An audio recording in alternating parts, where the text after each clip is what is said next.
When Lufin touches the crystal, a grand dragon spirit appeared before everyone. The ground trembled, and the teachers believed the legendary class was being born. But when the light faded, the result left everyone speechless. Lufin had awakened the world's most useless profession, Dragon Tamer. At first, everyone was silent. Then, the students began to mock him, saying it was the weakest class in history, a profession with no power or future. Even the teachers didn't hide their disappointment. Lufin was supposed to be special, the top of his class, known for his talent and potential. But here's the problem. No one has ever seen a real dragon, let alone tamed one. And a dragon tamer without a dragon can't fight or level up, or grow stronger. It's a class with no future, where no one has ever succeeded. Still, Lufin doesn't give up. After the ceremony, he checks his new super treasure map system, a strange ability that creates maps leading to rare items. He decides to follow a map, hoping to find something that will change his destiny. Deep in the mountains, after fighting off beasts and surviving an ambush by bandits, he discovers a glowing dragon egg under an ancient stone. As he gets closer, the egg cracks, a roar echoes through the valley, and a newborn black dragon appears. The bandits are startled, and Lufin's instincts take over. He raises his hand and uses his dragon tamer ability. Against all odds, the dragon accepts him as its master. When the bandits attack again, the black dragon spreads its wings and unleashes dark flames, wiping them out in seconds. For the first time, Lufin feels the power of a true dragon tamer. He then starts thinking of a name, suggesting several names for his dragon. He notices it licking his wound. Suddenly, it pushes Lufin back. Our hero is astonished to see the dragon transform into a girl, now understanding that she can also take on a human form. He then checks his status screen and concludes he was right. Taming the dragon unlocked this ability. The first is Dragon's Inspiration, which increases his and his pet's strength by 30%. He can use Dragon Fang Strike to attack. Additionally, with Dragon Claw, he can transform his hand into a claw for combat. With these attributes, he realizes he can be strong even without summoning his dragon. He then checks his dragon's power and concludes that even at level 1, she surpasses any human at level 20. Furthermore, their blood bond doubles all of his attributes. That explains why he felt more powerful after taming her. Now, he arrogantly thinks that not even the 3 strongest hidden classes stand a chance against him as a dragon tamer. Even in her human form, she is still strong. He then thinks of a name for her and decides to call her Xiaoji, which she immediately likes.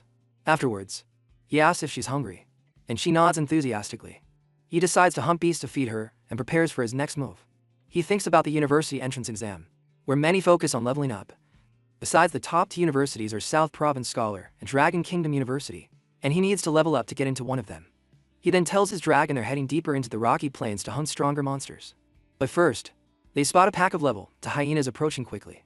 He knows he defeated the level 10 bloodthirsty fox, but he didn't escape unscathed. As he watches, Xiaoji rushes toward them, which scares him. But he approves because now, with his dragon tamer skills and power, the rocky plains are no danger to them.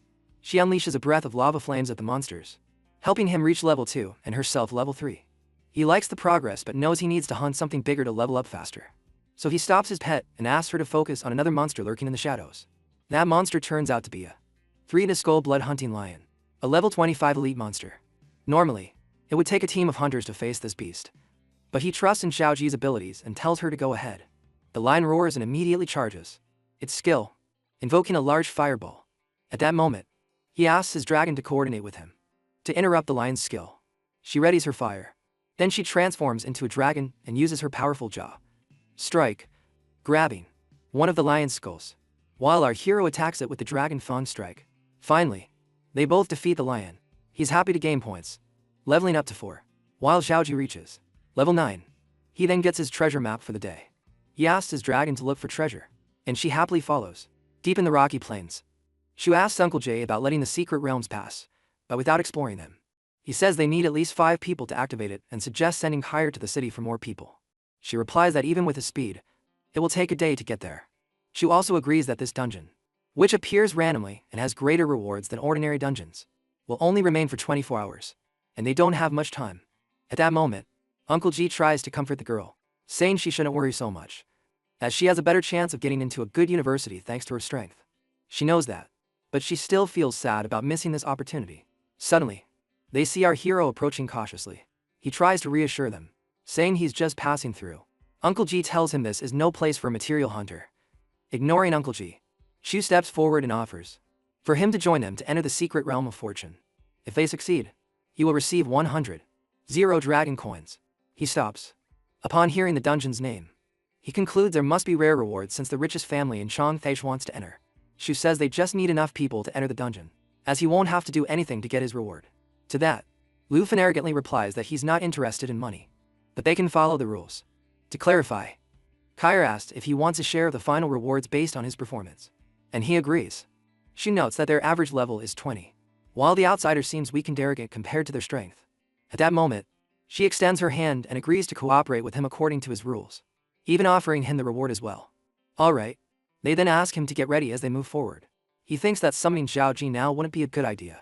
He can summon her when he gets the secret rewards. Uncle Jean notices he doesn't have any equipment. In response, he reveals his inked dragon servant sword, obtained after defeating a lion and getting the map. Uncle G praises his sword and understands that he's not a material hunter, but a newly awakened student. Kair says they shouldn't worry because she can handle him if needed. Then, they face decaying zombies, which the team counters. Jia, despite being level 20, rushes to the front to kill zombies.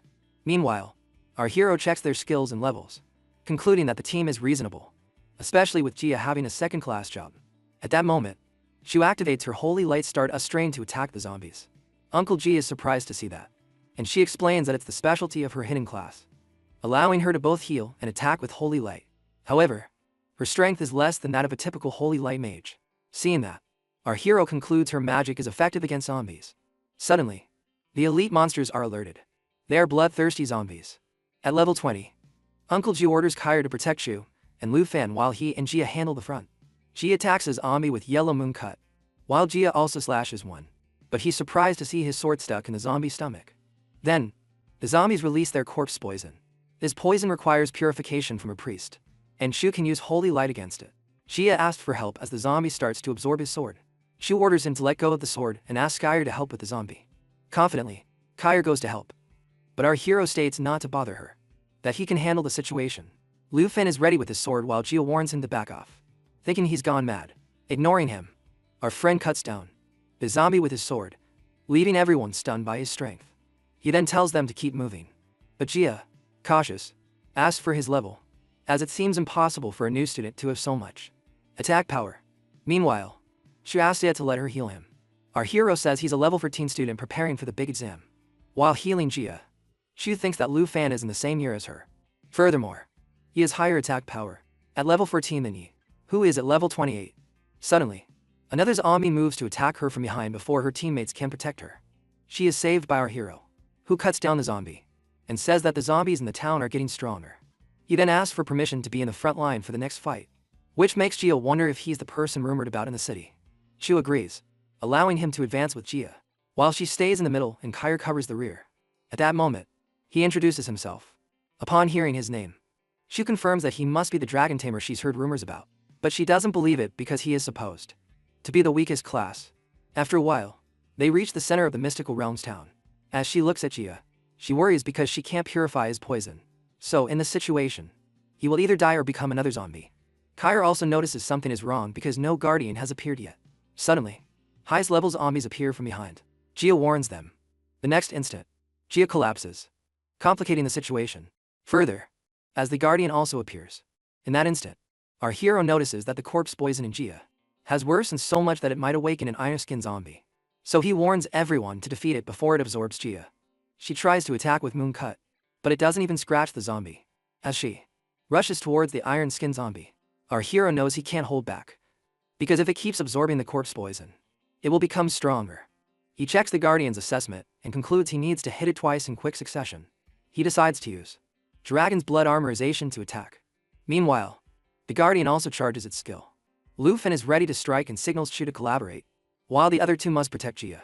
Both are ready with their respective skills. After activating Dragon's Blood Armorization, he uses Dragon Claw, with an additional bonus, while Chi uses Holy Light to complement his attack. After their assault, it begins to disintegrate. She says it must be absorbing something non-stop to grow.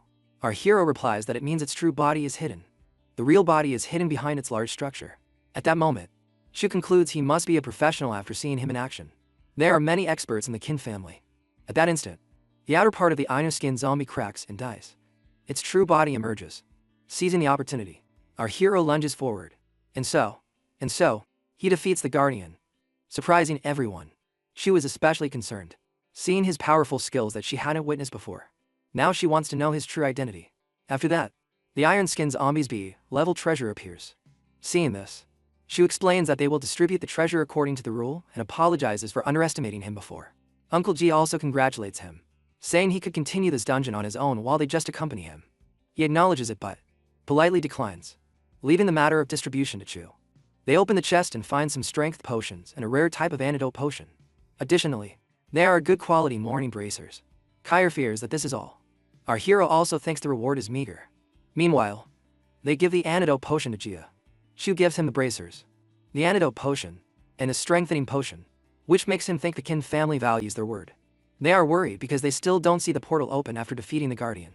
They decide to look around first, but then our hero is stopped. He looks at his status screen and concludes that the Iron Skin Zombie was not the main boss. Uncle G objects, asking if he has felt anything. Shu agrees because she has felt an arc presence nearby. He understands that Shu is right because the realm is not that large, so they must have missed something upon entering. At last, the final boss emerges from the lake, but our friend can't see its skills with his appraisal. Uncle G is instantly alerted and asks everyone to take cover behind the barricade. He confronts the monster Hedney, but it pushes him back. One of its hands goes to attack Shu, who isn't ready and closes her eyes at the incoming attack. But it never lands because our friend immediately scoops her up to save her from the attack.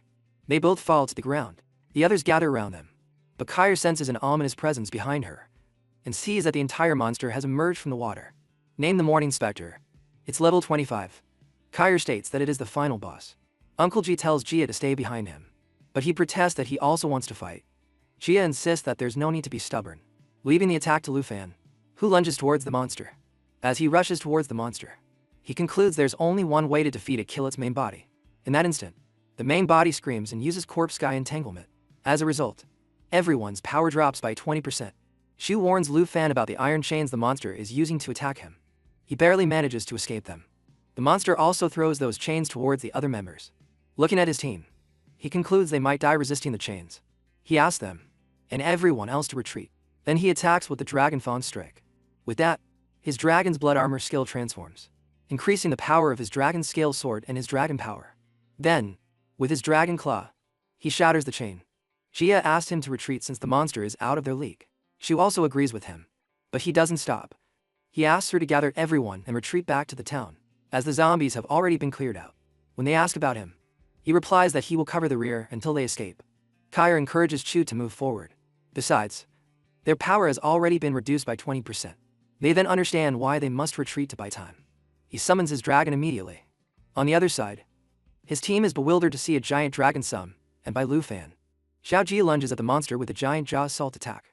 Then, she pulls the monster's body apart with a chain.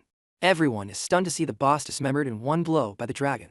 Seeing a real dragon, Shu wonders if the rumors in Yang AI are related to Lu Fan being a dragon tamer. The story shifts to a monster that was once a little girl.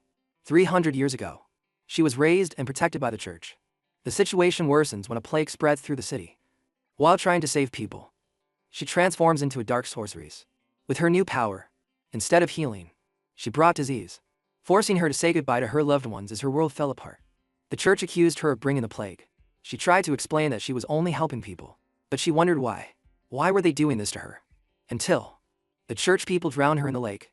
In the present, Lu Fan's team is amazed to see that he can really summon a dragon. They then propose leaving the realm. Looking at the lake, our hero notices the portal is still closed, indicating that the main boss is still alive. Then, the main monster emerges from the lake, questioning why, and enters its next phase. It warns everyone not to run. Then, Xiao Ji uses an immunity effect to block the monster's attack. Then, she uses the Black Dragon's Bloodline, reducing the damage by 50%. The attack also goes towards Kair and Jia, but they dodge in time. Shu apologizes to her teammates. She falls to the ground in disappointment, realizing it was her insistence on coming here that has trapped everyone. Lu Fan asked if they're really going to give up. She replies that she's the only one who can use magic right now, but she can't do much against the boss monster. Then she asked if he can still use magic, and he replies that he can't. But, with a haughty expression, he adds that his pet can. Kair comments that the difference in power levels is too great. On the other hand, our hero initiates his magic, saying that a dragon's attributes can't be compared to a human's. Then, the monster casts a resentment curse. The dragon counters with the Black Dragon's Bloodline. Meanwhile, our hero uses Dragon's Inspiration to boost his skill and power attributes. He then commands Zhaoji to use lava flame. His dragon pet instantly follows his command and burns the monster to destruction. The onlookers say it was a calamity as the monster screams in pain. It uses the will of resentment skill, awakening all the nearby corpses. On the other hand, his dragon seems satisfied upon reaching level 10 while our hero reaches level 5. Jia sees a portal while Chu worries about Kair. But before the group can sigh in relief, the zombies from the town are resurrected. Before they can do anything, Xiaoji flies up and sets the zombie hordes on fire with her lava. Everyone is astonished to see what she did so easily. While they struggled to kill zombies, our hero helped them. He introduces his pet, saying she's an expert at dealing with these problems. He then turns to Chu and reassures her that now that the boss monster is defeated, they can go home. But, obviously, they will distribute the treasure first. He then asks if she has a problem with him choosing first, and she agrees. Our hero opens the treasure chest and finds several items inside, including a holy light staff, a twilight robe, a morning ring, and a class change scroll. He turns to Chu and tells her he wants to keep the scroll. She insists that he doesn't need to leave them the other items because they are his. He clarifies that he's not doing that to be generous, but because all the remaining items are better suited for her due to her profession. As she checks the chest, she suggests he accept a ring since he saved her from dying. He accepts it. Then Jia tells Chu it's time to go, and they all leave. After 4 hours, in the afternoon, he's back at his aunt's shop. She hugs him immediately as she listens to a story about the danger he faced in the last few days. He protests, reminding her that he just got back from his trip and his clothes are dirty. She starts sobbing, telling him she couldn't sleep at night worrying about him. He tries to apologize to her for leaving town without discussing it with her. He then wipes away her tears. Composed, she turns to the dragon girl and comments on how she had surprised her, praising her cuteness and strength, which earns a roar from Zhaoji. She then asks if she's hungry, as she might not have eaten anything. Meanwhile, our hero shows his in a scroll he chose especially for her. He tells her that with it, she can change her profession to a hidden one and would no longer need to run a bun shop. But she hesitates to accept something so valuable. At that moment, she suggests selling it for a good price so he can have the sets of equipment for the exams. Our hero, one step ahead, shows her his bank account, surprising her when she sees so much money. He explains that he got this money by selling materials collected during his journey. Plus, she also promised him 100 dragon coins. With that, he assures her he won't have any money problems in the future. Then, he gives her the scroll, which she happily accepts. This time, upon opening it, she feels a change. When he asks, she tells him she has become the superior hidden occupation called enchantment chef. He asks about the specialty of this hidden profession. She replies that she can now cook food with various buffs. He praises her cooking, and she humbly tries to refuse his compliments.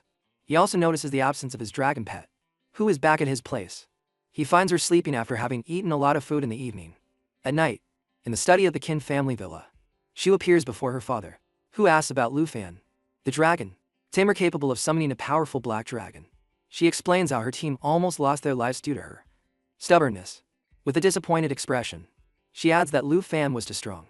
They both have hidden professions, but the difference is vast. The difference in strength can be compared to a firefly in the moon. At that moment, her father asks if she has told anyone about the dragon. She answers negatively, explaining that she promised Lu Fan she wouldn't tell anyone. He nods, mentioning that if word gets out about Lu Fan's dragon, ambitious, people will not sit still. She carefully asks if he plans to do anything about his dragon. He laughs at that, explaining that he is not that kind of person. However, he asks how she plans to reward our hero. She explains that she's going to pay him a reward of $100. Anyway. He suggests taking him a ring and a credit card, and thank Lu Fan in person. She asks, since he's curious about Lu Fan, if he will accompany her. He would like to, but unfortunately, he has commitments tomorrow. The next morning, the princess of the Taizai Kingdom, who has come to Shanghai City to study, advances with her guard. However, she arrives just before the important exams. It seems she has ulterior motives. She knocks on the door of the bun shop, and Lu Fanzin opens the door, starting to explain that she can't offer any buns today. But before she can complete her sentence, the princess turns to her guard to confirm if this is really the place. He confirms that, according to their investigation, this is it. The aunt goes to ask about their identity, but the guards push her away. The princess explains that she is looking for someone named Lu Fan. Our hero, who overhears this conversation, asks if they are looking for him. He then sees his aunt and asks about her condition. She brushes off his concern. On the other hand, the princess, with a confident air, says she has come to find him. He then asks why she is looking for him. The guard, Chu Hongtai, introduces himself and the princess, He adds that the princess is going to offer him an opportunity. He doesn't understand until Chu Hongtai shows him the dragon egg, which surprises our hero. The princess explains that as long as he accepts her conditions, he can have it. She says that if he wants it, he must become her slave and fulfill all her wishes. His aunt is perplexed upon hearing the princess's condition. However, she continues with arrogance, claiming she obtained the dragon egg from the armored dragon's nest. She says it's the only dragon egg in the world. She is arrogant, thinking that our hero is scared seeing it for the first time.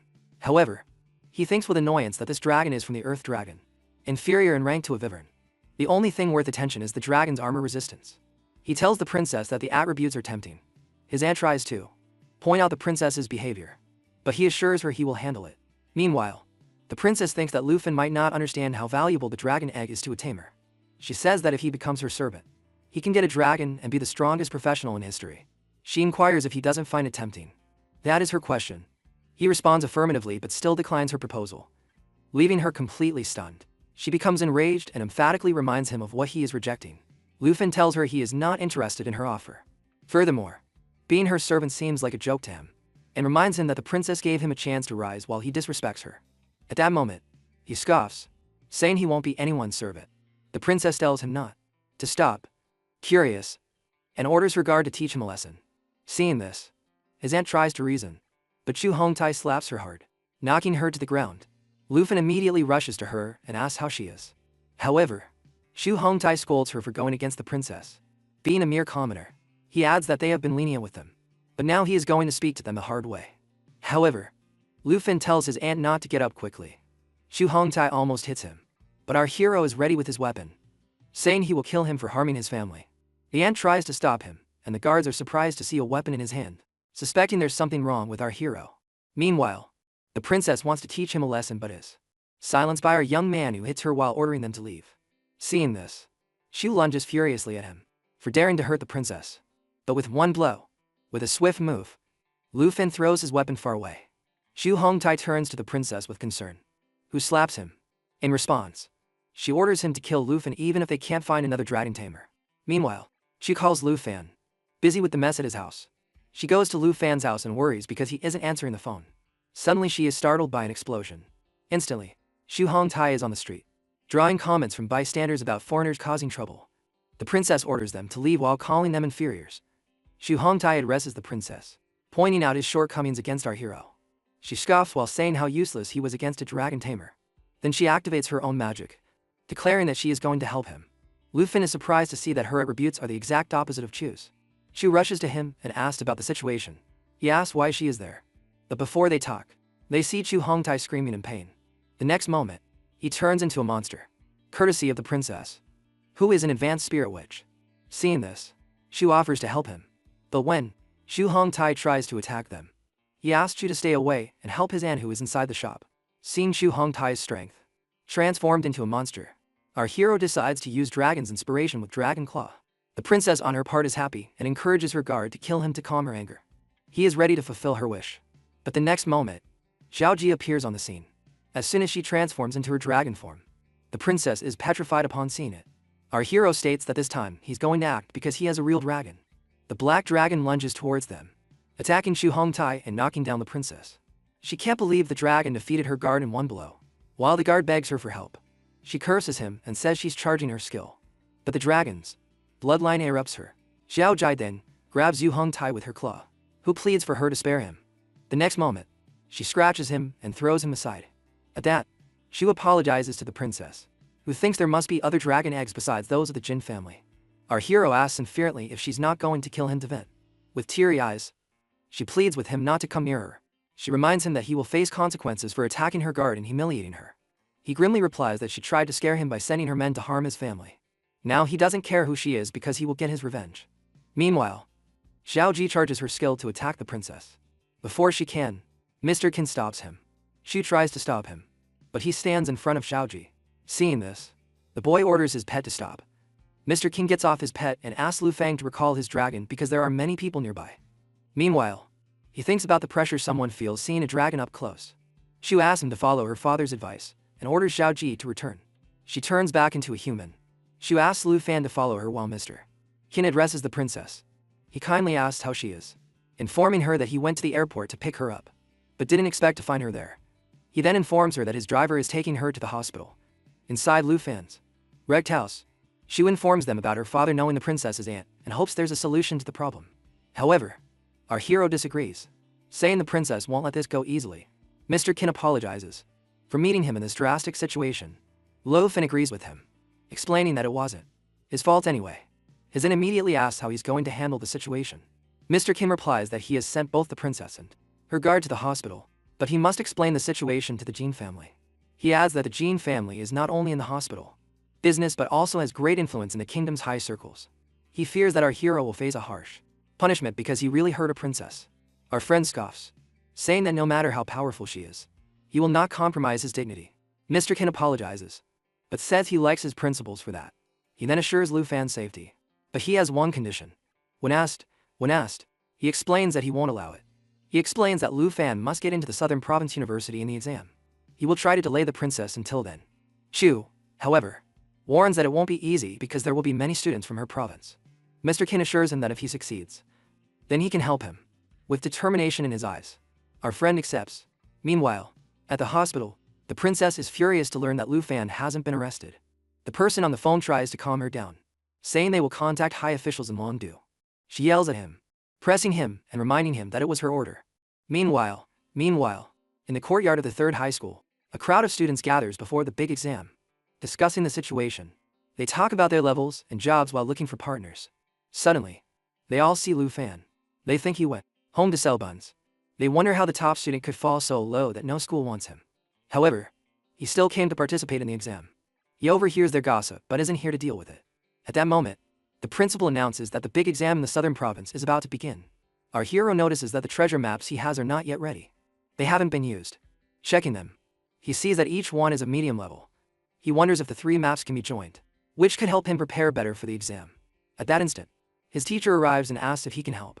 He asks if he plans to participate in the big test. Lu Fan nods, while saying his strength has grown a lot lately.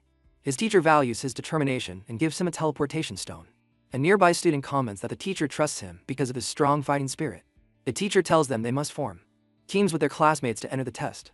When they want to leave, they must use the teleportation stone. However, he warns them that any mistake in the exam could cause serious injury or even death. Our hero acknowledges the risks and carefully considers his strategy. He also realizes that the team's total score will be divided among all members, but he is determined to achieve the highest individual score. Our hero asks Chu about Xiao Man. She says Xiao Man is her best friend and a formidable fighter, being a level 1 swordsman. She invites him to team up for the test, but he politely declines, explaining he has promised to face the challenge alone. He also mentions that he'll go to the exam site alone after the test is over. Xiao Man asks Chu why she wanted to team up with Lu Fan so badly. She replies that he is very strong and sure to be the top scorer in the southern province. However, she teases her, noticing her slight blush, and asks if she has feelings for him. Embarrassed, Shu quickly denies it, telling her to stop imagining things. Lu Fan arrives in the southern province city of the Dragon Nation, ready for the secret realm of the grand exam. He watches. The other participants gather at the starting point when an announcement is made. The candidates are informed that the portals are divided into 4 levels: normal, hard, fear, and nightmare. When the levels open, selected candidates must enter the Celestial Tower with their teleportation stones. The announcement clarifies that the Celestial Tower will not cause serious injuries. However, depending on the chosen difficulty level, their final score will be multiplied accordingly. For example, in normal mode, scores will be multiplied by 0.9. It is also revealed that in hard mode, there will be real monsters present, increasing the risk. Furthermore, if participants use their teleportation stones to exit, their score will be reduced. The students consider the risk and understand that choosing the highest level would be very dangerous. Only those with hidden professions might have a chance. The announcement explains that the fear mode has monsters that are almost impossible to handle alone and is recommended for team challenges. However, the score multiplier for this level is 3, making it very rewarding for those who succeed. Now, Hong Wu shouts at the professor, saying he will achieve the highest score this time. Xiao Man mentions that he is the top expert from his high school and is among the top 5 in the 1-0 provinces. Shu, impressed by his confidence, suggests they should also face the challenge alone. Shu thinks the same. However, Xiao Man disagrees, saying they should aim for a lower rank as they are not on his level. Meanwhile, in the principal's office for the grand exam, the high school principal predicts that Han will be the strongest student and the likely winner. He also acknowledges that Chu is skilled and will probably secure a top 3 position. However, The principal of the third high school speculates that if Lu Fan has chosen another hidden profession, he could surpass even the top candidates from his high school. At that moment, Mr. Kin enters and tells the principals he has a promising candidate. He believes greatly in the student's potential. The others are curious about who he is referring to. Mr. Kin reveals that the candidate is Lu Fan, a dragon tamer.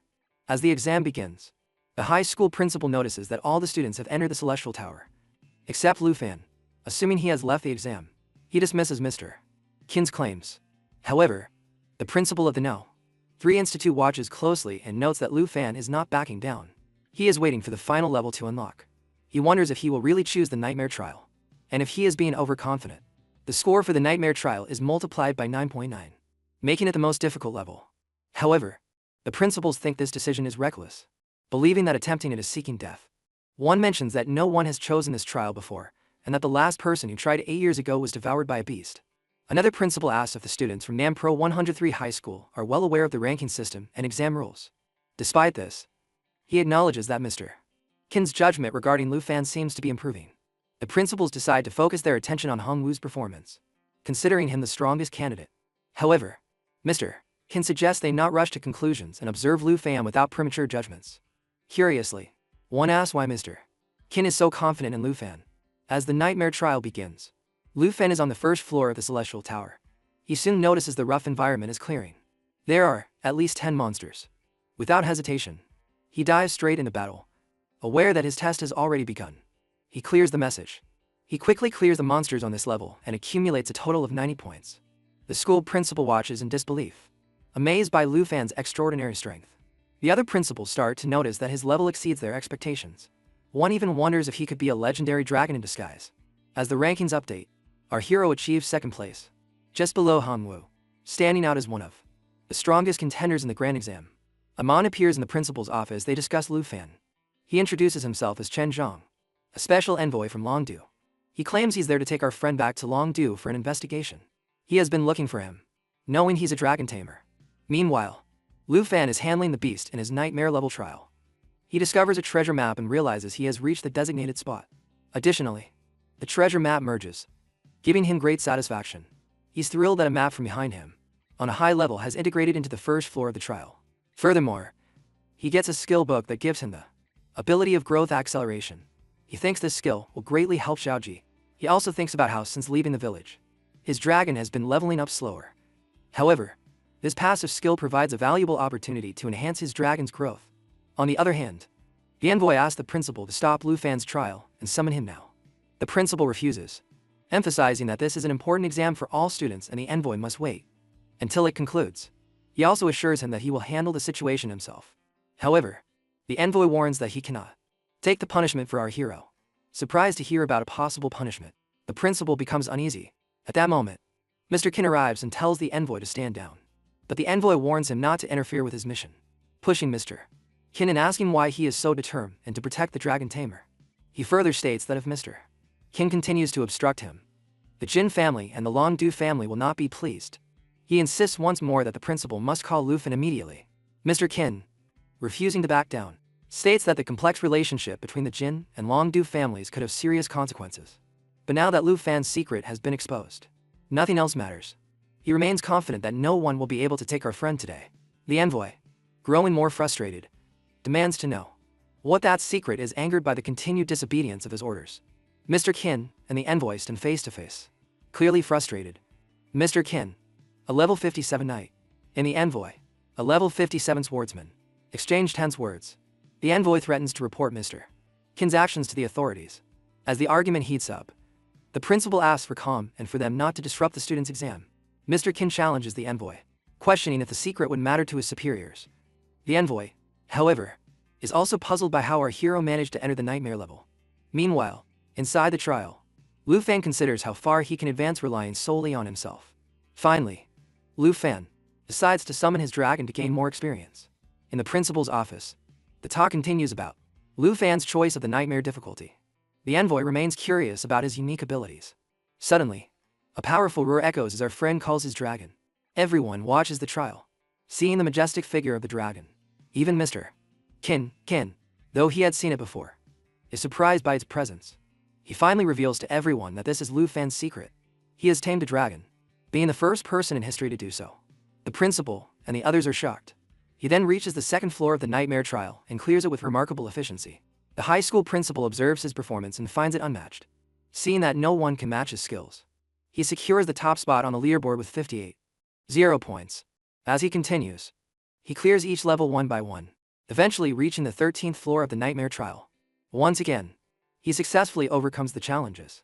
The principal notices a significant change in his strength, not just from the dragon but also due to his own abilities, like his hand-to-hand combat. He starts to believe that Lu Fan's attributes are increasing at an extraordinary rate even without relying on his dragon. He also thinks that our hero could reach the top spot in the city with his strength alone. Mr. Qin looks at the envoy and asks if he still plans to take Lu Fan away.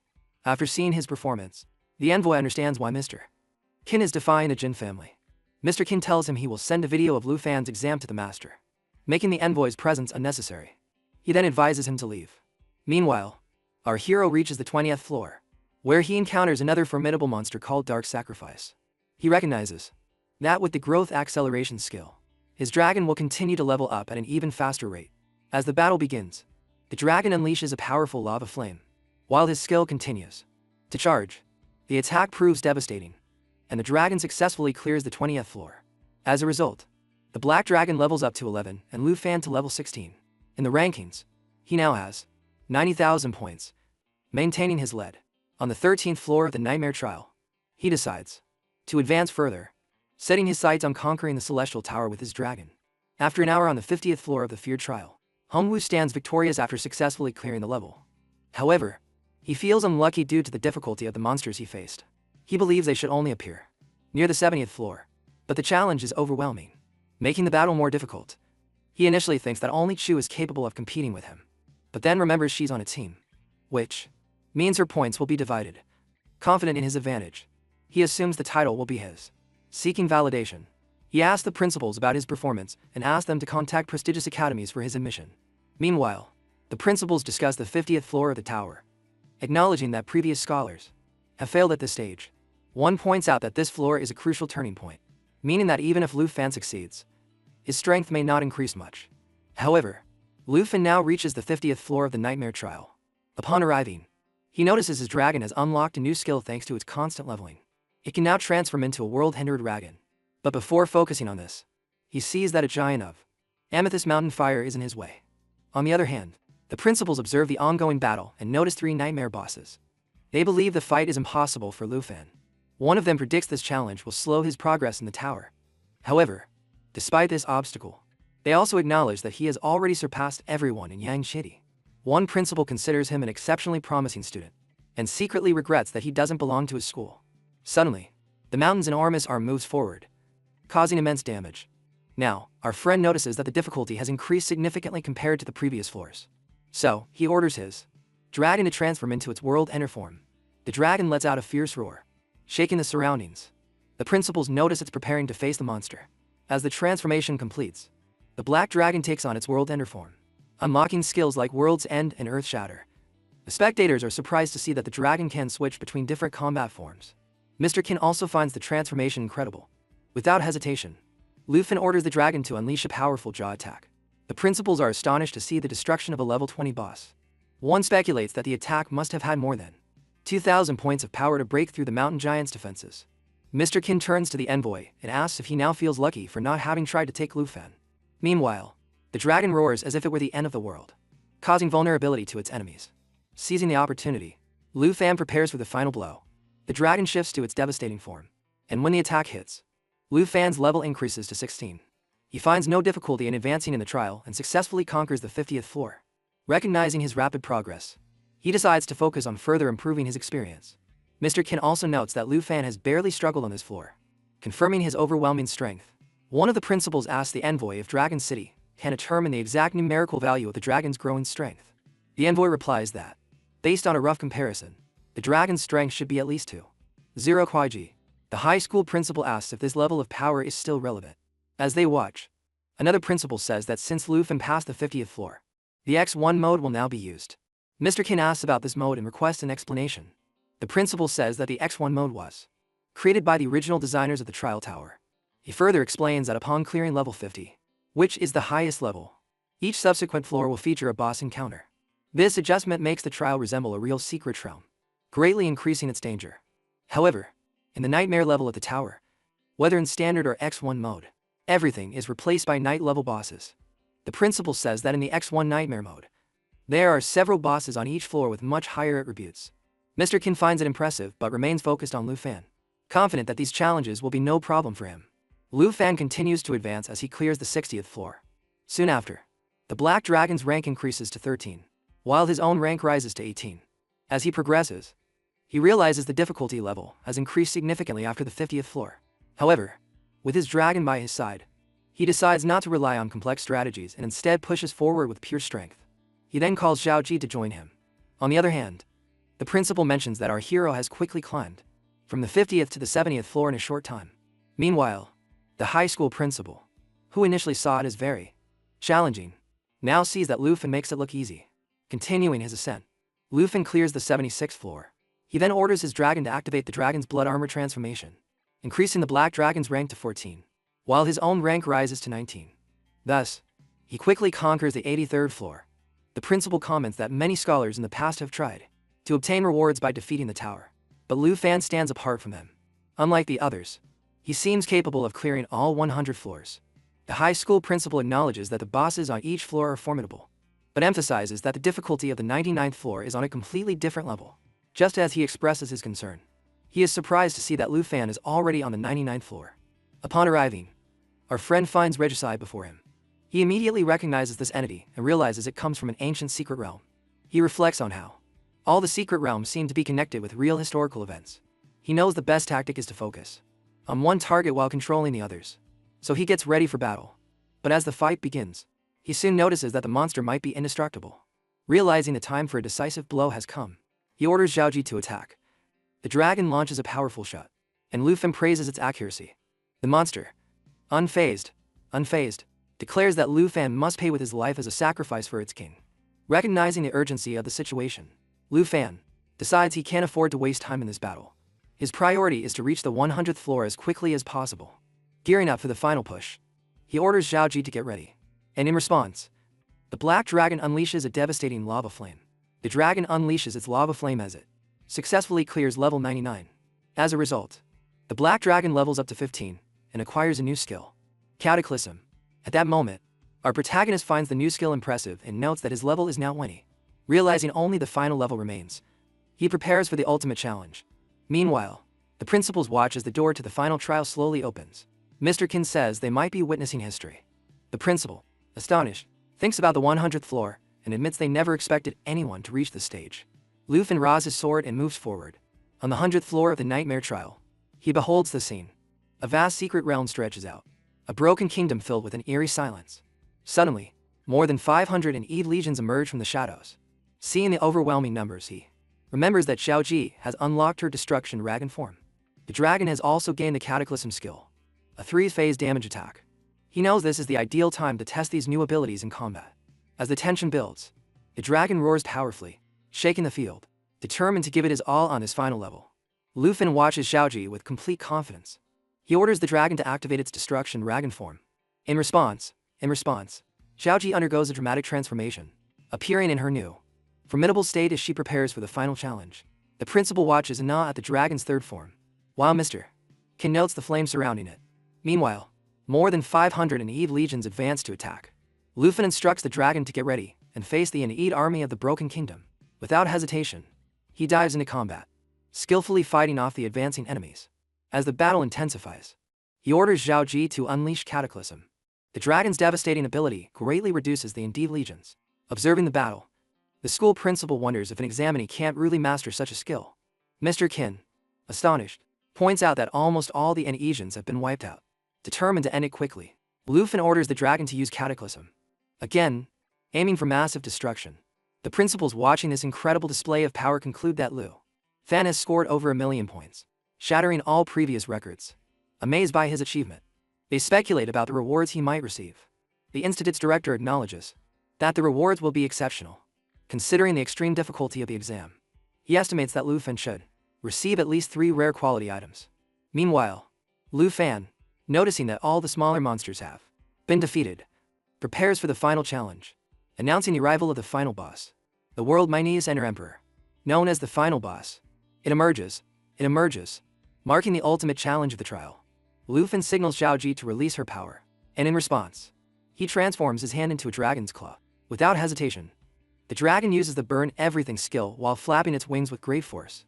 The monster, overwhelmed by the attack, begins to weaken.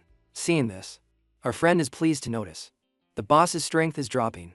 Seizing the opportunity, he activates the Aura of Lament, further reducing the enemy's power. Without wasting time, he orders Zhao Ji to unleash another burn everything attack. Fire erupts across the battlefield, consuming everything in its path. After the intense battle, the Black Dragon reaches level 17, and Lu Fan levels up to 22. The principals watch with anticipation, wondering if Lu Fan has surpassed 1 million points. Mr. Qin, confident in the outcome, tells the high school principal that his school's prestige will increase. Meanwhile, our friend successfully finishes the nightmare level exam. Turning to Zhao Ji, he asks if she wants to eat something. The dragon responds with a powerful roar, marking their victory. With the 100th floor conquered, Lu Fan receives the Ice Dragon's Wrath skill book as a reward. Examining it, he notes how well it complements his current abilities. He also obtains an agility ring, enhancing his skills. At that moment, our friend receives a legendary cloak that reduces ice damage and increases fire damage, which is highly beneficial for Zhao Ji. Satisfied with his achievements, he decides to rest and go home to wait for the exam results. At school, the principal praises him for achieving the highest score and announces that his picture will be on the Wall of Fame.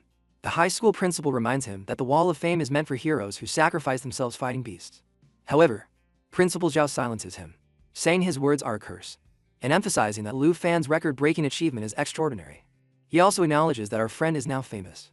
Mr. Qin, equally impressed, praises Lu Fan. In response, our hero humbly says that he only met the exam's requirements. He then asked if the princess of the Taiki kingdom will cause trouble again.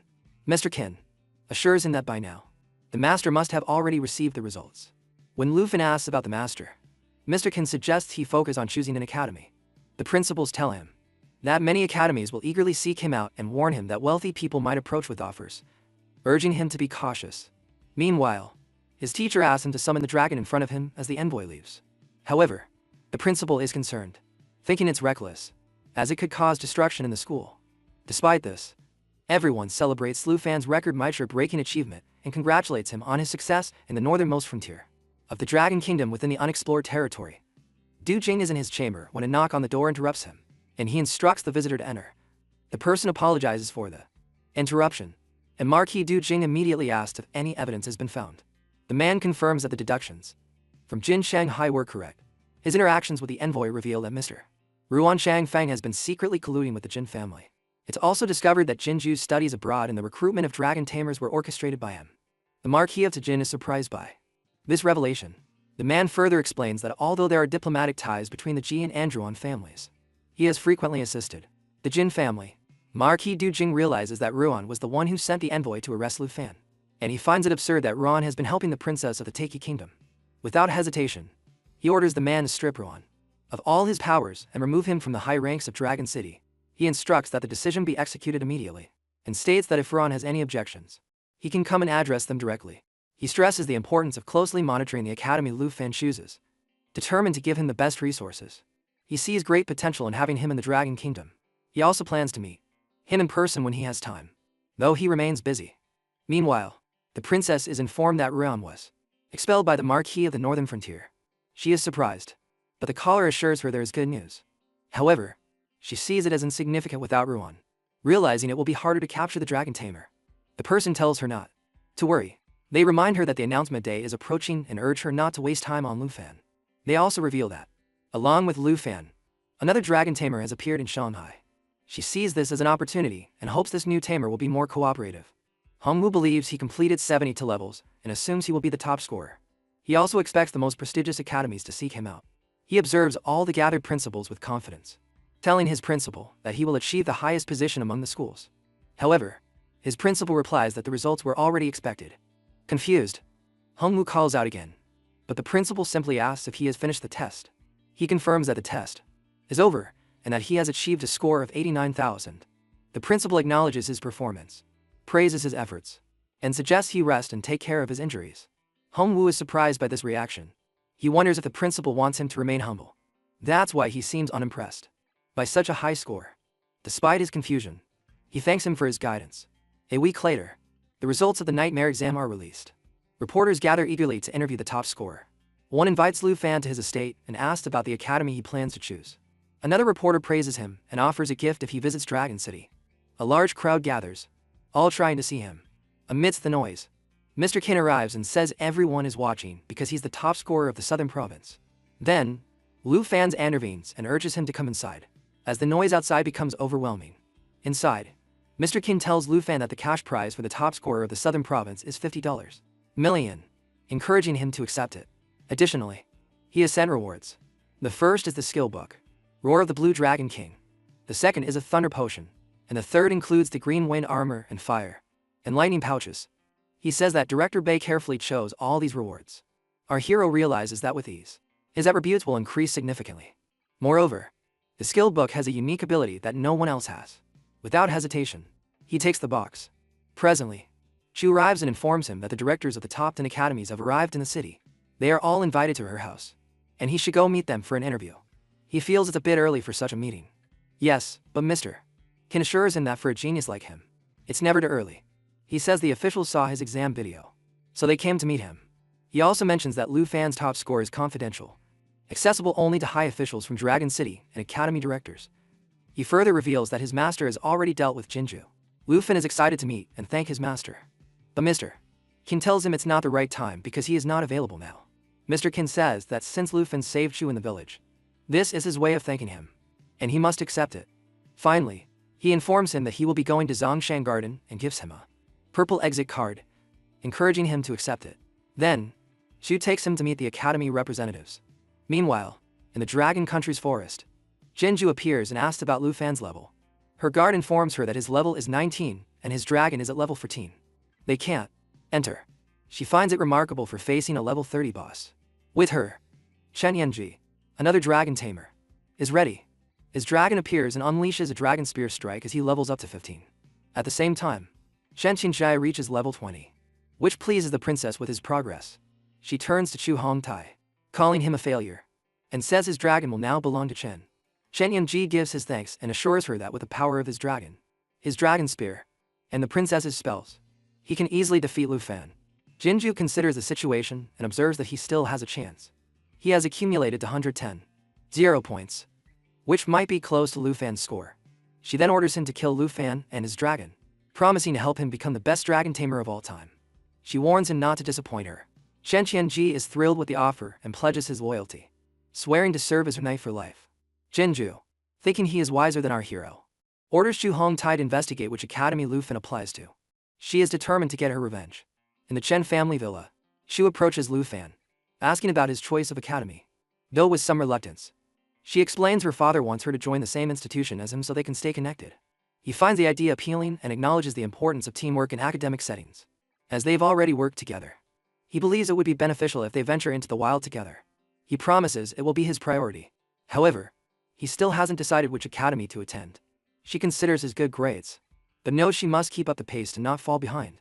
Finally, she decides to apply to the same academy, which he finds comforting. He then enters a room with a table, with directors from various academies. Before he speaks, the head official of Zhongnan Academy admires his performance in the entrance exam video. He is recognized as the first dragon tamer in history to possess a dragon at such a young age. Curious about his choice, they encourage him not to hesitate. Xiangbin Academy offers an annual scholarship of 10 million in dragon coins and access to secret realms. Before he can respond, the director of the Northern Academy interrupts, offering 20 million in dragon coins annually, and exclusive access to secret dreams. An intense argument breaks out as they compete for his enrollment. Surprised, the boy realizes he didn't expect the selection process to be like this, hesitating in his decision. Suddenly, Guhan, director of the Dragon Capital Academy, approaches him. She tells him that although the quota for the national trial is already full this year, she is willing to give him a spot. The director of the Southern Academy questions her decision, arguing that he changed his profession recently and doesn't qualify for such an important opportunity. Surprised to receive such a significant quota as a newcomer, he hesitates, wondering about the national trial. Guhan explains it's an ultra-my-secret realm created by a coalition of 23 countries.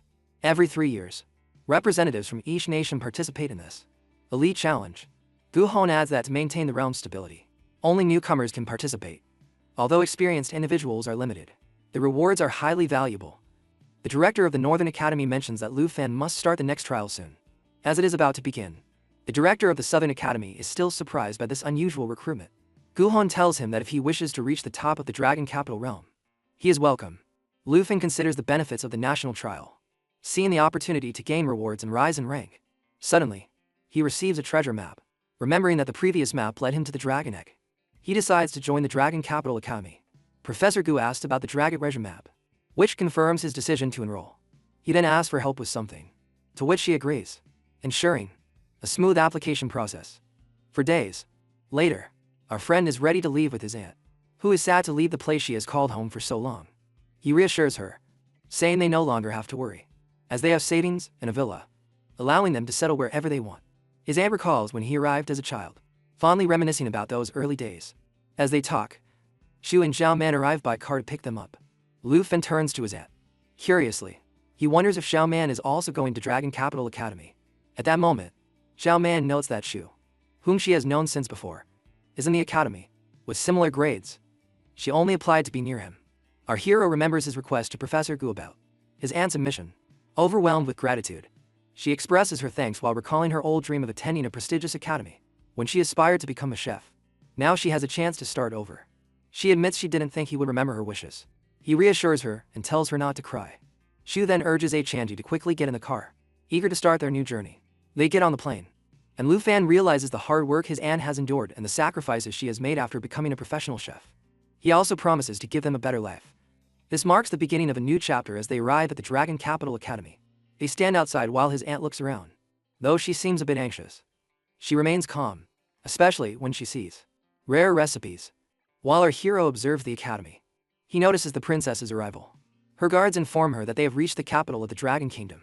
One of them looks at Lu Fan and seems disappointed to see his presence. He gets annoyed, wondering why he's there. When a guard steps forward to confront him, Jinju intervenes, reminding him that without Ruan, they can't fight, or they risk being sent back. Meanwhile, the girls find the situation strange. She recalls her father saying that Jinju came to study in the kingdom, which makes it likely she's at the academy. Before more conflict arises, his aunt stops him. Just then, Professor Gu appears. Happy to see both groups together, she invites them inside, marking the next step in their journey. Professor Gu asks if the two groups don't know each other, as the academy calls them the twin stars of the southern province. Our hero wonders. He asks if Chen Yanxi, second in the province, is also a dragon tamer, while the other remembers hearing Lu Fan's name many times and recognizes his fame. Noticing the tension between the groups, Professor Gu asks them to accompany her to their accommodations in a villa area for first-year students. There are 30 available. Each year, the professors review the entrance exam videos to determine the overall rankings of the students, and only the top 30 can live there. When Professor Gu announces the rankings, everyone turns their attention to her. She says Lu Fan is in first place, so he will live in Villa 1. Meanwhile, Chen Tianji, the second best from the southern province, is ranked 18th overall, so Villa 18 will be his home. Lu Fan reacts with disdain, thinking that Chen Yanxi has compromised his dignity by accepting Jin Yang's offer. He thinks it's absurd that they are still called the twin stars. At that moment, Shu seeks confirmation from the professor. She and Tao Zhao Man doubt if their scores are high enough to be in the top 30 and wonder if they should register at the student dormitory. The professor confirms their assumption and informs them she will personally take King Kun, Tao Zhao Man, and Honjo to the dormitory area later. She also points out that the villa area offers better living conditions. At that moment, Ai Genji makes an unexpected request, asking if they can stay with Lu Fan. The two nearby girls are surprised by this suggestion. However, the professor remains neutral, saying that as long as the resident has no objections, there is no rule against it. His aunt then turns to Lu Fan with a mischievous expression, reminding him of the home-cooked meals he enjoys.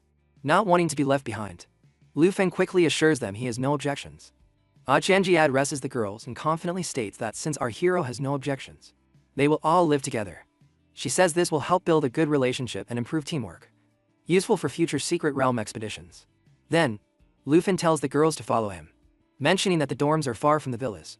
He mentions that if he ever needs to find them, it would take him half the campus to get there. Shu relents and agrees, while the rest of the students move towards the school. Cao Zhao Man does the same, insisting on staying where she is. She also admits that the conditions in the villa area are much better.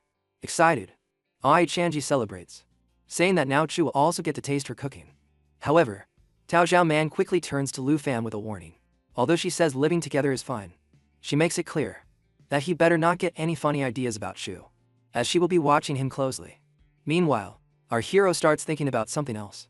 He remembers there is a hidden treasure in one of the villas, and he must find it. He notices that villa No. 2 is next to his.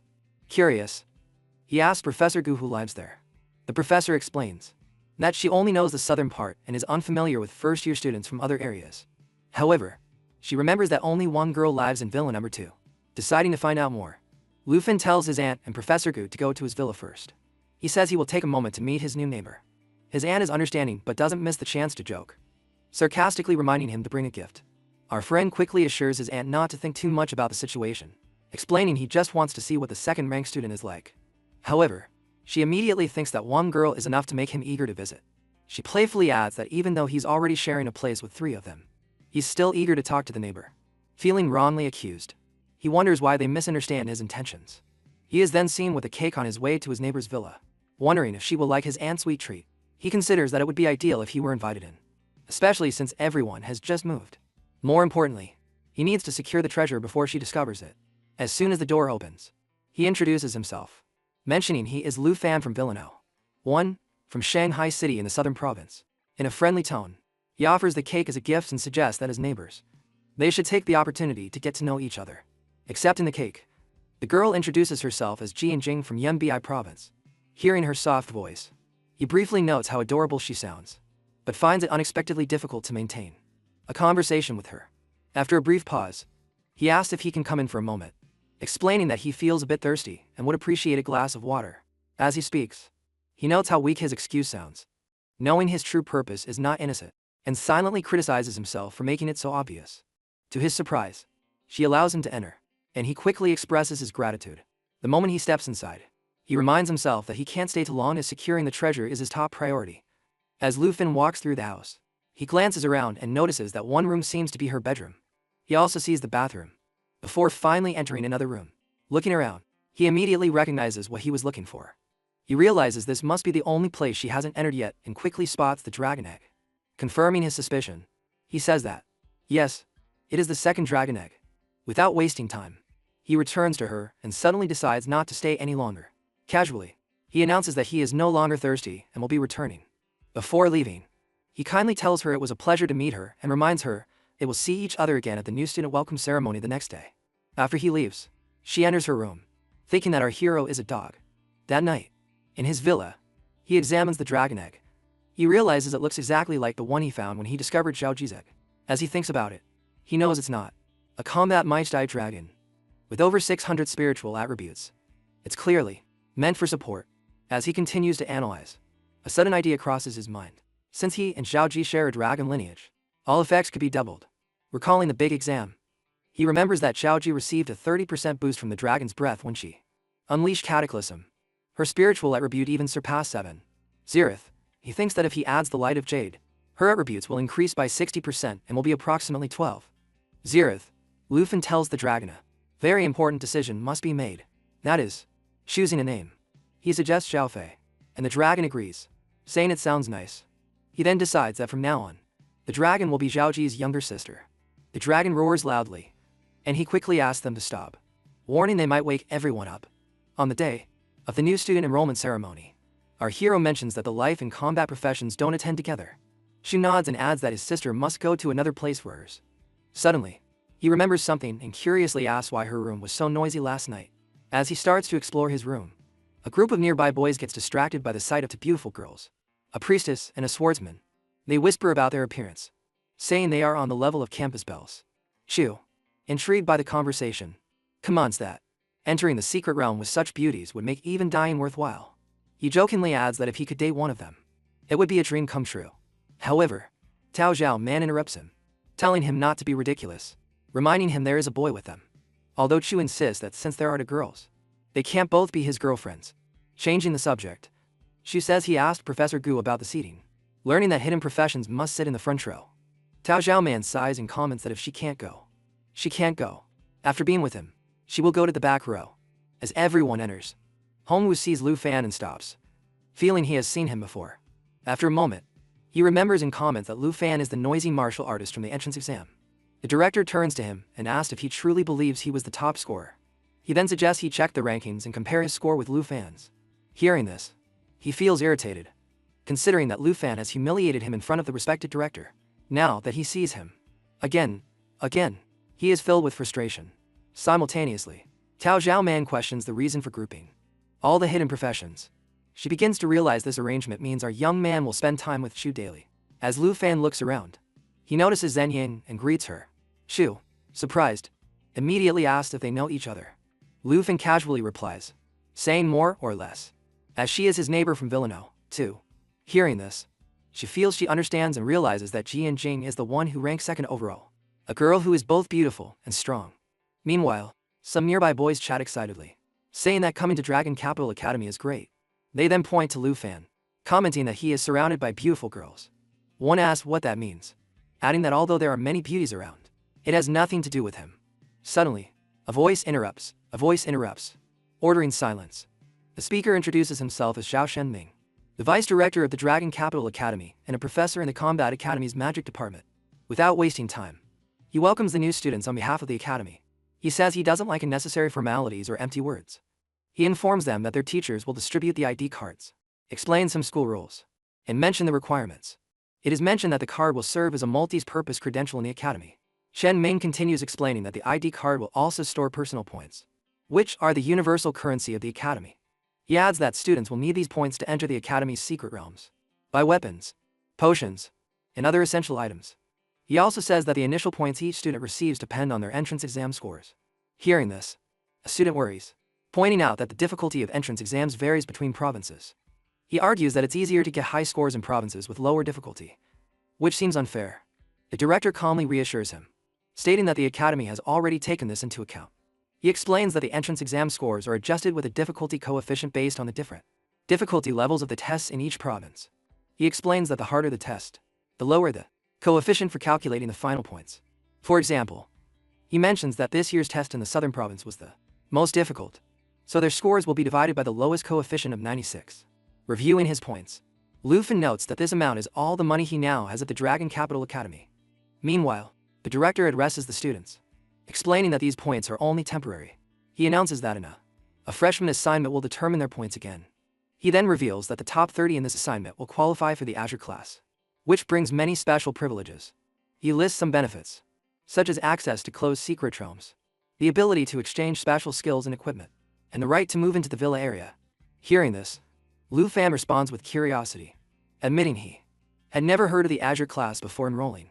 Other students around him also express their surprise. One gets excited at the prospect of moving to the villa area. As our hero processes this, he realizes that, by being in first place, he qualifies for the Azure class. However, he also understands that if he loses this qualification, he will have to move out of the villa. Noticing the reactions of the students, the director laughs and reminds them that getting into the Azure class doesn't mean they can relax. Any student has the right to challenge a member of the Azure class to a battle. If a member loses, they must cede their spot to the challenger. He also emphasizes that Azure class members cannot refuse challenges. He then reveals that there are currently 30 members in the Azure class, specifically the top 30 from the entrance exam. Finally, he announces that the first place student is Lu Fan, the top scorer from the southern province. And in Dragon Tamer, the crowd erupts in astonishment. Many students are stunned to hear his name. Some whisper in disbelief. One calls him a fool and assumes he must have a dragon to achieve such a high rank. Another quickly warns him to speak lower, fearing that if Lu Fan is of a dragon, they could be in trouble. Someone else speculates, pointing out that there are no scores or videos of Lu Fan's entrance exam. This makes him wonder if Lu Fan is an unqualified beneficiary, someone who entered the academy through family connections. As the discussion continues, someone mentions that only the second from the southern province, Shenqian Zunshai, is in the school and has exam results available for viewing. They admire how powerful his dragon is. Meanwhile, another student addresses a girl they call Princess and asks when she plans to defeat Lu Fan, promising to follow her orders. She remains cautious, saying that since his true strength is still a mystery, there's no rush. Instead, she proposes to test him first. She then turns to our hero and comments that the vice principal seems to want to put him in the spotlight. She says that by displaying his ranks openly, it seems like he's encouraging everyone to challenge him. Lu Fan responds, agitated, admitting he didn't expect things to go this way. Wanting to change the focus, he suggests going to the secret realm hall to see what realms the academy offers before they can leave. Hongwoo suddenly steps forward and challenges Lu Fan to a battle. Lu Fan, surprised, repeats his words in astonishment.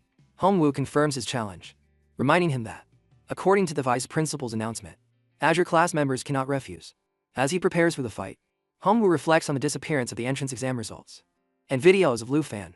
He assumes that if Lu Fan is strong, he must have passed the test by summoning many dragons of species. He believes he has a good chance of winning if he aims directly for our hero. He confidently bets to 100 points. Calmly, he accepts the challenge and the bet. Seeing this, Jinju excitedly comments that the fight is already starting, and that, with Lu Fan being the #1 dragon tamer, it should be interesting to watch.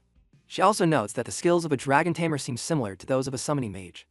Hongwoo declares that they will start on the count of 3, and then the battle officially begins. Hongwoo advances with a powerful blow, unleashing a key accumulation attack. However, he is surprised when Lu Fan responds with a second-level mage blank skill.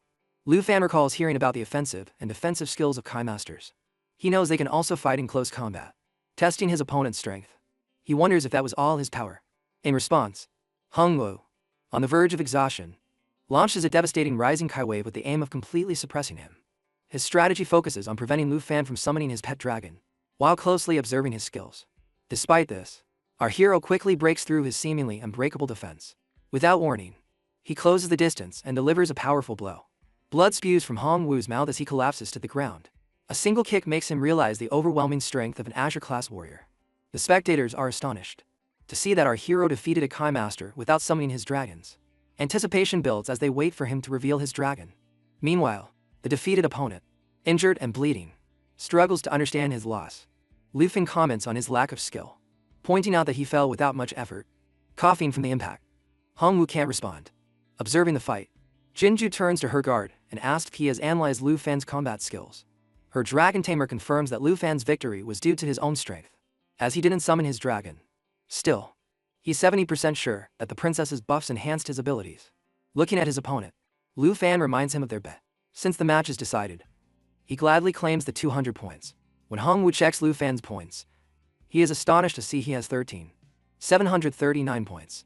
Multiplying by the difficulty coefficient, the MEMA total comes to about 1.3 million exam points, while he only has 110,000. Noticing the vast difference in their rankings, he feels foolish for ever thinking he could beat him. Meanwhile, at the secret realm hall of Dragon Capital Academy, Shu informs Lu Fan they have brought his aunt. Worried, she asks if he is injured, but he reassures her there's nothing to worry about. Turning to Tao Xiaoman, she reminds her that she had already mentioned Lu Fan's strength. Still, she admits she's surprised by how easily he defeated his opponent. As they continue to discuss the battle, they acknowledge that the two dragons have surpassed their expectations, thinking Lu Fan's dragon must be even stronger than him. At that moment, he reveals his scorecard and explains that he just checked the secret realm dungeon he has been assigned. Confident that the accumulated points will be useful for leveling up, he soon realizes his dragon has already advanced in rank. However, his aunt quickly points out the dangers of the level 45 secret realm, warning that it could be deadly. He calmly reassures her, expressing complete confidence in handling the challenge. However, Tao Xiaoman shows concern, saying they need 5 members for the dungeon raid, but they only have 4. Seeing the situation, our friend decides to find one more team member. She looks toward a nearby seat where his neighbor from Villa 2 is. She tells him this person is ranked second and should easily handle level 45 dungeon, making her an ideal candidate for the team. As he approaches, he greets her, remembering he might have given her the wrong impression due to his past confusion while searching for the dragon egg. Gathering his thoughts, he asks if she is interested in dungeons, and if she would join his team. Lu Fan struggles to speak with her, unsure how to start the conversation. As he waits for her response, she ignores him, thinking he is a pervert, and leaves without a word. The girls, noticing the interaction, immediately ask what he has done to upset her. He quickly reassures them, explaining it's just a small misunderstanding and that he hasn't done anything wrong. He admits their first meeting was unusual, but insists he's a normal person, since she was also looking for a dungeon. He doesn't know anyone else who would be a suitable partner. He then mentions his plan to explore the poisonous spider forest and explains they need one more person, extending the invitation, and asks if she would join them. She reflects for a moment on the dangers of the forest before accepting the offer. Seeing his team is complete, Lu Fan is relieved. The girls congratulate him on recruiting her, impressed that he managed it with just a few words. He assures them he will cover the team's points if needed, but she rejects the offer, seeing no need for help. Without further delay, she urges them to go to the dungeon. As they prepare, Our hero wonders about the difficulty of the Yunbei province, noticing she still has over 0 points. If her score is equivalent to that of the southern province, she would have around 800 points, making her incredibly powerful. Finally, they arrive at the poisonous spider forest. The air feels sharp and heavy, adding to the eerie atmosphere. Now, standing at their destination, they prepare for the challenge ahead. As they advance into the dungeon, Tao Xiaoman turns to Lu Fan and questions his choice. She points out that this dungeon is level 45 and has a fear difficulty. Our hero calmly explains that he spent a lot of time checking the dungeon hall and didn't find another that offered more experience at a higher level. However, Tao Xiaoman quickly clarifies that wasn't what she meant, though she doesn't press further. Just then, He Chanji excitedly interrupts. Realizing something, she suggests that since they are here to level up, they should share something useful with everyone. Holding up a cookie, she says enthusiastically that these will help them reach the second transition level faster. She explains that the cookies are made with the recipe given by the life professions professor. However, several classmates had trouble making them correctly. Fortunately, the charming chef, with a high success rate for food, adding effects, managed it on the first try. Wanting others to benefit as well, she turns to her and encourages her to try the cookies. As they walk, Zhang suddenly asks if the cake from last time was made by Hanji. She nods and clarifies that she means the pumpkin pie. Smiling, she adds that if Jing likes it, she can make more. Xu happily chimes in, praising Sister Han's cooking, saying it's delicious. Living nearby, she invites Jing to visit anytime. As they chat, Luffy interrupts, warning that a monster is nearby. Tao Xiaoman rushes into battle with her dragon, but Xu tries to stop her, reminding her that the monsters here are above level 40 and won't be easy to defeat. Hong Jai proposes a solution, suggesting she prepare food to increase their resistances. However, she first needs to gather the appropriate ingredients. Luffy reassures everyone, saying that's not necessary. Confidently, he tells them to focus on fighting while he handles the problem. Jing watches him closely, expecting him to summon his dragon. When he finally does, Tao Xiaoman reacts with astonishment, exclaiming in surprise. Our hero calls the dragon by its name and scolds it for pointing at his head, playfully telling Xiaofei to stop being mischievous. Tao Xiaoman, still amazed, notes that this is not the dragon she knew. This means Luffy has two dragons. Curious, Chu asks where this dragon came from, wondering why she has never seen it. Instead of answering directly, our hero orders his dragon to use emerald light. As soon as the dragon releases its skill, Tao Xiaoman's wounds from the fight instantly vanish. Stunned, she stares at the dragon, unable to believe what happened. Luffy reassures everyone, saying that with Xiaofei around, they can relax. He confidently says there's no need to worry about buffs or injuries. Tao Xiaoman, still amazed, lists Xiao Fei's skills, dispelling debuffs while blocking damage and buffing attributes in a single ability. She excitedly comments that it's superior to a second-level priest, then marvels at how strong dragons are, noting that even a small one like Xiaofei can offer protection and buffs. Before they can continue talking, Jing urges everyone to stay focused, reminding them they are already being targeted. Meanwhile, Luffy observes her in action and realizes this is how a swordmaster fights. Seeing her movements, he acknowledges that her strength as the second rank student is truly impressive. Suddenly, a monster attacks at Chanji. Luffy shouts for her to get down, and she reacts in time to be saved. Assessing the situation, he recognizes the monster as a silver-mired spider and notes it's immune to the armor-breaking effect of sword shadows. Before anyone can relax, Jing warns the group not to let their guard down. She alerts them that there isn't just one silver spider. There are more. And worse, they are not alone.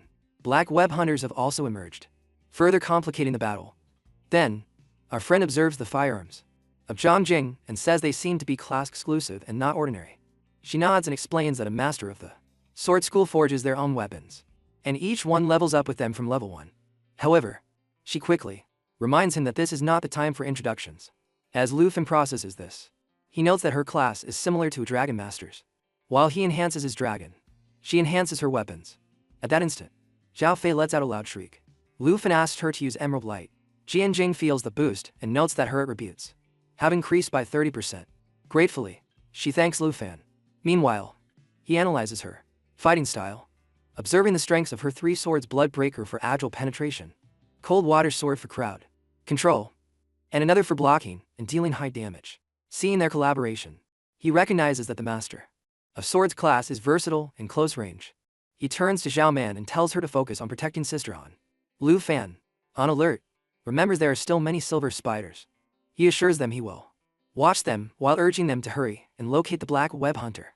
He urgently shouts for everyone to be careful of the web link, warning that if they get trapped, it will be hard to escape.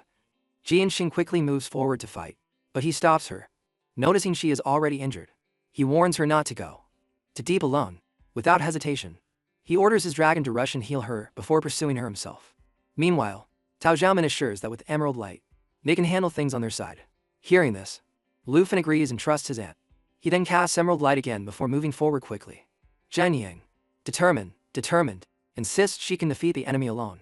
However, as she is attacked, she realizes she is in trouble. At that moment, our hero immediately shouts for her not to get distracted and to follow his lead. Joining the fight, he is surprised by how powerful the Black Web Hunter is. Although it's only one rank higher, a single hit has severely injured him. He realizes its attack power is as strong as his full power mountain strike. Turning to Jin Yang, he encourages her to attack together. She hesitates for a moment, noticing the great difference in strength. However, despite that, she suddenly feels calm. With him by her side, she observes the battle's progress and notes that defeating these monsters has already raised Zhao Fei to level 3. She is confident that by the time they clear the area, she should reach level 5.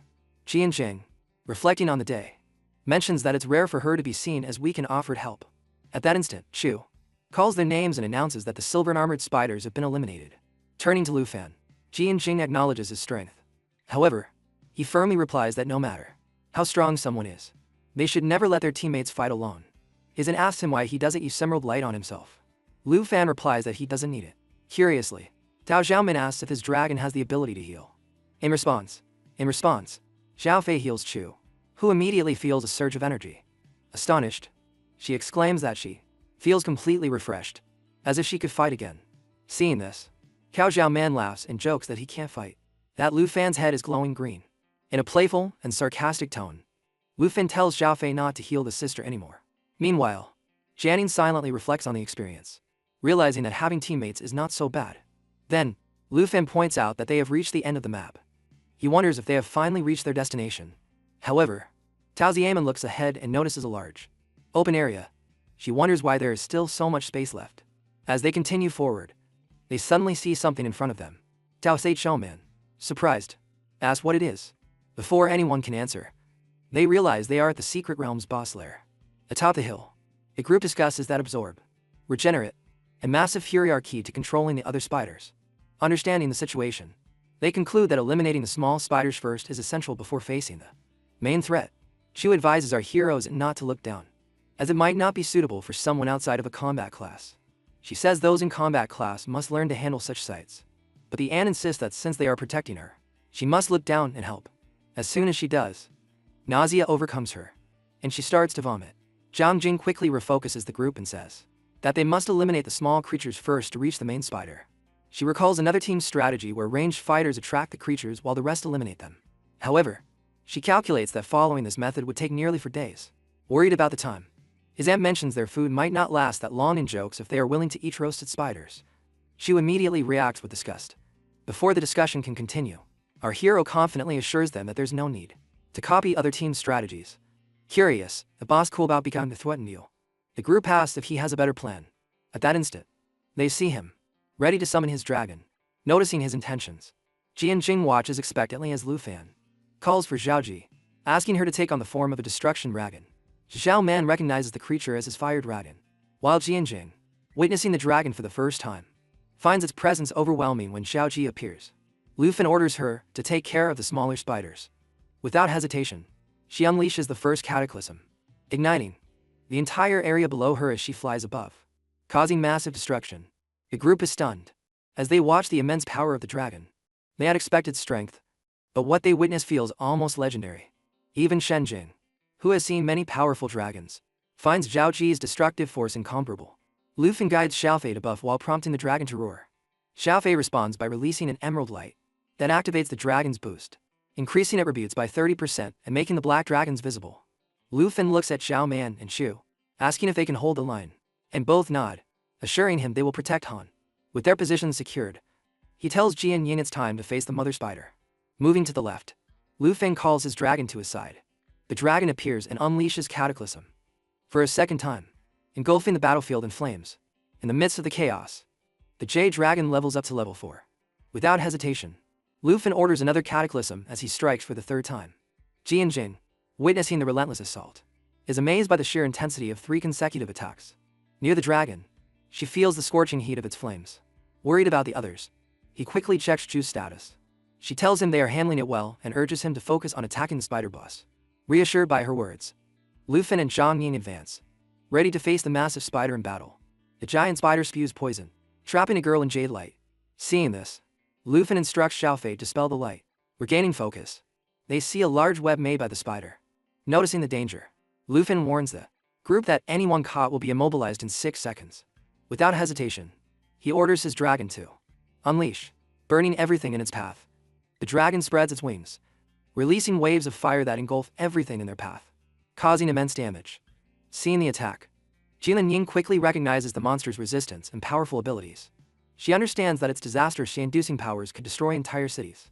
Finding the creature's strength both terrifying and incredible as the battle intensifies, the Jade Dragon levels up to 5, and the group receives the Jade's blessing. Without wasting time, Lufin instructs Xiaofei to activate the newly acquired skill. The moment the skill is used, Xiaofei undergoes a transformation, her form now resembling Xiaoji's. With this change in shape, her strength also increases significantly. The dragon, now transformed, seems ready to face the giant spider. As the battle intensifies, Zhang Jing and our hero's dragon activate the Emerald Blessing. While enhancing her skills, she throws her spear with force, but notices the red sword. Bloodbreaker pierces the boss effortlessly. A thought crosses her mind as the emerald light enhances the dragon. It also seems to increase her strength. Lufin recognizes Xiao Hai's new form and praises her for reaching level 5. Observing the battle closely, he notes that Zhang Jing's attack has further increased the Jade Dragon's attributes, making it even more powerful.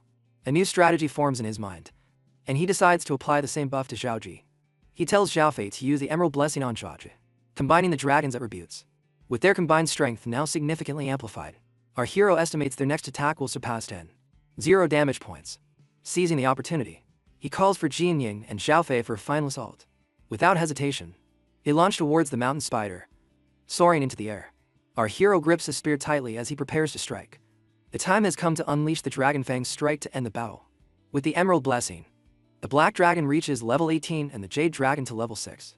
As the battle continues, the Jade Dragon levels up to 7. At the same time, Lufin reaches level 23. Jian Sheng, curious, asks about his score in the main exam. He says it was 1.3 million, but she notes that his strength seems to surpass that. He clarifies that the maximum score for the nightmare difficulty was limited to 1.3 million, the highest possible. Then, Lufin tells Chu and Zhao Man to come down with his aunt from the high ground. Seeing their points, she notes she has much less than him. The difference in strength between them is vast and almost impossible to match. With the benefits of his aunt's food in the poisonous spider forest, the entire team benefits as they level up and receive valuable rewards. Excited, Zhao Man opens a reward box and is delighted to find new equipment. Zhang Jing, feeling an unusual joy, is happy to have formed a team. It seems to be a new experience for her. As the group gets closer, Chu suggests exchanging phone numbers, but Jian Jing refuses, explaining she doesn't use a phone. However, Xiaoman assures her that if they enter another secret realm, they will contact her through her home. With that, theme is officially formed, and they celebrate their new bond. Lufin Zant joins in, bringing a freshly made dish to increase their resistance. The enrollment captivates everyone, and after eating, they feel the effects instantly. Their stamina greatly improves, and the Jade Dragon levels up quickly, twice reaching level 13. Lufin levels up to 24, marking another milestone in his progress. Now, as they begin their daily studies in combat theory, the group focuses on training for more than half a month each week. Afterward, just before the freshman evaluation, the Jade Dragon reaches level 13, and the Black Dragon to level 25, wanting to see her rewards. He calls Xiao Man to open a chest. She eagerly steps forward as he watches her progress. He reflects on how, before the evaluation, his Black Dragon was already at level 20, while Xiaofei was only at level 15. Zhang Jing shares that her cold water sword has leveled up with her, now reaching level 24. Examining the new items, she realizes she has received the poisonous spider set. She mentions that with this new equipment, she can significantly raise her ranking in the freshman evaluation. Afterwards, his aunt calls them home for dinner and reminds them to rest from training. At that moment, our friend decides that resting and preparing for the evaluation is the best option. Just then, Professor Gu appears and calls out to him. To his surprise, she clarifies that she is not the one looking for him. Director Chao wishes to discuss something important. Curious and somewhat puzzled, Lufin wonders what could be so urgent before the evaluation. When he asks, Professor Gu clarifies that he will understand when he arrives. Meanwhile, some boys chat about a new development in the Azure class. One mentions that a student named Dis73 Hong has already advanced. Professor Gu notices Lu Fan's reaction and asks if the discussion bothers him. He replies that he has been so focused on classes and training in the secret realm that he no longer understands what his classmates are talking about. The professor says it's all because of him. His challenge against Hong made other first-year students notice that. Duels are a way to earn points. They now call this trend the new evolution. Our hero is surprised and asks if he is the reason. The professor confirms it. She explains that the first-year students now duel regularly.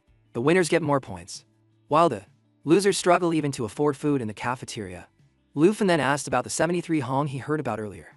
The professor clarifies that Hong Wu's strength is now used as a unit of measurement. Since Lu Fan is much stronger, he is considered 10 Hong, while Hong Wu remains 1 Hong. The professor adds that Hong Wu is now working on cleaning tasks in the academy, which at least helps him earn some points and avoid starvation. Finally, she tells our hero that Vice Director Sao is waiting for him. Lu Fan nods and prepares to go. Our hero enters and asks the Vice Director if he was calling for him. The Vice Director lets him in and mentions the national trial promised before his admission. He informs Lu Fan that the trial schedule has been moved up. Initially, it was planned in Jinyu City, Taichi Nation, for 5 months from now, but the host country moved it up to just 2 months away. He then mentions that Taichi has already announced their contestant for this year, Jin Chang'an, the eldest son of the family. He is expected to reach level 60 and complete his 3rd transformation in a month. Lu Fan immediately notes that Taichi has planned the trial right after Jin Chang'an completes his transformation. The Vice Director confirms this, stating that holding the trial when most contestants from other countries are still in the process of their 2nd transformation will ensure Jin Chang'an's victory. Our hero understands that the difference between the 2nd and 3rd transformation is not just about levels. Each transformation unlocks new skills that greatly increase strength. He sees it as another cunning plan by the Jin family. The Vice Director acknowledges that the qualification promised to Lu Fan now comes with unfair conditions. He says that in 2 months, Lu Fan would only reach level 30 in his 2nd transformation, while most of the rivals will be above level 50. He even warns that facing such strong opponents could cost Lu Fan his life. He then reminds him that the Dragon Nation has always dominated previous trials, but this time, other nations are specifically aiming to defeat them, and with even less preparation time. Finally, he asks if our hero still wishes to participate in the national trial. He replies to the Vice Director that this is his chance to join the top experts of the Dragon Nation. He confidently states that he not only wants to participate but also wants to win. The Vice Director, seeing his determination, says that since he has made his decision, he will arrange the necessary resources for him. He advises Lu Fan to do well in the freshman evaluation. Our hero acknowledges it and adds that it will be difficult for the Vice Director to obtain those resources.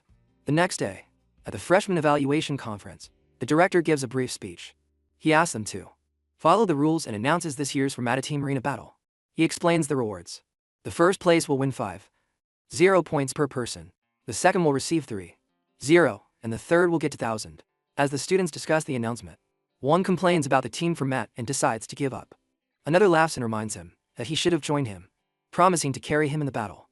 A nearby student points out a flaw in the plan, reminding his friend that they are both healers. She was happy that the team is limited to 5 members. She says that since his aunt is not a combat class, they have exactly 2 full teams. The director then addresses the students, pointing out that many seem to lack experience in teamwork. However, he assures them it's not too late to form one. He announces that the preliminary round will begin that afternoon, and by the next evening, the top 100 teams will be determined. He also asked if any duelists are interested in joining others. At that moment, a boy approaches Zhang Jing and introduces himself as the number 7 dual swordsman. He tells her he has been watching her since the new student entrance ceremony and hopes she will join him for the evaluation. Just as he is about to finish his sentence, Jian Ying interrupts and refuses without hesitation. At that moment, Xiao Man arrives and cheerfully tells them to hurry and register with Professor Gu. She then notices Lu Fan's face and asks why he looks like he's about to cry. Q explains that many want to join Jian Ying, but he was sure she wouldn't leave her team. In the end, Lu Fan teams up with Chu, and Zhang Jing partners with Xiao Man. The next day, the preliminary round of the first-year student assessment is held at the Dragon City Academy Arena. The matches are intense, and a princess watches with interest. She praises her guard's performance. Impressed by his 28 consecutive victories, she encourages him to continue, as a few more wins will put him in the top 16. He thanks her respectfully, then mentions that her brother, Jin Changhyun, will be coming to see her soon and plans to introduce her to their father. She urges her guard on, insisting he must reach the number 1 position to get a promotion. He promises to follow her orders without fail. As the next battle begins, the opponents are introduced: number 18, Shentian Jinju versus No One. Lu Fan In Zhangjing, the princess is surprised to see the top 2 students on the same team. She wonders in disbelief how they ended up together. In a flashback, it's shown that our boy swaps his teammate for Jianjing. She suggests the swap because she doesn't want to be a burden and is happy to work with her sister. Now, both of them are cheering for our boy's team, who motivates his companions as they aim for first place. While waiting in the arena's waiting room, Lufin looks over his collection of treasure maps. He notes their quality is low and they're scattered across distant locations, so he decides to combine them. As he watches the maps merge, he's both surprised and excited. Jianjing notices his reaction and asks if he's okay. He exclaims in amazement, realizing the combination actually worked. Looking at the new map, he spots a place called the Flying Dragon Graveyard and realizes he's never heard of it before. He decides to ask about it another day. Just then, an announcement calls for Team No, a teen and our heroes team, to enter the arena. Our boy reminds Jianying that it's their turn to take the stage, and that they can't afford to slack off in the freshman evaluation. As they enter, the crowd starts talking.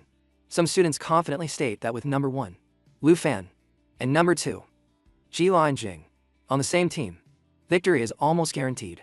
Others argue that it's not a sure thing, pointing out that Chen Yanzai has already won 28 matches in a row. They also recall that past champions weren't always the top-ranked students. Jianjing turns to Lu Fan and mentions that their opponent is also a dragon tamer. She then asks if he's confident they'll win. Instead of answering directly, Lu Fan gives a mischievous smile and proposes a bet. He proposes that if he defeats both opponents by himself, she has to share everything she knows about the characteristics of a master swordsman. Jianjing is surprised and asks if he really plans to fight without her help or even summoning his dragon. Lu Fan admits she has a point, then recalls his time in the poisonous spider forest, and notes that their fighting styles are similar. With that, the evaluation officially begins. Jinju's guard steps forward, eager for the fight. He accuses Lu Fan of always trying to overshadow others and declares that from now on, there can only be one dragon tamer. Meanwhile, our boy suddenly disappears, surprising everyone. He tells Jianjing it's too late to back out of the bet. As the battle starts, Chen gets frustrated, asking why Lu Fan won't rely on his teammate or summon his dragon. Lu Fan responds. He calmly replies that it's just a small bet, nothing serious. He adds that he doesn't need to go all out to face him. From the stands, the princess is furious. She feels this is her chance to get revenge on Lu Fan. She remembers how he humiliated her and vows to make him pay tenfold. Without hesitation, she orders the armored earth dragon to attack. As the dragon lunges, Lu Fan calmly observes. He calmly notes that one of its fangs is broken, making its face look uneven. He then says he'll fix it. The battle intensifies and the crowd roars. The crowd is astonished as our boy stops the earth dragon's attack with one hand. The students in the audience can't believe their eyes. Some are dumbfounded, wondering if they're dreaming. Others point out it's an earth dragon, reminding everyone that a dragon should always be stronger than a human. They begin to wonder just how powerful Lu Fan is, finding the situation difficult to comprehend. The princess, seeing her guard frozen in awe, scolds him, demanding he stop daydreaming and take down our boy now. He quickly regains his focus and obeys her command, ordering the earth dragon to perform a sweeping attack. Meanwhile, our boy's teammate analyzes the situation, noting that both Lu Fan and their opponent are dragon tamers. She deduces they probably can't dodge easily, especially with 2 attacks closing in at once. Escaping seems impossible. Instead of panicking, our boy sighs, wondering when they'll use moves that will actually make him take them seriously. Meanwhile, Zhang Jing observes the earth dragon and notes that its stats are much higher than other beasts of the same level. However, our boy isn't just holding back the earth dragon. He's also fighting the dragon tamer at the same time.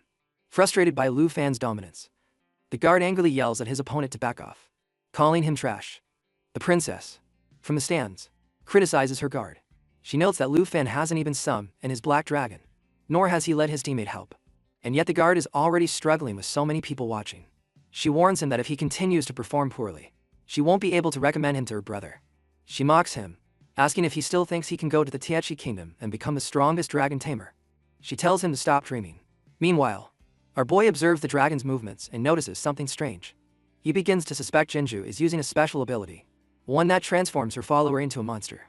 As expected, he notices she has activated that mysterious buffing ability again the pulse. The audience watches in astonishment as the earth dragon's appearance changes, making it look like a demon from hell. Some students comment on how Chen Yanzusha's partner has clearly given him a boost, increasing his strength.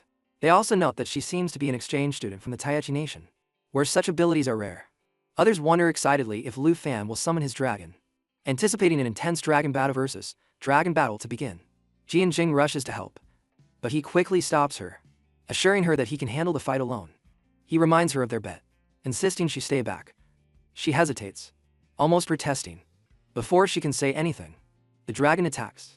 As the fight continues, Lu Fen recognizes the enemy's ability. He remembers seeing it before, a painful transformation that distorts the body in exchange for more power. Meanwhile, Jinju orders her guard to take him down, and he immediately acknowledges her command. Then, Jinju mocks our boy, boldly claiming she will take his black dragon and turn him into a loser once again. Laughing, she taunts him, challenging him to summon his dragon if he doesn't want to be crushed. Then, she sarcastically reminds him that he once boasted about having high enough stats to overcome the Earth Dragon. She asks why he is struggling now. Lu Fan, unfazed, commands his dragon magic to attack. Suddenly, the guard shivers, feeling an unexpected chill in the air.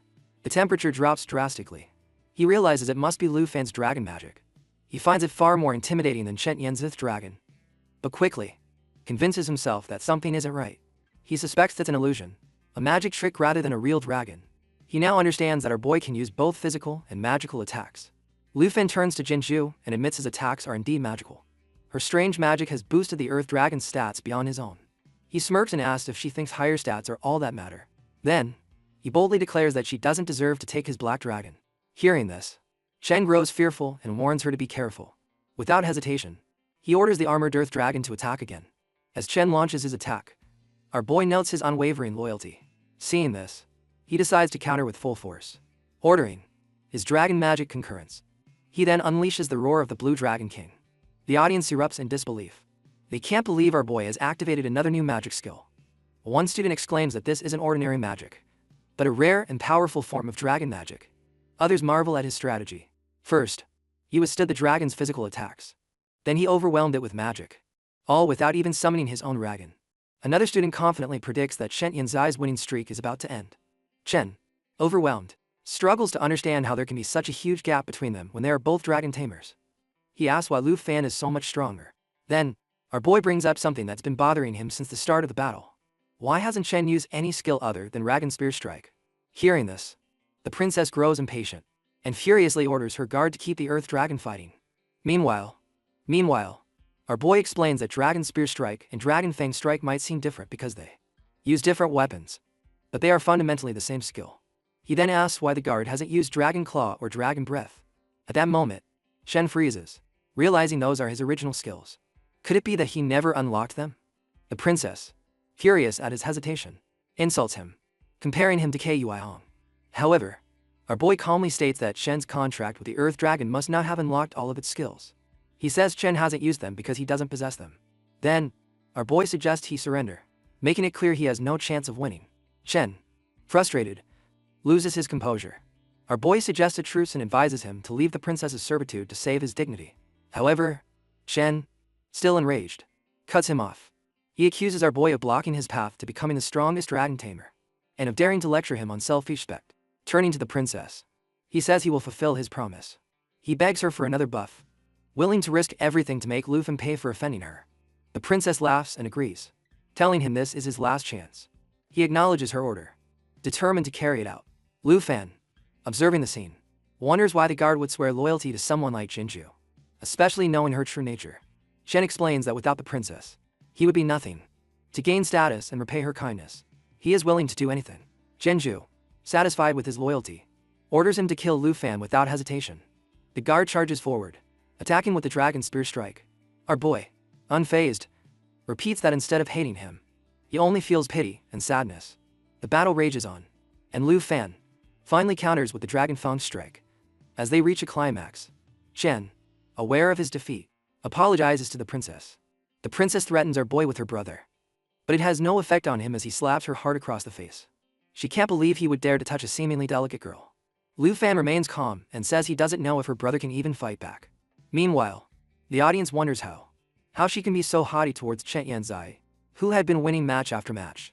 The crowd begins to reconsider, and some admit the exchange student was quite arrogant before. Before the discussion can escalate, the vice principal intervenes and orders everyone to be silent. He then announces the results. Lu Fan and Jian Yin's team wins. Before moving on, he asks Lu Fan to come to his office, while the other students prepare for the next round. Later, in the vice principal's office, Lu Fan listens. Lu Fan listens as the vice principal explains that at first, he thought Lu Fan's anger was due to the Jin family's advancement in the national trial. However, from Mr. Shin, he also learned about his conflict with Jinju. Our boy acknowledges this, admitting that settling personal grudges in the arena often leads to criticism. He also understands Chen Yanzihao's disappointment and recognizes how Jinju manipulated him into fighting. The vice principal decides to drop the subject and presents our boy with something important. He says that he and the principal saw Lu Fan's performance in the match and have decided something. Lu Fan is being allowed to withdraw from the freshman evaluation. Surprised, our boy immediately asked about this, wondering if his performance was poor. The vice principal reassures him, saying it's quite the opposite. Our boy used dragon language spells, and both he and the principal were convinced of his potential for the national trial. Therefore, they have arranged for his entry into a high-level secret realm. He then presents a secret realm selected for Lu Fan by the Secret Realm Hunters Guild, in conjunction with the Dragon Capital Academy. Hearing this, Lu Fan thinks about his options. He knows the Secret Realm Hunters, much like the Land Hunters, are guilds that manage resources. They gain wealth by exploring dangerous secret realms and uncovering hidden rewards. Now, he must decide which path to take. The vice principal explains that all secret realms are acquired through expensive auctions. He tells Lu Fan to choose one, and the school will bid for it on his behalf. Lu Fan hesitates, pointing out that the starting prices are extremely high. The principal assures him that the Dragon Capital Academy doesn't stop at the national trial. The promised resources will be secured no matter what. After reviewing the options, our boy makes his decision. He confidently points to one and tells the vice principal he has chosen. He picks the Flying Dragon Graveyard. Then, the next day, at the freshman evaluation semifinals in the Dragon Capital Academy arena, the vice principal announces the first semifinal match. Lu Fan and Jian Ying's team was set to face teams team Zhang Fang Zhen and Isu Jin. Professor Gu looks confused, but before he can say anything, the vice principal clears his throat and makes another announcement. Lu Fan Jian's team has withdrawn from the match and will be replaced. The students react with surprise and confusion. Some wonder what's happening, while others speculate it might be because of yesterday's incident. One girl complains that she came specifically to see Lu Fan fight. Zhao Man sighs in frustration, calling the rumors annoying. However, Shu advises everyone to ignore them, explaining that Lu Fan and Jin Yin probably have already entered the secret realm outside the Flying Dragon Graveyard, in the giant wood forest. Standing at the edge of the secret realm, Lu Fan turns to Jian Jing and apologizes. Teaming up with him meant withdrawing from the competition, but Jian Yin calms him down. She says the academy let them keep their elite spots and even gave them 10-0 points, so there's nothing to regret. Besides, she adds, entering such a rare secret realm is more valuable. She then tells him that all the rewards from the secret realm will be his. She only needs the experience points. Amon calls out to Lu Fan and Zhang Jing, and when questioned, he calmly replies for them not to worry. He says he's from the Secret Realm Hunters Guild. Lu Fan immediately asks if he's from the Dragon Capital Academy, and the man replies yes, and that he is there to guide them to the entrance of the Flying Dragon Graveyard. Black Rat nods and says that since he won the bid, they should follow him. His task is to lead him to the teleportation gate. After that, his job will be complete. He pauses before adding that the Dragon Capital Academy has deep pockets. He also asks about their level. To be bidding on such an expensive secret realm, Lu Fan calmly replies that he is level 25, and she is level 24. Black Rat's eyes suddenly widen. He's shocked that he's only level 25. This secret realm is a nightmare level area, meant for those at level 55 and above. He quickly pulls out his communicator, feeling he must contact the academy. He says they must have made a mistake, sending to people who haven't even reached their second job advancement. He says it's basically sending them to their deaths. Our boy interrupts him before he can make the call. Without another word, Lu Fan activates a skill. Powerful energy surges around him, and suddenly a massive dragon appears. Before they can react, a deafening roar echoes through the sky. A draconic eagle, a level 59 green-winged dragon swoops down, forcing them all to take defensive positions. Black Rat looks on in disbelief, asking if he was really level 25. Lu Fan calmly replies that levels don't matter and asks Black Rat to lead them to the entrance as soon as possible. Black Rat agrees to continue leading the way. He eventually leads the group to the entrance of the Flying Dragon Graveyard. Noticing the teleportation gate in the sacred tree, he comments that his job is done and suggests they part ways unless fate brings them together again. Before he can leave, our boy stops him and suggests they become friends. He explains that since Secret Realm Hunters have traveled far and wide, he might need information on different locations in the future. Black Rat seems confused about the kind of information Lu Fan is asking for, prompting our boy to clarify that he's only interested in general geographical locations, not secret realms.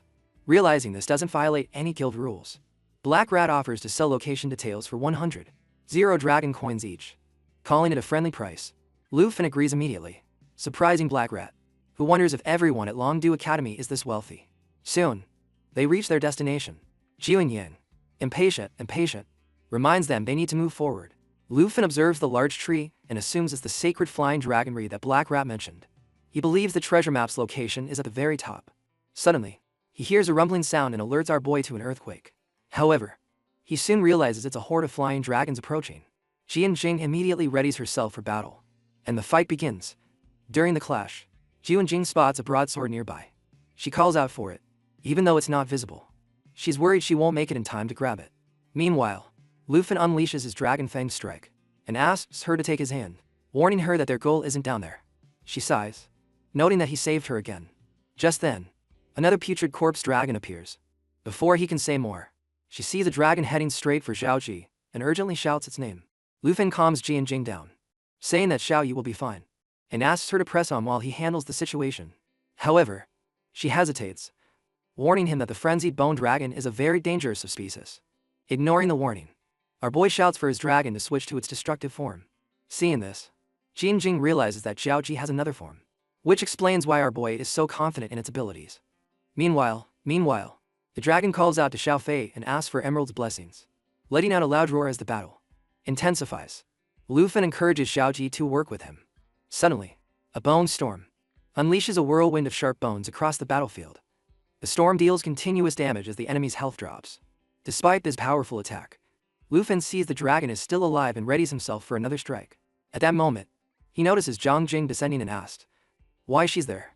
Instead of moving on, she reminds him of their bet, explaining that since he defeated Chant Yanzahai alone, she will now fulfill her promise by revealing details about the characteristics of sword masters. Pleased, our boy nods and prepares to fight alongside her.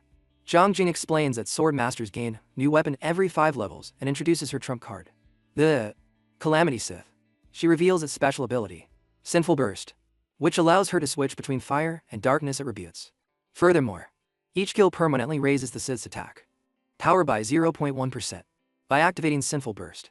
Lufin notices that sword masters don't unlock skills like other classes. Instead, they obtain weapons with special abilities. Turning to Xiao Fei, he signals that it's their turn to attack, and they launch an assault on the dragon. He then orders the black dragon to use Earthbreaker. The dragon lets out a deafening roar as the attack slams into the ground, causing massive damage to everything in range. The impact creates abyssal fissures that can trap enemies. After the battle, the Emerald Dragon reaches level 15. Jian-Jing thinks back on the fight and realizes that, although she used her strongest weapon, the Calamity Sith, the real damage was dealt by Xiaoyi. Seeing the power of the dragons, she can't help but feel amazed. She then apologizes to Lu Fan for not moving forward, as planned, admitting that since she knew Xiaoji and Xiao Fei could handle the boss quickly, her presence didn't make much of a difference. Our boy reassures her that it's fine and even thanks her for her help, for saving him from the bone storm. He points out that they gained a lot from this battle. Not only did they learn about sword masters, but Xiao Fei also reached level 15. Curious, Jian-Jing asks if there's a breakthrough phase at this level and if it enhances abilities like her weapon does. Lu Fan confirms this, explaining that now, like Xiaoji, Xiao Fei can switch forms. He admits he was worried about Xiao Hefei's slow growth and didn't know when he'd see its dragon form. But now it can switch between for different forms. Excited, he suggests trying out Xiao Fei's new abilities. Before they can proceed, Jian-Jing reminds them they still need to climb the divine dragonry and continue exploring. Before they can move, a sudden spell attacks them. Noticing that the noise from their fight with the bone dragon has attracted other monsters, our boy quickly warns everyone to take cover. Now, there are new monsters to defeat. Our boy tells Xiao Fei to switch to Soul Light form and join Xiaoji. As a dragon attacks, the group leaps into battle. Lufin tells Xiaoyi to cover them while they climb the divine dragonry. In the face of the fight, new skills are unlocked: Soul Impact and Soul Protection. Soul Protection greatly enhances the stats of the ally linked to the Soul Light, boosting them by 100% to 200%. Each time the ally takes damage, it absorbs the impact and creates layers of a Kai shield. When 10 layers are accumulated, Kai Impact is released, dealing damage equal to the total amount absorbed. It roars loudly, and Jian-Jing is shocked by how potent Xiao Fei's effects are on Xiaoji.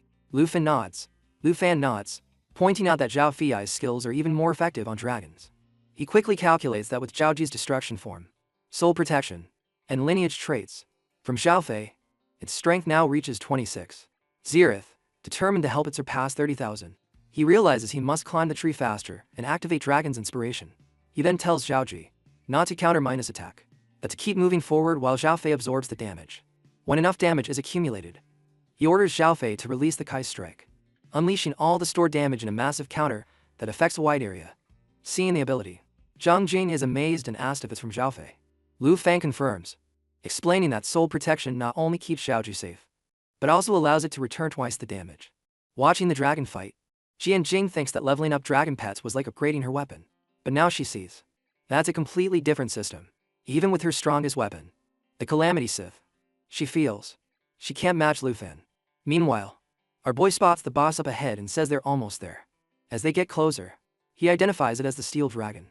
Knowing its reputation, he recognizes its strength. It's level 60 and classified as a nightmare level boss. By flapping its wings, the Steel Dragon generates a powerful storm that damages and slows anyone caught in it. Additionally, when charging at a target, it reduces incoming damage by 50%, strengthening its defense. At that moment, the dragon lets out a deafening roar. Jian Jing notes that, like the frenzied bone dragon, this one is also a dragon subspecies and asks Lu Fan to help Xiao Ji, but he calmly tells her not to worry. Instead, he turns to Zhaofei and asks it to prepare Soul Impact. Once activated, it channels dragon energy, charging 1 to 2 layers per second. Once fully charged, it releases all the energy in a powerful attack with a maximum of 30 to 60 layers. With everything set, our boy calls out to Xiaoji and tells it that the next move is up to it. The Steel Dragon roars, initiating an intense battle. Jian Jing is frightened, and as she sees the dragon approaching, though she feels small compared to a dragon tamer, she remembers that as part of the team, she must help. Determined, she switches to the Dark Attribute and uses Sinful Burst against the dragon. However, her attacks fail to deal any damage. Frustrated, she curses and admits they're useless.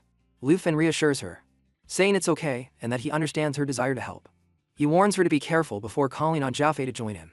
With their combined strength, they launch a powerful attack on the dragon. After the intense battle, the black dragon reaches level 20. Excited, Lu Fan says it's finally over. Xiao Yu reaches level 20 and unlocks the intimidation skill. Jian Yin reaches level 25 and is amazed by Zhuafi Ai's strength at level 15. She imagines that Xiao Yi, at level 20, could defeat the Steel Dragon in a single blow. The thought is incredible to her. Our boy confidently tells Zhaoji that the Steel Dragon is nothing before him now and encourages everyone to keep moving. He notices Zhang Jing is looking thoughtful and asks her what's wrong. She says she remembered something Zhu Man mentioned. If a dragon is very strong, even a dog nearby could cause destruction just by running wild alongside it. Hearing this, he remarks that it's rare for her to joke. Jian Jing admits that being with them for so long might have changed her. Our boy agrees, saying she talks more now, which he thinks is great. He then casually compliments her, saying he found her voice charming when they first met. Flustered, Jian Jing is taken aback. Lu Fan smiles and adds that she's cute too, asking if anyone has ever told her that before. She hesitantly replies that she barely talks to people and has few friends. Noticing her sadness, Lu Fan changes the subject, quickly, telling her not to dwell on sad things and encouraging them to move deeper inside. She nods. At that moment, Zhaofei and Zhao Ji let out a loud roar, and Lu Fan tells them to stop. Without knowing it, an egg is nearby.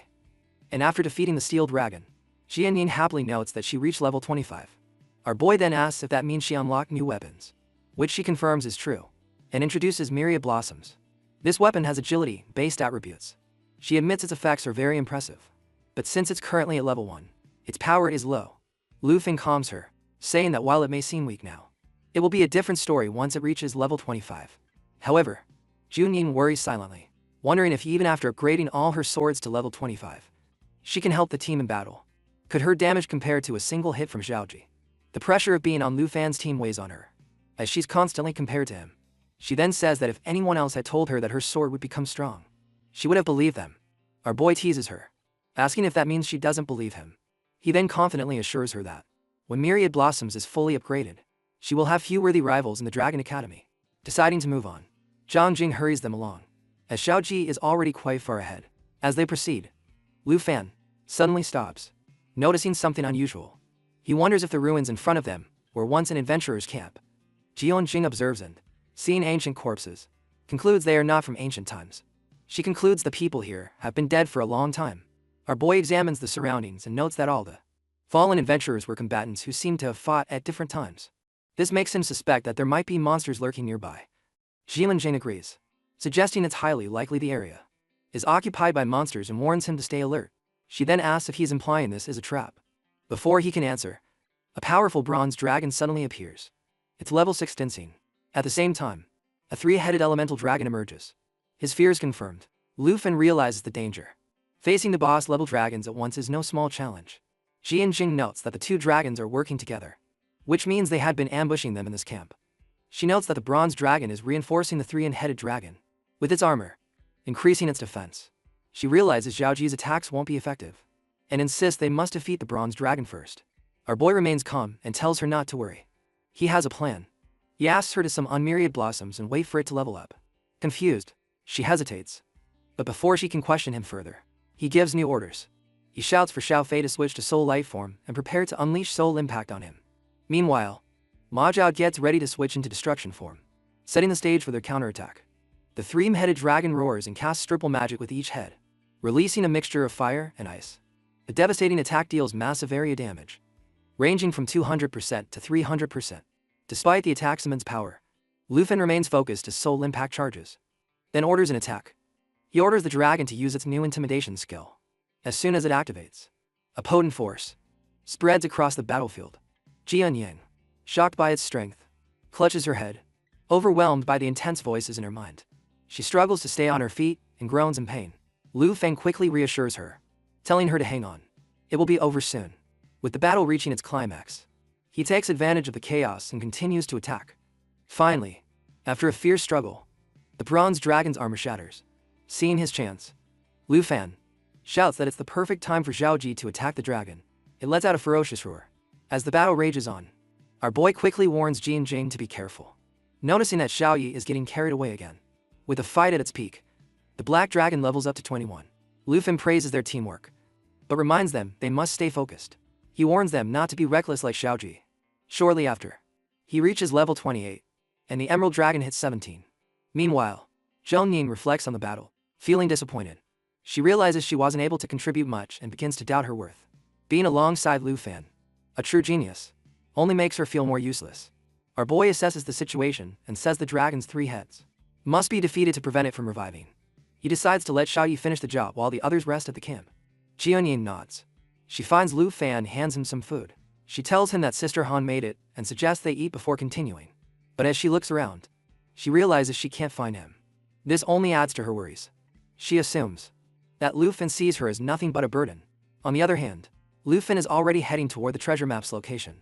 As he gets closer, he silently apologizes to Zhang Jing. The real reason he came to the Dragon's Tomb wasn't just for the battles. It was for this treasure map. Our boy finds a nightmare dungeon boss around level 70 at his destination. A level difference too great to ignore. Our boy's team of dragons struggles against a dragon. Meanwhile, Xianjing thinks about how many times he has rescued her. She assumes he must be tired of always helping her, and perhaps prefers to act alone. Determined not to be a burden anymore, she resolves to contribute more. She recalls how he encouraged her in response, acknowledging her willingness to support the team. He expresses his gratitude. Meanwhile, our boy admits that the level 70 opponent is stronger than the dreaded Doomsday Emperor from the major exam. He then tells Zhao Yi to prepare to use Lava Hell, an ability that both damages and restores health. As the dragon roars, Xiaoji tells Xiao Fei to switch to the Eternal Being form. Seeing the Rain of Swords, he wonders if it's help from his teammate. Jian Jing explains that her role is to support him from behind. She also assures him that he is safe, which calms him. Suddenly, a new skill is unlocked, Life Pulse. Without hesitation, he tells Xiao Fei to cast it. He realizes he's getting the types of emerald buffs at once. With Life Pulse forming double layers, the bloodline effect is doubled again. He orders Zhao Ji to attack the enemy dragon, and it obeys with a roar. Then, he attacks the dragon with all his might. As our boy uses dragon language magic, he unleashes the roar of the Blue Dragon King, a powerful fire attack. Witnessing this, his teammate looks confused and asks if he's referring to a dragon. He quickly clarifies that he's speaking in the dragon tongue. As the boss is about to cast powerful dragon magic, the curse fades. Elemental Forbidden Edition activates, replacing Soulless Alt with dragon magic. Realizing the imminent danger, he calls for Zhao Fei's help. After the apocalypse, Zhao Fei shields everyone with the Eternal Guardian skill, erecting a protective barrier. After the fight, he quickly checks on Jinying to make sure she wasn't injured.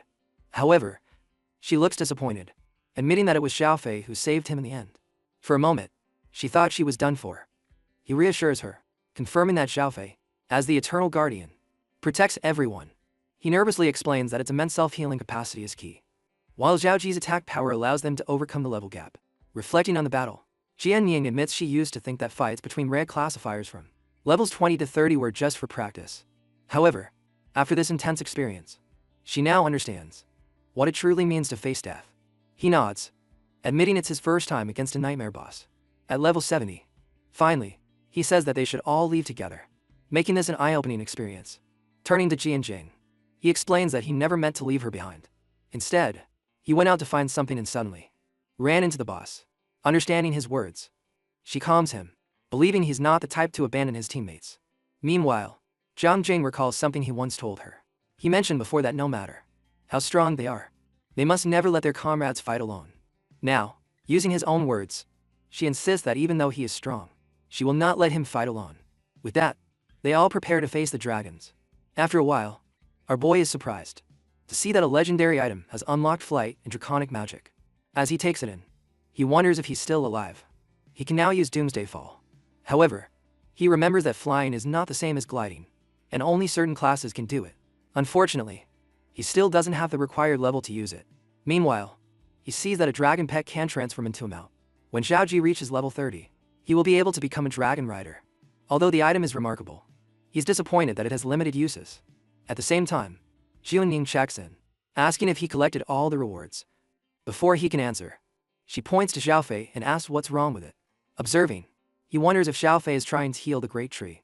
He explains that Life Spring only heals allies, which indicates that the sacred flying dragon tree is an ally.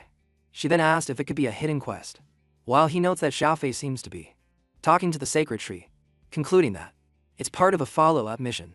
He recalls that the tree has been losing its divine power ever since the abyssal dragon, the Devourer, took control of it. After checking the mission item's description, he learns that completing it requires defeating a level 10 entity. The Dragon King, which far surpasses nightmare difficulty, is likely in the triple digits. He notes the mission has no time limit. He decides to wait until he reaches level 60 for his third class change quest or level 90 for his fourth before attempting it. Grateful, he thanks Xiaofei. He says that without her, they wouldn't have discovered the hidden quest to heal the sacred tree. Then, he suddenly asks Xiaofei to eat an item. The others look at him, confused, not understanding his logic. He clarifies that he's not just randomly feeding it. Since she has an ability called natural assimilation, she can acquire new skills and traits by devouring items.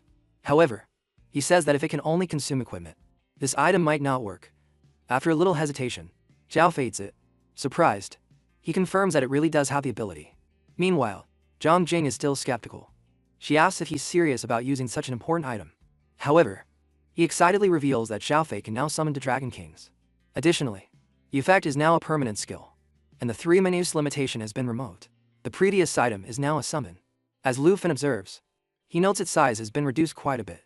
However, he mentions that Xiaofei now is a pet. Meanwhile, she wonders if this means a dragon now has its own pet. As she thinks about it, she finds what Lu Fan has to be incredible. Shortly after, she mentions that clearing a high-level secret realm is exhausting and suggests they head back. Furthermore, she reminds him that Sister Han will be worried. He tells her to go on ahead, assuring her he'll catch up soon. However, he explains that he still has something important to attend to. Later, at Villano, one of the Dragon Capital Academy, Lu Fan finally addresses a discussion that he had postponed for a long time. They've lived together for so long that he feels it's time to talk about it. He says that Xiaofei is bullied by Xiaoji daily, and asks if no one wants to see her get stronger and stand up for herself. He insists that now is the perfect opportunity. However, noticing their distraction, he asks if they're even listening. Although he acknowledges their excitement, he asks them to wait a moment. Afterward, he introduces the new family member, who will be arriving soon, emphasizing that everyone must get along. As he gives these instructions, he directs a question to the egg on the table. The star dragon, referring to it as the third dragon, he curiously asked if they can guess whether it will be a brother or a sister. Although he's confused because the timing always worked before, the situation now seems different. Meanwhile, Xiaoji thinks about his current limitations. Right now, he only has 2 dragon pet slots.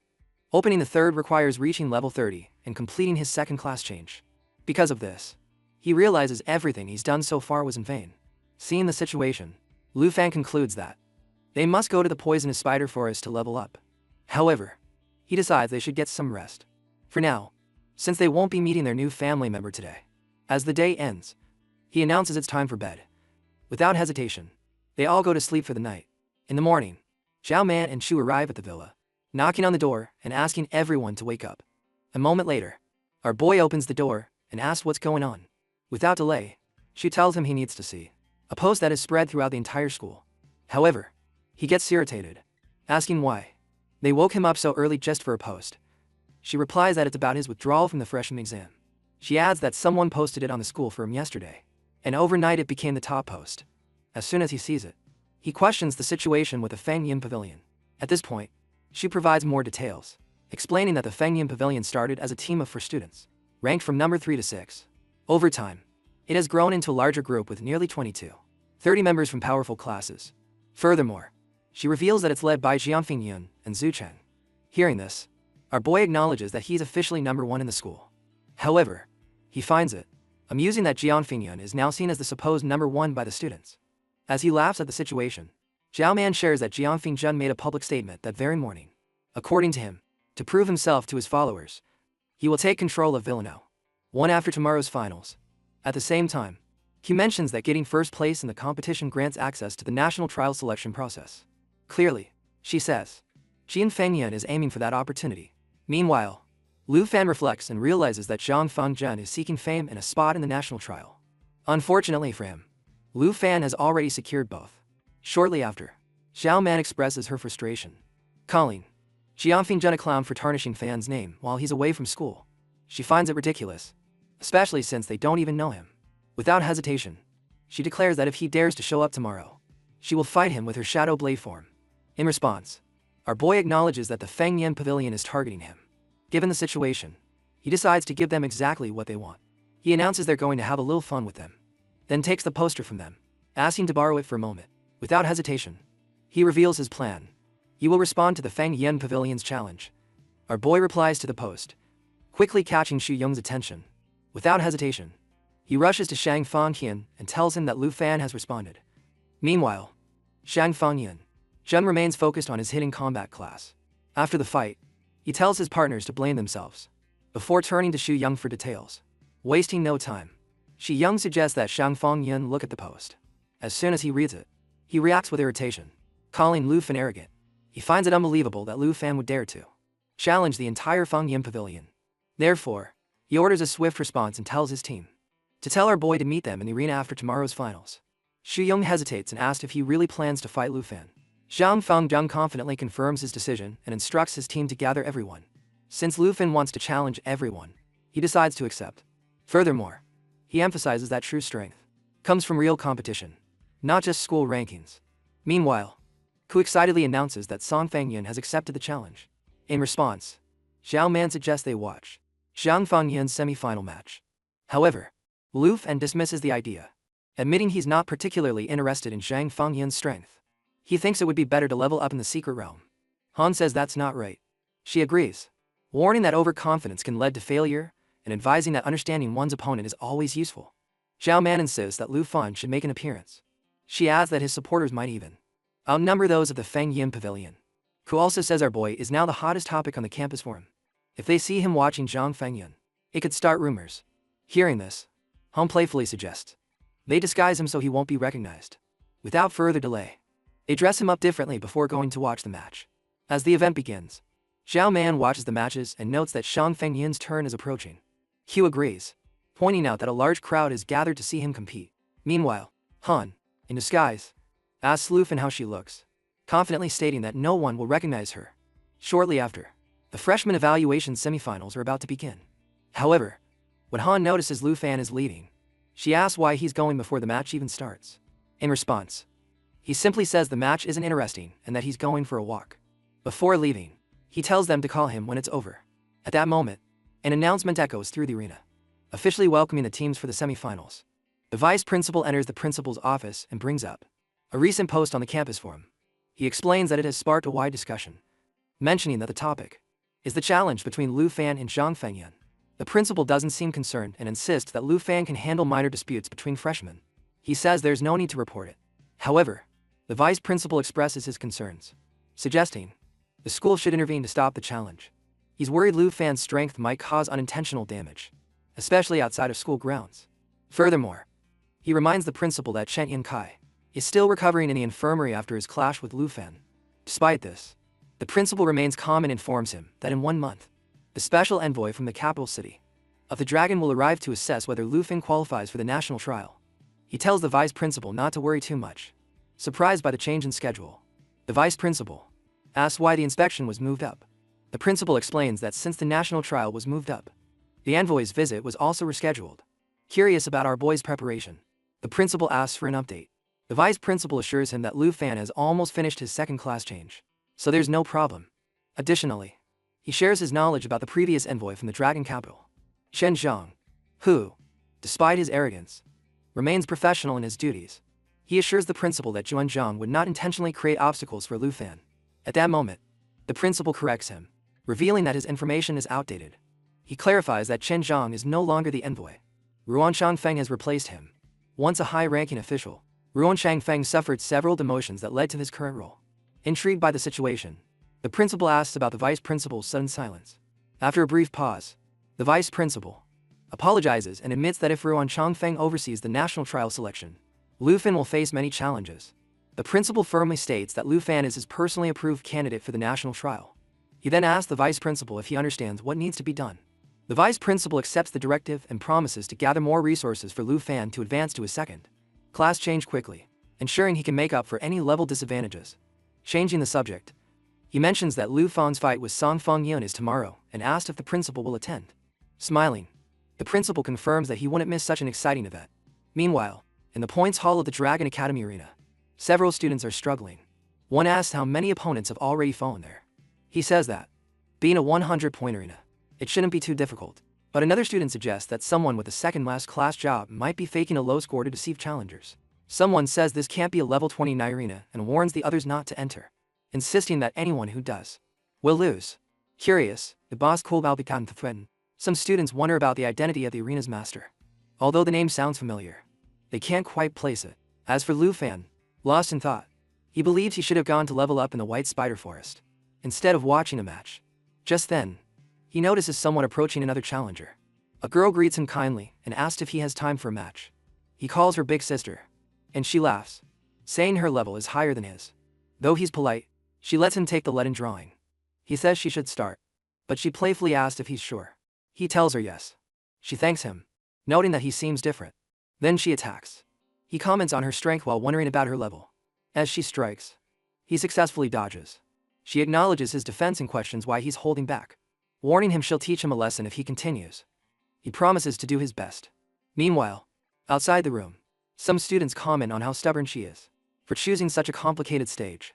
One student suggests they keep quiet, as they can still hear the fight. Another recalls lasting only 2 minutes against her and assumes he's barely holding on. They all agree that the match will be over soon. In another match, Shang Fengyin and Zhu Jing's team wins. Everyone cheers for the victors. Xu Jing approaches Shang Fengyin and tells him that a boy from the Fengyin Pavilion mentioned Lu Fan had snuck into the audience to watch the fight. Zhang Fengjun says Lu Fan is probably trying to figure him out and mentions he didn't even use half his strength in the fight. He then calls out our boy, warning him not to be arrogant for long and telling him not to back out of tomorrow's fight. Xu Man suggests they leave, asking where Lu Fan is. Ko mentions that Shang Fengyin noticed Lu Fan was watching. Han adds that Lu Fan left when he got bored, but she'll call him. Meanwhile, our boy wonders about the senior sister, thinking about how strong she is in combat. He reflects on how in just 15 minutes, he went from being an unknown kid to predicting her movements. Impressed by his progress, he notes that she could have easily beaten him, but he feels she's guiding him to see the flaws in his fighting style. He wonders why she's helping him and who she is. She mentions his lack of stamina and asks why he's covering his face. Hung calls Lu Fan, and he apologizes to the senior sister, explaining he has to take the call. He tells Han he'll be back soon, thanking the senior sister for teaching him about combat. Before leaving, he asks if he can get her contact information. She laughs, teasing him for asking for a girl's contact info. So soon after meeting, he clarifies he just wants to arrange another practice session. She dismisses the idea of sharing her contact details, telling him to set up another points room like today if he wants to see her again. She says if fate allows, she will come. As Lu Fan leaves, he keeps wondering about the senior sister, doubting she's a student. He thinks she might be a teacher, questioning if the Longdu Academy has a professor like her. He also notes she gave him the points, thinking it might mean she surrendered. Lu Fan quickly exits the area and hurries away. As he looks for her, he wonders who she is. With such impressive strength, she neither takes the points nor reveals her name. Her true identity disappears in an instant. He wonders if she's really from the academy or if he's encountered a ghost. At the same time, his 3 companions call out to him, asking where he's been. She jokes about whether Lu Fan has gotten involved with another senior. However, Lu Fan can't find her the next day. After the freshman evaluation finals in the Longdu Academy arena, people are talking about the upcoming showdown. They wonder if the real final will be between Lu Fan and Chang Fengyun. They debate whether Lu Fan is strong enough to face the pavilion of Fengyun, or if he has simply lost his mind. The crowd eagerly awaits the fight. When Shang Fengyun arrives, he asks why Lu Fan isn't there. He suggests maybe they should go to Villa number 1 to get him. Xu Jing reassures him, saying they agreed on this time and should wait a little longer. Shortly after, Lu Fan arrives, apologizing for making everyone wait. He tells them it won't take long, and that they should start soon since he has other things to do later. Lu Fan arrives running, and the others find his entrance interesting. He arrives on time and notes that everyone is present, so he suggests they go all at once. The guardian of Zhang gets frustrated and questions his behavior. Zhang, noticing that Lu Fan isn't taking them seriously, decides not to prolong the matter. He bets 7-0 points. Our boy initially forgets to bet but then decides to wager all 17-0 points he has. The crowd is shocked, noting the amount is large and many of them are seniors who don't have that many points. Zhang thinks there's a problem. Lu Fan's move is bold, but he sees an opportunity. Winning 17-0 points would be very beneficial. He then decides to bet all of the Fengyun Pavilion's points. Others begin to wonder if they even have a total of 17-0 points. However, one of them dismisses the concern, reminding everyone that they are all betting against him. Our boy gives the signal to start the combat. Recognizing the boldness of the challenge, his opponent knows he must summon his dragon. He instructs the members of the Fengyun Pavilion to prepare, and they quickly get ready for battle. In the next instant, our boy is trapped in a spell that prevents him from moving. Chang's group charges at him, but Lu Fan breaks free from the spell easily, surprising everyone. Shun, overwhelmed, falls to the ground. The crowd watches as Lu Fan takes him down with just his bare hands. They begin to wonder if a Dragon Master possesses total control over enchantment techniques. Xu Jing casts magic stiffness, causing her target's body to become rigid and limiting their mobility. He then orders a ranged attack. Meanwhile, Lu Fan wonders if this is the pinnacle of the entrance exam. Standing on Zhang's head, he observes the situation. Zhang, confused, asked Xu Jing about her spell, finding it impossible that it didn't work. However, our boy says it's not her fault. The boost in his stats from his dragon makes the spell ineffective. He also mentions that his high attributes prevent low-level spells from affecting him. Without hesitation, he presses his foot onto Zhang's face. At that moment, the pavilion members believe it's the end for Lu Fan. Just as Yong is about to use his technique, Lu Fan executes a powerful move that even Lu Fan acknowledges as impressive. However, he decides to show something special, something he hasn't even revealed to Chen Zahai. As anticipation builds, he prepares to summon his dragon. Before anyone can react, he's already summoned it. A large black dragon emerges, leaving everyone in shock.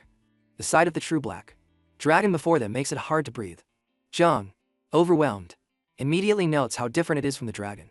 The monster's power and presence terrify the others, prompting them to flee. The dragon roars high in the air as Lu Fan prepares to launch a counterattack. The black dragon unleashes its dominance abilities, applying fear, immobilization, and stun effects. Shenk, overwhelmed, pleads for mercy, realizing he can't win. Escaping seems impossible, but Lu Fan spares him, declaring his victory. To confirm his status, he shows his Longdu Academy card and claims all of the Fengyun Pavilion's points. With the challenge over, he instructs the dragon to retreat because he has something important to attend to. Later, in the points hall of the Longdu Academy arena, Xu approaches him, mentioning they would have supported him if they hadn't been there. Worried, she asked if Lu Fan was injured. In response, Lu Fan assures her that he's completely fine, and now possesses a large number of points. Feeling satisfied, he decides to rest. However, before he can leave, he notices his senior approaching and is surprised to see her. She explains that she was free and decided to come by. Curious, she asks if he had been waiting for her. He responds, admitting that spending time with others is boring, but being with her makes sense. She is also surprised to see his level has already passed 70. Our boy wonders if she is truly his senior. Sang Li is on the ground, and seeing this, the vice principal realizes that Lu Fan knows how to handle the situation. Meanwhile, on the other side, the senior girl asked if he's trying to trick her. He denies it, saying it's not a trap and that she can't be a senior, as her level must be above 70. Curious, she asks him what he thinks her identity is. He observes that, based on her appearance, she appears to be older, but based on her strength and level, she could be a professor. She suggests he should consider her a senior because of her appearance. Furthermore, she finds it impressive that he hasn't hidden his face. However, she is frustrated with his persistent attempts to get information about her level. She warns him not to set a point limit. or she won't come back. He was thinking of setting it to level 80, but he sees that wouldn't work. He then notes that the combat techniques she showed earlier were used efficiently by him against Zhang. Suddenly, he realizes she had been watching the combat the whole time. She comments on how quickly he summoned and his dragon, surprising everyone. But what impressed her most was the speed with which he counterattacked and defeated his opponent. Grateful for her guidance, he is eager to improve. However, she suddenly hits him, leaving him in shock. She says that although he has improved a lot, he still lacks humility. This misunderstanding annoys him, as he genuinely wishes to learn from her. He also mentions that his senior is very kind, and recalls how she previously gave him points while treating him like a younger brother. Seeking to improve, he asks for her guidance. She finds it curious that he is trying to connect with her. Amused, she tells him to bring food made by his sister. He wonders if calling his aunt sister would be appropriate. Then, she acknowledges that since he has been waiting, he should now show his skills. Observing his movements, she notes that he has become much faster. She adds that if he manages to defeat her, she will give him a weapon, pointing out that the one he has now is not suitable for him. Curious, she asks if he also intends to use the main staff. He replies, affirming that he understands the value of the black dragon sword he possesses. Then, she asks if there's anything else he wants. He responds that he wishes to remove the enchantment level. Surprised, she asks if he understands the cost of this ability. However, she soon regrets mentioning it. At night, our boy lies down and tells his aunt that his body aches, while his senior partner seems unaffected. Jian Jing, describing her, suggests she might not be a professor because she has never seen her at the Dragon Academy. Meanwhile, Hugh discovers that Lu Fan is leading the schools for him. She informs him that the Fengyun Pavilion has uploaded a video featuring him and Zhao Qi. She comments that now the whole school knows about his victory. He wonders who recorded the fight. Jian Jing speculates he'll become a hero to the Fengyun Pavilion's followers, but he has already experienced this kind of attention. Before getting sidetracked, he reminds them to focus on their goals by asking about their objective. He says his goal is to level up, as being stronger will help him connect with the seniors. They arrive at a secret realm, the poisonous mushroom forest. Xiao Zhu executes a fang strike, and Lu Fan levels up to 30. Excited, he prepares to open a treasure chest. His aunt and she celebrate his progress. Xiao Man tells him. She advises him to head to the class change hall, and Jian Jing realizes he is now eligible for a second class change. Meeting the requirements, he advances to the second stage of his class change.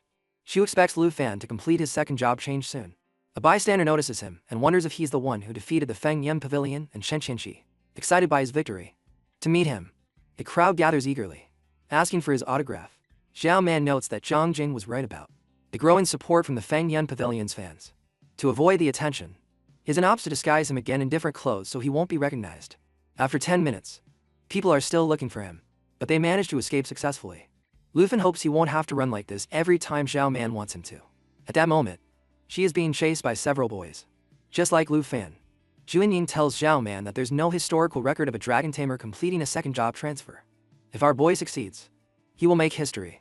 As they approach the transfer hall, Xiao Man indicates their arrival. Arriving at the hall's door, our boy confidently states that he understands the process of a dragon tamer's second job transfer well. One of them informs him the ceremony will be solo, so they'll wait for him outside. He then enters the transfer hall of the Dragon City Academy and presents his identity card for verification. An announcement echoes through the hall, instructing him to proceed to the ceremony platform. As he moves forward, he realizes this second job change is completely different from the initial process. Faced with multiple branches to choose from, the process separates. He feels momentarily confused as the wall moves. When the ceremony platform activates, he realizes there is no recorded information about the dragon tamer profession. He thinks that if someone chooses a known profession, it would normally be documented for future reference. However, as expected, there are no historical records for his specific job change. Finally, the Dragon City Academy announces Lu Fan's successful transfer. At that moment, he fully feels the transformation happening within him. Just then, our protagonist discovers 3 branches for the second job transfer as a dragon tamer. The first is Dragon Priest, focused on dragon boosting abilities. The second is Dragon Sorcerer, a magic specialization where skills become dragon stun spells. He believes that if Dragon Sorcerer is an advanced version of the Dragon Language Mage, then Flame Dragon Warrior must be an evolved form of the Dragon Blood Warrior, more focused on Dragon Class. He realizes these branches represent 3 distinct paths: the support path with Dragon Boosting, the magic path with Dragon Temp spells, and the enhancement path for Dragon Transformation. However, he soon sees a 4th option: Dragon Rider. This specialization enhances spiritual development in all directions, strengthening both the dragon and the wielder's abilities. Recognizing this as the perfect fit for his style, He confidently makes his final decision for his second job transfer. Meanwhile, outside the ceremony, people discuss the strong energy waves filling the area. Shaman starts to get anxious, wondering why the ceremony is taking so long. Her nervousness grows over time, but Lu Fan's aunt reassures her, emphasizing the importance of this moment for him. However, she notices that Han seems even more anxious. Xiu Ying understands the aunt's concern, while recognizing the matter is not hers. Lu Fan's access to greatness depends on this crucial decision. Ku tells everyone to trust him, mentioning that the 800-year decline of dragon professions is finally over. As the ceremony ends, everyone eagerly asks our boy about his new profession. He assures them everything went well and promises to discuss it on the way back. He then reveals that his profession has changed from dragon tamer to dragon rider. Curious, they ask if this profession requires actually riding, to which he nods. He explains that another reason for choosing this path is that he has already received a dragon soul. When both dragons reach level 30, he will be able to use them effectively. He wonders if this ability applies to more than 2 dragons. Perhaps even a 3rd-star dragon could be tamed. She finds it fascinating that he will now be both a dragon tamer and a dragon knight, while his aunt sees him by her side. Something unusual. She imagines him riding a dragon, but he quickly interrupts, telling them to stop imagining it. If he rides, it will be in dragon form. At that moment, he notices his senior again. Xiaoman, seeing how beautiful she is, asks Lu Fan if this is the senior who trained him. Amused, the senior acknowledges that they seem to know her already. She then turns to his aunt and asks if she is the enchanted cook, to which his aunt nods. The senior surprises everyone by saying she has come to borrow Lu Fan. Surprised, they listen as she explains that she needs him to run errands in Dragon City. His aunt, seeing how much he has already benefited from her, allows her to take him. Without hesitation, the senior thanks her and takes Lu Fan with her, as his aunt invites them to dinner later. Lu Fan, however, feels ignored because no one considered his opinion, as he had planned to tame the Star Dragon. But now he has no choice but to follow his senior. She urges him to hurry, reminding him that they're running out of time. As they leave, Lu Fan absently checks his phone. The senior notices and asks him what's wrong. He then asks where they're going. Smiling, she says they are going to buy a gift. It's the enchantment level removal he asked for last time. Surprised, he can barely believe his ears. They arrive at the Longdu auction house, where the senior tells our boy that the enchantment scroll he wants is now up for auction. They will have to bid for it. He remembers the vice principal previously offered an astronomical amount for the dragon graveyard, leading him to assume this auction will also require a hefty price. He hesitates and suggests they forget it. But the senior questions his lack of enthusiasm and assures him she is very rich, making him realize he should be more careful with his words around her. He promises to pay her back soon. At that moment, the auctioneer welcomes everyone and begins the bidding for the rare enchantment scroll. The starting bid is 950 million dragon coins, quickly rising to 1.25 billion, 1 point for billion, 1.85 billion, and finally to 0.3 billion. The senior tells Lu Fan he must push firmly. Suddenly, someone bids 3 billion dragon coins. Our boy is surprised to see the bidder is Jinju, and he wonders why she wants the enchantment scroll. The senior explains that Jinju is the princess of the Taiki kingdom and is determined anything that can increase her wealth. She then tells Lu Fan they will have to outbid her with even more coins. At that moment, our boy asks how she knows about Jinju, to which she replies that she has many sources of information. She also mentions she will help him today, and is willing to do whatever it takes to get the rare scroll. She bids for billion coins for it, which infuriates the princess. However, the princess's guard assures her they have 5 billion dragon coins to bid. Just then, the senior says she's changed her mind and will bid 5 billion coins. Thus, Lu Fan is going to win. He manages to acquire the enchantment scroll. As people watch, they are invited to the VIP room. Meanwhile, the princess, filled with rage, decides to leave the auction. Later, in the VIP lounge of the Tianhua auction house, the senior and our boy are present when a girl named Do Yuqiu arrives. She immediately recognizes who could afford to bid such a high amount. The senior apologizes for arriving without informing her. She then introduces Lu Fan, explaining he is her junior, and she has bought the enchantment scroll as a reward for him. Lu Juqiu introduces herself and offers Lu Fan the choice of calling her Aunt Du or Sister Du. She informs him that she is the director of the auction house and that he is welcome to visit any time if he wishes to buy rare items. He then formally introduces himself as Lu Fan. Du Jiaoklatu explains that she and the senior are close relatives. She is her sister-in-law, and the auction house is run by her and her brother. Lu Fan notes the senior's generosity at the auction and decides not to insist on paying back the money. He believes with this scroll he can't pay. He can easily remove the level 60 requirement from the Dragon King's soul wings. Then, Sister Du asks the senior if she has collected anything for the codex. The senior replies that she has nothing left. to which Sister Du thanks her. The senior tells Lu Fan to focus on paying back the 5 billion, and suggests they head back as his aunt is waiting. Curious, he asks about the codex she mentioned. She says the codex is key to obtaining dragon coins. To buy rare items. It's called the Bao Codex. Sister Du tells him that his current earnings are only pocket money and that the most valuable treasures are very expensive. She further explains that rare treasures registered in the codex are appraised, and the auction house estimates their price, granting the owner 3% of the estimated value in dragon coins. This makes it a very profitable business. Noting this, our boy thinks that if he wants to repay the 5 billion, he can get 3% of the estimated price by registering rare equipment. He immediately starts calculating the value of the Dragon King's soul wings. Sister Du tells him these wings are for level 60 and are considered a top-class item. She also says they can be sold for 2 billion coins. However, our boy notes that he's still far from 5 billion. He then tells Sister Du that he possesses something even more valuable than the dragon soul wings. When she asks what it is, he reveals a dragon egg. She is shocked to see it and quickly realizes he must be the dragon tamer from the southern province. Our boy tells them he has a total of 5 dragons. Sister Du realizes that if the soul wings were already very valuable, then this dragon egg would be unprecedented. He asks if the dragon egg can be registered in the codex. She explains that it cannot, but it can be included in the treasure catalog. She also mentions that once it's added to the catalog, the auction house will gain worldwide recognition. The senior sits satisfied with her decision to support Lu Fan, knowing his popularity will only grow. Then, Sister Du proposes a deal: visit the auction house once a month and buy whatever he wants. Seeing no reason to refuse, he gladly accepts. Then, she asks him to proceed with registering the items in the catalog. Curious, Lu Fan asked when his privileges will begin. Sister Du informs him they start immediately. From this month, without hesitation, he chooses the desired item for 5 billion and immediately returns the sum to the senior. He opts for the enchantment level removal as his free item for this month. Thus, all the money goes back to the senior. Surprised by the quick repayment without interest, our protagonist decided to visit the auction house every month to get rare items. Meanwhile, at the auction house, people notice the catalog is being updated. Lu Fan wonders if his soul wings and the dragon egg are already listed. People notice a dragon egg listed in the catalog and wonder if it's the legendary dragon. They are shocked when they see it, and the excitement spreads quickly. Our boy notes that Sister Du added the dragon egg to the catalog without delay. Meanwhile, the senior observes the growing commotion and suggests they leave before they get caught in the crowd. As people rush eagerly to see the dragon egg, Lu Fan and the senior manage to slip away unnoticed. She comments that her sister Stra's strategy was a success and thinks about asking her for more rare items soon. Lu Fan considers negotiating with her, seeing her as a successful businesswoman. The senior then calls for a car and tells Lu Fan to get in. When he notes it's a different vehicle from the one they arrived in, she explains she returned the previous one to her sister Sla and that this is her own custom vehicle. Our boy admires her generosity and kindness as she starts the engine. The motorcycle. She tells him to hold on tight, and he does. She comments that his stamina and agility have improved a lot.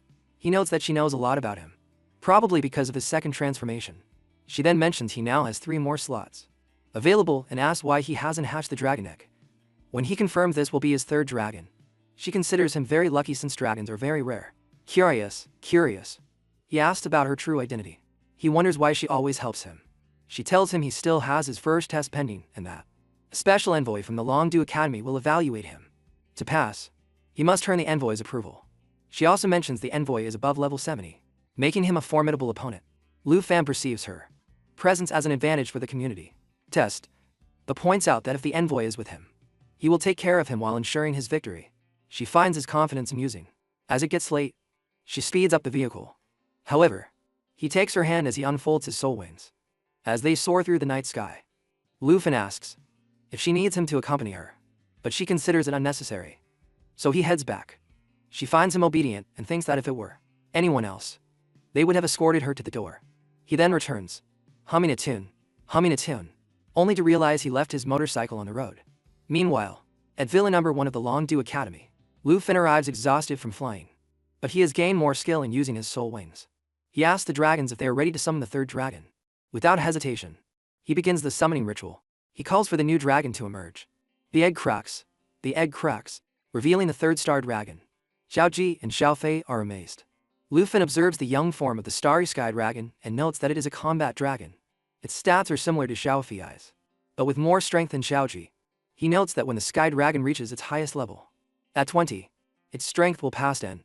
Zereth. He also notes that its skills and Xiao Ji's are well balanced. In all it rebutes Furthermore, he recognizes that the Star Dragon's Starlight Scales function as a damage absorption skill that can both defend and attack for 60 seconds. He wonders if Star Surge will further increase the dragon's strength. Additionally, he realizes the Starry Sky Dragon possesses a magical ability, which he decides to test later. Now it's time to name the new dragon. He calls it Shinchen. He roars in protest, leading Lu Fan to reconsider and choose another name. As he asks the dragon for its preference, he notes that Zhuoi doesn't get along with the new dragon. Meanwhile, in the level 670 arena of the Taiki country, Shang Himhan is with his guards. They ask about his well-being. Shumhan says his sister has asked him to contact her for help. One of the girls tells him she can't go to school because she's sick. One asked if Jinju called him from Mongdu State, while another asked if she was bullied in the Dragon Country. He says yes, explaining that she has been calling him repeatedly, claiming a boy has hit her more than once. One of them asks if he plans to go to the Dragon Country, to which he replies yes, but only after completing his current priority, which is the national trial. He's focused on obtaining the cursed set equipment before going there. Besides helping his sister, he plans to investigate the other players participating in the national trial. Determined to claim the top spot, he remains firm in his goal, and his companions fully support him. Meanwhile, a week after acquiring the Star Dragon, Luffy notes that without Jinju's provocations, his life has become more peaceful. He spends his time studying with his senior sister. She mentions that if he manages to defeat her, she'll take him back to the Tiangu House, which excites him. Lu Fan's team continues to level up in the poisonous spider forest, and the dragons grow significantly. The Emerald Dragon reaches level 22. The Starry Sky Dragon levels up to 11, and the Black Dragon reaches level 11. It reaches level 29. Meanwhile, Lu Fan advances to level 32. His team, Sword Shadow, is the best. Progresses to Sword Dancer 11. Ku and Xiaoman also reach level 30, qualifying for their second advancements. Excited about their progress, they celebrate reaching level 13, which allows them to advance to the next round of upgrades. His aunt is deeply impressed, although she recognizes how difficult it is to reach level 30. Xiao Man wants to explore more heist-level dungeons. After advancing, her aunt warns her about the dangers, but she insists on going with Chu. Our boy notes that now all the combat professions in his group have reached the second advancement level, allowing them to explore areas beyond level 30 together as a team. Jin Jing announces she has chosen the Sword Dancer class. She tells Q she thinks Q will opt for a support role. However, Q replies that although she considered it, she no longer needs to because Xiaofei is with them. Instead, she chooses the Holy Light Judge skill, opting for a damage role. Her strong light attribute enhances her combat capabilities. Our boy notes that his team now has a balanced combination of magical, physical, and support abilities. Shortly after, Xiao Man appears, and Chu asks what happened. Xiao Man reveals she has changed her class to Water Wave Swordswoman, which grants her control over the water element.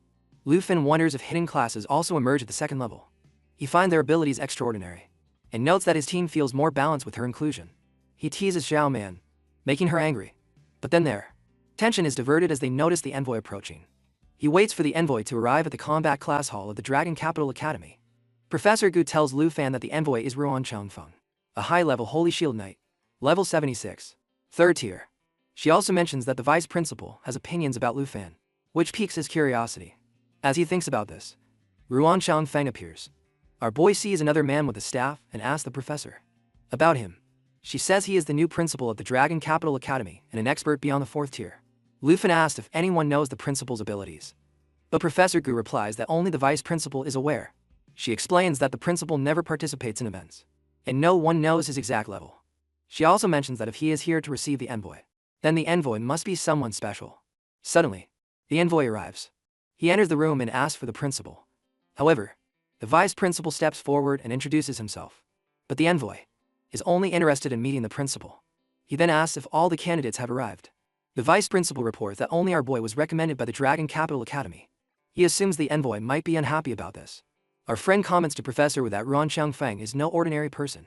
She agrees and adds that it seems the principal values Lu Fan highly. The envoy expresses his displeasure, stating that the school has already chosen a candidate for him, without considering his opinion. The vice principal assures him that the Dragon Capital Academy has complete confidence in Lu Fan and believes he will leave a strong impression. Lu Fan is a level 32 Dragon Knight, the best in the southern province. The envoy approaches him and asks if he understands the efforts of the other candidates. He also asks if he can compete with experts of levels 50 or 60. Lu Fan suspects the envoy's attitude and perceives hostility. The envoy declares that since the Dragon Capital Academy has so much faith in Lu Fan, he plans to conduct a thorough evaluation. the envoy challenges Lu Fan, which Professor Gu sees as unfair.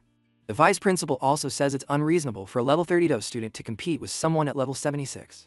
However, the envoy clarifies that he is not forcing Lu Fan to join the national trial. His mission is simply to select strong individuals capable of competing against contenders from 22 other nations. He adds that if Lu Fan cannot pass his test, he is not worthy of representing the Dragon Kingdom. Our boy realizes he can't match the envoy in close combat, and the current space doesn't allow him to summon his dragon. The envoy urges him to show his full strength and prove his capabilities. He wants to see how well Lu Fan handles his power. The spectators notice the envoy's enthusiasm and suspect he wants to move the evaluation elsewhere. On the other hand, with his great power, the principal takes them to another location. Suddenly, they disappear from the area, leaving the spectators searching for them in astonishment. Our boy soon notices they are in the Dragon Capital Academy arena. With enough space to summon his dragon, the envoy tells him not to hold back and to show his full power. Although Lu Fan initially questions the fairness of the evaluation, he decides to take advantage of the open space and summons his dragon. The dragon executes a lightning jump, catching the envoy's attention.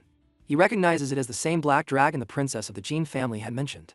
However, he finds the dragon's pressure ineffective against him and believes Lu Fan poses no real threat. Our companion warns him to be alert as the dragon prepares to attack. The black dragon roars in the air, and the envoy feels the intense pressure emanating from it. He experiences no stun or paralysis, but he realizes the effect will only cause a slowdown. The vice principal recalls that this black dragon once defeated an entire pavilion. The principal advises him to keep watching, as Lu Fan has more specialties to reveal. The envoy thinks that although the dragon's movements might intimidate his peers, they won't affect him. However, as fear washes over him, he suddenly drops to his knees. Lu Fan sarcastically asks how the envoy plans to evaluate him while kneeling, which frustrates him even more. Furious, he demands to know how Lu Fan dares to challenge him like this. Meanwhile, the vice principal observes two opposing portals and wonders what Lu Fan will summon next. The envoy notices 3 dragons in front of him, leaving him in shock. The vice principal is also astonished to see that our boy has 3 dragons. He then orders Zhao Fei to summon the twin Wyvern Kings, the Wyvern King's soul wings. The vice principal turns to the principal and asks if he knew Lu Fan had 5 dragons. However, the principal is just as surprised as everyone else. Lu Fan asks the envoy if he still believes he isn't qualified for the national trial. The envoy finds it impossible to accept being beaten by our boy and considers him too young to defeat him. The principal says no one would have imagined that Ruan Changfang, someone so strong, would be in such a sorry state. However, the envoy convinces himself that Lu Fan is nothing without his dragons. He activates the Holy Light Protection with only 4 seconds left on its duration. He sees that our boy is attacking with nothing more than a novice move and prepares a powerful strike with the seconds left. He believes he can break the Emerald Light layer in one hit. However, despite the envoy's attack, only half of the shield shatters under the force of the Holy Light's judgment. The envoy notes that his Holy Light Protection is also about to run out. He wonders if the envoy is trying to retreat again while relying on a flawed strategy. Before the envoy can react, then knocks him to the ground, taunting him while asking where all his power is gone. New attack from our protagonist. The emissary pleads for him to hold on. When the dust settles, the emissary is seen defeated, coughing after the fight with our companion. At the start, he apologizes to the emissary for the mount. However, Lu Fan adds, pointing out that in the tough competition of the national trial, killing an opponent's mount is allowed. He mentions that Yuan Shengfang seems to be testing him on how he handles the situation. At this point, the vice principal shouts that the evaluation should declare him qualified. Shengfang, annoyed, orders him to shut up, stating that the decision is his. Once the evaluation ends, the principal agrees with Chang Feng because he won't be able to continue fighting. The envoy, feeling cornered, remembers that with his dragon language, magic, and 5 dragons, he would be a strong contender in the national trial. Meanwhile, the envoy shouts that Lu Fan alone cannot beat him and blames him for his downfall. He accuses Lu Fan of causing the Jin family and the higher-ups of Longdu to abandon him, ruining his career while they mocked him, and killed his mount. For that reason, the envoy is determined to kill Lu Fan for revenge. However, our boy, full of energy, warns him that losing control in battle is useless. He refuses to attack while the envoy is in danger and offers to continue the fight if the envoy believes Lu Fan hasn't passed the evaluation. Lu Fan also tells him that if the envoy thinks he ruined the evaluation or his career with Jinju, Lu Fan is always available for revenge. But next time, he won't hold back. The exhausted envoy collapses. The vice principal rushes to him, promising to find a priest. In the end, the principal praises our boy, impressed by him, by his hidden strength. He asks how much power Lu Fan used in the fight. Lu Fan says he used less than 1%, while explaining that the dragons barely moved without using their abilities. The principal acknowledges that choosing Lu Fan was the right decision. Finally, He reflects that the principal seems strangely familiar. In the far northern region of the Dragon Country, in an unexplored level 60 area, the Marquis of Peace remarks that Lu Fan is, in fact, the representative of the Dragon Country. He believes Yuan Changfeng probably signed this with regret. Then, an officer enters and is allowed to pass. The officer asks what orders Lord Jinbai has. The Marquis says he needs them to prepare the Griffin because he plans to go to Longdu Academy. The officer, concerned, asks if he is leaving the northern border camp, mentioning that several exploration routes are closed. They have been attacked recently, with the attacks coming from a specific area. He warns the Marquis that leaving now could be dangerous. But the Marquis cuts him off and assures the officer he isn't leaving for good. He informs the officer to notify the Griffin team and let the other exploration routes continue as usual. The Marquis adds that he will meet with the Dragon Country's representative and investigate the situation, planning to return in 2 days. The officer acknowledges and understands. Meanwhile, our boy looks at a map and comments that the destination is over 1,000 kilometers away. He considers traveling there to search for treasure, thinking that with Yuan Changfeng's approval for the national trial qualification, there's not much to do lately. However, he notes that the treasure is over 30 kilometers away and is only one mid-level map. Our boy says to forget it, mentioning he'll contact him next time if needed. Wood offers to help by contacting a mage for teleportation, but warns it will cost more. Lu Fan, alone, surprised, realizes that a god-level treasure map is finally within reach after so long. The man asks if our friend is still there. Lu Fan quickly responds and adds that he has another location to ask about in the far northern region. Villa number 1 of Longdu Academy. Lu Fan and his friends are suddenly attacked by someone. A fight breaks out with Lu Fan and his black dragon. Heavy blows are exchanged without stopping. In response to a blow, Lu Fan asks if he wants to teleport again. As he throws a powerful punch, Lu Fan asks him to stop and quickly recognizes the attacker as the professor who was with the principal that day. Meanwhile, his companions become anxious and urge someone to call the fire department. As they question the explosion and the departure of a fire vehicle, the authorities are investigating the case. For everyone's safety, Shu explains they've been ambushed and the attacker wants to eliminate them. Recognizing him, the enemy says there's no choice but to continue with his plan. Lu Fan realizes the attacker is using Flame Core, a powerful fire mage ability. Knowing the enemy wants to eliminate him, Shu reassures Lu Fan, saying help is on the way. However, the attacker insists that Lu Fan cannot escape and that death is certain. Meanwhile, Zhao Fei prepares to cast Eternal Guardian and protect everyone, as the enemy laughs menacingly. The ability charges and shields them. Our boy, noticing the imminent explosion of the flame core, calls him reckless. Suddenly, a monstrous figure emerges, wielding what appears to be the principal's Brahma staff. Without hesitation, the creature roars Lu Fan's name and attacks. Just then, the principal arrives, causing the attackers to vanish. The professor, Gu, standing nearby, expresses her concern over the terrifying explosion and demands an explanation. At the same time, students are told to return quickly and stay away from the firefighting efforts. Shortly after, Hon runs to Lu Fan, admitting how scared she was, and asks if he's hurt.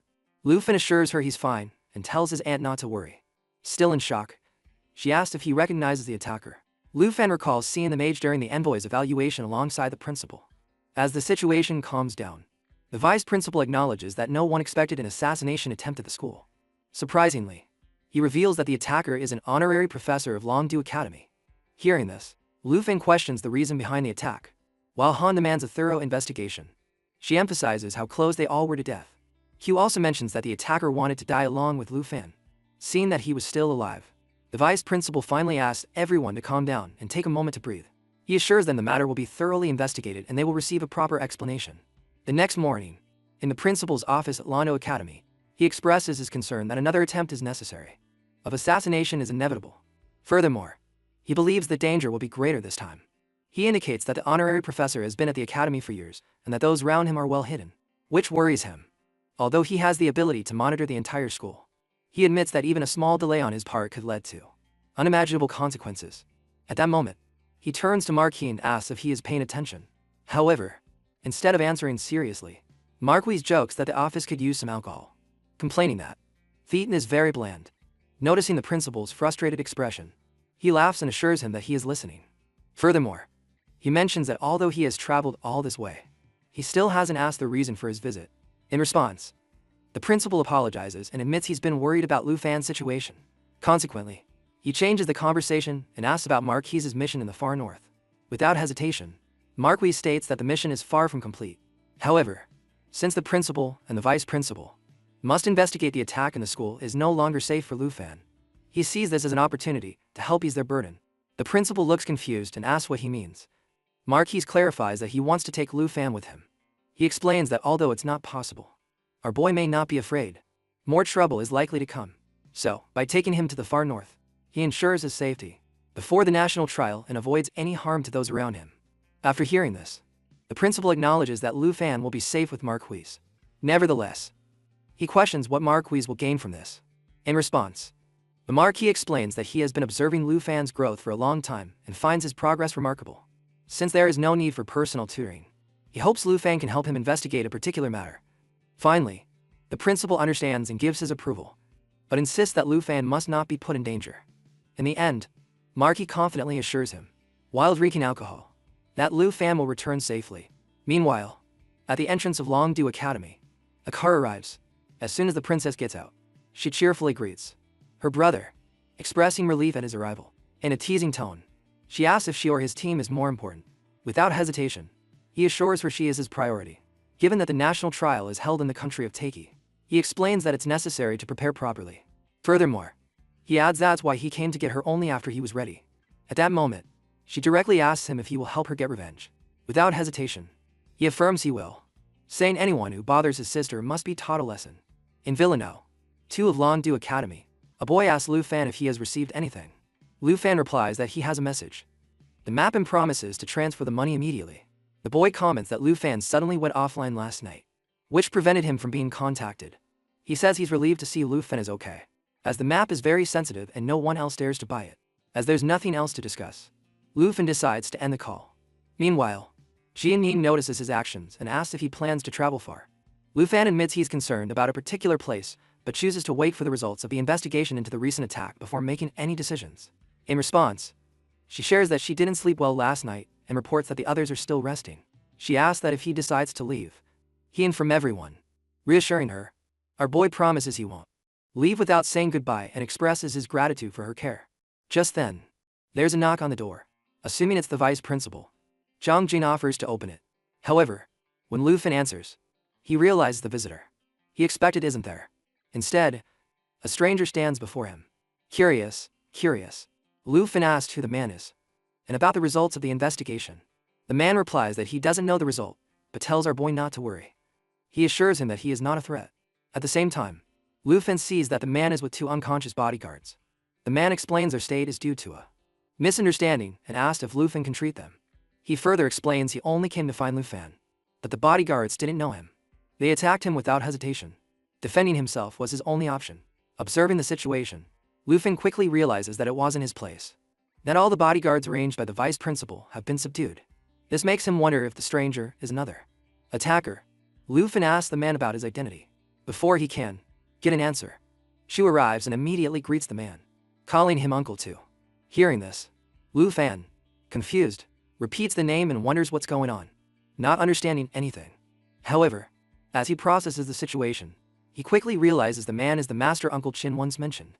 Q confirms this, explaining she has always called him uncle since childhood. Then, turning to the man, she confirms, and jokingly comments that his grip is a bit strong. Laughing, Uncle To is relieved that Chu arrived in time. He points to Lu Fan and says that if Chu had been a little later, Lu Fan would have ended up fighting him. Our boy apologizes and admits he mistakenly thought the man was an attacker.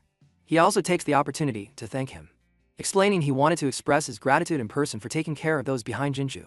Uncle To dismisses the thanks and points out that although Ruan Chongfeng was removed, he still seeks revenge as an envoy. He stresses that Lu Fan is the one who truly resolved the matter and owes him no thanks. Shu is surprised, saying it's unexpected that a great hero, who once rode a griffin to face the beast-hide, goes unnoticed even by the guards of Longdu Academy. Hearing this, Lu Fang is stunned. He repeats the words facing the beast-hide alone. He remembers that while studying in Shanghai, the school walls were filled with portraits of heroes who lost their lives fighting ferocious beasts. Realizing the truth, he exclaims that the hero who repelled the beast-hide was Uncle Tu. But Uncle Tu laughs and says it's an old story. He then comments that every era has its outstanding individuals, and turns the focus back to Lu Fan. He reveals he has come specifically to find him, not for anything else, but to take him to the far north for training. Surprised, Lu Fan asks about the destination. Uncle Tu explains he has already discussed it with the principal. He assures Lu Fan that going to the far north will not only improve his skills but also prepare him for the national trials. Furthermore, Leaving the academy will keep him away from more attacks. Hearing this, she shows her concern and reminds her uncle that the far north is unexplored territory. Zhang Jing also chimes in, emphasizing that Lu Fan is now representative of the Dragon Kingdom and cannot afford any accidents before the national trials. Uncle Tu admits the dangers of the region, but insists the harsh conditions make it ideal for strengthening him. Furthermore, he says that leaving means those targeting Lu Fan will no longer endanger those around him. At that moment, our boy thinks that the man believes his divine treasure map is in the far north, so he wants to go. However, he also wonders if leaving will really keep everyone safe from future attacks. Sensing his hesitation, the man encourages him to be direct if he wants to go. Meanwhile, Jian Ying reminds him they have already advanced to the second level. She assures him that even if the attacks continue, he shouldn't worry, as she will take care of everyone. Furthermore, she promises to protect his aunt no matter what. She tells Lu Fang not to worry about them. Grateful, our boy thanks everyone and declares his firm decision to travel to the far north. Hearing this, the man laughs, expressing his satisfaction that his judgment about Lu Fan was correct. He then instructs Chu to buy a few bottles of good wine, suggesting they have a farewell meal together. However, Chu reminds him they can no longer drink the strong liquor he prefers. At that moment, Jianying says she usually joins them for meals, but suddenly realizes she doesn't have the ingredients at home. Lu Fan offers to buy them, suggesting they eat together when his aunt and Xiao Man wake up. He also sees this as a good opportunity to say goodbye to his senior. Before concluding the discussion, the man instructs him to quickly take care of the unconscious bodyguards at the door, emphasizing it wouldn't be good if someone saw them. However, Shu explains she has changed her role to judge of the Holy Lightened. As a result, no longer possesses healing abilities. Lu Fan finds it hard to believe that Mr.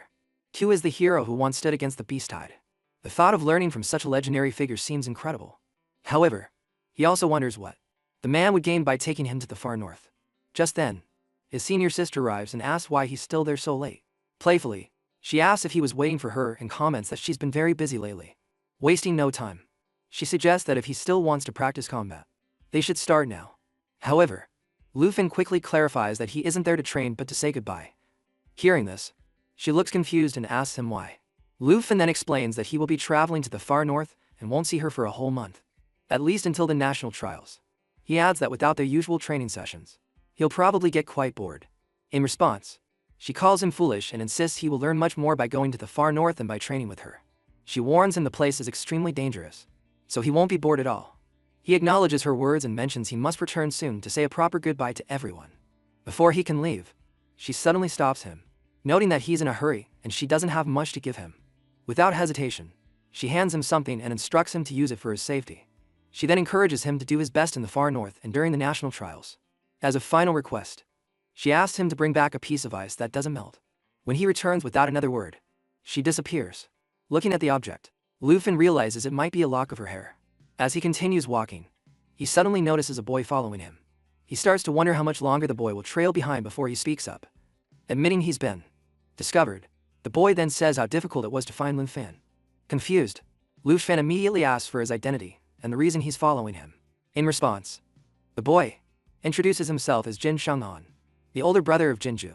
He explains that although Lu Fan may not know him, he has heard a lot about Lu Fan's achievements. He also mentions that his little sister has received a lot of care from her boy, so he has come specifically to express his gratitude. Lu Fan asks the boy if he's the top newcomer from the Taikai Kingdom. Assuming Jinju must also be nearby, he demands she come out. As expected, she appears and immediately shows her irritation, asking why he's acting so arrogantly. She then adds that she hopes to see her brother teach him a lesson. Jin Changgan, however, remains calm and states that he doesn't care. Whether he takes action depends on Lu Fan. He then offers a deal, suggesting that if Lu Fan allows Jinju to slap him a few times, they can consider the previous matter resolved. Lu Fan reminds Jinju that she already made a similar demand before and asks if she told her brother how things ended last time. Frustrated by his words, Jinju complains to her brother, insisting that Lu Fan is still being disrespectful. She says negotiating with him is useless, urging Jin Changgan to act immediately. Jin Changhan, unimpressed by Lu Fan's attitude, warns him that he won't truly understand his situation until it's too late. Without hesitation, he begins to cast his magic. Observing the spell, Lu Fan quickly recognizes it as a summoning technique, noting it seems as sinister as Jinju's magic. Full of aggression, he declares that Lu Fan's end is near before launching an attack. Lu Fan immediately notices the powerful corrosive force behind the creature's ordinary strike, leading him to conclude that avoiding direct contact must be his priority. Looking at the monster more closely, He is shocked to see it has the face of Jin Chonghan. At that moment, Jin Changgen orders the creature, the abyssal crawler, to capture Lu Fan. The monster roars relentlessly as it closes in. Before it can reach its target, someone suddenly intervenes and saves Lu Fan. Confused by the interruption, Jinju asks, "What's happening?" Meanwhile, the newcomer firmly reminds them that this is not Jin family territory. Recognizing the Griffin King and hearing the voice, Jin tells Chang'an he soon realizes who the man might be. Before he can react, the man attacks directly. Armed Jin Changchang tells his sister to retreat, insisting the opponent is very dangerous. Mr. Tu continues his assault, declaring with confidence that the abyssal crawler won't be able to protect Jin Shangchen.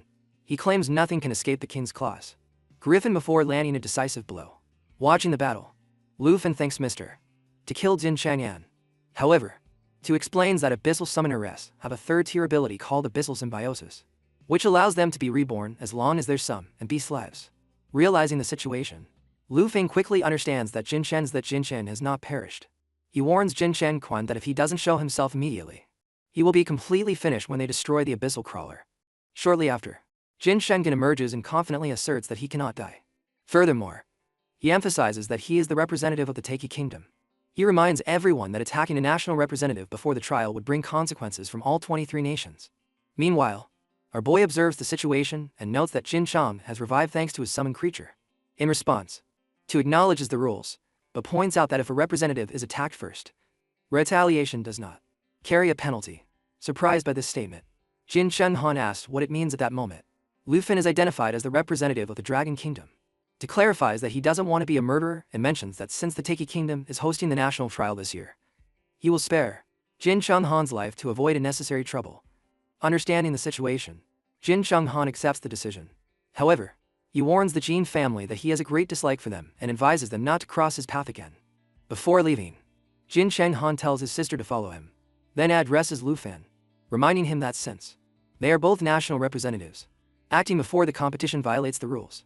He then states that he will wait for Lu Fan at the national trial and sarcastically advises him to hope no one in the Taiki Kingdom offers him any support. Afterwards, Lu Fan thinks about Jin Chenghan's attitude, finding it frustrating and somewhat amusing. Even though he already experienced death, Jin Chenghan continues to speak with arrogance. The man also comments on the situation, showing his disbelief at how, even when defeated, people from the Taiki Kingdom continue to act tough. Changing the subject, he urges Lu Fan to hurry inside, mentioning that everyone has been told to stay put, and they are probably worried. He then remembers Lu Fan had gone to buy ingredients and asks about them, adding that his aunt has been waiting for a long time. At that moment, Lu Fan sadly realizes that the beast involves his aunt. It was doomed, having ruined everything that had grown. He had bought for the long-awaited gathering that night. Finally, everyone relaxes after the recent attack while enjoying the meal of the moment, and reminds Lu Fan to take care of himself and avoid reckless actions, assuring him they'll be fine without him. In response, our friend tells Han not to cry and promises to return in a month. He also reminds himself to stay strong and have faith in his path.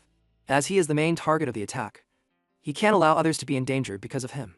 Meanwhile, with only 1 month left until the national trial, he eagerly awaits to uncover the secrets hidden in the far north. The following afternoon, as they cross the frozen terrain, the man tells Lu Fan to stay sharp and be careful of frostbite. Lu Fan, for his part, remains resolute. He thinks about the unexplored regions beyond level 60 and realizes the map to the divine treasure is right in front of him. Just then, he notices something strange and asks Senior 2 about it, pointing to an object resembling a blood moon. Senior 2 replies that this phenomenon is the reason he brought Lu Fan to the far north. Upon arriving at the far north military camp, Senior 2 introduces Lu Fan to the elite Griffin squad, saying that these soldiers are experts in mounted combat. Furthermore, he describes the ongoing exploration mission, stating that there are 114 different routes. As for their main objective, Lu Fan has already seen it, the mysterious blood moon. Senior 2 confirms this, further explaining that they haven't been able to get close to it and still don't understand its true nature. For this reason, they simply refer to it as that. Now that Lu Fan, the legendary young man, has joined them, Senior 2 is confident that their stalled exploration efforts will finally move forward. As he listens, our boy quickly realizes that Senior 2's goal aligns with his own. Not only can he find the divine treasure map here, but he can also train in advanced environment. While reviewing the available routes, he identifies two that are closest to his target. Without hesitation, he asks if he can begin exploring those areas immediately. In response, Senior 2, amused by his eagerness, warns him that Route 78, despite having multiple outposts, is filled with extremely dangerous beasts. He also emphasizes that most of the beasts are so dangerous that if Lu Fan, who is only level 32, runs into trouble, the headmaster will undoubtedly hold him responsible. Determined to prove his worth, Lu Fan insists that escaping danger isn't his main goal. He came here to grow stronger.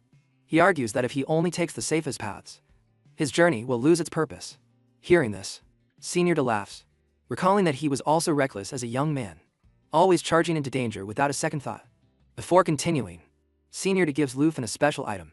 Upon receiving it, Lu Fan realizes that it's a legendary quality secondary bow. Excited, he notes that he can now use both the Ink Dragon Scale Sword and the Underworld Serpent Bow at the same time. Furthermore, he notices the item not only enhances his stats but also removes level restrictions.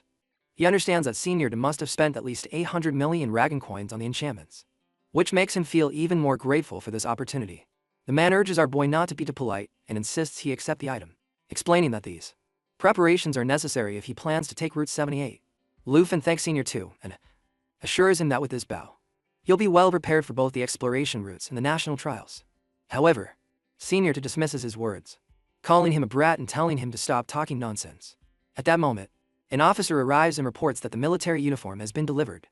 The Marquis, also known as Senior 2, instructs Lu Fan to put it on, telling him he'll take him to observe the mysterious phenomenon up close. He adds that if Lu Fan still insists on taking Route 78 after they return, they will depart with the team the next day. Without hesitation, Lu Fan responds enthusiastically, expressing that he can't wait any longer as they prepare to leave. The Marquis questions Lu Fan about why, being a dragon rider, he isn't using his dragon to travel. Lu Fan says his dragon's level isn't high enough yet. However, he mentions that Zhao Ji has reached level 29 and will soon unlock the ability to be ridden. Hearing this, the Marquis laughs, joking that once Lu Fan can ride it, he might make an exception and recruit him into the Griffin squad. Just then, Lu Fan's dragon lets out a powerful roar, signaling its readiness for the challenges ahead. Lu Fan suggests Senior to be careful, but he brushes off the warning, saying Lu Fan should worry more about himself. He warns that on Route 78, his quick reaction time might not be enough to keep him safe. Meanwhile, Lu Fan notices that everyone in the Griffin squad is level 70 or higher. He realizes that although Senior joked about making an exception, his current performance is likely not up to par. Understanding this isn't like school, he knows he must take things more seriously. Upon reaching their destination, Senior points ahead and says, "This is it." Lu Fan is immediately stunned. He describes it as a giant eye. Senior confirms his observation, explaining that it's actually a massive dead beast, though no one knows exactly what it is. As he observes, Lu Fan notes the eye in the surrounding mountains. He wonders if it could be part of a dragon's head, but its sheer size makes him hesitate, since even the Griffin squad can't investigate its entire body. He remains uncertain. Senior acknowledges how shocking it is, admitting that when he first approached it, even the Griffin King refused to get closer. The discovery was an unexpected accident. Lu Fan is baffled because not even the system is able to identify any specific details about the creature. Senior comments that there are still many areas yet to be explored by humans, and it's up to people like him to lead the Griffin squad to uncover these mysteries. He recalls that when he first found the creature, it didn't look the same. At that time, he had approached it while clearing a resource extraction point above the Owl Demon. Just then, Senior asks the aide to distribute the collected information. However, an officer suddenly reports that the Owl Demon has escaped and asks if they should give chase. Senior instantly decides against it, ordering the entire team to descend and focus on rescuing others. As they attempt the rescue, an officer suddenly exclaims in shock, pointing out that the huge eye has opened. Urging caution, he warns the Lord of the Northern City. Reflecting on the past year, Senior reveals that despite the efforts of experts from various places, no one has managed to find out anything about the mysterious creature. However, he is certain that it's still alive. He remembers the moment it opened its eye right in front of him and wonders if peace can continue if it ever fully awakens. At that moment, Lu Fan notices a group flying by and assumes they are members of the Griffin squad. However, Senior corrects him, saying that while they once were, they no longer belong to the squad. Lu Fan notices something unusual and immediately asks Senior what exactly those things are. In response, the man explains they are quite troublesome and admits he has no desire to kill them. Then, Senior dismount launches an ice net that traps the enemies. Our boy also strikes the fallen corpse hard. Curious, he then asked if they were once his subordinates. However, instead of providing a direct answer, Senior simply says it's time to head back. Without further discussion, they quickly return to their base. The fallen corpse stands watching their departure. The next morning, on a call, Senior confirms important data with the other person. At that precise moment, an officer comes forward and quickly reports that Lu Fan due to the fallen corpses. While the colossal creature intends to advance to the front line. Acknowledging his words, Senior 2 instructs him to call the others. Shortly after, a group of officers enters, and one of them salutes before reporting that everyone for Squad 78 is present.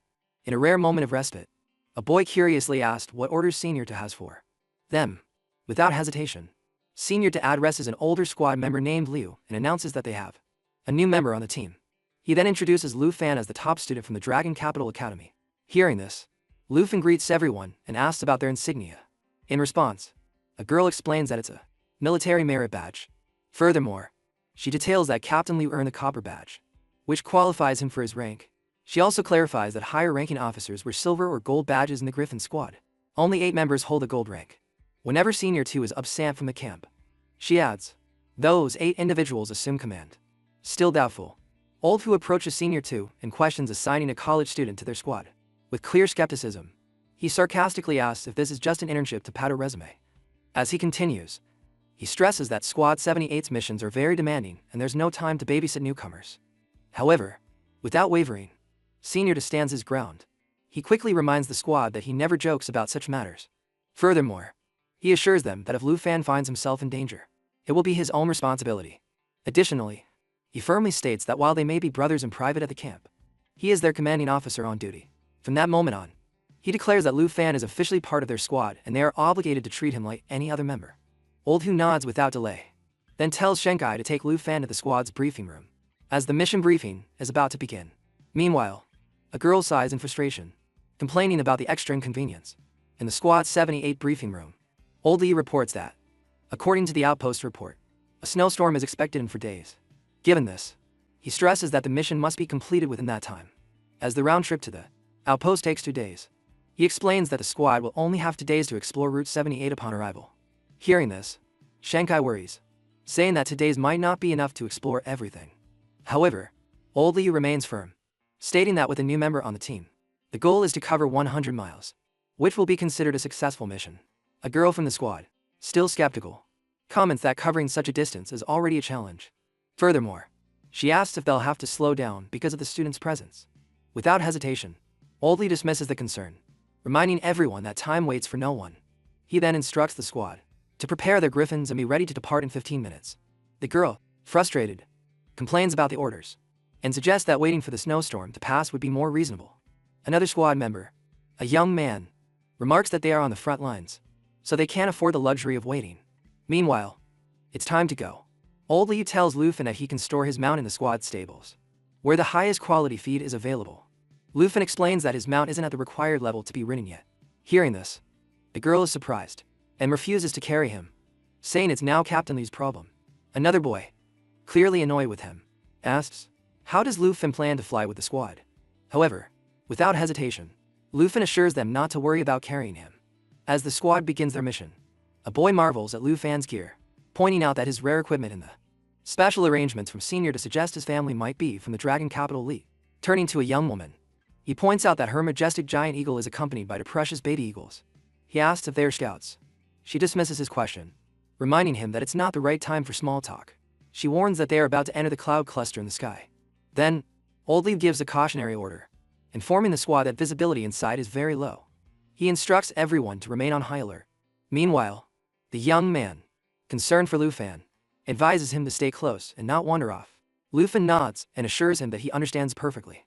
Then he loses control and notices he has lost sight of Chang and Captain Liu. He then encounters a sky predator lion. The corrupted lion appears and Lu Fan realizes the blood moon doesn't just affect humans. He also notes that these corrupted creatures are different from normal monsters. Shen arrives on an escort hawk, instructing him not to let the sky lion win, as she has already lost an eagle.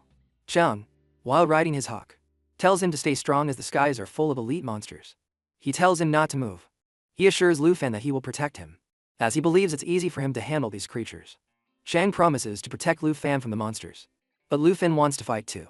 Shen reminds him to follow the team's plan, and tells Chang to get ready to face the sky predator lion. She also mentions that despite relying on Captain Liu for so long, they still haven't received any badges.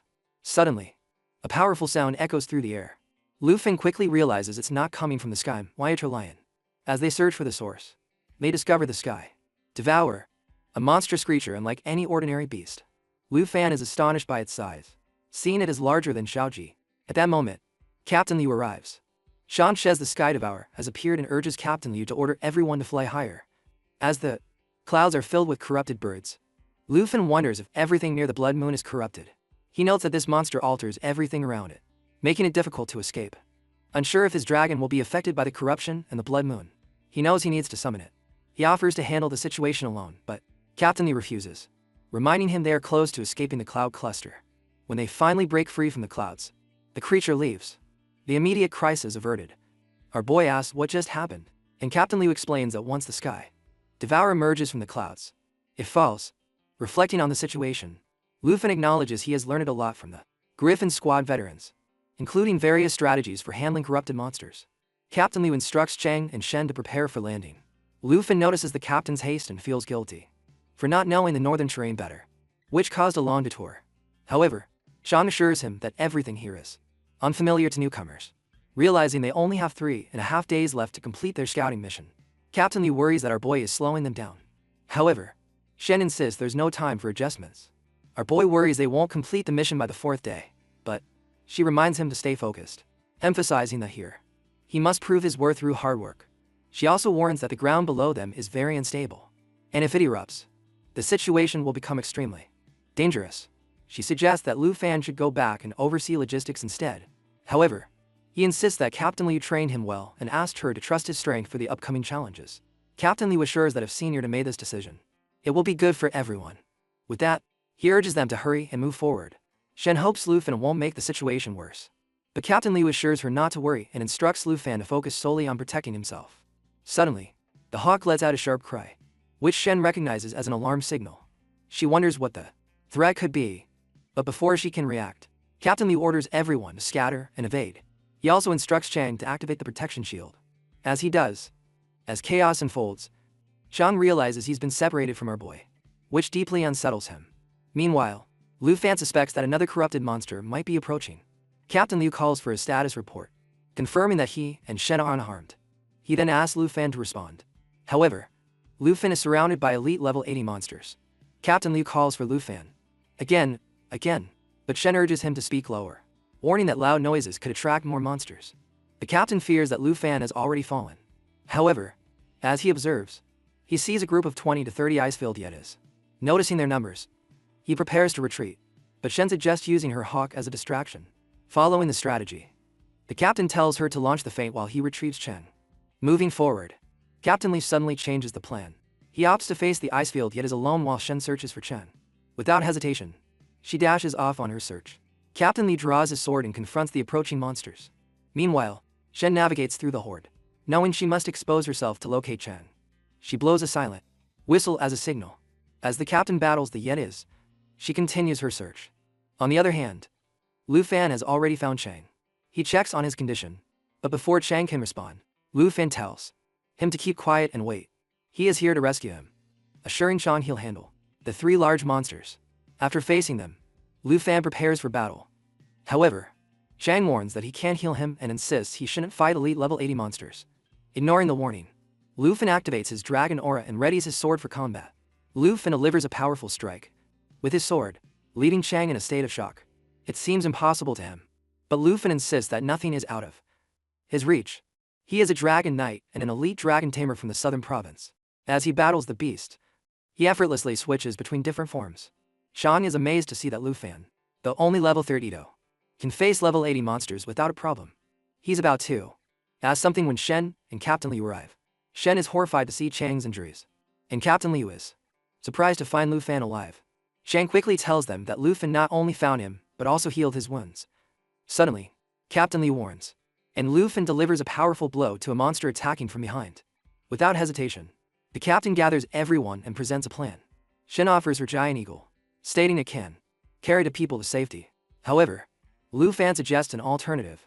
If they manage to eliminate all the ice-filled Yetis, the problem will be solved.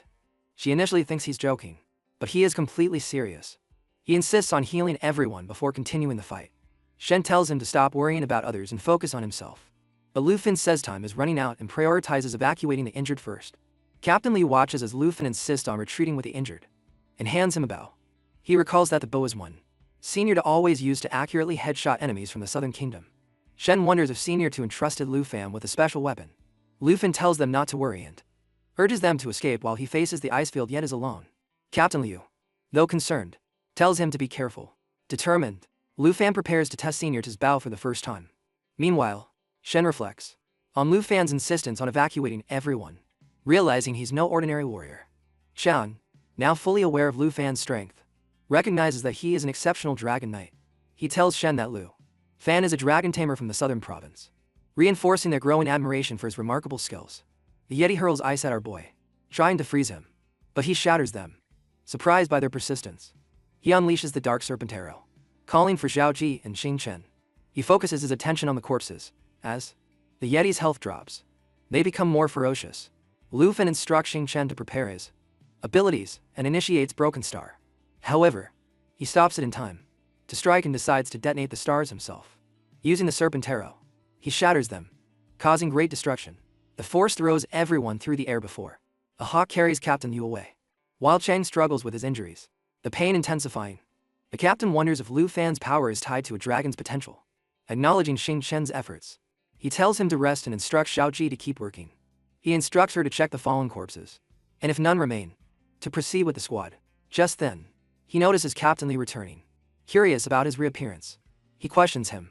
The captain asked if the explosion was his doing. He also asked about the figure behind him as he incites the dragon to roar. Lu Fan quickly calms her, assuring her they are his allies.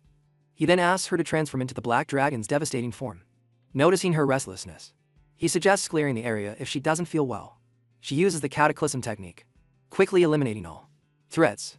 Shang and Shen are astonished to see that he is a dragon tamer from the southern province.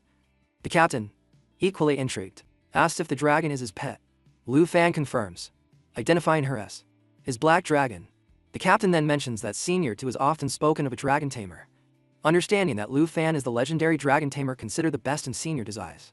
Shen admits to knowing little about him, but acknowledges his value to the team. However, Lu Fan responds humbly, saying that his lack of knowledge of the area has only caused them trouble. He finds it exhausting that they always need to guide him. But the Captain Lee reassures him, acknowledging him as the most responsible warrior he has trained. Grateful, he thanks him for saving them. Shen Hyun, noticing her mistake, admits to underestimating his skills and failing to recognize his true power. Chang, impressed by his strength, says they will now trust him more, appreciating their confidence. He thanks them for understanding. Meanwhile, the black dragon reaches level 30, unlocking a new perception skill. The hawk, observing the transformation, wonders what's happening to Lu Fan's dragon. He soon notes that the dragon's level is rising as expected, with all its attributes enhanced. More confident, he sees no problem in facing difficult challenges. Chang, noticing the dragon's growth, asked if he can ride it yet. Lu Fan confirms that he is now a full-edged dragon rider. The dragon roars in the air as Lu Fan's companions ask him to observe his dragon. Noticing the intense flames, he also wonders about the black dragon's state as it transforms into its world destroyer form. Then, he tells them that Xiaoji has evolved to the second level, making this form much more powerful. Now the dragon is fully developed. His companions are amazed by her transformation, considering it awesome.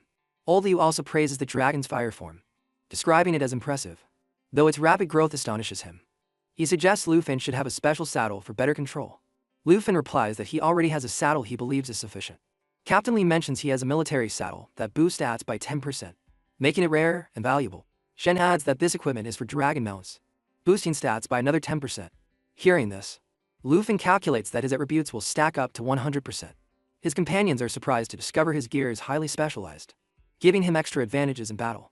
Impressed by Lu Fan's preparations, Captain Lee challenges him to show off his mount's capabilities. However, he internally doubts that Lu Fan's mount can match the effectiveness of his own military grade 1, considering it inferior. In that moment, he feels a pang of shame, realizing that he may have underestimated Lu Fan's resources. At first, they think our friend is exaggerating, but they soon see he's truly exceptional. One of them wants a saddle like his, but Captain Lee reminds him it's made for dragons and asks if his hawk has dragon blood. At that moment, our friend thanks his dragon for always being by his side, determined to face any danger together. As Captain Lee talks with Shen, another in the group calls attention to Lu Fan, saying he's becoming the first true dragon rider. As he equips the dragon saddle, Lu Fan feels an immense surge of power coursing through his body, making him capable of taking down even massive beasts. He wonders if the saddle grants him the power of dragons. Now, At rider level 30, Lu Fan is the first true dragon rider in history. Captain Liu acknowledges his extraordinary skills. One of his companions comments that he had already recognized Lu Fan's power when he saved him, but now he seems even more formidable. He recalls his experience fighting elite warriors at the Dragon Capital Guard Academy before joining the Griffin Squad after 10 years, but realizes Lu Fan is more skilled and powerful. As Lu Fan rides his dragon, it soars high into the sky and lets out a loud roar. Suddenly, something strange happens. A powerful wave is emitted from the dragon. Lu Fan orders his dragon to use perception to scout, detecting hidden enemies. His companions are amazed to see that Lu Fan and his dragon have successfully revealed their stealthy foes. In the air, they see the enemies, the snow moths. Known for their danger, they are at level anicaps. Captain Liu recognizes that these creatures are a serious threat. However, Lu Fan finds it impressive, as he has been seeking an extreme danger to test his battle coordination. He quickly applies the Sky Sundering Slash with Dragon Aura, executing a powerful attack. His companions watch in awe as he easily crushes the snow moths, creatures that have previously claimed the lives of many allies. They ask Captain Liu if they still need to worry about the threat. Seeing the range coordination abilities of Lu Fan, they note how valuable they are. Lu Fan warns everyone to stay vigilant, assuring them that with his dragon's perception, the snow moths can no longer hide. Old Li gives his thanks and acknowledges Lu Fan's great skill in eliminating creatures, while the others feel relieved. Shen reminds them not to rely too much on Lu Fan and to strengthen their own abilities. Lu Fan then informs the captain that he has now mastered coordination techniques with his dragon, allowing him to take on the exploration mission with confidence.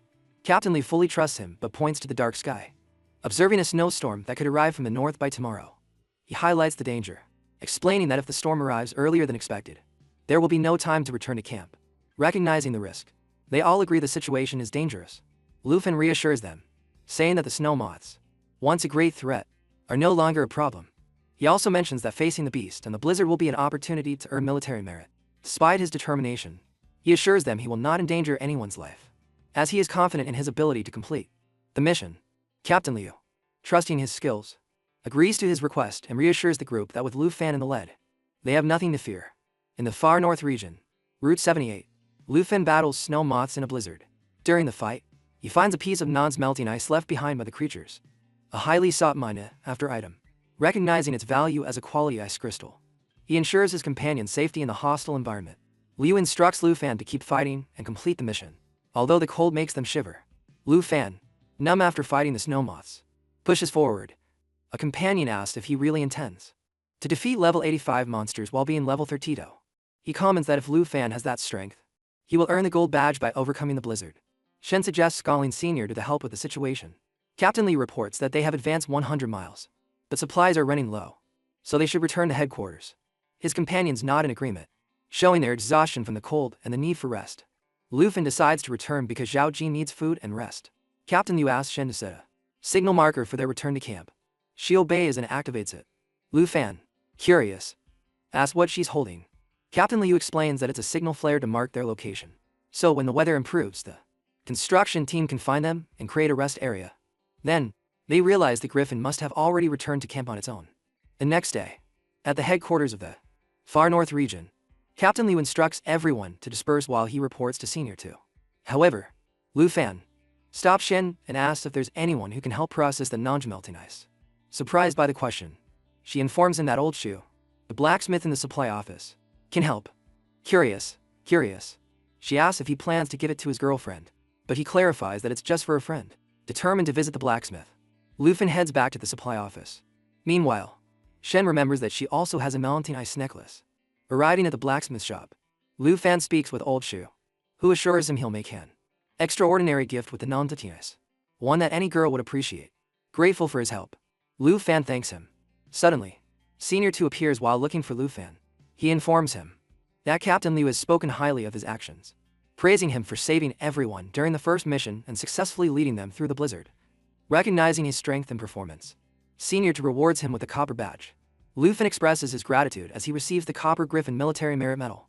He soon notices this badge grants him a rank similar to a captain. Senior 2 is interested in seeing how Lu Fan coordinates with his dragon, as Captain Liu has praised their great teamwork. Lu Fan notes that as they get closer to the Blood Moon, more creatures become indeed. However, he observes that Shen's giant eagle and his dragon are unaffected by this. Senior 2 observes Lu Fan's dragon and comments on its unique and powerful presence.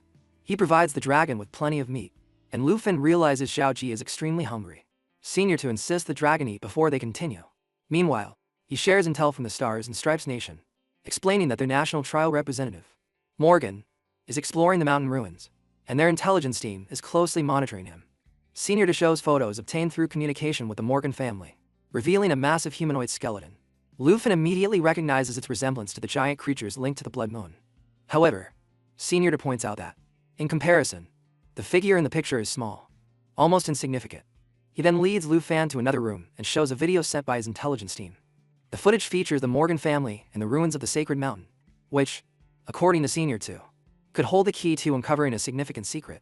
Senior to shows a video where his intelligence personnel arrive at a location and find a creature resembling a six-winged angel. They send a team with an expert of the fourth transformation to explore a temple. As they advance, a strange sound echoes, and a woman identifies it as a sacred mountain puppet. The golden lights emanating from the temple alters the nearby creatures, mutating them into stronger beasts. Suddenly, a man notices someone approaching.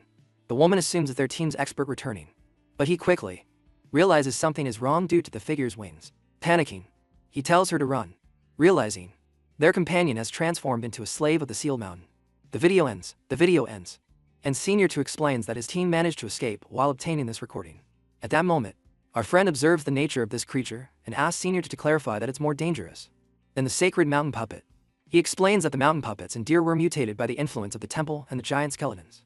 Lufin compares this to the fallen corpses affected by the Blood Moon, which alters everything around them. Senior to confirms his suspicion, adding that the video has already been shared with the top scholars in Dragon City. He then speculates that there could be other mysterious creatures that remain undetected due to their ancient origins. They are now known as ancient gods. Lufin wonders about their origins and abilities, recognizing that little is known about them. The name itself suggests something extraordinary. Senior to acknowledges the mystery of these beings, and suggests that the story is just beginning. He explained that creatures transformed by the sacred mountains include mountain puppets and slaves, while those affected by the Blood Moon become fallen corpse puppets and slaves. He advises Lufin to remain cautious alongside Captain Liu. Curious about the consequences of the minions' attack, Lufin asks for more details. Senior to reveals that Charles Morgan killed members of the Morgan family, but spared a single person. When Lufin asks if Charles was in the Star-Spangled Nation, Senior to says his informant saw Charles meet with a minion in front of the temple. Curiously, the minion spared Charles and gave him the essence of the sacred mountain. Lufin, confused, listens as Senior to explain that Charles accepted the essence, allowing him to change his hidden profession to a sacred priest. With no previous records of this profession, informants are actively seeking more information. Senior to warns him to be careful in the national trial, as Charles has obtained the power of the ancient gods.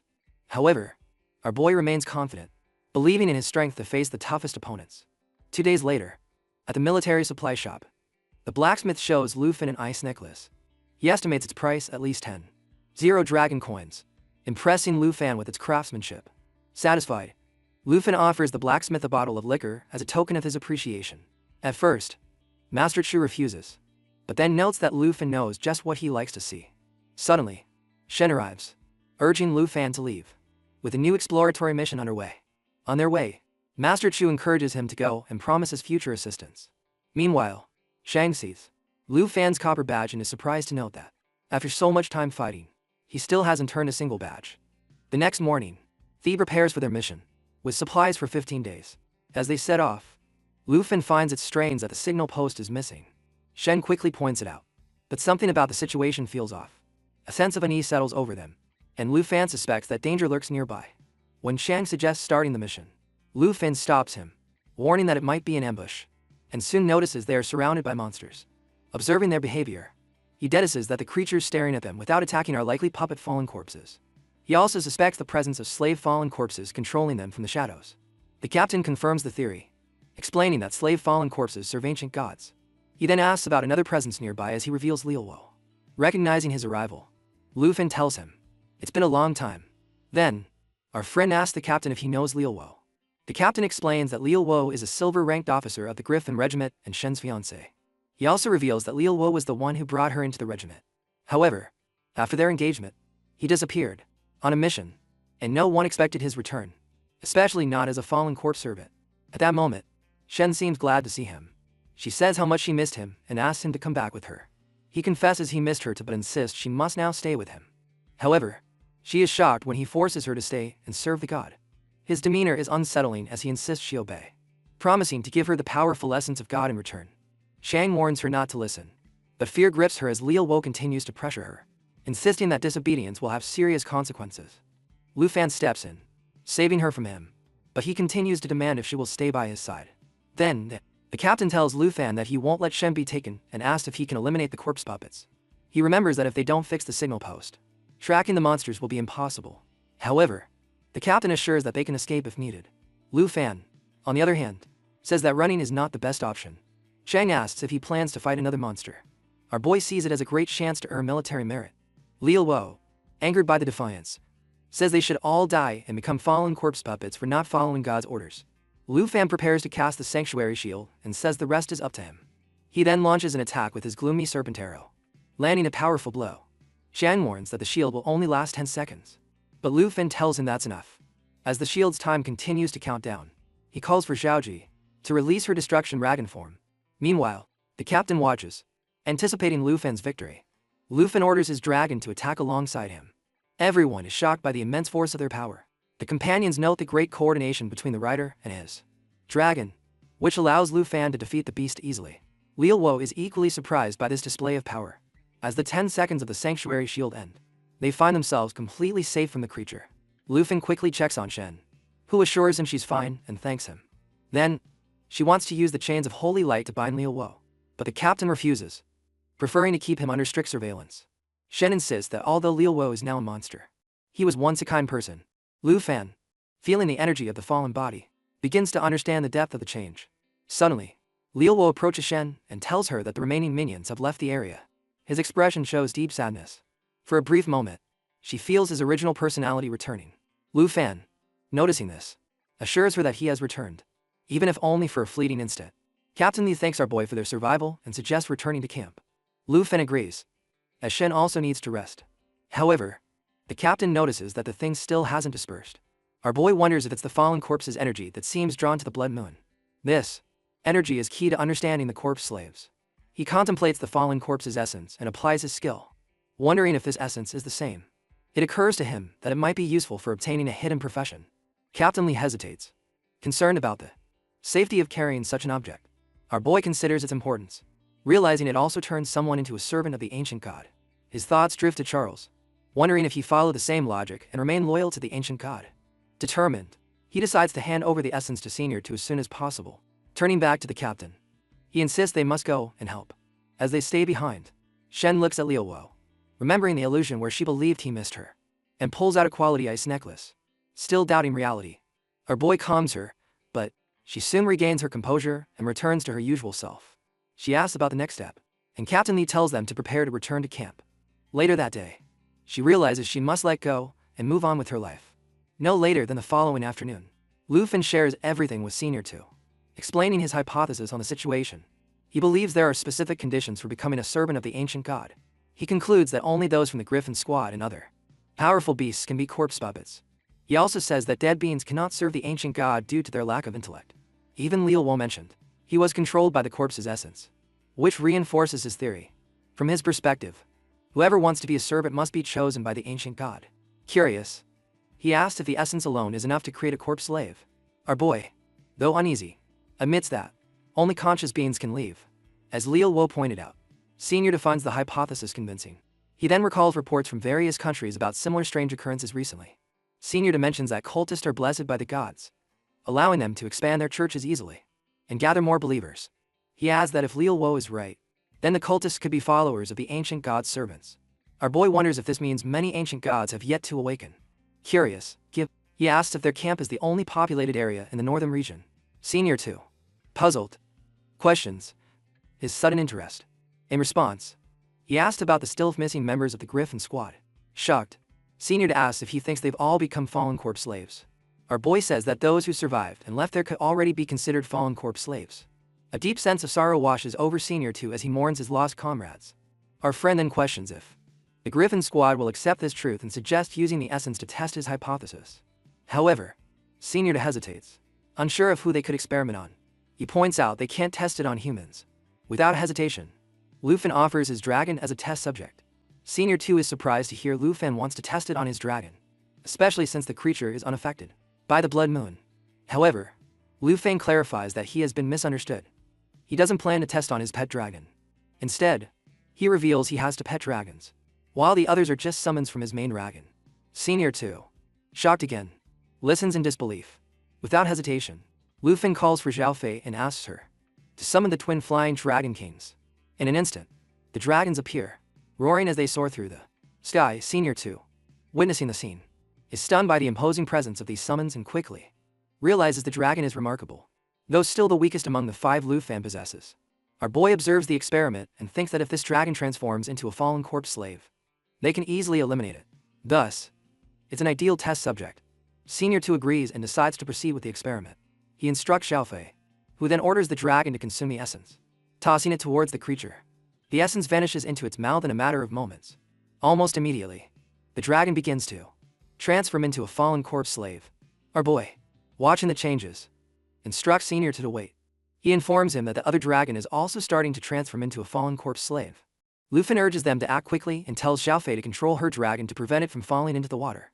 As the transformation progresses, he notes that the twin flying dragon kings possess great strength, causing the application of the emerald light to fail. Senior 2 doubts if their efforts will succeed, pointing out that the black-purple aura is still present. Meanwhile, Zhao Fei continues to apply the emerald light non-stop. They soon notice that the dragon has not become a corpse slave but has instead gained the power of the ancient god. Our friend sees that his dragon has captured the wisdom of the ancient god's flying dragon king. Astonished, Senior 2 acknowledges that our young man's hypothesis was correct. Lu Feng comments that the metamorphosis has altered the flying dragon king. Senior 2 reflects on the situation, relieved that they stopped it in time. Otherwise, both dragons would have died. Eager to explore the abilities of the fallen corpse team and dragon, Lu Feng asks if the mission can continue. However, Senior 2 recalls that although they confirmed the essence and the minions of the ancient god, the temple remains unexplored. The next morning, Shen asks if what's in front of them is a temple or just ruins.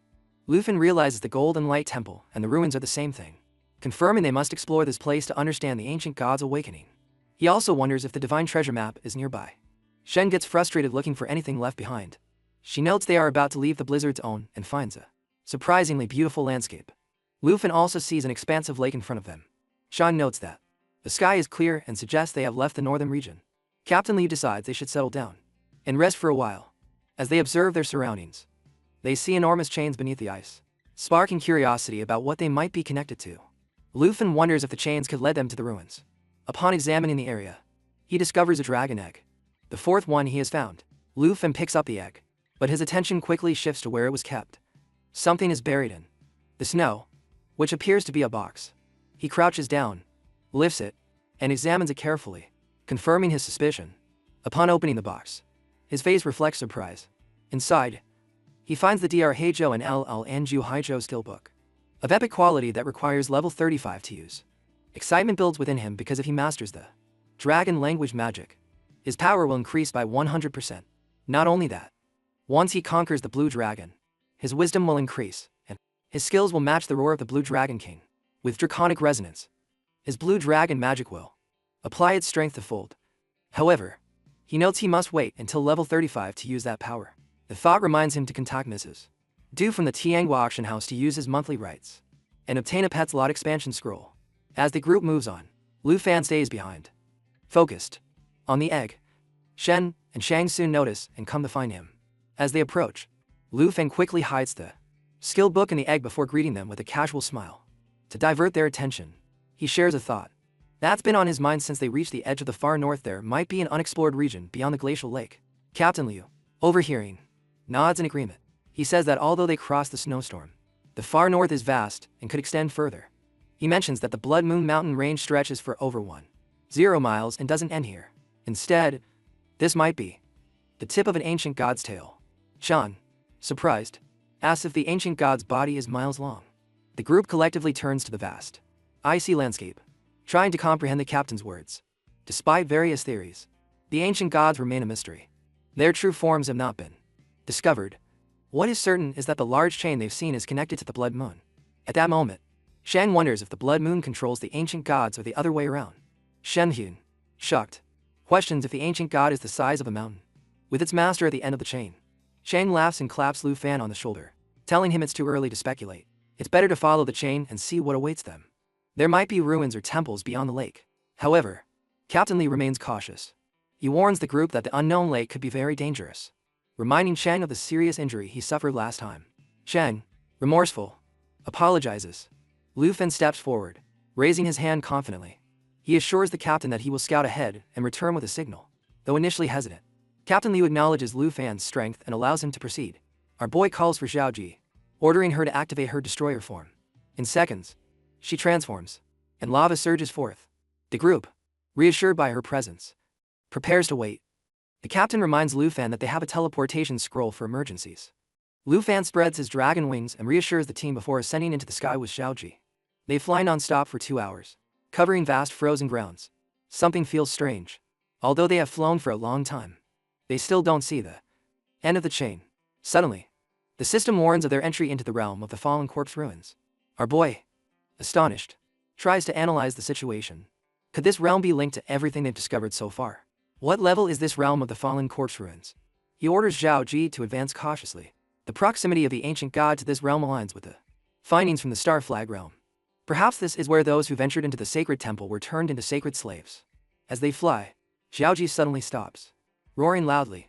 Lu Fan, surprised by her sudden aggression, looks down. Beneath the snow, something enormous is buried, a giant black coffin. The system shows this is one of the mysteries of the fallen corpse ruins. As enigmatic as the blood moon, no data is available on it. Lu Fan scans the area and sees a strange shadow near the coffin. He feels uneasy. Xiao Ji continues to roar uncontrollably, sensing a nearby danger. Lu Fan tries to calm her, but suddenly, he realizes the black shadow has noticed them. Without hesitation, he orders Xiao Ji to retreat toward the lake to increase her strength. He activates the spiritual wind ring, increasing his agility by 35%. With this boost, he and Xiao Ji escape from the unknown entity. Back at the camp, the group rests, while their eagles eat nearby. Chang sees Lu Fan approaching and rushes to him, eager for answers. Lu Fan, disturbed, delivers his report. He explains that beyond the lake lies a ruin of corpses, but something very dangerous lurks beneath the snow. The group listens in silence. Their expressions change from curiosity to concern. They realize that whatever forced Lu Fan to retreat must be beyond their imagination. Sheng, stunned, looks at our boy seriously, realizing that even Lu Fan decided to retreat firmly. Meaning, they face a threat unlike any other before. 15 minutes later, the group arrives at the office, where everyone stares at the screen. Senior 2 explains the situation. The black coffin, the shadows under the snow, and the large chains indicate extreme danger. He reminds everyone of what happened to the Morgan family, warning that no one will survive if they interfere with the corpse ruins. Lu Fan, in a serious tone, describes the area's eerie atmosphere, noting how it seems to be sealed with chains of light everywhere and a strange creature lurking in the lake. Even the black dragon Naoji, who is usually unstoppable, seems uneasy and struggles to maintain control. That is enough to send a shiver down everyone's spine in the room. The superior acts without delay, marking the frozen lake as a forbidden zone and canceling all special routes in the area. He orders Captain Liu to notify the scholars of Dragon City about the finding as soon as possible. With that, Team 78's isolation mission is cancelled, and they are reassigned to support the academics in investigating the ruins. Shortly after, Senior 2 approaches Lu Fan and gives him some unexpected news. He congratulates him for leading the team to such a significant discovery in less than a month, and gives him the Silver Military Merit Medal of the Griffin Squad. This is a prestigious honor, as only a handful of people have received it. Naturally, Lu Fan tries to downplay his achievement, insisting he doesn't deserve such recognition after only a month in the Griffin Squad. However, Senior 2 dismisses his modesty, emphasizing that the medal will open many opportunities for him in the future if he joins the Griffin Squad after graduation. Finally, Lu Fan accepts the badge, and his team celebrates his achievement. Captain Lee jokes that if Lu Fan decides to join officially, he might have to take orders from him in the future. Meanwhile, Sean can't help but show his envy, playfully pouting about how quickly Lu Fan is rising through the ranks. Shankai shakes his head with exaggerated disappointment, muttering that it's a shame how things turned out. However, the moment of levity is short-lived. As the others leave, Senior 2 pulls Lu Fan aside and gives him a book, explaining it's time to prepare for the national trials. Seeing he only has 2 weeks, our boy starts planning his return to the Dragon City Academy as he prepares. Meanwhile, trouble is brewing in the Taiki Nation. Jin Shanggan, the princess's brother, is plotting something in the forest. His summon creature, an abyss crawler, looks terrifying even though it hasn't reached its full growth. To speed up its development, Jin Shanggan unleashes it on a nearby family, ruthlessly sacrificing them to the beast, even when it wasn't their turn. Shun Yanzhuang, a former ally of the family, tries to stop him. Jin Changgan coldly dismisses his concerns, referring to the citizens as mere sacrifices. The princess, horrified by her brother's cruelty, feels powerless to intervene, though she reluctantly follows him, deeply disheartened by his actions. Elsewhere, preparations for the national trials are in full swing. Leaders from various nations gather to discuss their strategies. Kieran from the Hung Nation, Wei Ji from the Han Nation, and Yes and Lee from the South Nation share the same goal of winning the trials. Confident in their First Nation alliance, they think they have the strength to achieve first place this year. In the Snow Nation, Enro trains near a volcano, having just defeated a demon. Learning it's time to prepare for the trials, he smiles confidently, ready to show his strength. In the Stars and Stripes Nation, Charles Morgan stands in the ruins of the sacred mountain temple, proclaiming his victory in the trials. Back at the camp, 2 days pass, and Lu Fen studies the documents Duke Jimby gave him. The team gathers to see him off. Sheng, unable to resist a joke, asks if he's aiming for first place in the trials, while Shenkai cheers him on enthusiastically, promising to support him from a distance. Captain Lee tells Lu Fen it's time to go. Before he departs, Senior gives him one last piece of advice, urging him to use his abilities well, especially the mountain summoning skill and the fallen corpse dragon in his arsenal. Lu Fen thanks them and assures everyone he's ready. The next morning, he arrives at the academy and goes straight to the vice principal's office. Inside, Vice Principal Zhao greets him warmly, shaking his hand like old friends. Zhao, excited about his temporary role in charge of the national trials in the principal's absence, stands beside two intimidating shadow guards, Yu and Shen. These guards were sent by the higher-ups to protect the delegates to the Empire. They are on another level, far beyond the Griffin Regiment. Zhao mentions how much attention the higher-ups are paying to this year's trials. Lu Fen asked if Zhao can accompany him to the Taikai Nation. Zhao agrees but reminds him that the principal won't be back for 10 days.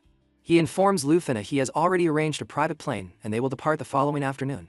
Over a cup of tea, Zhao makes him an interesting offer, telling Lu Fen he can ask for anything he wants and the academy will provide it. Without hesitation, Lu Fen asks for a pet slot expansion scroll. Surprised, Zhao spills his tea and admits the school doesn't have one available. However, he assures him that he is free to manage his time as he wishes and the shadow guards will not interfere.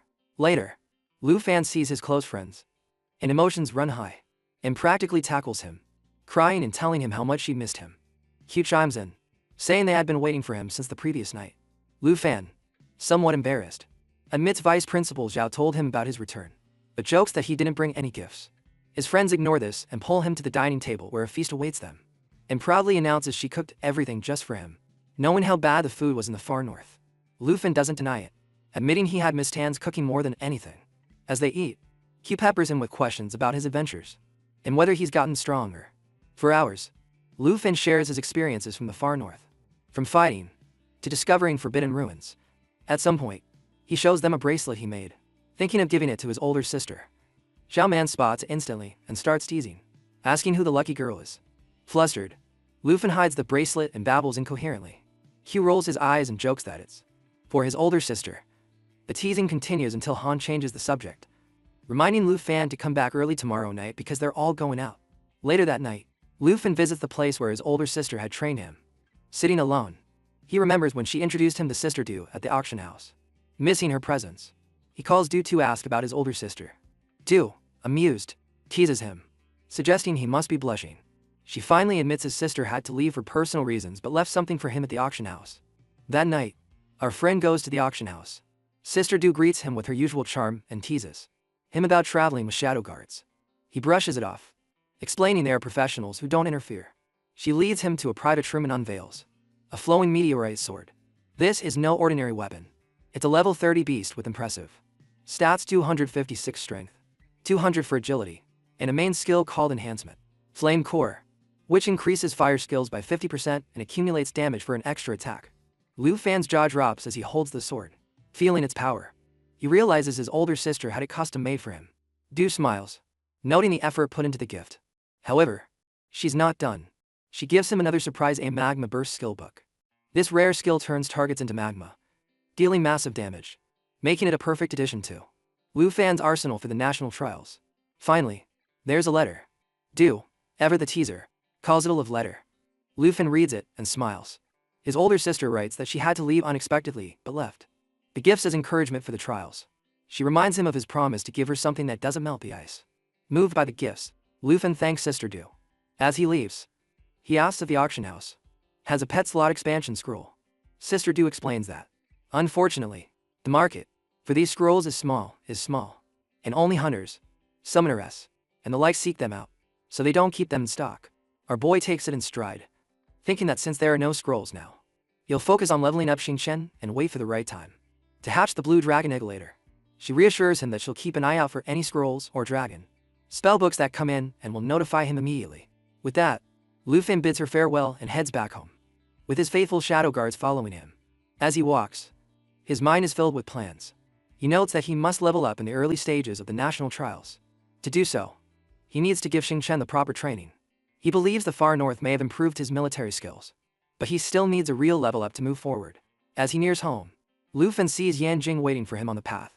She calls out to him, teasing how relaxed he seems despite the impending competition. Lufin smiles and asks why she's there alone. Yan Jing gets straight to the point, telling him she wants a practice match before he leaves for the trials abroad. Lufin, always up for a challenge, agrees it's the perfect time, eager to test out his new flowing meteorite fire sword. They both head to the training hall of the Dragon Capital Academy, where Yan Jing draws her sword.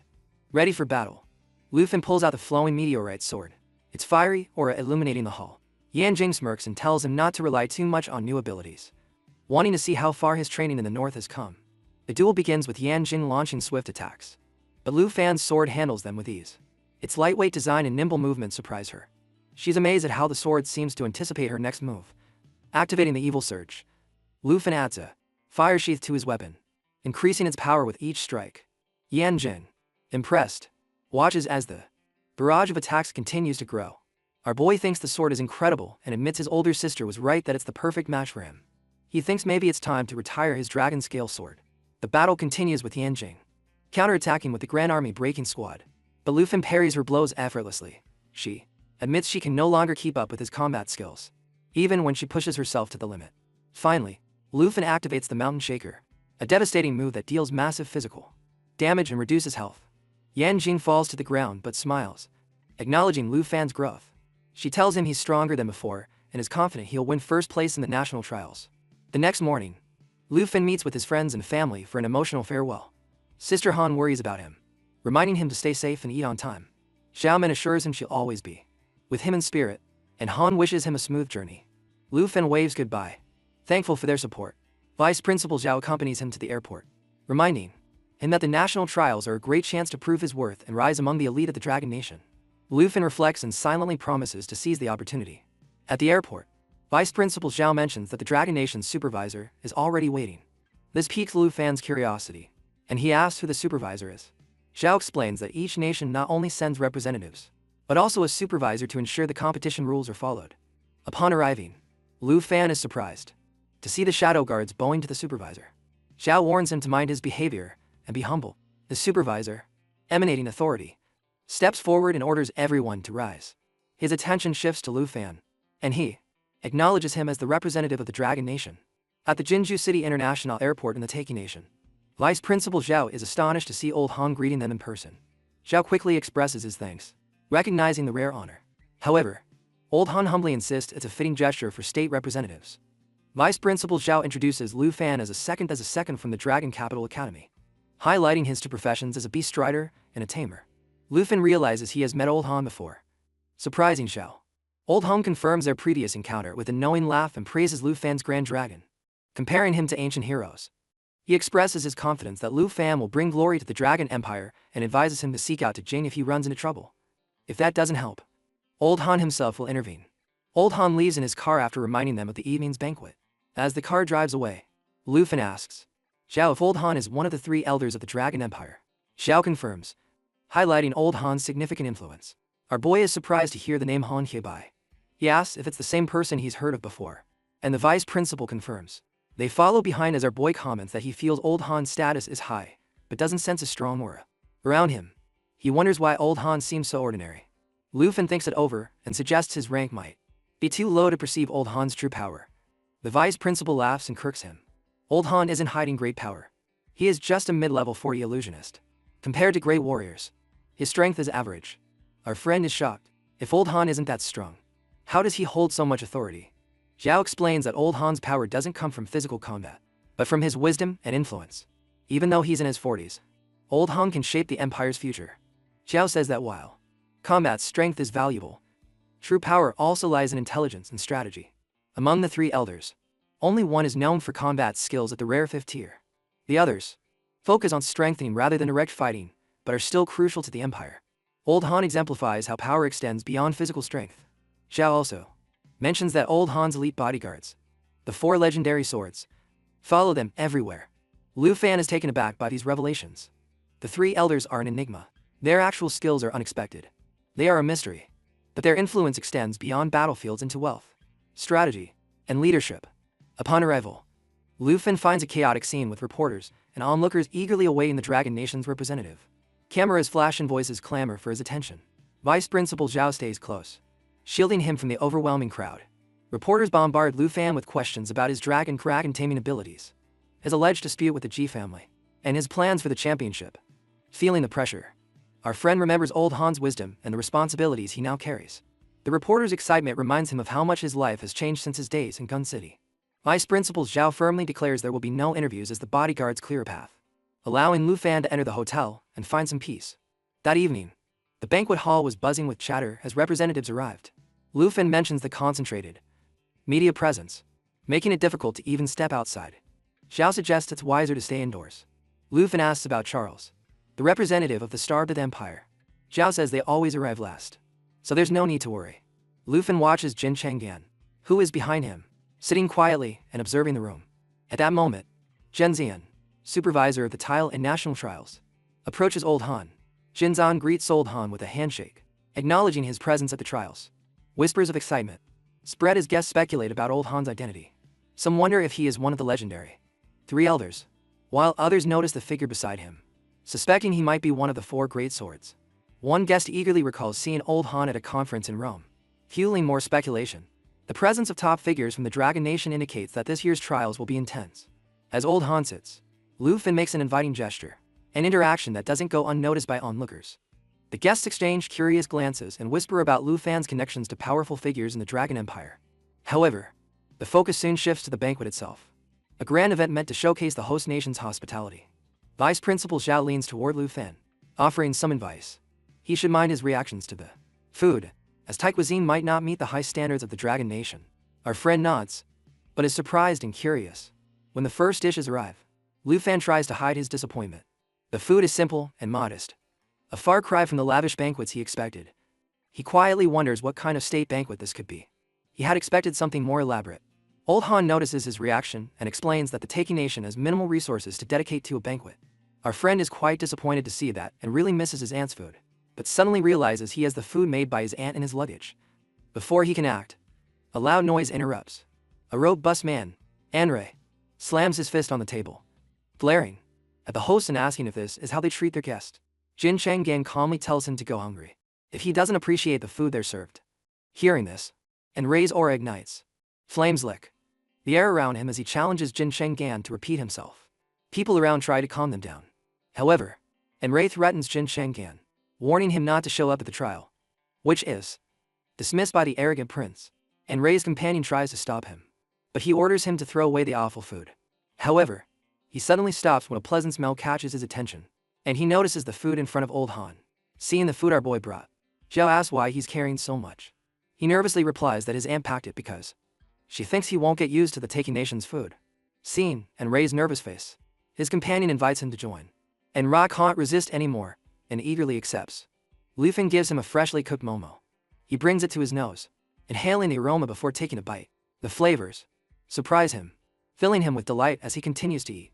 Lu Fan invites Old Han and Vice Principal Zhao to join, and they accept. Old Han, curious, tries a bite and nods in approval of the taste. Jin Chang'an watches with growing irritation as he sees the once furious and now happily eating and others being drawn by the aroma. The sight frustrates him. Lu Fan's cooking is overshadowing the carefully prepared state banquet of the Taika Kingdom, and he can't ignore it. His clenched fists betray his frustration. Vice Principal Zhao enjoys the food, praising Lu Fan's ant skills. Jin Chang'an's anger grows at the unexpected attention on Lu Fan. Sensing Jin's frustration, Jin Zian places a hand on his shoulder, urging him to calm down and diverting the attention. Jin Zian stands and captures the room's attention. A beep from the sound system interrupts the atmosphere, silencing the room. As the chatter begins, the room directs its attention to the screen as a detailed map and the rules for the national trials appear. The map shows 9 regions, each filled with ferocious beasts. It's the largest trial area ever seen, with over 10,000, with the taking nation choosing global locations. The beasts range from level 50 to 80, with points awarded based on their strength and rarity. Mission points add complexity. Participants can accept special missions for extra rewards, but each mission is randomly assigned and must be completed before accepting another. Lufin examines the map intently.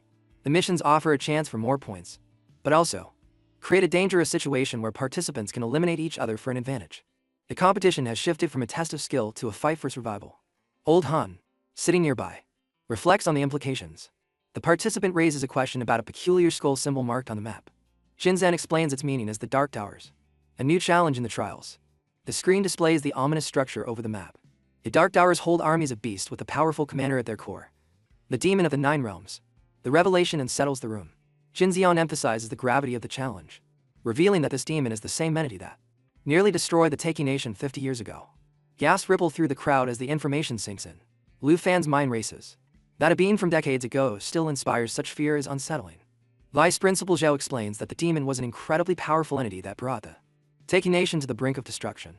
It took 5 fourth age experts to seal it, and they are now revered as national heroes. A participant asks if the demon is weakened for the trial. As is common in these challenges, Jinza En's response sends a shockwave through the room. The demon remains at full power, making this the most dangerous trial in history. A participant recalls the devastation from decades ago. If the demon and its army escape the trial area, the consequences would be catastrophic. Enro, shocked, calculates the odds. At level 60, it would take a group of 10 strong characters to face the demon.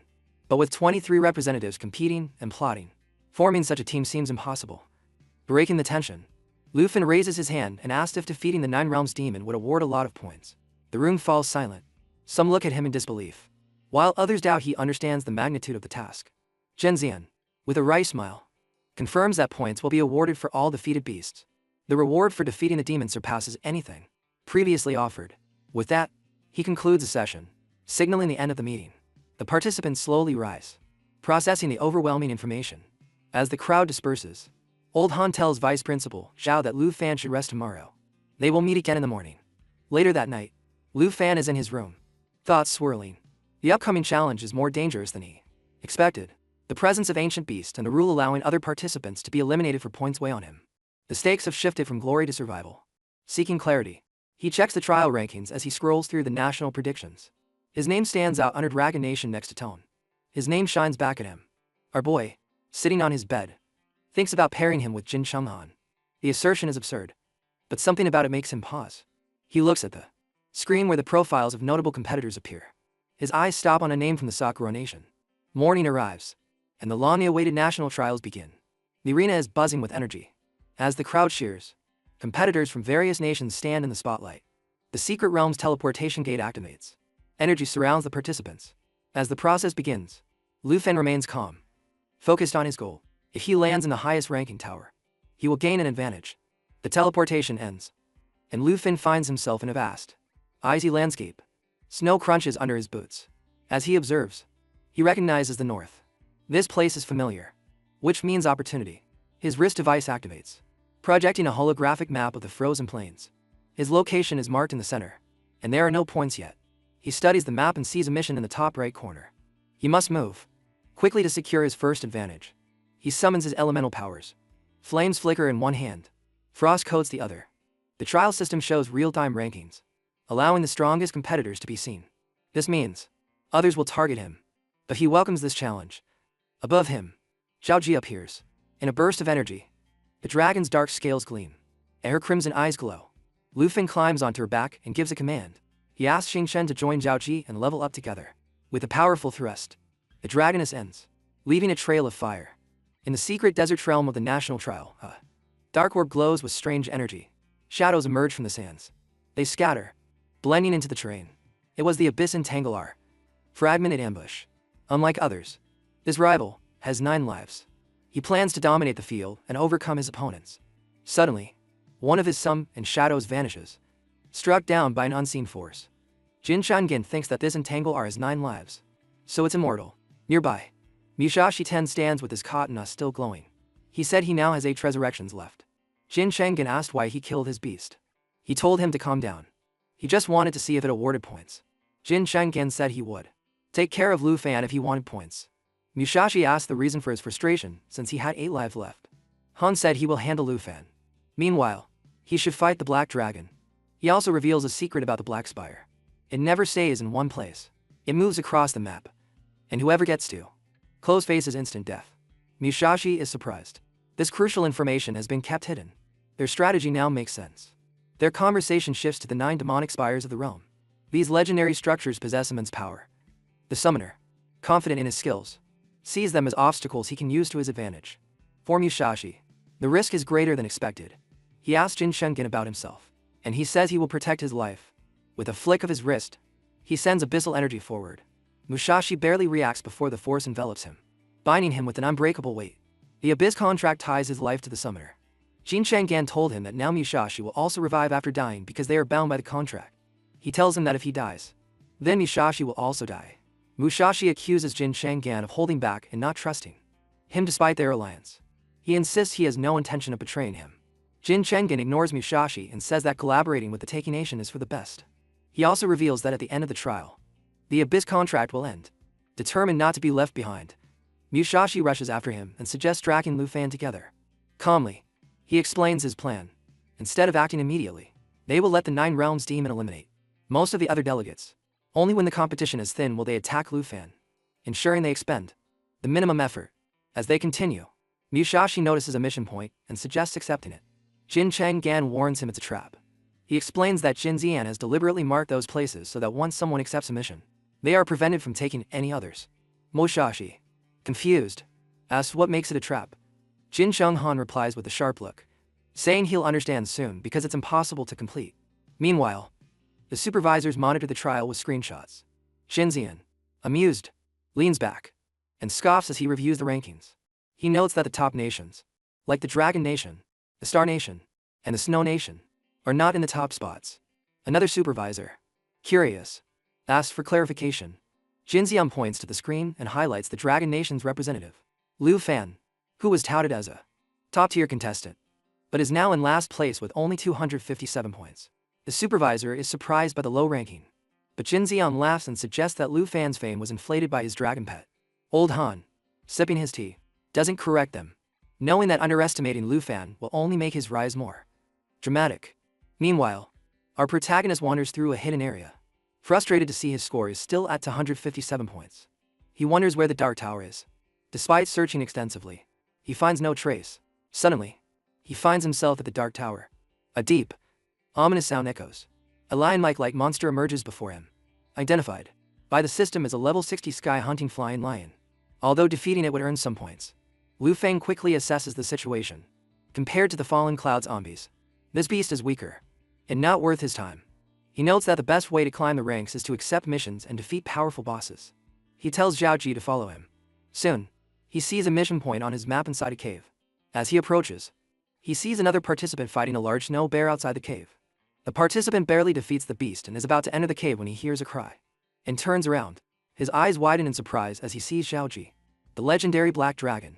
In front of him, Lu Fan dismounts calmly, ignoring the man's reaction. The participant asks if he's from the Dragon Nation. Our boy doesn't answer. Instead, he checks his watch, which identifies the participant as Yan Li, a level 45 water wave swordsman from the South Nation, ranked 19th, with a score of 5,153. Our boy smiles smugly, but doesn't speak. He turns off the system and walks past Yan Li without a word. Yan Li is irritated by our boy's arrogance. As he watches him leave, memories of past tensions between the South and Dragon Empires flood his mind. He remembers how Jing, a representative of the Dragon Empire, humiliated the Southern Kingdom. Seeing Lu Fan in last place at level 32, Yan Li considers him an easy target. Killing him will restore his nation's honor and elevate his status. Without hesitation, he draws a sword and activates his water cage technique. Water surges from his blade, forming a prison around Lu Fan. Confident of his win, he smirks. However, our boy remains calm. Lu Fan's indifference further irritates Yan Li. Just as Yan Li prepares to strike again, Zhao Ji suddenly attacks. The Black Dragon's claws send Yan Li flying, crashing him to the ground. He feels a pain in his arm, struggling to get up. He is overwhelmed by the dragon's power. Lu Fan steps out of the water cage as if it were nothing. He approaches Yan Li and speaks with quiet amusement. stating that if Yan Li thought he could take advantage of him, he was mistaken. Defeating him would not be worth the effort. Yan Li is stunned. He wonders how someone of such a low rank can be so strong. Yan Li thinks that even if he can't reach the top ranks, killing Lu Fan would still bring him honor. But before he can act, Xiao Ji roars, her powerful voice shaking the air. He advises Yan Li not to rush as he declares that the mission is his. A notification appears on his screen, indicating that the mission has been accepted, and his current task is to defeat the epic boss, the Nine Realms demon. Lu Fan doesn't attack the boy, leaving him stunned. Suddenly, a monster appears in the sky and charges toward him. Xiao Ji reacts instantly and pushes him away. The impact causes the ice to shatter, making the boy slip and fall. He panics, recognizing the monster as the mission boss. The Guardian, the monster, identified by the system as the level 75 Icefield Yeti King, stands up and roars, killing it grants 145 points. The boy sits on a rock, thinking our friend is doomed and he can stay safe. But the monster shifts its focus to him, approaching, shattering the ice and causing him to fall. He is terrified as the monster glares at him, realizing he's in danger. A sudden red aura diverts the monster's attention. It roars and turns toward Xiao Ji, who launches a deadly attack, making it bleed green. The monster launches an attack and catches Xiao Ji with its sharp claws. Our boy uses Break Sky, a powerful Dragon Kai move, delivering to swift and heavy claw strikes. The monster falls to the ground. Our boy says that despite its size, the monster has no power. Xiao Ji roars from behind, and Lu Fan is surprised to see the creature is already out of strength. The system adds 145 points to his 257 for the kill. Seeing the shattered rock beside him, the boy realizes our boy is stronger than he thought. If Lu Fan's attack had hit him, he would have been finished. As our boy approaches, his glowing eyes instill fear in the boy, who thinks his end is near. Frightened, he begs for mercy, but Lu Fan just walks away. The boy, surprised, understands he's been spared. A strange light glows beside him, indicating the activation of the epic mission of the Master of the Nine Worlds. He is shocked, wondering how such a mission can exist. He thinks our boy spared him because killing him wouldn't grant many points. However, now he fears if he will accept the mission of the Nine Worlds demon. Elsewhere, Vice Principal Zhao and others were concerned and outraged by the unexpected mission. He says that if the mission card is stuck and cannot be turned in, Lu Fan won't be able to claim the rewards. When an official asks him to calm down, Zhao grabs him by the collar in fury and demands an appeal to nullify the mission. The official, indifferent, smirks and says that Zhao has no authority to intervene. If he continues, he will be asked to leave. Old Han intervenes and advises Zhao to calm down. Zhao is surprised by the supervisor's indifference. The supervisor, pouring his coffee, says an appeal won't solve the problem. He suggests the Taking Nation orchestrated this situation to favor their representatives while obstructing others, a corrupt practice. Zhao, serious, urges Old Han to support our boy as the military inspector. But Old Han says that in the face of absolute power, resistance is futile. He is confident the mission aligns with Lu Fan's goals and believes in his ability to handle it. The vice principal, though skeptical, acknowledges Old Han's experience. His attention returns to the screen, surprised to see our boy entering the secretariat to hunt the mages of the Nine Worlds.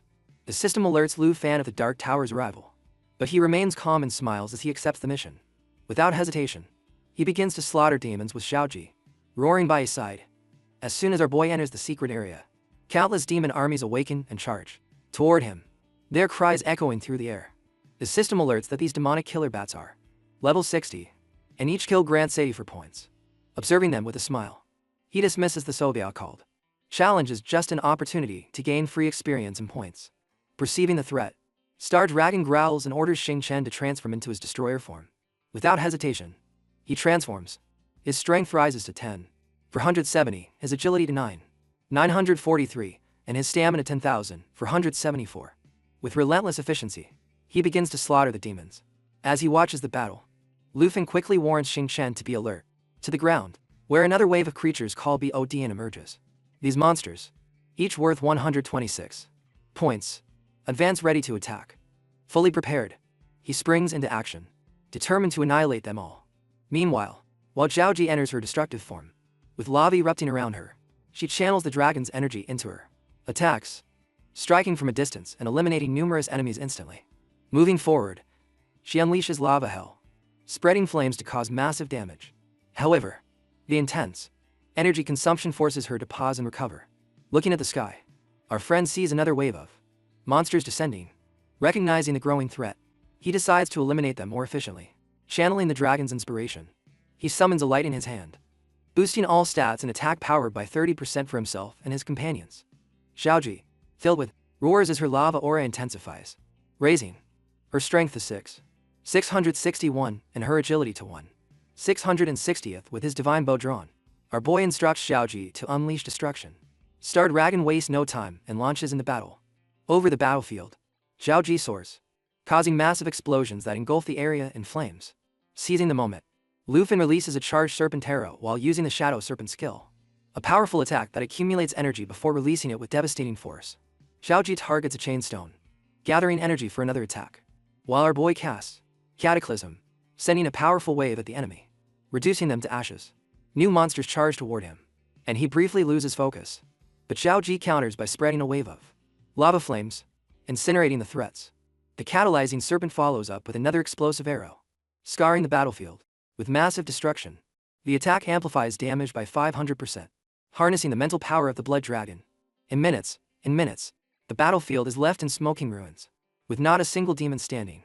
The system registers Lu Fan's success, awarding him 758 points and raising his rank by 1%, bringing him to level 24 as he scans the field. The system confirms that Star Dragon Xingchen has also leveled up to 12. While Lu Fan reaches level 33, the spectators watching from a distance react with astonishment, murmuring about his unexpected dominance. With his points surpassing everyone, he now holds the highest rank. Meanwhile, Charles and Andre, with the same mission, see their points stagnate. Vice Principal Zhao, seeing that Old Han was right, admits that defeating the Nine Realms demon was not reckless, but a well-calculated strategy. Old Han, watching the events unfold, mentions Lu Fan's dragons that have yet to be summoned, hinting at even greater power. The Vice Principal, amazed, thinks of calling for terms, but Old Han dismisses it. He reminds him that celebrations must wait until the Nine Realms demon is truly defeated. However, just as Lu Fan thinks the battle is over, the stone chain shatters from the wall, suddenly changing the atmosphere. As it descends, a massive door creaks open, releasing a more ferocious wave of beasts. Understanding the scale of the challenge, he regrets not waiting for them all to come out first, knowing he could have wiped them out in one fell swoop. Drawing his sword, he analyzes the new threats. The system reveals these creatures, known as beasts of the Wandering Pavilion, are level 75. Each is worth 135 points. Among them, a two-headed beast is worth 297 points, while smaller level 61s are worth 50 points each. Seeing so many enemies, Lu Fan, instead of being daunted, sees an opportunity to gain more points. With a determined expression, he instructs Xiaoji to unleash her full power and eliminate the beast army. Turning to the Star Dragon, he acknowledges the real challenge has arrived and orders him into the fight. Seeing his companion act, Lu Fan is surprised, wondering if Xingchen plans to face the enemy alone as the two monsters charge toward Lu Fan, their deafening cries echoing across the battlefield. Without hesitation, Xingchen leaps into action, flying toward them. Lu Fan immediately calls him back, knowing Xingchen's level hasn't increased yet.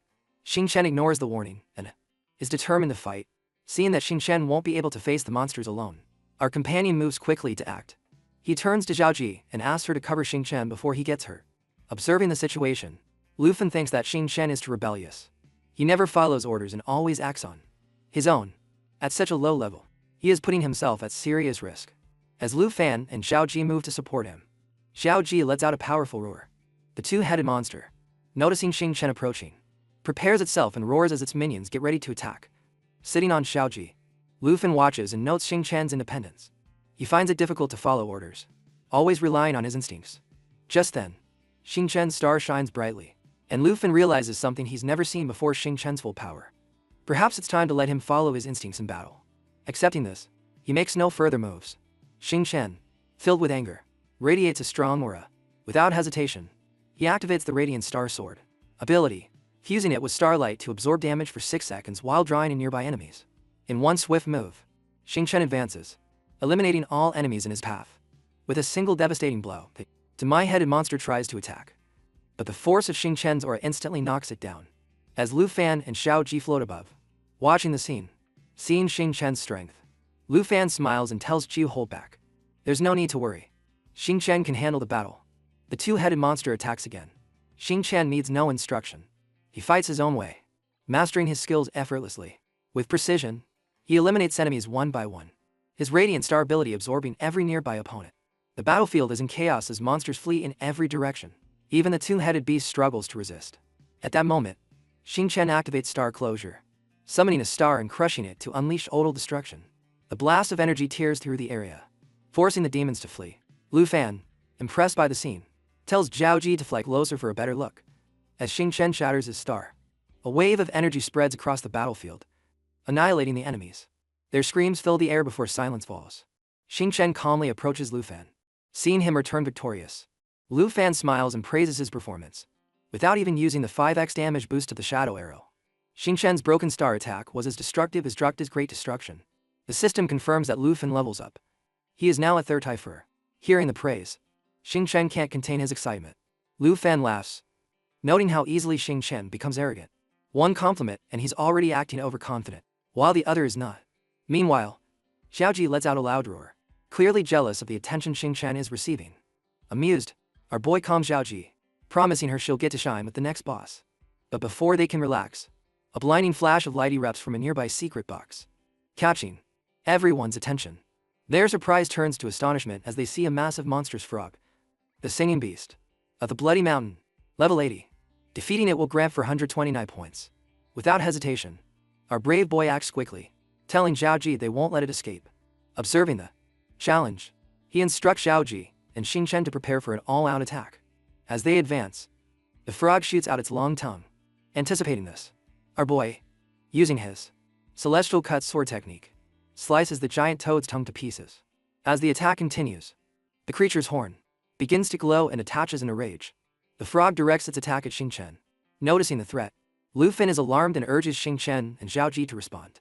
As the giant toad lunges, Xingchen blocks the attack with his hands. The clash releases a massive wave of energy. Seizing the moment, Lu Fan orders Zhao Ji to launch lava explosion. Zhao Ji responds instantly and ignites the battlefield with a powerful blast. The system notes that the lava explosion's main ability is to release flames over a designated region and create a lava bridge. The giant frog, trapped in the inferno, lets out agonizing cries as its condition rapidly deteriorates. At the same time, our boy wields his sword and strikes directly at the creature's core, causing a devastating explosion. Meanwhile, the star dragon adjusts its direction, causing the severed horn to strike the toad again, putting an end to its life. With the battle concluded, everyone gathers on the other side. Our boy, pleased with the outcome, acknowledges the effectiveness of their teamwork, admitting that the Dark Tower is a formidable place to grow. Shortly after, the system updates, and Xingchen levels up to 13, significantly boosting the Dragon Nation's points. Our boy reaches the top spot. The spectators, amazed, comment on his incredible progress. His total points reach 51, 453, while the second and third place holders have only 26,022. Zerith, meanwhile, a thoughtful individual observes the rankings. The Dragon Nation's representative has nearly doubled Xingchen's score, leaving many in awe. Even foreign observers, like a vice principal, acknowledge Lu Fan's outstanding performance. However, not everyone shares the same admiration. Mr. Jin, clearly irritated by the results, questioned his decision, wondering how our boy managed to eliminate an entire army of Warcraft with no apparent effort. Realizing Lu Fan has surpassed Jin Chengyan, he immediately sent a message to several officials, demanding an urgent verification of the Dark Tower's data. Convinced Lu Fan must have exploited a loophole, he orders his subordinates to report any irregularities. Even though his frustration, he remains firm in his belief that only the supreme national hero of the Taking Nation can defeat the Nine Realms demon. Determined to halt Lu Fan's progress, he plans to revoke his qualifications as soon as he finds any evidence of misconduct. They return after their inspection, reporting that the system is functioning properly with no weaknesses in the Dark Tower section. Hearing this, Jin's anger flares. He grabs them by their collars, shouting in frustration, questioning if they even understand what they're saying. The officers, nervous and uncertain, quickly apologize and promise to conduct another inspection. Jin shoves them away, calling them useless and ordering them to continue investigating until they find a flaw. The officers hurry off to comply. Jin's thoughts are consumed by the realization that the mechanism he created to intimidate is now an advantage for Lu Fan. The monsters meant to instill fear are just stepping stones for him. I'm willing to let this continue. Jin storms off to the supervisor's room, determined to manually adjust the demon stats to force Lu Fan's withdrawal. As he enters, his mind focuses on Jin Changkan, and Mushashi, 10, the only ones above level 30 in their sec and stage class. He places his hopes on them, confident that slowing down Lu Fan won't be too difficult. But as he enters, the scene on the screen soon shatters his confidence. Lu Fan has turned the Nine Realms battlefield into an inferno. Cutting through demons without hesitation. New armored beasts begin to appear, their metallic bodies glinting under the firelight. A magical weapon emerges among them. But Lu Fan remains calm. Seeing that the level 85 boss is approaching, he knows calling Zhao Fei is his only option, even if it means sharing experience. As the beasts charge, roaring and thrashing, he orders Zhao Fei to transform into Eternal.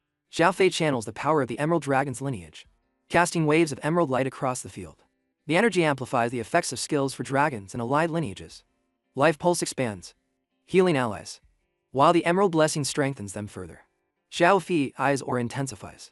Her roar echoes across the field as she unleashes 32 stacks of dragon energy on the enemies, boosting attacks and creating shields.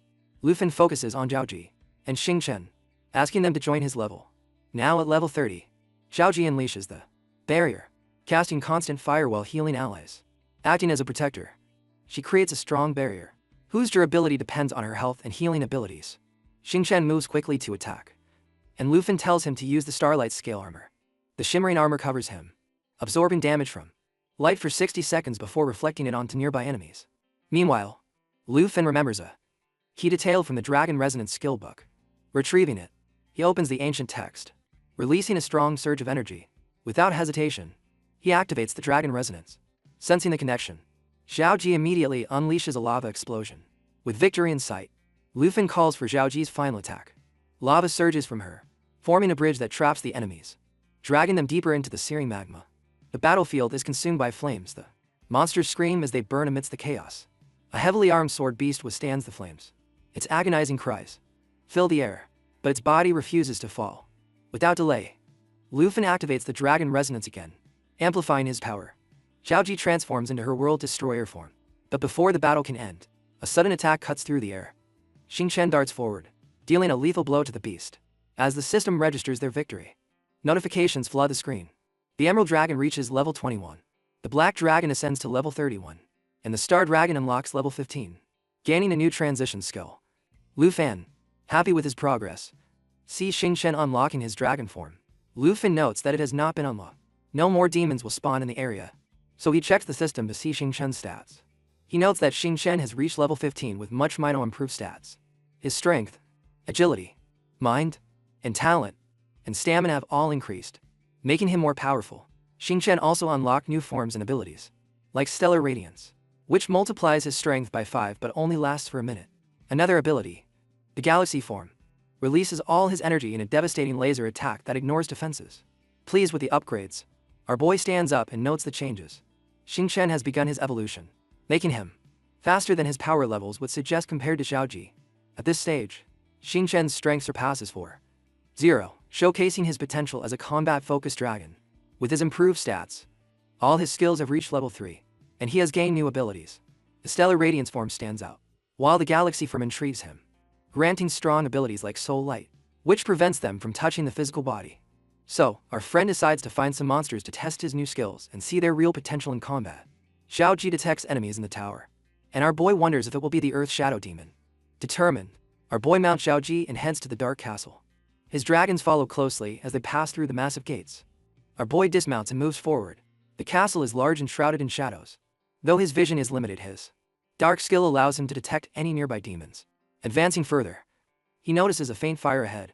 He stops, recognizing the shift in the atmosphere. In an instant, the environment changes, and he realizes he has entered a hidden area. The eerie silence and floating torches confirm that this is where the demon army he already defeated was. His attention is drawn to a massive throne at the end of the hall, larger than he expected. Even Zhao Ji acts cautiously. A dark figure appears with a mocking tone. Our boy listens intently, noticing this creature is one of the 9 realm demons. As the figure becomes visible, its form takes shape. The system identifies it as the Earth Shadow Demon, a level 85 nightmare boss. Its stats are formidable, with immense strength and agility, along with powerful skills like Shadow Layers, Phantom Walk, and Blood Claw. The demon taunts, mentioning past battles and how foolish humans are for keeping his soul alive. Without warning, he launches an attack. Our boy reacts quickly, activating Shadow Layers to counter. He lands multiple hits, increasing the damage. With each strike, a shield forms around him, absorbing the demon's retaliation. Confident in his advantage, he prepares for the next battle. Zhao Fei activates Emerald Light, removing negative effects and boosting stats. The shield absorbs attacks, Keeping Lu Fen safe, without hesitation, he summons the twin dragons from the falling core using the dragon bone flute. As they appear, their roar shakes the battlefield. Lu Fen wields his sword, ready for the fight. He also asked if he has prepared his last words. He asked Zhao Ji to apply the lava flame. Flames flicker in the air. Our boy noticed that the earth shadow energy is attack-able. The opponent also sees him as reckless and weak. Lu Fen believes that Zhao Ji only detects stealth and camouflage, but the earth shade demon's stealth isn't attackable. The rival dragon tells Zhao Ji to prepare to die. He also noted that the passive energy wouldn't work. So, determined, he ordered Xing Chen to come out. Xing Chen appeared and soared into the sky. The rival is terrified just by the presence of this dragon. Lu Fen asks Xing Chen to move closer to the gate. He asks the monster if it's ready. With his last words, the demonic hell demon uses Shadow Step at once to move instantly, combining it with the demonic Shadow Blow, a lethal combo that deals multiple hits. If not for Zhao Fi's Jade Shield, which nullifies damage, Zhao Ji could have been injured if they were on the same level. Our boy's pet dragons, even the fallen corpse magic dragon, could defeat the demon. Despite the large level difference, he must be careful. The demonic hell demon targets the support, turning ethereal as it attempts another shadow step attack on Zhao Ji. Lu Fan, determined to protect her, orders Zhao Fei to transform into soul light. Her body becomes transparent and invulnerable. As the demon attacks, Zhao Ji soars and activates the Soul Shield and Dragon Kai's Impact. These skills enhance Lu Fan's and Zhao Ji's stats by 30% in stack defensive and offensive power. Our boy's strength surpasses 150. 0, and the types of Dragon Kai swirl around him. The energy and attack power linked to Zhao Ji's enhanced mana is so strong it can devastate enemies. The Hell Demon, seeing this power, becomes desperate. He roars in frustration, wondering why dragons would serve a human. Curious, he charges at Zhao Ji's dragon energy, attempting to destroy it. Lu Fan responds by enchanting his bow with the Shattering Star skill, loading a hidden snake-shielded arrow for 3 seconds before firing it. Emerging from the dust, he looks battered but furious, his dark energy surging once more. Our guy, unfazed, sees this as a disadvantage of clever demons who overthink things. He tells it to focus on survival, and at that moment, the fallen corpse magic dragons descend, having unleashed their full power. Their bodies burn with blue-black flames as they fold their wings, ready to fight against evil. They are poised for an apocalyptic attack. The demon, though unwilling to retreat, braces for impact. A massive explosion occurs as the dragons and the demon collide. Lu Fen pauses for an instant. Then, he moves for another attack with the snake shadow arrow. The hell demon retaliates with Bloody Claw, increasing its strength by 200% for 2 seconds. But as its buff ends, Lu Fen attacks immediately. The fight continues. He fires arrows and activates the shockwave. Xingin Chen stops, retreats, and gathers stellar energy in its dragon claws as its starry armor flows. Our boy switches to physical combat with his flaming meteorite sword and his bow at the ready. Zhao Ji, in its world destroyer form, emits a terrifying black dragon pressure. The battle shakes the dark castle, filling it with flashes of light, and destruction spread as both sides clash. In the Jinju City Arena's supervision room, Old Han and Vice Principal Zhao are stunned. Old Han, who has faced many assassins, has never seen such a fierce battle.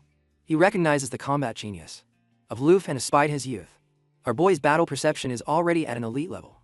The fight lasts for nearly an hour, yet the demon fails to seriously injure Lu Fan's dragons, thanks to Zhao Ji's defenses. Finally, our boy sees an opening and orders his dragons to unleash their most powerful attacks. Fragmented Star 5 elements, Dragon Enchantment, and Magma Explosion all strike the demon simultaneously as they activate the Dragon Gauge Resonance.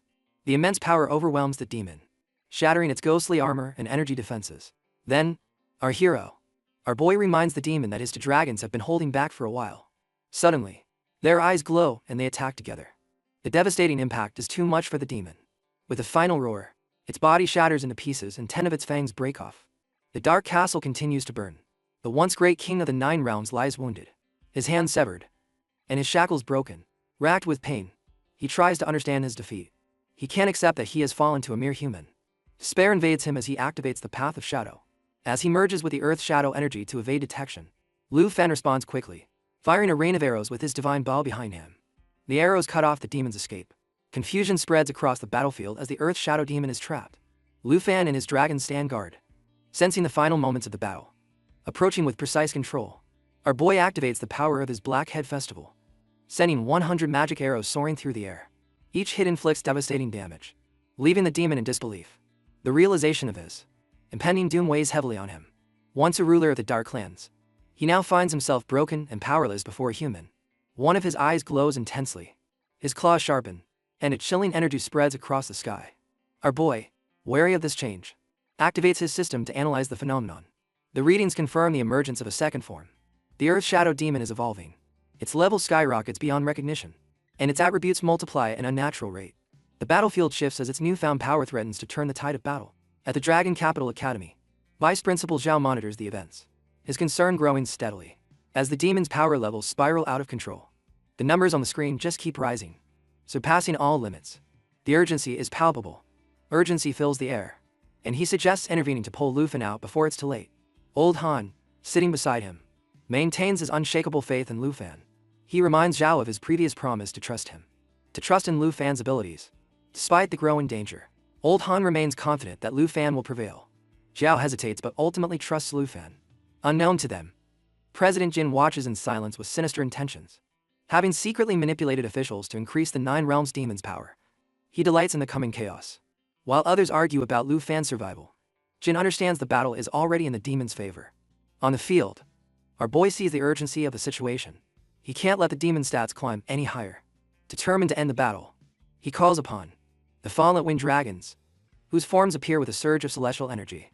The sky darkens as the dragons roar in unison, their power resonating through the land. Our boy takes his position atop his black dragon and gives the command to activate the world-destroying roar. The battlefield trembles as Zhao Ji unleashes the devastating attack, sending shockwaves across the land. Despite the immense force, the demon holds on with unwavering arrogance, determined to end the battle decisively. Our hero unleashes dragon language magic and exchanges his skills for powerful forbidden spells. A golden circle surrounds his sword while a purple aura envelops his dragons. The Forbid and Ragan spell is released. Agony consumes the Earth Shadow Demon as its form begins to crumble. Desperate to regain dominance, the demon gathers its last bit of strength. However, an unseen force straps it, restricting its movements. Confusion fills its expression as it struggles against the invisible power. Lu Fan, seeing the final opportunity to end the battle, activates the Star Dragon form. A brilliant light envelops the field as the Star Dragon takes flight, its presence dominating the skies. The transformation grants a unique power. Lu Fan's attributes soar to new heights, and the system notifies him of the activation of the limited Mindstone Starlight form. Without hesitation, he orders the execution of its signature skill, Starful Bore, a concentrated beam of celestial energy. The attack pierces through the demon's form, bypassing all its defenses. Its limbs disintegrate, its body dissolves, and the last traces of its existence vanish into thin air. The battlefield is left in an eerie silence. The Dark Castle, once a symbol of terror, now lies in ruins. The flames die down, leaving behind remnants of destruction. Lu Fan and his dragons remain still, observing the scene. A sense of unease lingers as the ground trembles beneath them. The battlefield is collapsing. Seeing the danger, Lu Fan orders a retreat. Xiao Ju acts quickly, ready to evacuate everyone from the crumbling summit. As the last remnants of the demon fade, the world shifts, marking the end of a new era. The rocks crack. Our boy, sensing the danger, flies away with his dragons as system notifications pop up. The updates show the Emerald Dragon has reached level 24, and the Star Dragon is now level 16, and the Black Dragon Zhao Ji is at 32. Our friend himself reaches level 36. He is pleased to see that despite the explosion, the collapsing space of the Dark Castle allowed him to escape unharmed. The battle was long, but with the Earth Demon defeated, he feels the level up was worth it. Lu Fan reacts. He checks his points, remembering he previously had 497,920. His points have increased significantly as he confirms he's reached rank 1. The system also announces that his mission was completed successfully and the Nine Realms Demon has been defeated. Seeing his updated score, he's thrilled to see his total now exceeds 500. 0 points, allowing him to relax. Meanwhile, in the monitoring room, no one is relaxed. No one expected the Nine Realms Demon to be defeated, especially in the city. With Lu Fan's level rising so quickly, the chatter begins, with many acknowledging his exceptional skills. Some highlight his great teamwork with his dragons, especially the precision of his Keel Azer attack. His battle instincts are seen as exceptional, making him stand out. His 440 0 point led over second place astonishes everyone. Vice Principal Zhao and Old Han discuss his performance. Both impressed by his advanced combat skills at such a young age. They credit the Dragon Capital Academy's efforts in his training, ensuring his talent was cultivated. The supervisor praises Lu Fan's mastery in the art of dragon taming, emphasizing that such skills required dedication and hard work. Meanwhile, President Jin is furious. smashing his phone in frustration, seeing his plans to bring Lu Fan down have failed. Although the Taiki Nation secured second place, they are 0 points behind the Dragon Nation. He can't comprehend how this happened as he paces back and forth in a rage. Vice Principal Zhao and the supervisor notice his reaction but dismiss it. As they continue their conversation, the supervisor suggests leaving Jin to his anger. While they celebrate Lu Fan's achievement, Jin storms out, still fuming over our boy's success. His officer cautiously approaches and asks if he's okay. But Jin, still enraged, grabs the officer by the neck and demands answers. He questions if the Earth Demon stats were truly maxed out. The officer, visibly nervous, confirms they were. Nevertheless, Lu Fan defeated it. Jin is shocked to realize that Lu Fan must have found a weakness in the Earth Demon and exploited it. At the same time, Vice Principal Zhao and the supervisor discuss Lu Fan's victory over Jin's plot. Still suspicious, Jin decides to eavesdrop. Believing there's a conspiracy, he hides, straining to hear their conversation. Suddenly, a gleaming sword appears, flying swiftly toward him. Jin barely moves in time to avoid being impaled. Looking closely, he recognizes it as a level 90 sword from the Dark Knight Reaper. He begins to sweat, sensing the danger. The sword was just a warning, showing that the supervisor's bodyguard is nearby and ready to strike. Understanding the risk, Jin immediately retreats, knowing that if he continues spying, he might not escape next time. 10 minutes later, the supervisor and Vice Principal Zhao examine the hole in the wall left by the sword attack. They confirm that someone had been trying to listen in on their conversation. The supervisor, unimpressed, dismisses the matter. More interested in rewatching Lu Fan's performance, Jin returns to his office, still furious. His officials greet him and hand him a new phone, as he had smashed his previous one. Angrily, he checks his messages and finds multiple alerts demanding evidence that Lu Fan cheated. His allies urge him to find it, to disqualify the Dragon Nation from the competition. Determined, Jin focuses on the leaderboard to confirm Lu Fan's point increase. As he zooms in, he is shocked to see Lu Fan's points rising at an unnatural rate. The total now stands at 529. 35th, doubt creeps into his mind. Could Lu Fan be exploiting a loophole? The more he thinks about it, the more convinced he becomes. If Lu Fan is truly cheating, this would be the perfect opportunity to eliminate him. Just as he begins to gather evidence, something unexpected happens. The Earth Demon revives. Jin watches in horror as the demon, instead of fighting Lu Fan, begins to slaughter its own kind. The defeated demons add points to Lu Fan's score, causing his total to climb every minute. Our boy, resting after the battle, calmly observes the situation. An hour later, Zhaoji lets out a cry from the top of the tower where it was resting. Thinking back on his past battles, he feels relief at having defeated the demon of the earth, gaining experience and strength. While resting, he notes that his spirit dragon is more than just a pet. It's a true companion. Over many battles, his dragon has grown stronger as they approach the Mistral Tower. A tremor shakes the ground, and a giant claw erupts from the foundation. Unfazed, Lu Fan calmly assigns his allies to handle the situation. He remembers the origin of his black dragon, created by the twin dragon kings who fell in battle, but avoided being enslaved by corruption. His talks with Mr. to come to mind, where he learned to distinguish between fallen corpse slaves and puppets. Fallen corpse puppets. Our boy notes that his dragons have reached their limit as fallen beings. However, signs of underground demonic entities present new challenges. Smiling at the opportunity, he plans his next move. Meanwhile, the fallen demonic dragons in the night emerge, radiating immense power. He analyzes their abilities and determines that while strong, they can't defeat them. They can control and eat creatures. Suddenly, his emerald green dragon unexpectedly transforms into a green dragon, emitting a brilliant green glow. Lu Fan steps back, questioning this sudden evolution. As the dragon's power manifests, it unlocks a unique bloodline ability. The system displays new stats. Its protective aura enhances allies it rebutes, increases damage absorption, and grants a counter-attack mechanism, making them nearly invincible. Our boy is amazed as it transforms into a supreme being that amplifies passive skills. Checking the stats of the fallen demon and dragons, he detects an underground entity, the Earth Abyss Demon at level 85. Although it has a level cap, its attributes have been pushed to level 100, having grown beyond its limits. The fallen demonic dragons, at level 24, benefit from the Emerald Dragon's buffs, enhancing their power. He perseveres, following the magnitude of the battle. Our boy orders his Emerald Dragon to activate its ultimate ability, Jade Light, quadrupling the stats of all allies. The battlefield trembles as the fall and demonic dragons roar, their power surging and turning them into an unstoppable force. Determined to overcome the Earth Abyss Demon, Lu Fan orders his dragons to unleash their life pulse. The Earth Abyss Demon roars in defiance, but his fall and demonic dragons crush its defenses. Meanwhile, as the field trembles, Dark knights, shrouded in purple flames, emerge from the shadows. These warriors are corrupted, laughing menacingly as they advance in growing numbers. Lu Feng quickly assesses the transformed divine soldiers. Now at level 75, their defenses are increased each time, with each conversion into indeed, turning lethal damage into shields.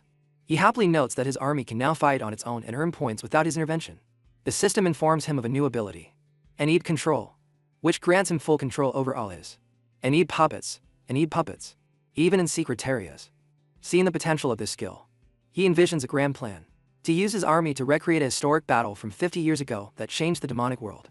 Suddenly, the ground pulls, the ground trembles, and a giant claw slams down with devastating force, narrowly missing Lu Fan and his allies as a massive, demonic beast emerges from the shadows, exuding rage and malice. It lets out a deafening roar, challenging Lu Fan. As he checks its wisdom, with its transformed abilities, Lu Fan notices a unique skill that marks targets with shadows and amplifies the damage they receive. Additionally, its power surges by 200% upon taking critical damage. Smiling, Lu Fan acknowledges his hero, marveling at his ability to subdue such a formidable beast. Meanwhile, in the control room, Jin learns of Lu Fan's incredible feat of taming the Earth Abyss demon. He panics, not understanding how such an independent creature now obeys Lu Fan. Frustrated, he drops his phone, seeing that the power shift has upended his plans. Online discussions erupt into chaos as news of this event spreads. Old Han, another observer, laughs and acknowledges Lu Fan as the strongest player. He urges his group to calm down and rethink their strategies to maintain balance in the competition. If other nations fail to keep up, the game itself might lose its excitement. Jin, feeling the mounting pressure, clenches his fist and declares he has no choice but to entrust Lu Fan with an important mission. Back on the battlefield, Lu Fan relaxes, knowing his strategy is a success. He orders his Emerald Dragon to summon his fallen demon and dragons, who in turn control the Earth Abyss demon and deploy more celestial troops. As his comrades rest beside him, the system updates his ever-increasing points. Our boy acknowledges the complexity of his strategy, but is satisfied with its effectiveness in maximizing his gains. His peace is interrupted by a system notification.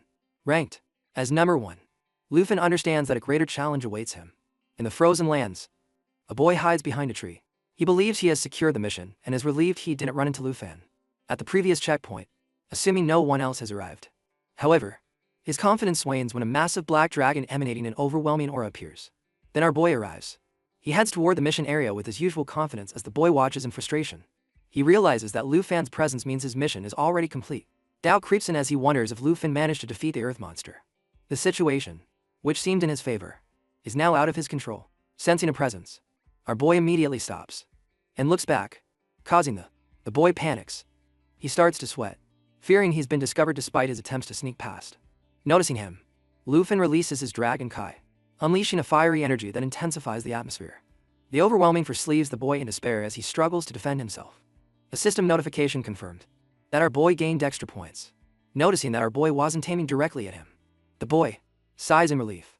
He hides behind a tree, calm in the knowledge that he isn't seen as a threat. Silently, he celebrates his luck while our boy checks his status window for mission details. Nanyu, regaining his composure, hesitantly approaches Lu Fan and thanks him for sparing him. He knows the game's rules state his points would go to Lu Fan if he were killed, so he acknowledges the unexpected mercy. Our boy, not very interested, sees it only as temporary cooperation. His focus remains on his next task. Looking at the boy's status, our boy notes his name, Nanyu Y is in Lai, and his ranking, which is much lower than expected. The boy defends his performance, explaining that he has been working tirelessly, hunting deadly creatures to gather points. Our boy assesses the situation and concludes that eliminating him now isn't worth it. Instead, he decides to wait for the boy to accumulate more points before considering him a potential target. Before leaving, our boy mentions the boy's slow progress and low rank. The boy, feeling humiliated, reflects on his position in the competition. As Lu Fan departs, it motivates him to improve, leaving him utterly astonished. This moment contradicts everything he understood about the Dragon Nation, which had been described as arrogant and irrational. Our boy's actions challenge his preconceived notions, making him question his past judgments. He resolves to work harder, not just to prove himself but also to uphold his nation's dignity. Our boy, focused on his mission, reviews his goals. His task is a PvP combat against a rank 6 opponent in a swamp. He wonders if it will be Charles or Kim Suan Han. Confident in his abilities, he isn't concerned about identifying his opponent, believing he will complete the mission no matter who stands in his way. With a determined expression, he orders Zhao Ji to set a course for the swamp. In the swampy region, The atmosphere is unsettling. A huge boar with glowing red eyes roams the thick, damp terrain. Nearby, a giant snake lurks, waiting for the right moment to strike. Without warning, the snake attacks, sinking its fangs into the boar. The boar struggles but is ultimately overpowered. Hidden in the shadows, a figure watches the battle with amusement. Once again, a system alert notifies old Han that someone has accepted a mission to hunt him. Instead of fear, he responds to the challenge with confidence and a smile. His status window displays his immense strength. Surpassing most competitors, Gillen appears and approaches Han with great confidence. Within the Forge Nation Alliance, their strategy was to accumulate a significant amount of points and resources. However, only a few members managed to make it. Gillen asks about their missing allies, especially Nan Yu and Lai, whose status remains uncertain. Han, leaning against a tree, speculates on the situation, wondering if waiting for his lost comrade is viable. Lost is viable. He checks his status and notes his rapid improvement, despite only participating in minor battles. Gillen, noticing the shift in dynamics, prepares for the inevitable showdown. Anticipation builds as he recognizes the approaching hunter. Anne, sitting with her snake companion, attentively studies the map. He plans his next move, ready to show the difference between the hunter and the hunted. 4 hours later, Lufin arrives at the nation's secret trial realm known as the Swamp. Lufin looks around and notes the dangerous terrain. The ground is uneven.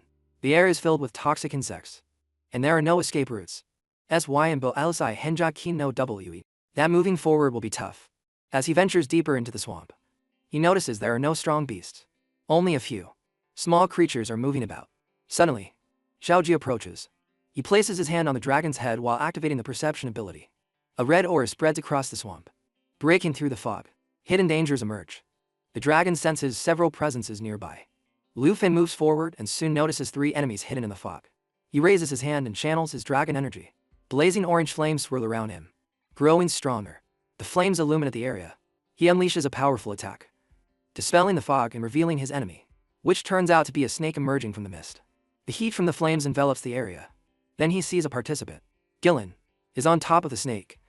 He looks at Lufan with amusement and remarks on how quickly he found him. Meanwhile, our boy remains calm and comments that there are few places to hide, so finding his opponent wasn't difficult. He also expresses his disappointment in finding him because his target is neither Kim Sung-han nor Charles. Gillen smiles disapprovingly as he checks Lufan's status, remarking that while Han is a high-level expert, Lufan is not. Lufan is nothing more than the lowest-ranked dragon representative. He sees on his screen that Lufan is the Dragon Nation's representative, in first place with 551, 292 points. The enemy is shocked. Just a day ago, the Dragon Nation's representative was at the bottom of the rankings. The sudden rise in rank seems impossible, but soon his surprise turns to amusement. He sees Lufan as a high-value target despite his strength. Green energy envelops his weapon as he prepares to strike. He taunts Lufan, asking how a hunter like him could have such a high bounty if not for him. However, our boy remains calm. The enemy launches a green energy attack, saying he has our man in his sights. Our guy reacts quickly, dodging with incredible speed. The enemy's attack hits the ground. A wave of green energy explodes. Mao Zhi roars upon receiving Lufan's command and summons a large orb of molten energy. The enemy doesn't seem concerned. He orders the snake to attack while comforting it. Zhao Zhaoji is nothing more than a low-level dragon. Then the snake attacks. The guy with the snake's poisonous spray clashes with the lava flames. Lufan remains alert. His sword glows, ready, as he scans the field. Gillen and his snake retreat, but more enemies are still hidden. Behind our boy, an enemy advances. Spinning chains. The link slice through the air at high speed as they fly toward him. However, he deflects the chains with his flaming sword. In the next instant, Xiaoji intervenes as its large claw comes down on the enemy, targeting the one wielding the chains. The enemy coughs up blood, shocked that someone at his level is so strong. At that moment, our boy sees his malicious smile and becomes alert, as if nothing had happened. As expected, she calls her allies for help. Then, Gillen with his snake returns and lunges toward Lufan, his black dragon. Lufan is ready to strike as he deflects the snake's blow. Xiaoji roars and engages the snake, gripping it tightly with its claws. Gillen gets frustrated while Baden, with his bow, prepares to attack. The enemy with the chains taunts his allies, pointing out their failures. Despite their efforts, the enemies struggle. Baden can't believe that someone of Lufan's rank is so strong. However, Gillen is determined to take down our boy to win his points. If they defeat him, they will rise in the rankings. Standing beside his black dragon, Lufan scoffs at his enemies, as their attacks are useless, and they are only hurting themselves. He questions their chances of winning. The enemy with the chain doesn't back down, admitting Lu Fan is stronger than expected. But the battle continues. Lu Fan's face remains serious. Flames swirl around his arm. He gives them a final warning, remarking that this swamp will be the graveyard of their ambitions. Gillen orders Xiao Qi to release a poisonous mist. The green mist spreads quickly, damaging the target and inflicting poison. Thief Meat and Blake. The toxic attack takes effect immediately. But Lu Fan isn't scared and orders Xiao Qi to deliver a decisive blow. It does. It attacks the enemy immediately with its Black Dragon Bloodline ability. Its Bloodline ability reduces damage by 50%, nullifies debuffs, and increases its recovery by 500%. Xiao Quagga counters by launching more toxic mist at the dragon. Xiao Ji responds with overwhelming force, crushing Shao Kahn with a devastating blow. Gillen, shocked, realizes the enemy is stronger than expected. Just as he tries to regain control, Bodden appears, shielding Gillen from further attacks. Meanwhile, our mission is complete. Our boy readies himself for a strong counterattack. Gil, and doesn't back down. With his staff raised, he channels green energy and declares that Lu Fan's journey ends here. He activates a powerful spell formation, summoning the deadly 10-0 snake formation. Poisonous snakes emerge from the ground, striking with lethal precision. Our boy is now surrounded by them. Despite the overwhelming assault, Lu Fan fights back, delivering swift strikes with his sword, cutting through wave after wave of snakes. He quickly notes Gillen's ability. It not only summons snakes but also regenerates them endlessly, making them nearly indestructible. Gillen, confident in his formation, taunts Lu Fan, saying there is no escape. He orders his ally to focus on taking down the Black Dragon. The man asks if the snakes are going to attack them. As the battle intensifies, the girl also joins the fight and encourages her partner to attack without hesitation. In the chaos, Gillen is surprised when a fiery explosion hits him. At the same time, Lu Fan unleashes a devastating world-destroying roar. The fiery technique sends an intense wave of destruction across the battlefield, severely damaging all targets within its range. Lu Fan, now wreathed in flames, scoffs at Gillen's spell formation, calling it a cheap trick. Gillen, furious, promises that Lu Fan will regret his words. He summons a large vortex of serpentine energy. He yells at Wei Ji and Baden, urging them to act quickly. Wei Ji lets out a fierce cry and charges forward, determined to fight the enemy. Lu Fan intercepts a spiked weapon thrown at him. With a swipe of his dragon claw, he shatters it effortlessly. Then he swiftly dodges another attack from Baden. Xiao Ji roars and attacks the enemy. However, Gillen lets out a maniacal laugh. He revives the fallen snake, Xiao Qi, with his deadly fire powers. The necromancer prepares his final attack. Frantic Snake, where his ability fuses the revived snake with the lethal poison field. Shao Kahn, now a monstrous mix of indeed energy and poison, roars with renewed strength. Our boy quickly assesses the danger, noting that Gillen's skills make his creatures almost immortal. Even when they fall, the massive snake splits into two smaller versions. He then calls Zhao Ji to his side, as he plans a counterattack. The Black Dragon is enveloped in the poison of the 10-0 snakes.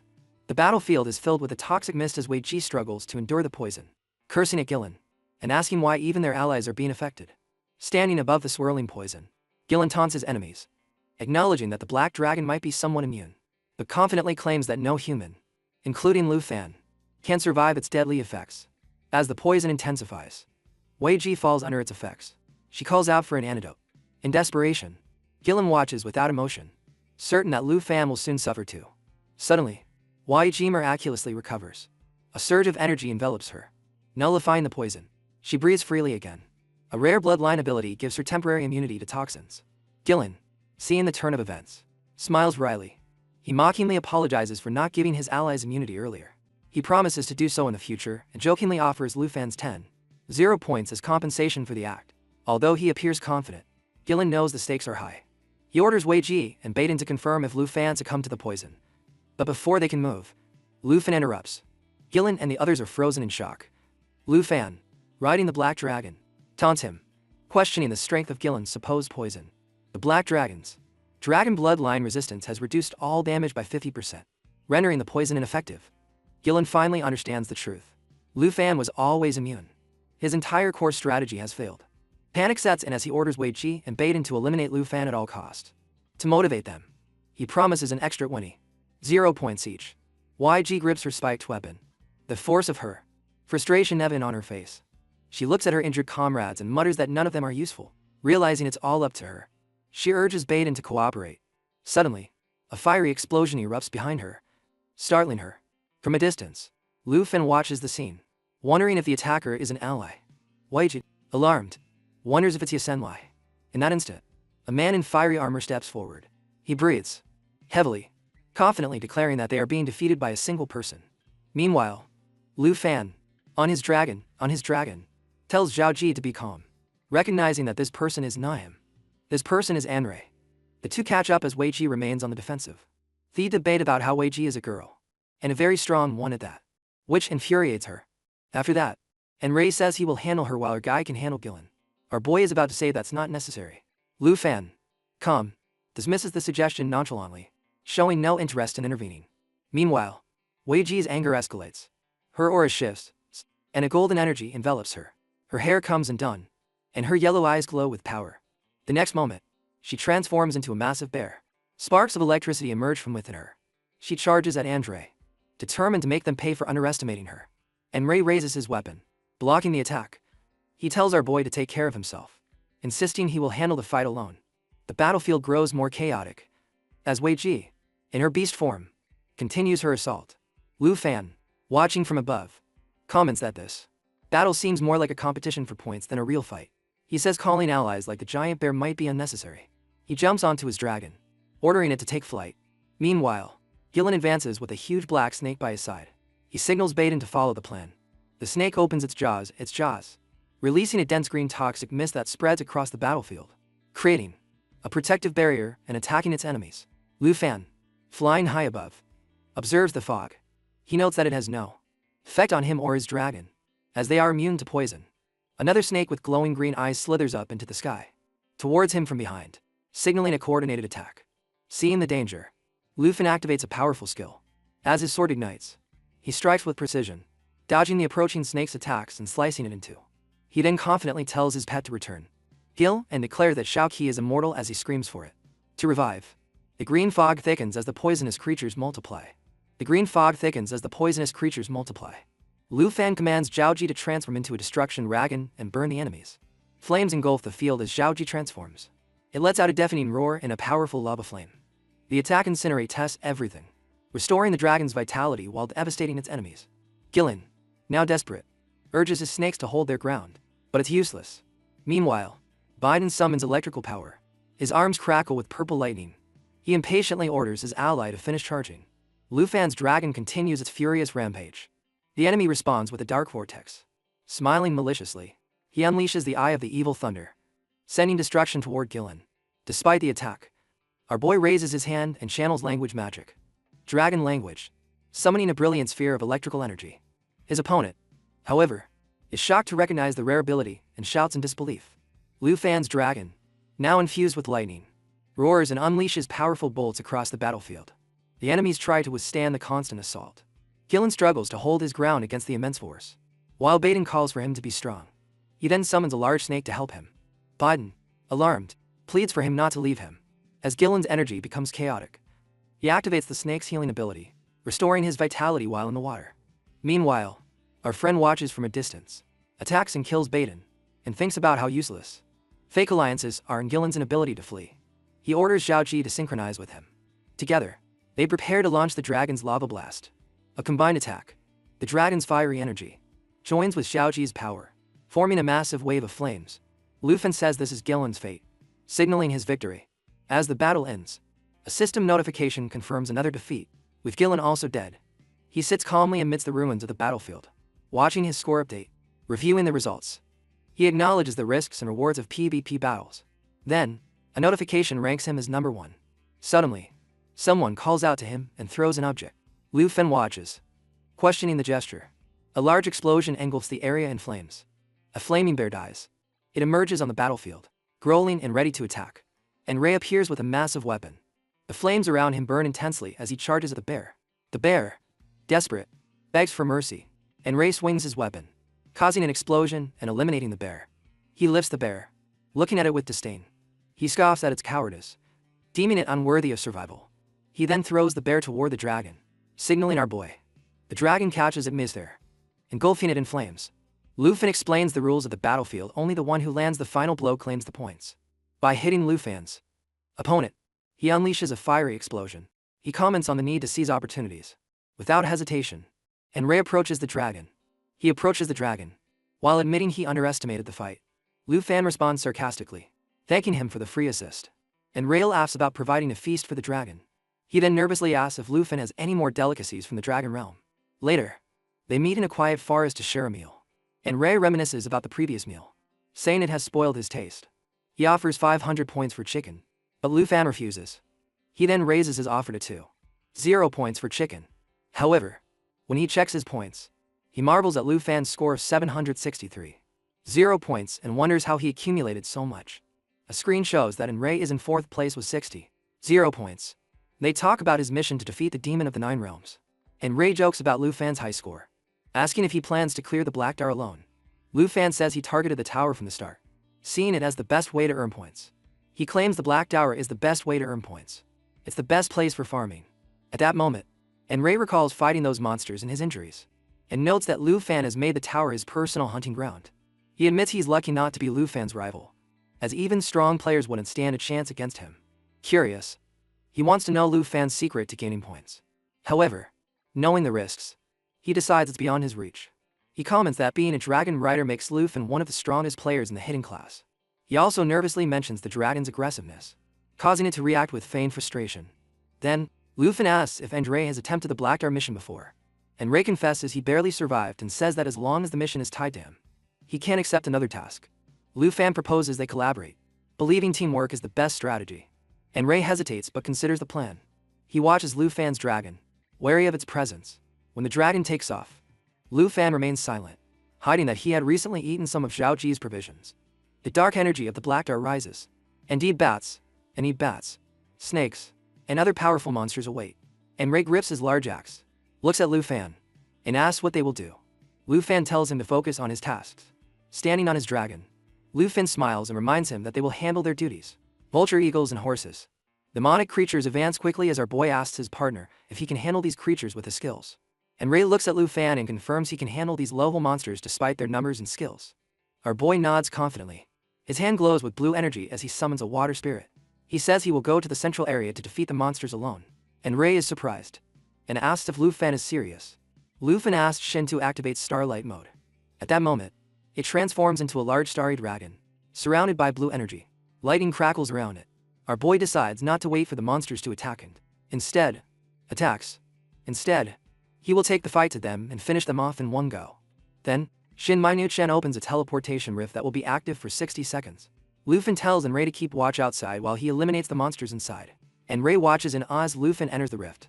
Inside the dark tower, Lufin smiles wryly, joking that the welcome is too grand as he sees the monster before him.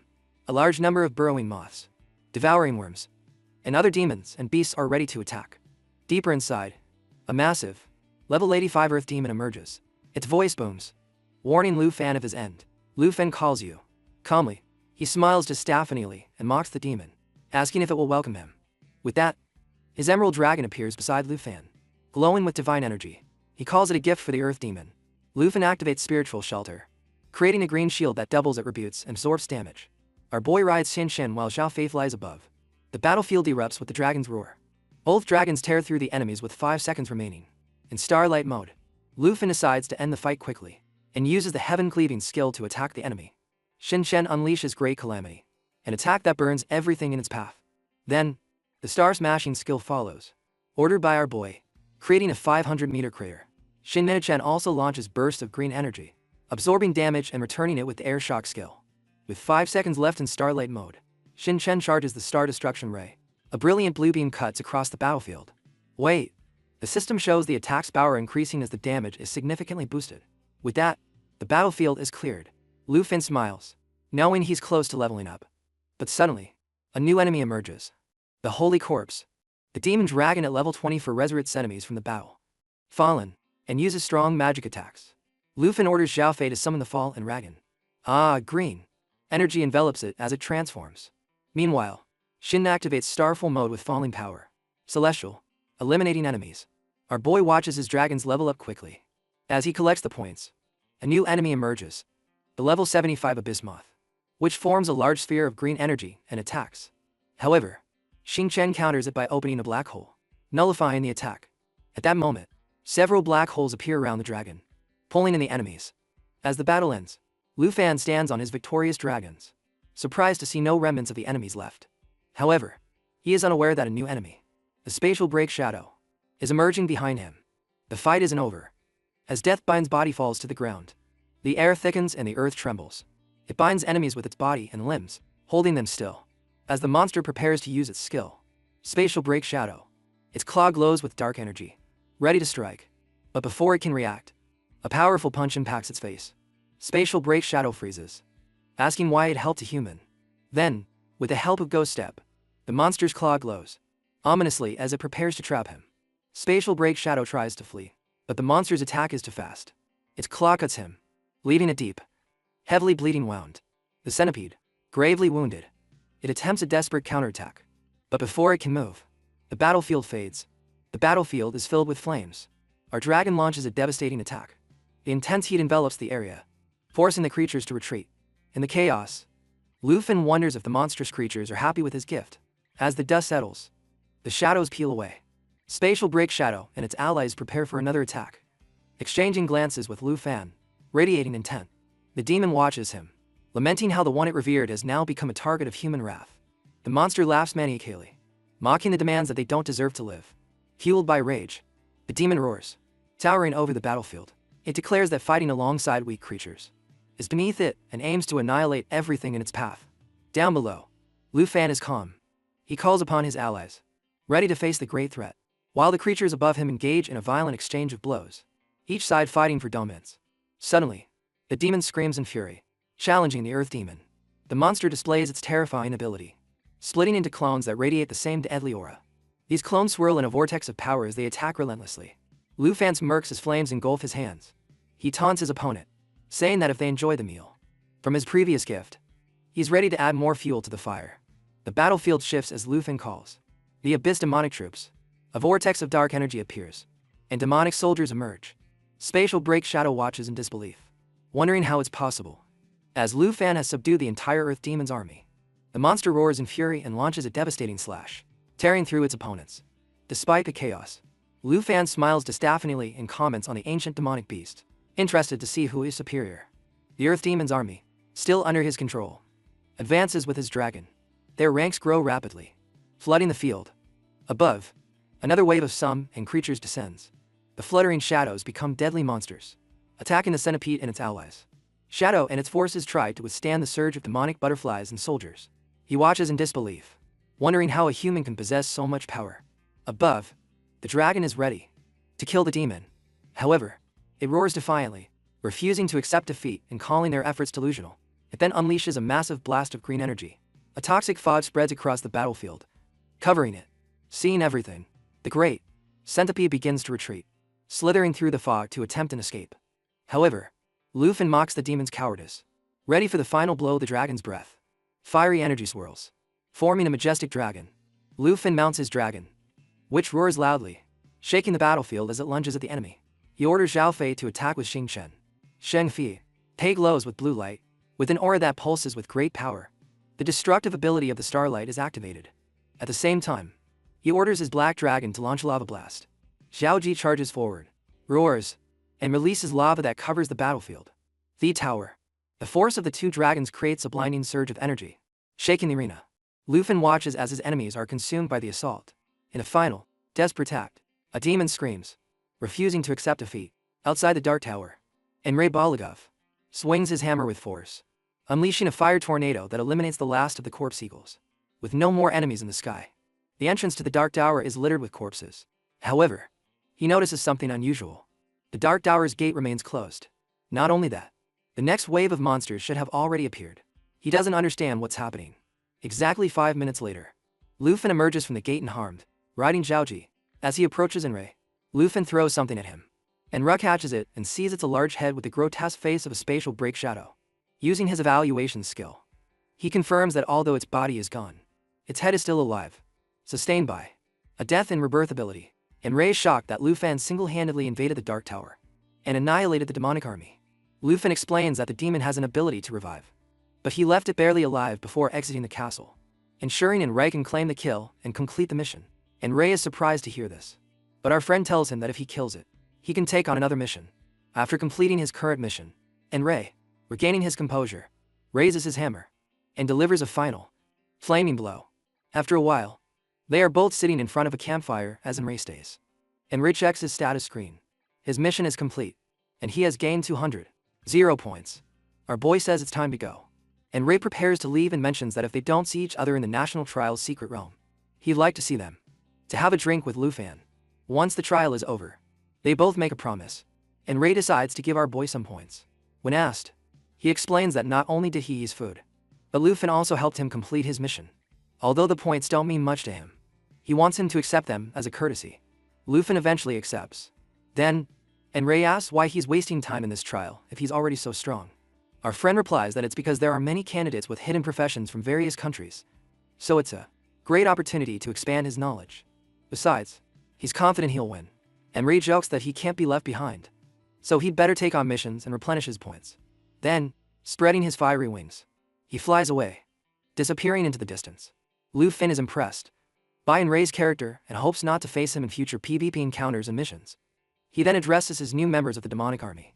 In the nation's trial room, a representative of the Snow Nation comments on Enro's performance in securing the second position. After seeing this, people comment that defeating the Nine Realms demon isn't impossible. However, someone disagrees, saying Enro only succeeded with Lufan's help. Another comments, agreeing, adding that other candidates couldn't achieve the same. The Snow Nation's representative thanks Old Han for the achievement. Old Han replies that Enro deserves such a feat. Meanwhile, President Jin gets jealous, muttering how Enro has surpassed Chang'an. If the Star Nations advance, the Taiki Nation will fall to 4th position. He decides to consider another method and looks at his phone. Goodbye. Before he can act, his assistant interrupts, asking him to come along for something urgent. He initially tries to dismiss him, but stops when the assistant informs him the scroll has been made. The president leaves. Jin smiles upon hearing this, realizing he can now implement his final method. On the 3rd day of the national trial, Jin arrives and inquires about its completion. The guards greet him respectfully and express their gratitude. He shows an object, explaining it's an urgent, single-mind use tool. Although it might fail, experts have verified its function. He then says Lufan has been monitored, but nothing suspicious has been seen. Frustrated, Jin criticizes their incompetence, insisting that Lufan can no longer be caught in the act. With no other option, he must proceed with the ultimate strategy. He tells the guards to prevent anyone from approaching, while he enters the hidden realm. Although he plans to use the scroll to send a message, the guards warn that the scroll is still in testing. Exposure to a live broadcast could cause damage. It could cause serious complications. But Jin assures them he has already informed the control chief and the director, guaranteeing no footage of the desert terrain will be shown. Before leaving, he orders them to secure the area, emphasizing that if this operation is discovered, the honor of the Taiki Nation will suffer greatly. Finally, he instructs them to activate the ultimate mission now, stressing the urgency. Lufan is already investigating the new demonic tower of the Nine Realms and asks. Meanwhile, in the nation's secret trial realm, our boy notes that the Earth Demon is in the desert, eliminating the need to search for the Dark Spire.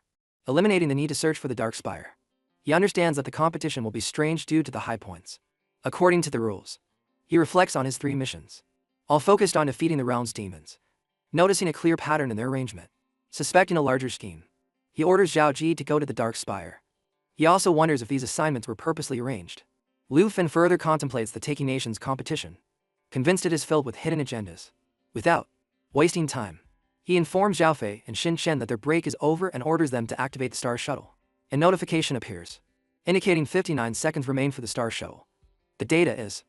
The dragons respond immediately, roaring loudly in obedience. Deep within the Dark Spire, the enemy dragons notice Lufan's arrival and taunt him, saying he has come to face his destiny. Unfazed, he acknowledges the intrusion but confidently states that he will be the one who dies. Yes, without hesitation, he orders his dragons to eliminate them, emphasizing that he has no time to waste. Meanwhile, a tribal warrior begs Musashi dies.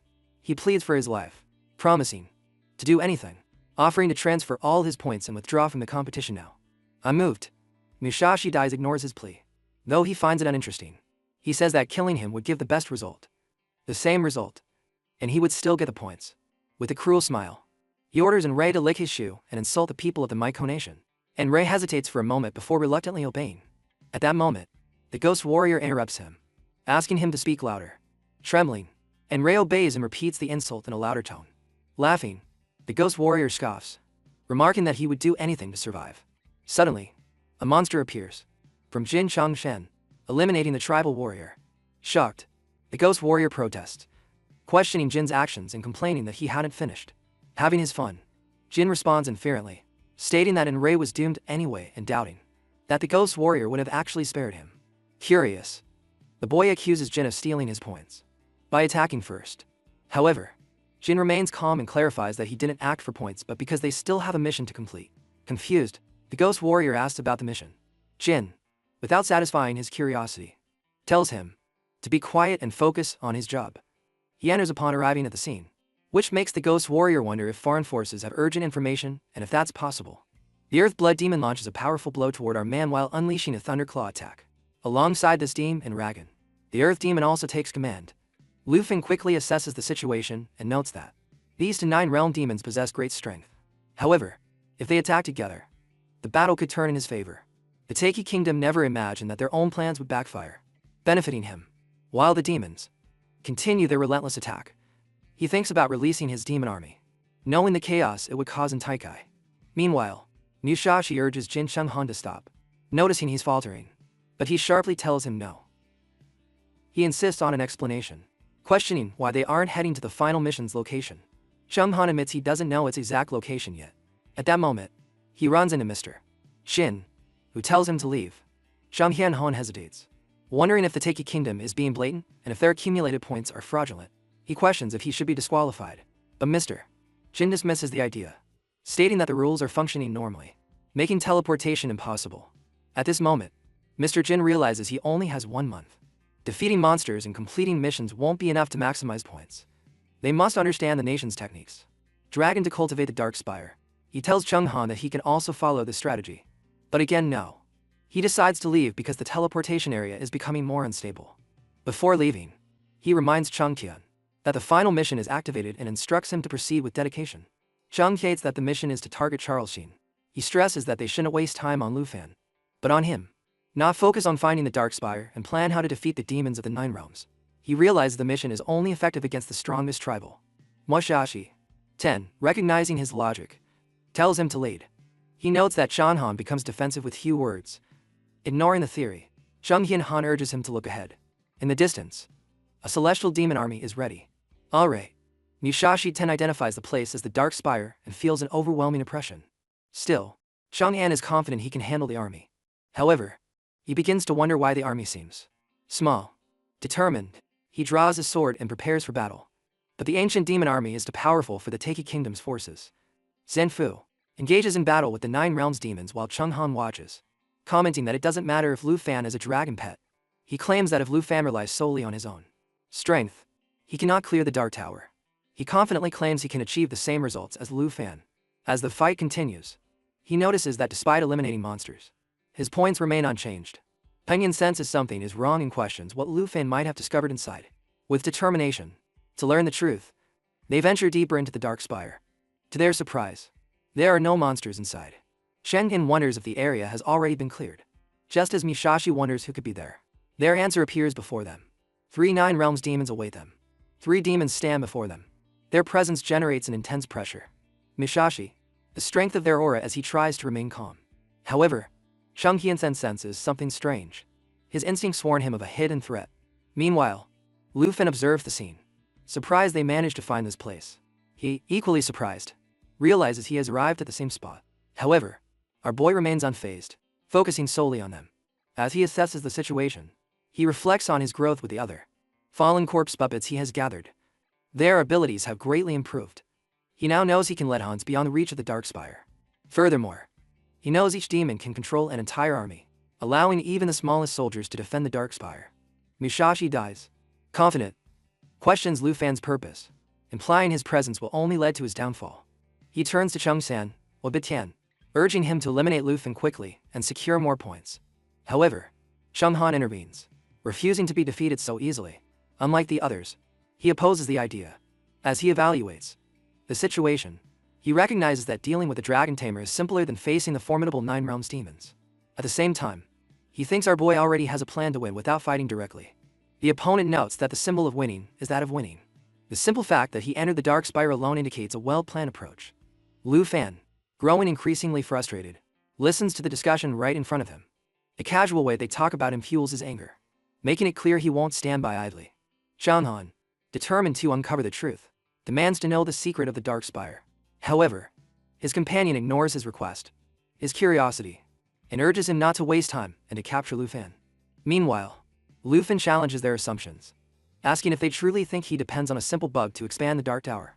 Shang Xin, still seeking answers, asks about the method for accumulating so many points. Musashi dies, impatient, accuses him of deceiving everyone by pretending he can clear the Dark Tower alone. Lu Fan, composed, insists there is nothing extraordinary about his achievements. Shang Yan, still doubtful, looks at the 39 realm demons behind him. It's then that he notices something strange. The demons are completely silent. Suddenly, he suspects they might be under Lu Fan's control. However, the idea seems impossible, leaving him even more confused. Lu Fan, unfazed by their skepticism, turns his attention to the Taka Kingdom's leader, suggesting that, if a cultivation method truly existed, the kingdom would have already known about it. Shang Hian, shocked, suddenly understands that Lu Fan has discovered their manipulation of the trial. Musashi dies, unwilling to waste time, prepares to attack directly. Lu Fan, noticing their hesitation, decides that talking alone won't suffice. He knows he must demonstrate his strength and prepares to show his real power. Alright, Musashi, not accepting the idea, finds it unbelievable that Lu Fan would command the 9 realms demons. Shen Gan remains convinced a bug must be controlling the demons. As he ponders the trial, he tries to understand why Lu Fan is claiming it when it truly belongs to the Taki Kingdom. However, before he can find an answer, the demons launch a fierce attack on him. Shocked, he wonders why. He asks if this overwhelming force is the strongest power capable of shaking everyone. At that moment, he also realizes that the Abyssal Trapper is too weak to withstand even a single blow. Faced with the harsh reality of his situation, he quickly decides to retreat, unwilling to risk his life any further. Meanwhile, the demons continue their relentless assault. Lu Fan, with determination, states that he never resorts to deceit. He prides himself on his hard work, explaining that in turn, he has dedicated much effort to hunting beasts and turning them into puppets. Musashi, however, refuses to accept his fate, convinced he will be the future king of the world.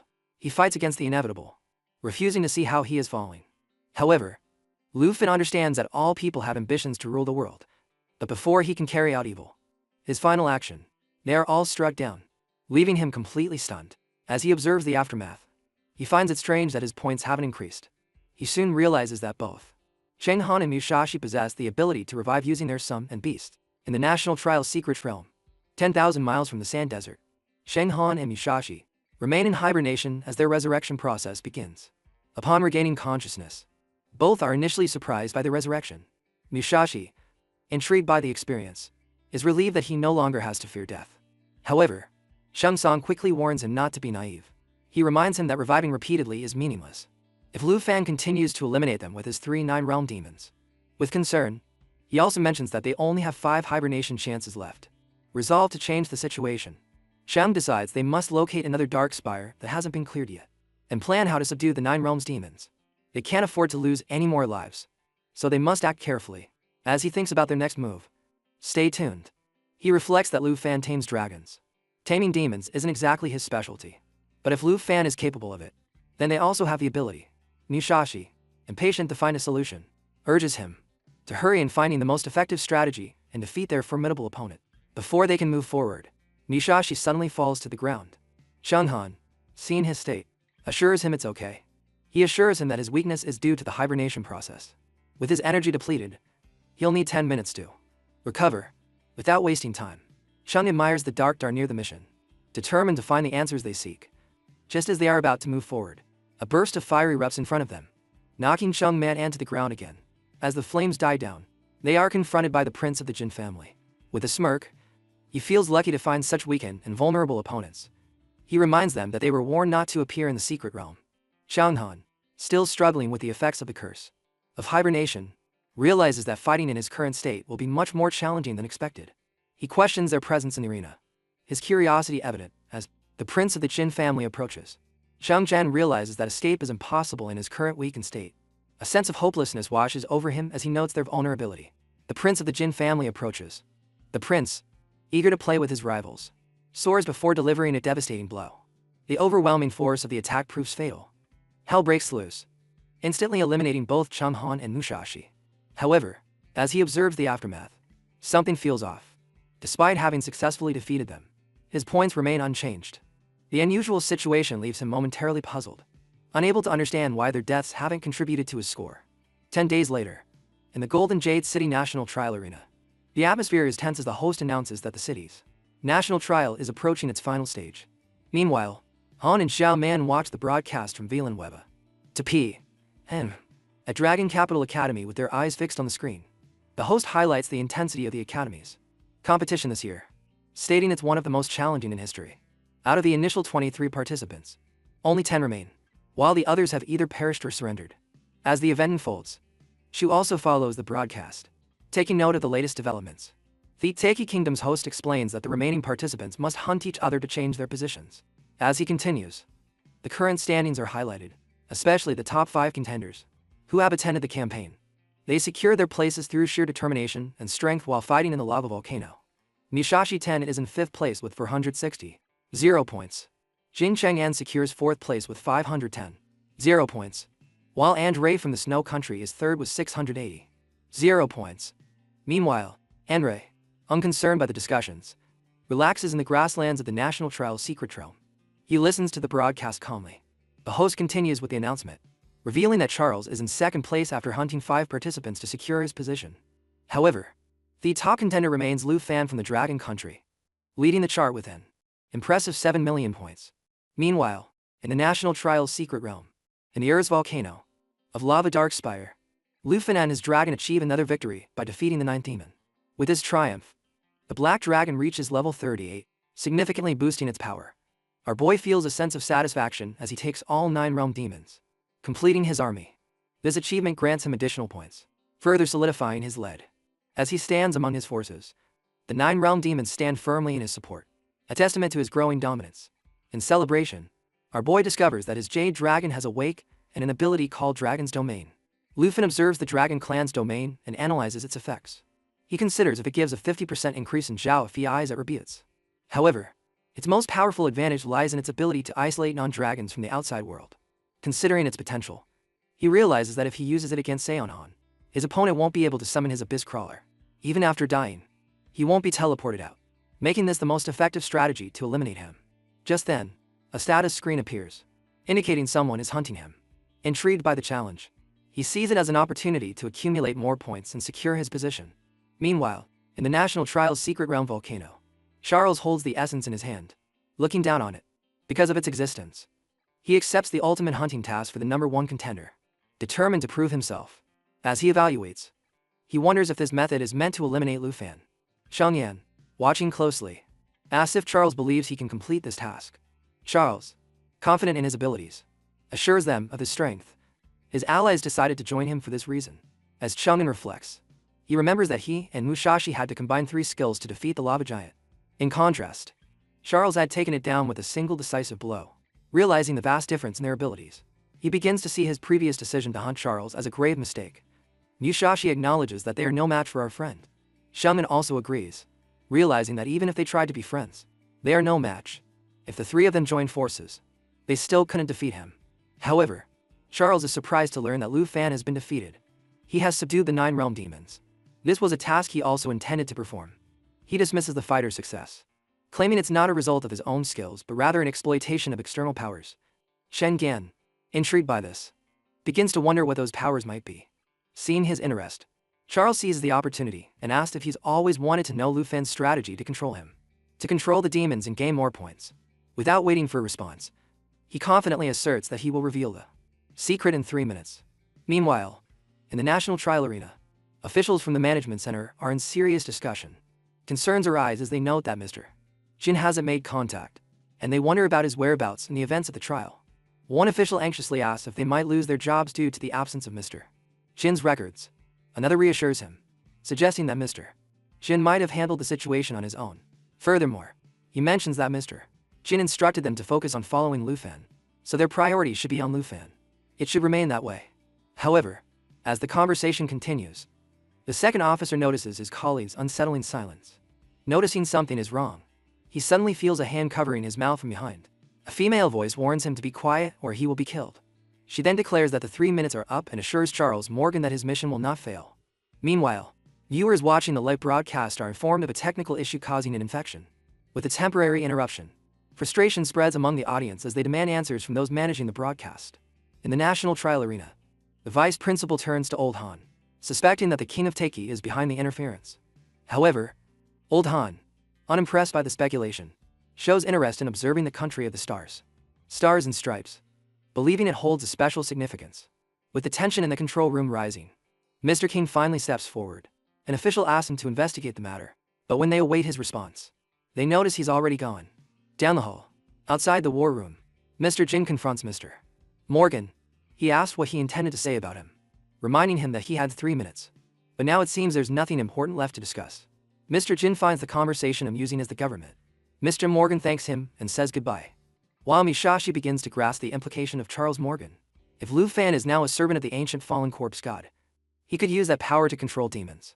Xiaomin hesitates, but Charles confirms that while it may seem impossible, the power of the ancient gods is a great blessing. That power that Lu Fan now has. Additionally, he says this power doesn't depend on personal strength but can instantly amplify one's abilities. He then reveals that his own power has also been bestowed upon him by his master, known as the essence of the sacred mountain. Musashi is amazed by this revelation, while Chung questions if Charles's strength comes from these 3 essences. Charles clarifies that he is offering 2 of them to them. Chung Han, skeptical, asked about the cost of acquiring these essences. Charles, emphasizing their immense value and potency, makes it clear they won't be given away for free. Instead, he proposes that he will grant them access to his master's great power. But in return, they must facilitate the expansion of the ancient god's influence in both the Taki country and the Sakura country. Eager to become stronger, Chung Han accepts the deal without hesitation. Musashi, however, hesitates. Noticing his hesitation, Charles challenges him, asking if he's willing to let Lu Fan remain superior to them forever. Faced with this thought, Musashi hesitates but ultimately accepts the deal. Pleased with their decision, Charles assures him that embracing this change will only make him stronger. With that, he offers an essence specially prepared for Lu Fan. A guard in the control room reports that surveillance footage doesn't capture the killer, but the broadcast and war room feeds have been successfully restored. A concerned woman asks Mr. Jin if they should report the incident, but he refuses, as he decides to investigate on his own to avoid unnecessary disturbances. He suspects the Morgans are behind this. Meanwhile, in the volcanic region of the national trial realm, Lu Fan assesses the competition's progress. He realizes that in these final stages, mutual hunting has become essential to speed up the process. He also senses that those who want to eliminate him are dangerously close. Suddenly, a status screen appears, showing him using the avatar of a nearby opponent. Without hesitation, he orders his black dragon to advance, eager to reunite with an old acquaintance. The dragon soars through the sky before descending to the ground. Upon landing, Lu Fan scans the area for his target. Soon, he spots Nang Yu Yas and Lai. Nang Yu, landing, relieved to see him, expresses his happiness and admits he was afraid for his life. However, upon finding Lu Fan, he feels relief. Noticing Nang Yu's low points, Lu Fan asks him. While Nang Yu hesitates, he wonders how Lu Fan remains cheerful despite being in the final and most dangerous stage of the competition. However, Lu Fan warns him that now, trust and friendship are risky. Before Nang Yu can respond, a sudden shift in the atmosphere catches his attention. Without warning, a sacred mountain golem appears and traps Nang Yu. As Lu Fan faces another unexpected challenge, he realizes the creature is Kim Seon-han's summoned beast.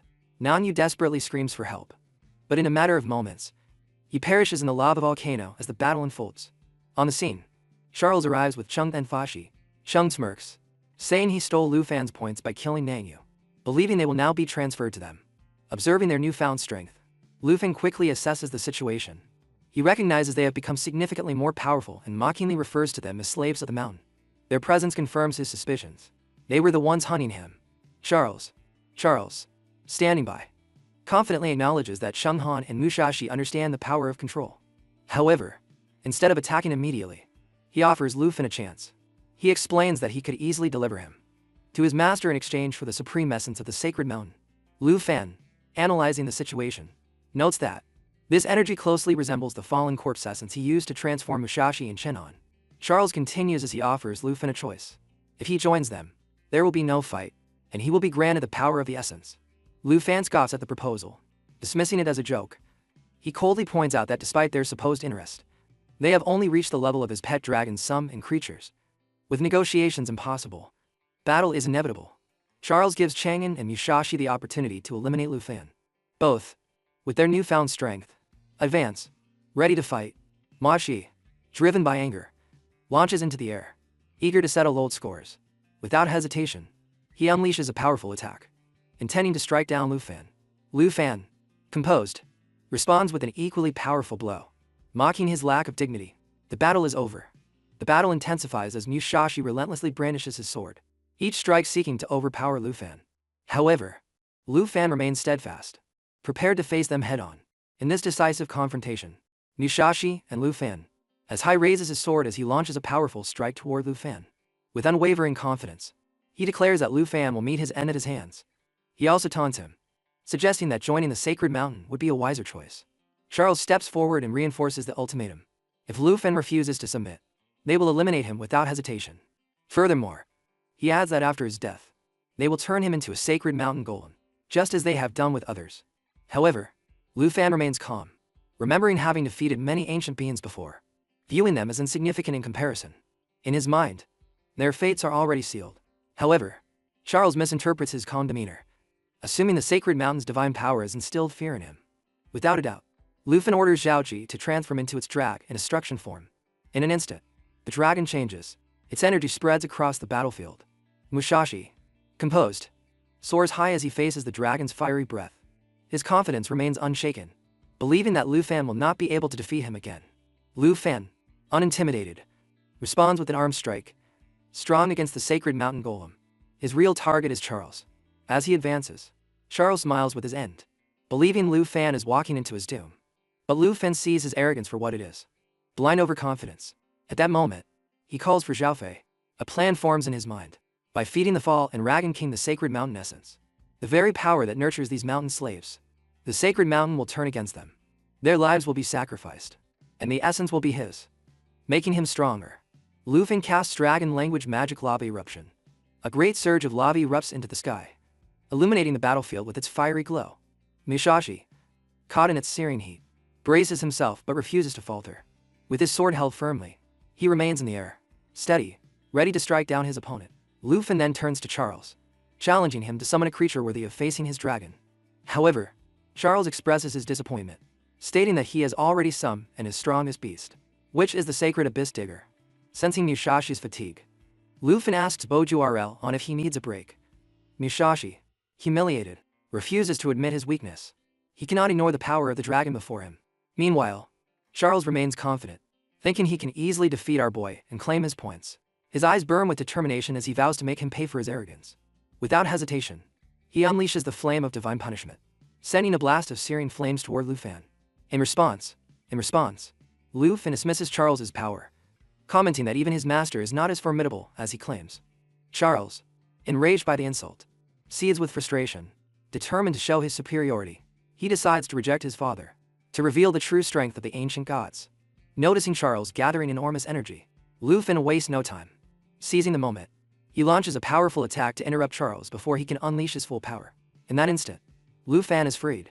Our protagonist notes that the ancient god's projection is stronger than his 9 realm demons. Determined to counter it, he orders his dragon to activate the dragon stimulus, enhancing all its attributes. Zhao Ji lets out a thunderous roar as it charges forward with renewed strength. Without hesitation, Lu Fan instructs his companion, his dragon, to unleash lava eruption. In response, the black dragon releases a massive wave of molten lava as it unleashes. After that, it sends it soaring into the sky. Seizing the moment, Lu Fan fiercely lunges toward the projection of the ancient gods summoned by Charles. Meanwhile, Charles acknowledges that the ancient god's projection possesses greater power than Lu Fan's dragon. Before he can act, the black dragon transforms into its end of the world form, radiating a destructive aura. The battle intensifies, and Lu Fan draws a snake arrow, attacking Musashi with all his might. Watching the fight, Charles deduces that without his dragon, Lu Fan's strength would drop significantly. If they can separate him from his dragon, his power would be weakened. Sensing their intentions, Lu Fan scoffs, questioning if they truly believe they can trap him so easily. Charles hesitates for a moment but quickly dismisses it, claiming that simple bluffing won't secure Lu Fan's victory. His confidence quickly shatters when Yu Fang summons an army of demonic beasts. Musashi's eyes fade. They widen in shock as he sees the 9 realm demons before him. Smirking, Lu Fan says he anticipated their strategy from the start and only pretended to be vulnerable to lure them in. Still, Charles remains steadfast, mocking the idea that Lu Fan could defeat them using mere fallen corpse puppets. However, our man responds with a confident smile, declaring that he won't rely on just a few. He unleashes all his beasts into the battle, Chung Hyeon-hum watches in awe as Lu Fan summons the 9 realm demons. In an instant, Charles notes how quickly Lu Fan has mobilized his forces. Smiling confidently, Lu Fan challenges them, asking who they think will win. However, Charles remains unfazed, saying that no matter how many corpse puppets Lu Fan summons, he will never defeat the slaves of the sacred mountain. Intending to show his power, Charles reveals the divine sanctuary, and filled with rage, he unleashes the divine flame of retribution. The flames ascend as the demons advance. Unfazed, Charles dismisses the demons as insignificant and taunts our friend, asking him why he truly believes this tactic will work. However, Musashi intervenes, declaring that after being baptized by the sacred mountain's essence, they are no longer as weak as before. In response, Lu Fan's emerald dragon soars into the sky, radiating power. Smiling disapprovingly, Lu Fan challenges them again, asking if they think that buffs alone make them invincible. He then says that his emerald dragon has far greater strength than all of them combined. The emerald dragon emits a brilliant emerald light as Lu Fan activates the life pulse. Xiao Fei spreads the emerald light across the battlefield, empowering his allies. At the same time, the black dragon roars and signals the demons to attack. Without hesitation, it lunges at the enemies, delivering a devastating blow with its jaws. Charles watches in disbelief as the projection of the ancient gods, empowered by his power, is destroyed. Lu Fan smirks and provokes them, urging them to concentrate, as the real battle is just beginning. Without hesitation, he activates the dragon's domain, instantly boosting all his dragons' attributes by 50%. The rivals watch in awe, not understanding how a level 30 dragon tamer wields such a powerful skill. Musashi finds it incomprehensible, while Charles, though momentarily shocked, insists the domain is meaningless. Claiming he can easily destroy Lu Fan's force with the divine flame of retribution, he launches the flames high into the air as he tries to burn everything in his path. Lu Fan remains steadfast with his dragons unharmed. Charles soon notices in horror that even with a 500% damage boost, his attack has been greatly weakened. Musashi also notes his power fading, and Chung Than suddenly loses his connection to his beast. It takes them a moment to understand what's happening. It's not that they are getting weaker, but rather that the beasts are getting weaker. Lu Fan's beasts are growing stronger with each passing sec, and due to the dragon's domain. As the battle intensifies, Lu Fan sees that his opponents won't go down easily. Desperate, Charles makes a final attempt, urging our boy to surrender and serve the old god. However, it's clear that our boy is out of control. Charles readies himself to attack, certain that death awaits him. Lu Fan's death will serve a greater purpose. Just like his puppet of the sacred mountain, determined, he unleashes the infinite sacred light, flooding the battlefield with overwhelming energy. The force of the light attack distorts the air and causes massive destruction. The spectators watch anxiously, and the vice principal wonders if our boy can withstand such an attack. However, Charles is soon left in disbelief when he is told no. He easily activates the Eternal Guard ability. He finds it incredible that our boy could survive a direct hit from the essence of the ancient god. Shocked, Charles doesn't understand how his attack failed. Lu Fan, calmly, says that if that was Charles's final blow, then it's his turn to show his. Without hesitation, he activates intimidation, allowing the black dragon to unleash a suffocating and oppressive aura. The dragon roars fiercely, sending powerful shockwaves across the battlefield. The overwhelming sound leaves the opponents struggling, their ears ringing, as they try to block it. Chun Gan, determined, tries to form a contract with the abyss, seeking to turn the tide. However, before he can act, Musashi is struck down. Our companion's attack proves fatal. Musashi collapses, lifeless, as Chung-in realizes he has been completely and utterly defeated. Chung-chan feels frustrated, unable to establish a connection with his son beast. Charlie Earls urges him to sign a contract with him instead, but he refuses. Meanwhile, our boy delivers a powerful blow, making it clear that resurrection is impossible. He reminds Chung-in that in the dragon's domain, only he can use summoning techniques. Without a sum and beast, Chung Hyeon-han is helpless and unable to form a contract. Charles, for the first time, finds himself in such a desperate situation. He struggles to understand how our boy has become so strong, especially when they both serve the ancient god. Despite his confusion, he reveals the real power of the essence, stating that it was made only for him, and it is something that must be fulfilled. Manifestation of divine grace. Desperate, he prays to his god, seeking strength. However, Lu Fan refuses to give him a chance to recover. He taunts Charles, making it clear that he won't stand by while his opponent gathers power. Still, Charles uses the essence to escape, slipping out of Lu Fan's reach. As he disappears, he notes that Chung Han cannot escape with his own abilities. Our man watches, unimpressed, considering Charles just a minor obstacle. He knows Chung Han can't flee and dismisses him as a mere parasite. Meanwhile, he reflects on how long he has waited for the sacred mountain's essence. That power is now within his grasp. The director and staff review the leaderboard, only to see that the points for Star Country, Take Kingdom, and Sakura Country have disappeared. The news spreads quickly. Those participants are dead. Shocked, the vice principal tries to understand the sudden change. Meanwhile, Mr. Jin cannot accept what has happened. He understands that with their deaths, explaining the situation to the Jin family will be very difficult. Shunghan, the only hope of the Taikai Kingdom family, has been eliminated. With a heavy heart, he hurries to the Lord of the Kingdom and gives him the word. He gives the devastating news that his son is dead. Accepting responsibility, he offers himself for any punishment the Lord deems necessary. Furthermore, he informs him that Charles and Musashi have also fallen at Lu Fan's hands. The Lord, already unsettled by a bad feeling, grabs his hand to Mr. Jin and requests a detailed explanation. He recalls the promises made before the trial as the room settles. The reality, he realizes, is that the Taiki Kingdom has suffered a crushing defeat, and the loss of his son marks a tragic end to their hopes. The Lord of the Taiki Kingdom questions Mr. Jin about his claims regarding the founding strength of the Dragon Nation's representative. However, Mr. Jin, eager to redeem himself, asks for another chance. The kingdom's leader lets him go, causing him to collapse on the floor. Without hesitation, he orders Jin to ensure that Lu Fan does not remain in his kingdom after the national trial ends. He then contemplates gathering some of his old allies to reunite, to eliminate Lu Fan, just as he once did with the Abyss Demons. Jin, understanding the weight of the order, accepts it immediately. Meanwhile, our boy reflects on the Essence Stone for which he has taken 3 lives. He wonders how the corpse steam and Ragans would change upon absorbing its power. He decides to see the effect firsthand and throws the sacred mountain essence into the mouth of one of his dragons. Upon consuming it, the dragon roars deafeningly, filling the sky with its powerful presence. Instantly, its power soars to a new level, surpassing what Lu Fan anticipated. In the realm of the dead, secret of the lava volcano, our boy's twin dragons receive 2 abilities: Gate of Holy Light and Blessing of Holy Light, which come with their second evaluation. The Blessing of Holy Light increases their stats by 30%, enhancing attributes and healing to face a small army. With the Gate of Holy Light, he no longer needs Zhao Fei nearby to summon realm demons. He can now send them wherever he wishes. Looking at his dragons, he wonders if they will evolve further, curious about their final form. At that moment, he receives a notification asking if he wants to end the trial. He analyzes the situation. Only 6 candidates remain, and Enro has already voted in favor. It's clear no one wants to face our hero. Informing his dragons, he also votes yes. With his vote in favor, the trial officially ends, the Huey ends, and the candidates are promised rewards based on their points. Several treasure chests appear before him, ready to be claimed. As he prepares to leave the realm, Lu Fan in his home is excited to discover the rewards awaiting him from a trial that drew 23 countries. The reward is a set of level 95 pieces that form a belt with an ability.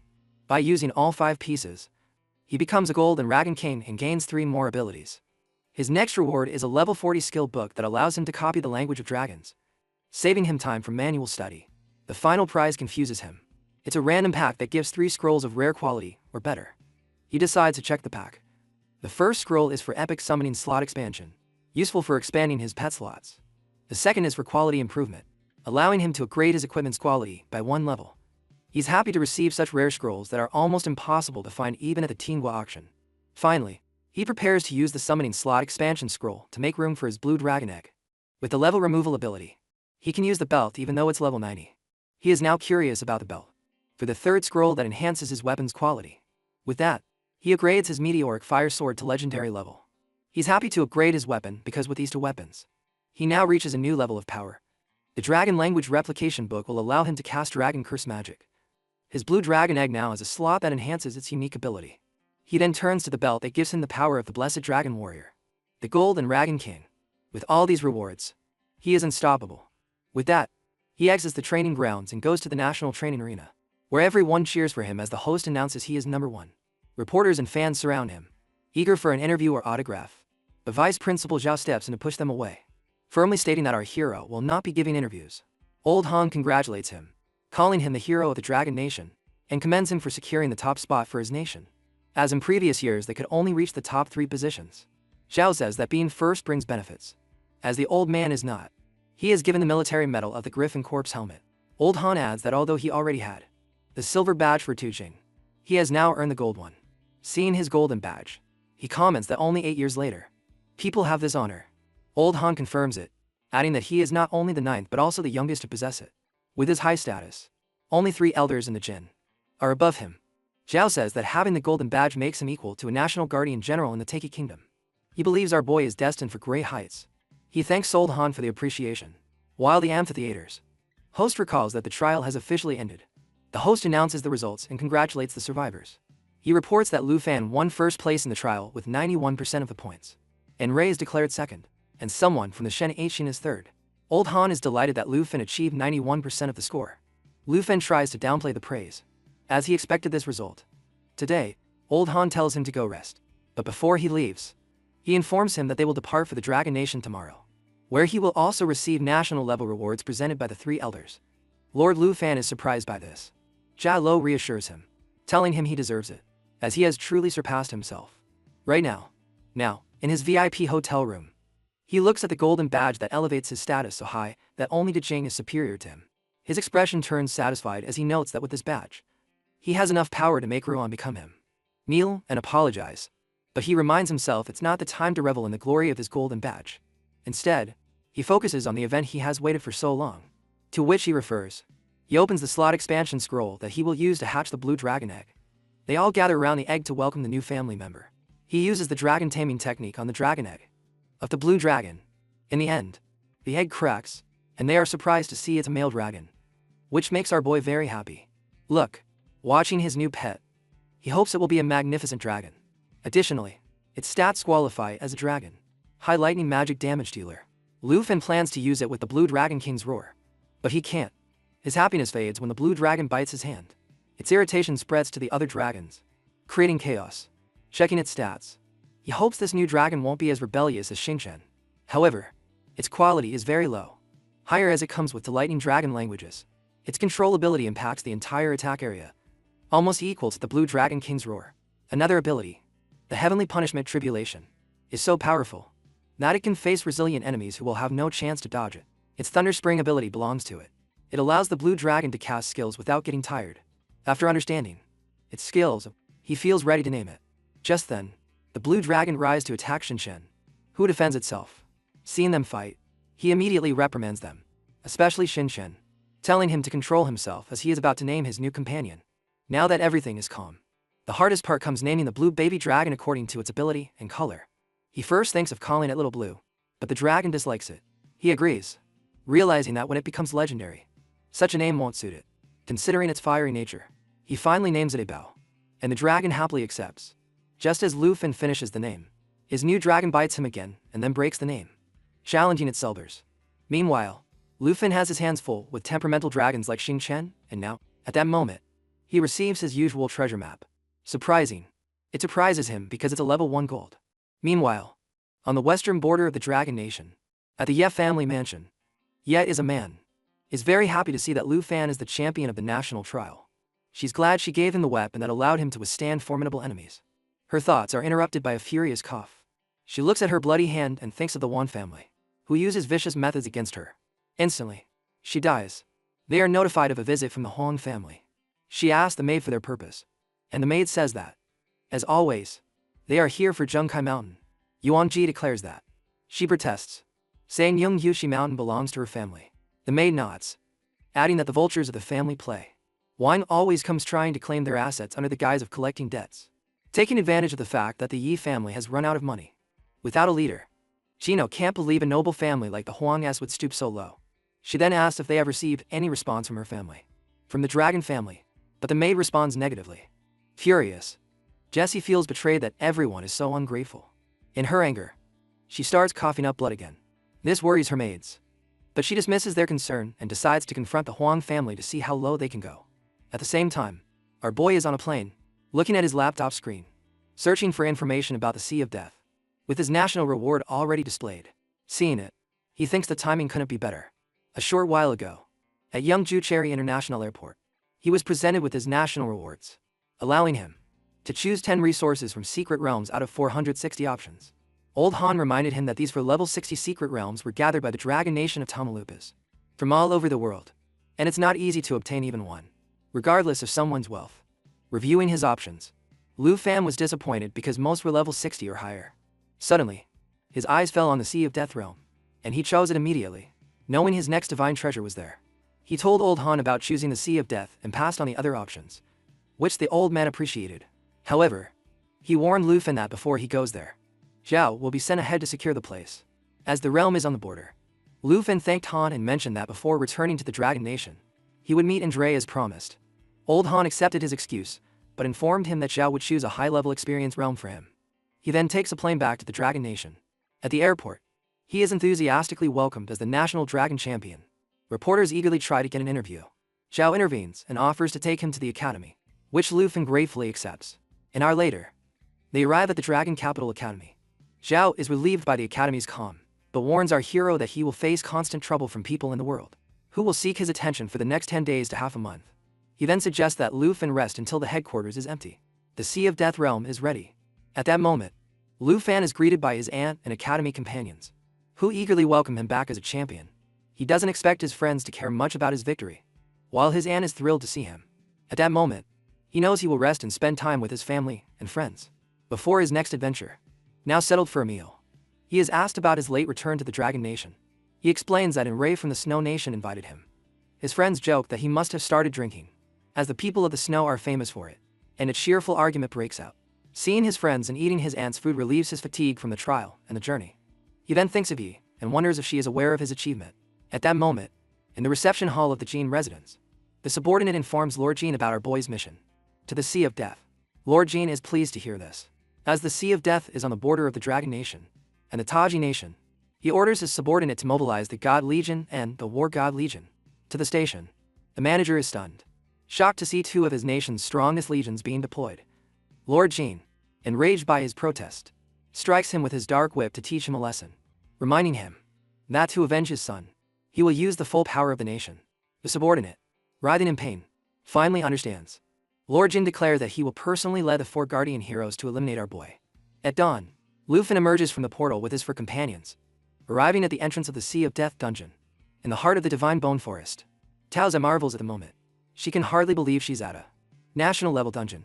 Kuai gives all the credit to Lufin for leading them here. And, as always, wonders about the ingredients she could use for cooking here. However, our boy is only focused on the excitement of meeting his 5th dragon. A nearby camp catches his eye, with the flag of the Taji Nation flying. He is suspicious about why it's there. A calm voice responds, explaining that their forces have started building teleportation arrays and setting up border guards, though their presence is small for now. From the portal, Professor Gu appears. Surprised, Lufin asks why she is here. She says the academy feared unexpected dangers, so they send her to help if needed. He admires the academy's foresight, while his aunt thanks her for looking after him. Taoza mutters quietly about the comparison between outstanding students. Teacher Gu guides them to the dungeon entrance, encouraging them to enjoy their well-deserved reward. Lufin steps forward, smiling, only for a giant skeleton to block the gate. Lufin didn't anticipate meeting a guardian at the entrance. Taozai steps forward with determination, assuring that they will handle it on their own. The monster is a tyrant's minion, adhesive type. It's a level 65 elite monster with a spiritual bone ability. Lufin is uneasy, but his friend assures him that the progress of the last 2 months has prepared them. Her sword is in her hand. She moves precisely as she activates water split. For streams of water become chains that bind the monster, draining its movements and its strength. Jian. Shin Kaiju attacks next, using the ice sword to pierce the frozen enemy. Kaiju follows with star annihilation. Her soul fades. Her weapon spins in the air as a holy light erupts. Their timing is perfect, and our friend admires the synergy that they have created. Auntie mentions that the growing gap with Lufin forced them to train relentlessly. Taozai wonders if their teamwork is now worthy in his eyes. And Jan Jin confirms they are ready to stand by his side without being a burden. He praises them, amazed that a group barely over level 30 has defeated a level 60 elite monster, an achievement that even the Dragon Capital Academy would consider excellent. The triumph is cut short when Lufin senses danger and reacts instantly. In a flash, the snake arrow is loosed from his hand. 12 magic arrows shoot out, destroying another wave of ambushing monsters. The girls are stunned, seeing how easily he dispatched what would have been deadly opponents for them. To him, protecting them is natural because they are his friends. Taozai blushes, noting that her bravery now seems childish. Anne comes up to his side. She lightens the mood, suggesting Lufin bring out his dragons to level up. He hesitates, mentioning the nature of his newest dragon, but she grabs his arm, insisting they feel brave and courageous. With him around, her encouragement leaves him no choice. We thank him. The others excitedly speculate about the dragon's element and type. Their questions tumble out. Finally, Lufin decides to summon a bow. The next day, the sky responds before the dragon arrives. Thunder rumbles, and the ground trembles beneath their feet. Concern flickers across the group. Taozai wonders if such grand entrances are normal for his dragons. The tower clears. The storm parts as a bow appears, overflowing with untamed energy. Xuanyin gasps at the intense pressure radiating from the creature. Lu Feng can only sigh, knowing this dragon refuses to go unnoticed. A deafening roar erupts from within of an arch, resonating like thunder through the dungeon. Lightning rips through the skies.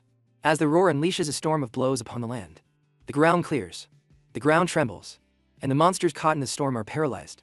Our boy recognizes the skill. It's the Blue Dragon King's roar. Its lightning damage crushes enemies while the dragon's resonance builds, linking it bow's power with its companions. Then, the bow levels up to 2, demonstrating its overwhelming potential. The next step is to unlock the tyrant's retreat and find the treasure. He must gather map fragments hidden in this dangerous dungeon, then holds a glowing fragment in his hand. When Annie wonders if they really need to search for the treasure, Jianjin confirms they do. She understands that only by gathering 500 fragments will the treasure's location be revealed. Taozai groans in frustration at such a large number. The system confirms the rule, and Taozai draws her sword with a fiery spirit, urging everyone to explore the wilderness. Luofen tempers their enthusiasm, reminding the group to move forward quickly. It's dangerous because the wilderness hides many traps. Andy asks if he has a plan, and he explains that a scout must go first. He activates natural assimilation, summoning the fallen holy dragon. The sky trembles as Xiao Fei descends, roaring, followed by an army of level 75 celestial diamond and soldiers. More and more. Each corpse puppet possesses terrifying skills. Corpse died, survival after death, and despair. The sight leaves the group stunned. Tia's eye is unable to comprehend that he can summon such creatures outside of his dungeon. The others are also overwhelmed by his impossible strength. The dragon informs that she can open the gate of holy light. He explains that this portal allows her and her puppets to approach the gate of holy light. Corpse puppets to teleport anywhere without limits of distance, terrain, or dimension. He notes that such power surpasses even the abilities of the hidden class necromancer. Taozai exclaims that their friend just summoned and the entire demonic city of the 9 realms. Migo calmly comments that he would never waste such powerful forces. A giant roar shakes the desert as the earth berserker approaches, tearing through the sky, frightening the girls. Lu Fen smiles and lets his army clear the way. He is confident. The tyrant's skeleton servant unleashes an infernal bone slash, while Lu Fan's earth berserkers respond with the desert spider assault, spreading poison across the field. A storm of combat erupts as enormous beasts clash with even more powerful ones, and smaller ones. Their roars shake the sands. The noise rattles the group, leaving the girls frozen in awe. Taozai thinks about her last 2 months of training, a painstaking effort that once filled her with pride, which now pales in comparison to Lu Fen's effortless domination over entire dungeons. When the dust settles, the system congratulates the boy. The fragments align with the coordinates of the treasure map. Divine treasure, confirming the mission is over. He opens the chest, expecting a dragon neck, but finds the will of the blazing dragon warrior. This artifact doesn't require license, and is ready to fight from the start. A high yellow treasure. He discovers another reward. The Shadow Dragon King's contract blueprint. A divine artifact. Cao Fei then appears, and Lu Fan considers using natural assimilation on the blueprint. If he succeeds, Fei would become a permanent summon, like the fallen corpse Saint Dragon, rivaling even a dragon egg. The system asked him to confirm if the mission is complete after collecting all the fragments.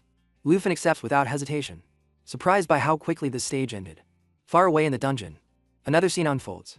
Guards try to block an approaching force, warning that it is an enemy, and that the secret realm is already occupied.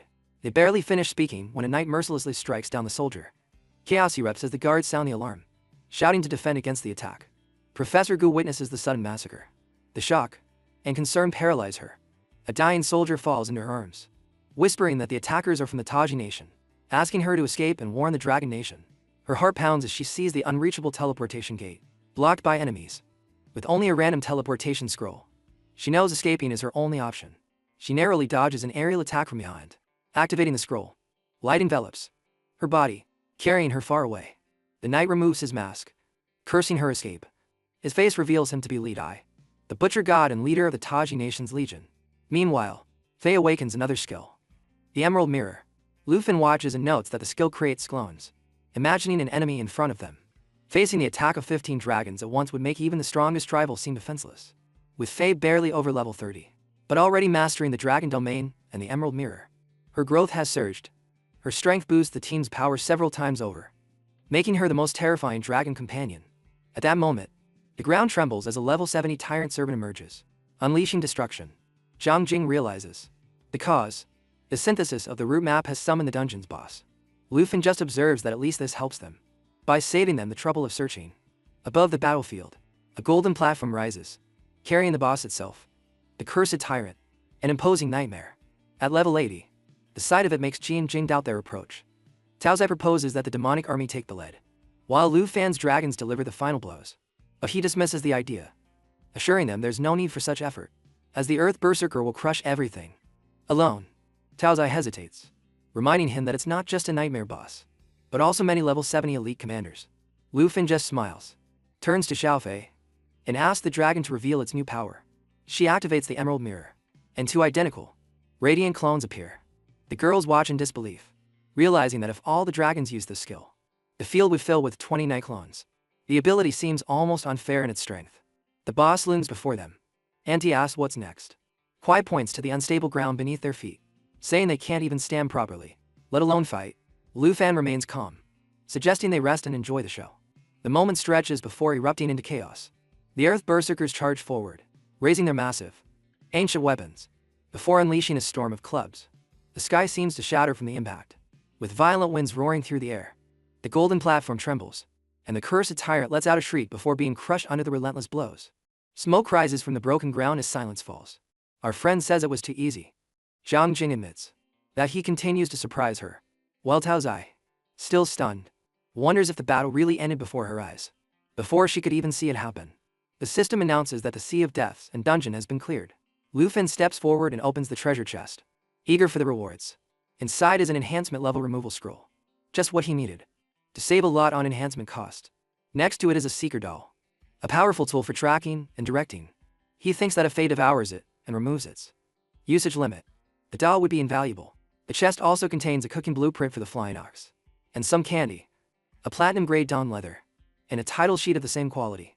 Lu Fen decides to keep the scroll and the paper doll, leaving the other treasures for his companions. Since the dungeon is repeatable, everyone will get what they need. While Tao's eye smiles excitedly, already looking forward to exploring it again. Meanwhile, in another corner of the realm, a knight informs Li Tai that his commanders have been sent to capture Gu. He sends the message to Li Tai. He sends a message to Lord Jin, informing him about the elimination of the Divine Bone Forest. He vows that when Lu Fen comes out, he and his companions will be eliminated in one fell swoop. Before his words can settle, a chilling voice cuts through the air from behind. Patience has its limits. Another audience awaits. An oppressive aura spreads as a figure emerges, claiming the right to kill Lu Fen. Dark tentacles emerge, coiling around them, one already wrapped around the neck of a dying soldier. Li Tai greets Lord Jin with respect. With respect, he orders the battlefield disguised to look like the work of heretics who worship ancient gods, ensuring the Dragon Nation will never discover who truly planned the attack. In his office, Director Zhao tries to call the guild, but no one answers, which he finds strange. Frustrated, he contacts the Dragon Nation's Border Defense Department and identifies himself. He asks if Master Gu is still at the Sea of Deaths in camp. The response is that the camp has already been attacked. This leaves him frozen. The officer explains that heretics launched the attack. More details indicate that the Taji Nation reports that over the last 6 months, groups of heretics from various countries have ambushed Dragon Nation camps, leaving no survivors. The man on the phone urges calm and insists the Border Defense Department has the situation under control, advising that things be clarified before releasing students and staff until it's verified. Elsewhere, in the Jin mansion, the manager meets with the family. She reclines with her feet on the table, wondering why the Dragon Nation distressed Taji. She stands and orders a message to be sent. The Sea of Deaths and is so remote that any rescue would take 10 to 15 days. A subordinate arrives and delivers to urgent letters. One from Hanafi Bai and another from the Jing. She opens them with a measured frown. It informs her that Hanafi Bai blames the Taji Nation for neglecting the heretic attacks and declares that Qingjing has already been dispatched. The Griffin squad is gathering at the border. The letter disguises the movement as a peace operation, but the manager catches the hidden message. Stopping them means war. She recalls that the Griffin squad is not an easy enemy. Jin decides to act. He insists that Lord Jin's plan must not fail. He sends Li Tai from the God Lane Legion to intercept them. A message to the National Guardian hero and orders the Legion to block the Griffin squad at the border. The order is clear. Lu Fen must die before the Dragon Nation obtains proof. If he dies, the heretics will take the blame, leaving no trace. There can be no failure. Meanwhile, in the dungeon, the group relieves the tension with Banner. Tao's eye says she's tired. Our boy teases her, pointing out that she gets tired without doing much. His laughter fades as he steps into a grim scene beyond the teleportation portal. Soldiers' bodies are strewn everywhere, lifeless, as if drained and empty. Confusion spreads. Zhang Jing kneels to inspect a corpse. And she realizes. She notes the same pattern as before. The victim's life force has been completely absorbed. She wonders if the heretics, who worship the ancient god, are behind this. He disagrees, explaining that there's no trace of an ancient god's aura here. But he senses a presence similar to Cheng Han. She starts to say that he's dead, but a voice from above interrupts her. Lord Jin appears and scoffs that they are clever, but that cleverness won't save them. Startled, Ying draws her sword. The figure steps forward, revealed to be the lord of the nation. Jin says hi. Level 97. Her companion stops her before she can attack, warning that Jin has an abyssal energy like Cheng Han's. The group staggers at the number. Level 97 is far beyond their reach. Kui says her father knows Jin. Jin Zihaishi as the guardian hero of the Taji nation. He connects that if Cheng Han is the prince, Jin Zihaishi must be his father. From a nearby tree, the drunkard Park Jaehyuk, level 95, watches with interest, noting that he expected someone weaker. He says they'll need help to face this brat who hasn't even reached his third transformation. He jumps down, ready to fight. Above, Lian Meiyang, level 95, warns them not to underestimate him, recalling that Lu Fan defeated their ally, the Nine Realms demons. The earth trembles as the beast Choi Han, Sea Cock, level 96, appears, demanding answers about the Nine Realms demons. With his great axe, he's eager to drench it in dragon blood. Thunder cracks the sky as Black Robe, Sang Heen Chien, a level 95 storm mage, arrives silently. Park laughs and mocks Black Robe's quiet nature, while Lee dismisses him as the same boring man as always. Zhang Jing observes the enemies and notes that they are the four national guardian heroes of the Taji nation. Kwai confirms her suspicion without hesitation. Rage burns in our boy as he accuses them of slaughtering the soldiers. He swears that no one will escape and they will be avenged. His aura explodes as he summons the fallen corpse Saint Dragon and challenges them to kill him. If not, they will die like the innocents. Annie calls to him from behind, worried, reminding him of his enemy's level. Lu Fan asks the others to watch over her and prepares for what's to come. Jin's Aishi scoffs at him, calling him a fool and recalling his son's death. And Park attacks first, charging at Lu Fan with murderous intent. Sea Cock also unleashes a roar for Lu Fan's death, his violent energy tearing open the ground and sending both Lu Fan and his dragon flying back. He draws his bow, the arrow glowing as he takes aim. Lu Fan, come, calls Zhao Fei to her eternal state, ready for what's to come. The attacks come from all sides, but the Eternal Guardian raises a barrier that protects the group. Light envelops them, containing the destruction. Lee observes the defense in amazement as our companion steps forward, declaring himself the target. No one under the Dragon Nation's flag will be touched on his watch, and the enemy will see how he cuts down every soldier they command. Park lunges, his sword gleaming with the force of a sharp edge. He mocks Lu Fan, ridiculing his courage.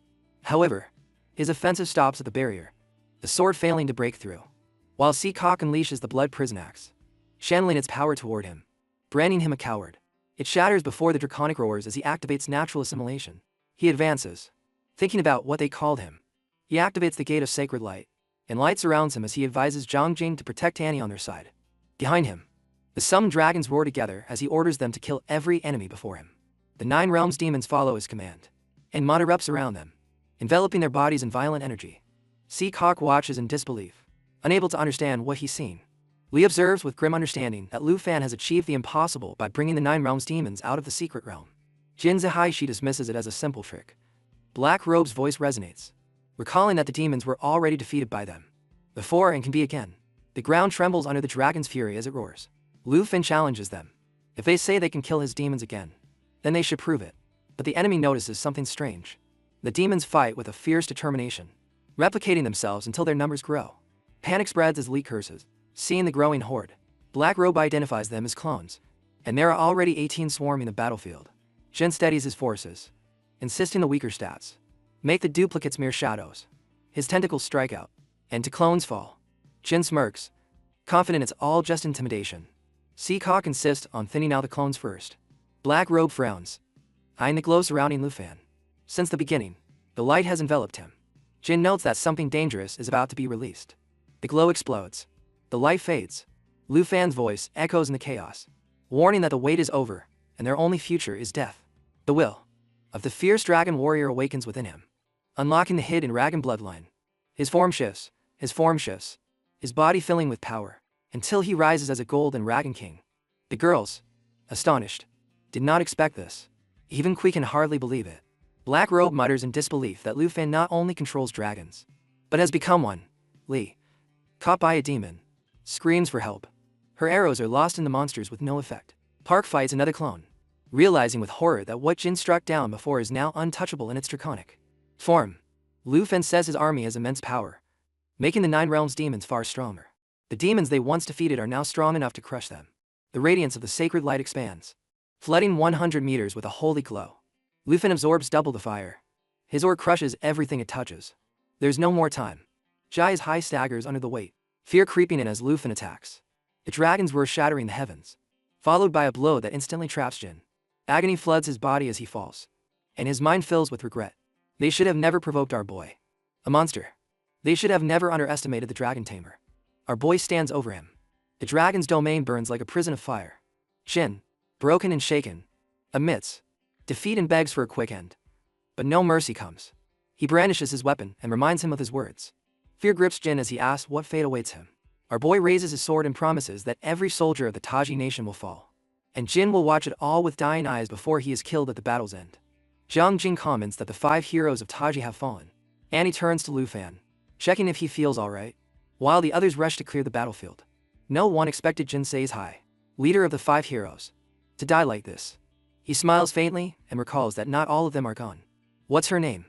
He speculates on her plans, and before he can speak, a great dragon rises, its energy spreading everywhere, abandoning the 5 heroes' marks. The Dragon Nation lost many people to Taji and won't let these enemies go easily. Behind them, the cursed heroes stand at the entrance. Li Tuai appears, kneeling at the sight of the 5 lords of the Taji Nation, and reports that Jin Zian is a monster. He has already warned the Dragon Nation about the destruction of the teleportation ray. And Fei Bei, Marquis By, and Dejing have already sent troops to the border. A silence follows, and Li Tai is at peace, assuming he arrived late. He believes his lord has already defeated Lu Fan. At that moment, a voice shatters the silence, questioning Li Ai's audacity to raise arms against the Dragon Nation. It's our boy, leaving him in shock to see him still breathing. The spell is broken. He orders an attack. But before the swords are swung, a violent wave of energy knocks him down. The force doesn't belong to the enemy. It comes from his own lord. The soldiers rush to support him, only to collapse under the same crushing weight. Shocked, Li Tai looks up, not understanding why his lord is attacking him. Lu Fen breathes. He's not showing his face, revealing that the lords he trusted are now his puppets. And Li Tai charges forward, shouting that striking a lord is sealing one's death. He brushes him aside, saying his lord didn't last more than 2 moves. Si Kok lunges into battle, and our man scoffs at Li Tai's weak strength. Li Tai roars that pain or death no longer matter. Another explosion sends him flying, caught in his lord's grip. Lu Fang gives one last chance for the truth. Writhing, Li Tai gasps out his confession. Taji didn't just send the 5 heroes, but also 2 elite legions to crush Lu Fen. Lu Fen's sister, Auntie, admits she didn't think Taji would risk so much. Kuai notes that Master Gu's remains are missing. Realizing she might have escaped, Auntie insists on the next step. With the teleportation array lost and the nation in danger, the Dragon Nation is distant, and the God's Lane Legion is drawing dangerously close. Zhang Jing suggests joining Marquis Yambi Ai's forces, but he says no, since the scrolls don't cover that much distance. Finding Master Gu is key. Before the Legion arrives, Li Tai begs for mercy, assuring him there are no more secrets. Before he can finish, another blow pierces him. Our friend reminds him that nothing was ever promised. Allowing him to live would dishonor the warriors who fell for the Dragon Nation. Meanwhile, as the paper bird nears the God-slain Legion's camp, commanders tell a soldier that with reinforcements, Lord Jin will have surely killed Lu Fan. The soldier says the 5 heroes' strength would never fail against a second-rate fighter. However, at that moment, Lord Jin's corpse enters the chamber. Chaos erupts in the God-slain Legion's command center. As Lord Jin's corpse appears, a guard tries to report on Commander Li's march toward the Sea of Deaths, and before he finishes, tentacles shoot out from Jin, and one pierces the commander's chest, pinning him to the wall. Blood splatters across the hall. Everyone freezes in realization, and someone urges them to retreat as the group rushes for the exits. At that moment, a tentacle wraps around a fleeing soldier, dragging him back with a scream. They then gather at the entrance, but a soldier from behind urges them to run instead of blocking the way. Before he finishes the thought, his words are cut short as his arm is severed in a sudden strike. Panic rises as they advance quickly, but upon reaching the entrance, their eyes widen. Before them stand the 9 realms demons, full of demons awaiting information. The house guards. The guards turn to see Lord Jin tearing through their comrades like a beast, cutting them down one after another. After finishing the slaughter, he exits the building with a piercing gaze, and behind him are rows of demons at the residence. Jin, in the Taji Nation, Jin tries to call someone, but no one answers. The call is inaudible. A line connects to the command center of the God Alien Legion. Jin Xian identifies himself and orders his men and women to the Sea of Deaths and now, telling them to join Li Tai and report back immediately. The officer on the other end begins to share unsettling news about the 9 demons. But his words are cut off. The call fades. It cuts off suddenly, making him realize something is wrong. He sends people to investigate without delay. His subordinate arrives with bad news. The God of Extermination Legion has failed to hold back the Dragon Nation, and one of their strongest experts is advancing toward the Divine Bone Forest. The report leaves Jin shocked as the danger grows with each passing moment. At the Dragon Nation border, warships float over the mountains, and Taji guards block the path. Griffin Squad 78 prepares to advance with arrows at the ready. Their old commander says they must negate the squad. The cults attack on the Dragon Nation camp. Theme aside refuses, warning that anyone who crosses their territory will be an enemy. Meanwhile, an officer quietly warns his commander that stopping the Griffin Squad could cause great losses. The commander's pride blinds him, ordering his troops to prepare and open fire as the Griffin Squad advances. The Taji ships fire beams of light into the sky. The Griffin Squad's old commander responds with a decisive blow, unleashing a wave of force. The impact shatters the ships, causing all 3 to erupt in explosions. The soldiers panic after the blast, fleeing the sinking ships. Thiefmander watches in disbelief, seeing a single attack destroy his ships. He recognizes the old man's weapon, the Staff of Burning Desolation, and knows its power is comparable to the 5 national heroes. Another figure appears beside the Griffin Squad, raising the Staff of Burning Desolation. With cold confidence, he warns the Taji troops that if they continue to block the path, there will be a massacre. The choice between survival and destruction is theirs. Morning arrives in Jinju City with news that startles everyone. Screens and speakers report trouble. Near the border in the Divine Bone Forest, a wondrous bestiaria has been unleashed, raising towns and leaving only ruins. No one can name the creatures attacking. People gather to watch the news. Their faces turn pale as they see the images. Leading the monsters are figures identical to the 5 national heroes. The crowd can't believe it, remembering the 9 Realms incident, when those heroes fought and destroyed those creatures. Now, the footage shows them with the enemy. The Jin residents react quickly. Confinement orders are swift, spreading across the country, isolating the attacked areas. But instead of feeling safe, people become scared. The idea of their heroes turning against them is hard to accept. Soon, crowds fill the streets in front of government buildings, demanding answers. They all point to the broadcasts, insisting the heroes in the images aren't just doubles. Their movements and fighting styles match. The news reaches Tianzhu. The 3 great legions are ordered to assemble and march toward the crisis. Officials call for calm and urge people not to spread rumors, but the people are already too angry to listen. The protests grow, demanding answers. A crowd gathers before the Jin residence. Guards try to hold them back, but the people won't stop. An officer pleads for patience, reminding them there's no proof of betrayal yet, but no one believes him. Their fury only grows, and they continue to demand an apology from the Jin family. Far away, in the wreckage of the southwest city, a lone figure walks. He receives reports about the gathering outside the Jin residence and that 10-0 are already dead. The outposts are silent. Armies are on the move. Civilians are fleeing. He remains still until a nearby explosion shatters his concentration. From the smoke emerge 9 demons. Their voices thunder as they declare loyalty to their master. The figure understands instantly. These events are tied to Liu Fan. If his companion is still following orders, then Liu Fan must be alive. A child's safety doesn't matter if the entire Taji nation is in danger. The Jin family are pawns, while the true rulers hide in the shadows. With a burst of power, the figure launches energy into the sky. He cannot let this destruction continue. So he thinks of Liu Fan. Our boy is on a dangerous path. If the hidden powers notice him now, his strength might not be enough to survive, even with dragon allies.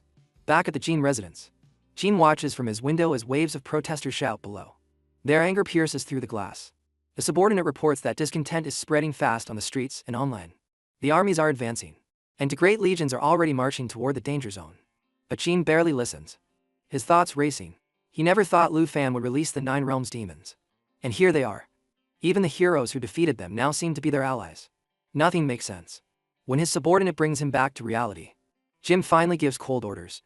The confinement must be maintained, and the protest must be crushed at any cost. The woman hesitates, calling it an abuse of power. But Jin, he touches her face with a piercing gaze, declaring that with the ruler of Taji absent, he alone holds ultimate authority. Now the warning. She recoils in fear and agrees. A faint smile forms on Jin's lips. This disaster is also his opportunity. If he eliminates the heroes and the 9 demons, he can proclaim himself as savior, and label the heroes as traitors.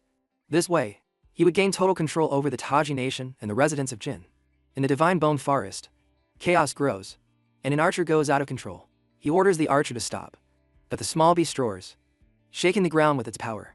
Mana explosions fly everywhere, forcing them to dodge for their lives. Agbo's roar intensifies, and his level rises even higher, to 10. He warns it to come back now, but Abao ignores him, releasing more power. The system announces that it unlocked its full transformation. Its small body changes, growing and strengthening with each breath. The forest trembles as the transformation completes. In place of the small creature, now stands a mighty dragon, roaring so loud the heavens shake.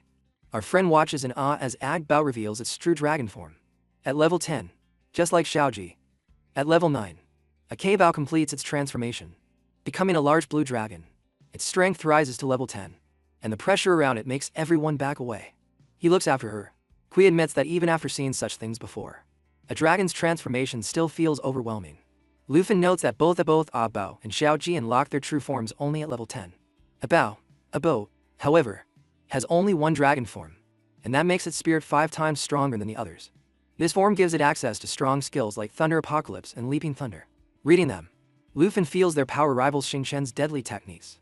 Abaho's name fits. He believes Abaho's single dragon form focuses on the Thunder Orb, which will grow stronger with each battle. Before he can think further, he notices something is wrong with Xiaoyi. A blinding flash falls from the sky, and a level 75 Divine Bone Wraith appears. Zhang prepares for battle, to charge, but Lu Fan stops her, wanting Archer and Zhao Jilu to face it. Zhao Ji advances, but the Wraith responds instantly with a roar of red lightning, eliminating nearby skeletons. The girls warn everyone to keep their distance, recognizing the strength of Heaven's punishment in its power. Zhang realizes it's red electricity. Lufin agrees, noting that it matches Agbao's Crimson Orb, which increases its abilities by half. Every spell from Evo releases more destructive energy.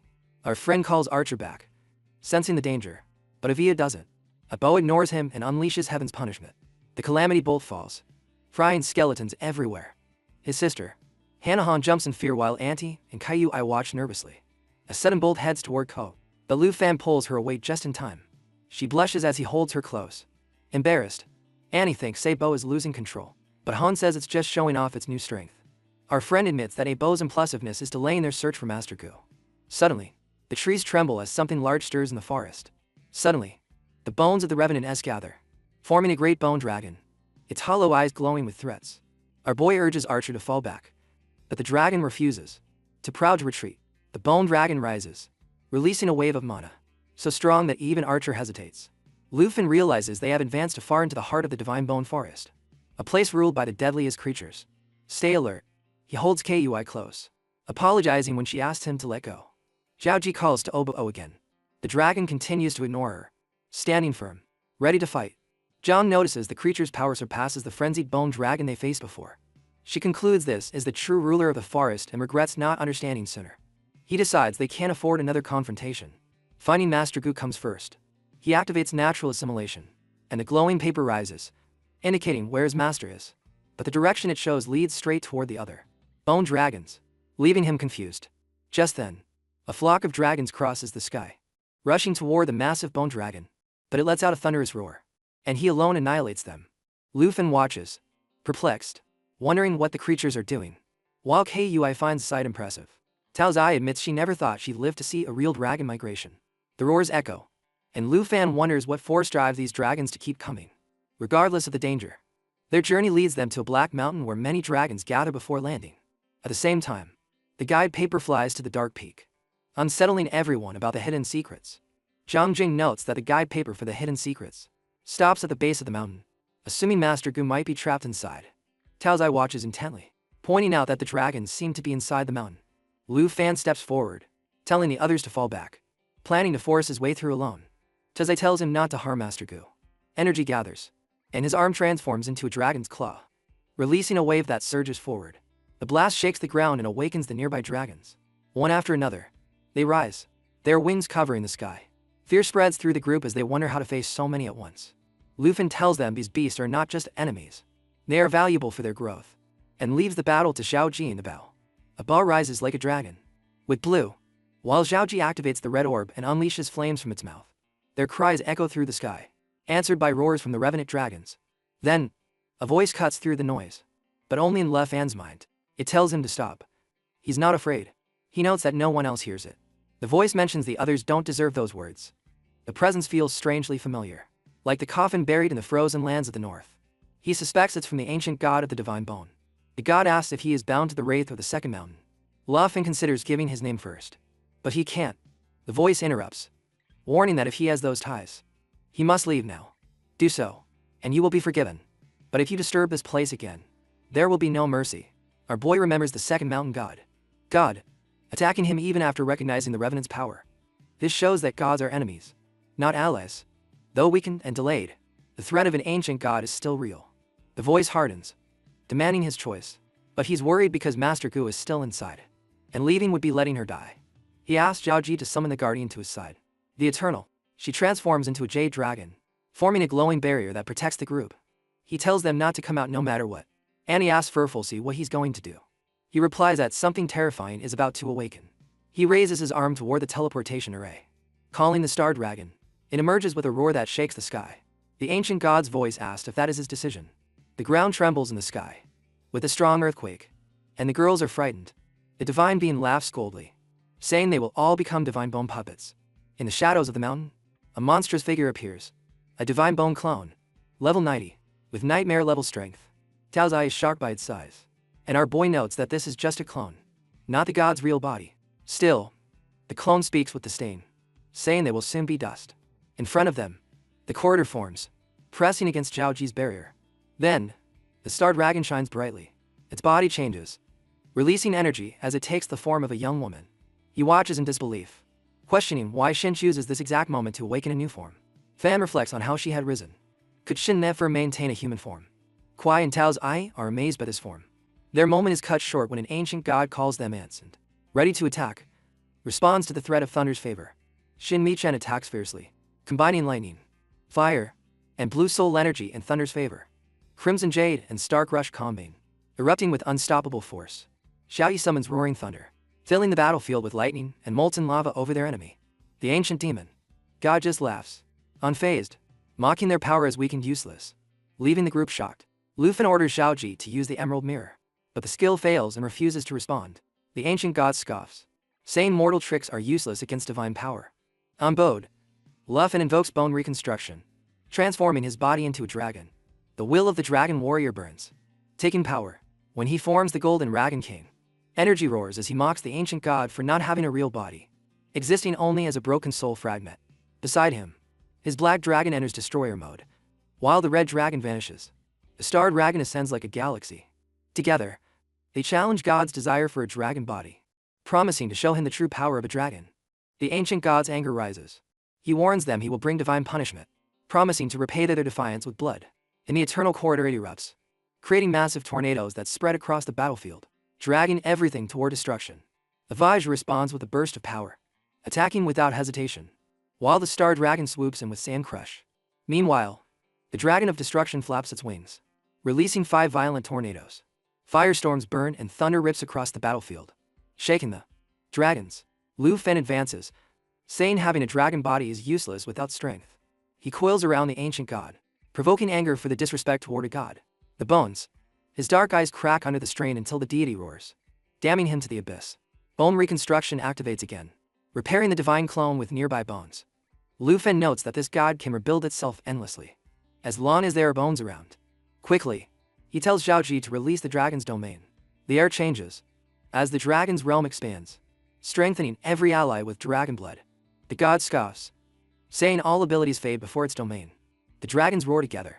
Dragon language, lava burst, and dragon language resonance unite into a massive fireball that engulfs the ancient god. The flames burn its form, but not its voice. But it only laughs, saying its body doesn't matter. As bones cover the world, it warns them it can regenerate forever, but asks if they can endure endless punishment. With a roar, the god releases the soul that has returned to the abyss. The ground trembles, and many runes awaken, creating soul cyclones that approach Lu Fan. He quickly summons the external guardian to protect himself. In this case, instant, the black dragon attacks from behind with intense fury, activating 330 million heavenly destruction thunders. A storm of incredible force is unleashed, completely destroying the ancient god's body. From the ruins, a hollow voice promises to return in full form and take revenge. The system announces strength increases. Of level, the Star Dragon rises to 30, the Blue Dragon to 11. the Emerald Dragon to 38, the Black Dragon to 40, and our boy to 44. He thinks Abo's new skill is attacking. Then, the paper doll guides them through and filled with endless bones and skeletons. There, among the remains, they find Master Gu, unconscious but alive. The group shows concern as Lu Fan lifts Master Gu, who is in a comatose state. He explains that Zhao Ji doesn't have the ability to wake her, so they must watch over her closely. The others also regret not being able to offer help. Meanwhile, Lu Fan watches Anbao searching among the broken bones and asks what it's looking for. Anbao pulls out a crystal. When Lu Fan sees it, his eyes gleam. It's a divine bone crystal containing the essence of the ancient god. Excitement floods him. The crystal is just what his fallen corpse Saint Dragon needs to evolve. Additionally, it matches one of the rare materials needed for the Shadow Dragon King's contract. Eager to try it, he asks Dao's eye to clean the crystal with her water abilities. She sighs, muttering about being treated like a simple water fountain, despite her powerful hidden class. But she still casts a wave of water over the crystal. She apologizes, explaining there's no other clean water nearby. Suddenly, the crystal cracks, and fragments break off. She asks if more cleaning is required, as her mana is draining fast. Lu Fan observes it closely and notices that the stove is full. The core essence remains intact. The damage only makes it lighter. Not useless. It's still suitable for crafting. He doubts if this incomplete essence will trigger the dragon's evolution. He asks Xiao Yi to summon the human's corpse. Saint Dragon and activates natural simulation. Behind him, the golden dragon appears and reveals the third essence of the ancient god. The dragon roars in response to the power. The evolution begins, but it ends quickly.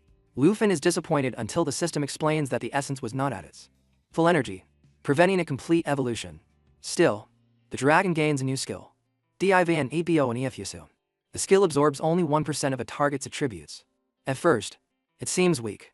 But with control of the fallen corpse ability, the dragon can create infinite puppets, allowing for limitless growth. He realized the army of demonic soldiers is ideal for fueling this power, reminding him of the Ningxia demon realms and the 5 national defense heroes still wreaking havoc in enemy territory. Before he can plan further, Auntie reports that Master Gu has awakened. She sits up and shouts, warning that their camp is under attack by forces from the Taichi nation. Lu Fan quickly calms her, explaining that they are safe now. Tazai says the beasts have already been defeated, helping the teacher to calm down. The group remains uneasy. Ka mentions the risks of returning to the nation again. Dragon for being close to the border. Jian Jing adds that Taika legions might already be waiting to ambush them. Lu Fan reassures them, confident they can get out safely tomorrow.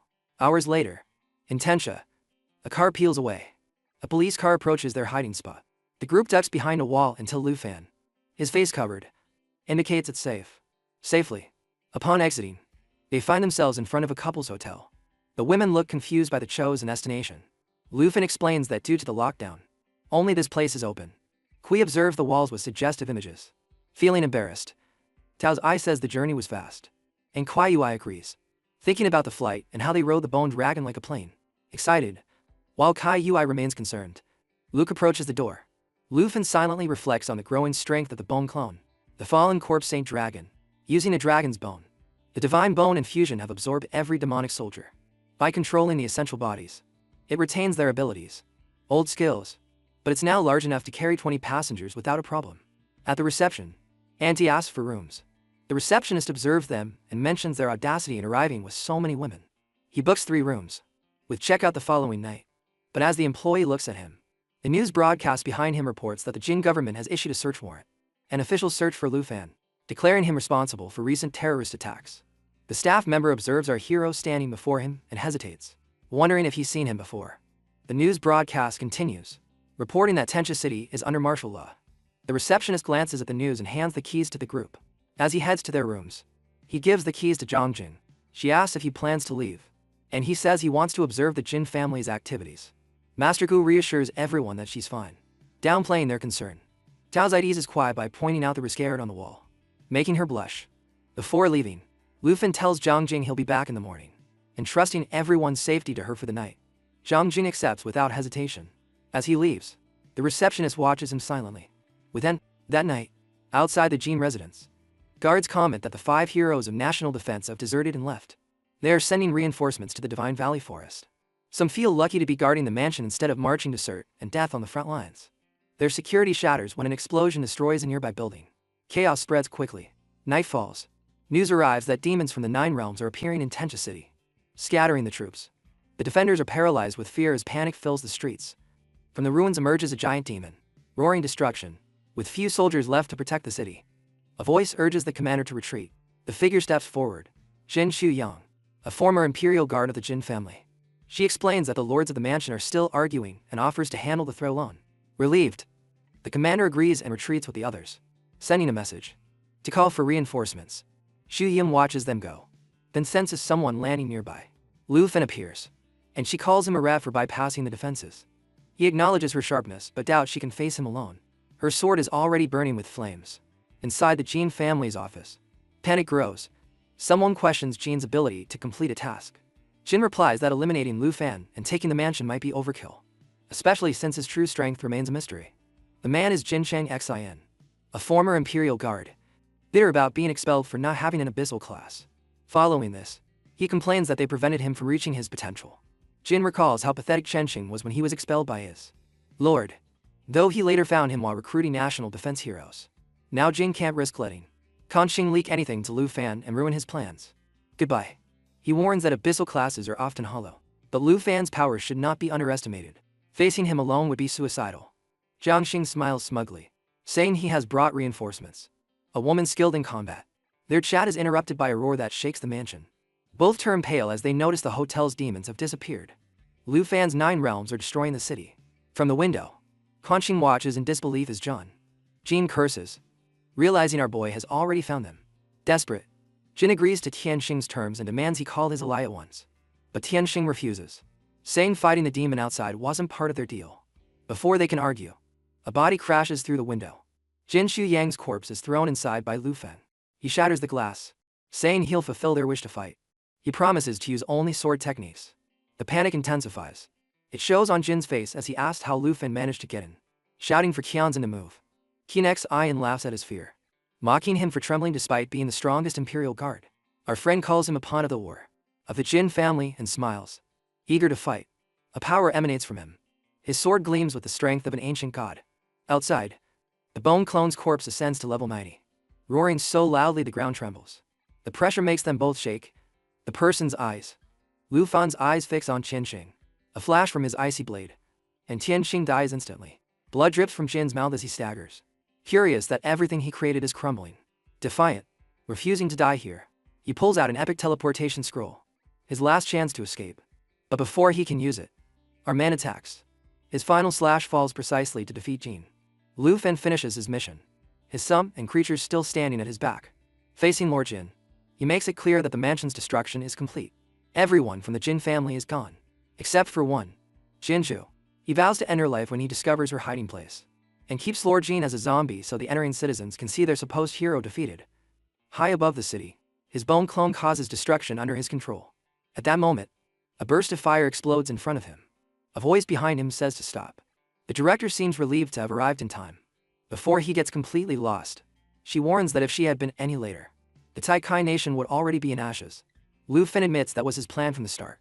The Jin mansion deserved this fate, and the city was next. Still, he thanks her for coming to get them out and assures her that Master Gu and the others are safe. He used Chu's search scroll to guide her here. When the director, she takes his hand and urges him to dissolve his summons. She insists he return with her and bring everyone back home. He pulls away, asking why she's interfering when the Jin mansion and its allies have hunted him, his friends, and slaughtered innocents. If Master Wu hadn't escaped, her intervention would have been too late. So his revenge is justified. The director tells him she understands his anger, but her reason for stopping him isn't coldness, but caution. She explains that Captain Tu from the far north must have already told him that this world is bigger than anyone imagines, filled with unexplainable places, explored, and very few have crossed into enemy lands. Their society is just one part. As they descend to the ground, the director adds that common people see level 90 transformation masters as the pinnacle of power. After a 4th transformation, advancing becomes very difficult, and reaching level 100 is rare. But there are stronger beings. 5th transformation masters at level 120. Some live quietly in the Taichi nation. The truth surprises Lu Fan. 4th rank transformation masters are no longer a threat. But if 5th transformation masters support the Jin family, he can't face them directly. He'll need another approach. The director warns him not to even approach them. These masters don't show themselves. They don't claim a nation, and they pull the strings from the shadows. The Tai Kai nation merely serve their purpose, and its use is for her. Lord Jin himself demonstrates their control. Our friend realizes the Jin mansion is just a puppet. Destroying more of the nation would only invite the wrath of these rulers. The director confirms it. By dismantling the Jin Mansion's intelligence network, he has already achieved his purpose. Going further would provoke a conflict that not even the 3 elders of the Dragon Nation could handle. Accepting this, Lu Feng calls back all his demons with a gesture. He raises his fist and activates Scorp's manipulation. Not since the Jin Mansion is finished and she asked. He will spare the Taikai Nation. The director summons her corpse griffin to carry them and suggests returning to the others. Then, Lu Feng hands her an Ondelti nice necklace, reminding her it was the promised gift. The director is confused, and he teases her by identifying her as his older sister. If she refuses it, he'll give it to Aunt. She takes the necklace, warning him not to dare give it away. Her head falls as she admits family matters delayed her, then demands to know how he discovered her. He replies it was because of her sin. She scoffs, calling him shameless. He dismisses it as simple detection and promises to handle it upon their return. He wants to continue. She notices couples nearby. He clarifies they are just resting at the hotel. She lets it go, deciding they'll return home first. Directors always know how to deal with problem students. Emblematic of the Dragon Nation's western border in the Long family, a rumor spreads that the Griffin Corps put an end to the conflicts and that the Academy's director personally rescued the stranded teachers and students. The surprise continues as someone comments, thinking Yu Wuxian was busy with reinforcements. He scoffs at the strict ways of the Huang family, and the Long family sees a chance. He orders the teleportation. They prepare scrolls as the man says he will go to Dragon City, and his subordinates nod without hesitation. Finally, everyone returns to the Dragon Academy's villa. Tiaoxi seems the happiest to be back, which makes Kaiju Xiao jokingly tell her she's gotten lazy since joining Lu Fan's team. She protests, saying she helped revive Qi. Repair the teleportation gate with the griffin's body. Jing Jing teasingly replies that she just wanted to come home, and quiets quickly as Tao's eye dozes off. She complains that Zhang Jing is also spoiled by everyone's influence. Then, Tia reminds them that she is already there. She asks them to keep her role as director a secret, something only Professor Gu recently discovered. Both girls furiously promise to keep it a secret. He then tells them not to be so formal and that they can go home, to call her by her name, Wuxian, unless they are in a formal setting. But the girls continue to call her director, until she finally gives up and asks about Lu Fan. Zhang Jing tells her he's in his room, on a call. Meanwhile, he's on a call with Yu Fei, thanking him for his effort. He then introduces the girls as his family, who are warmly welcomed by him. He informs them that Lu Fan decided to build a tomb for the fallen in the Divine Valley. Auntie is surprised. Luffy Y introduces himself as captain of the Griffin Corps' 78th Squad and says he's investigating the border attack. The blonde boy nods, pointing out that Lu Fan has already solved the problem, while his companion mentions it was the director who murdered him, who really managed it, which was already leads Jay to remind them to keep his identity secret. Then, the blonde greets Lu Fan directly, congratulating him on defeating the 4th rank. It's been a year since he last saw him. Luffy shows the headstone where the names of the fallen will be engraved.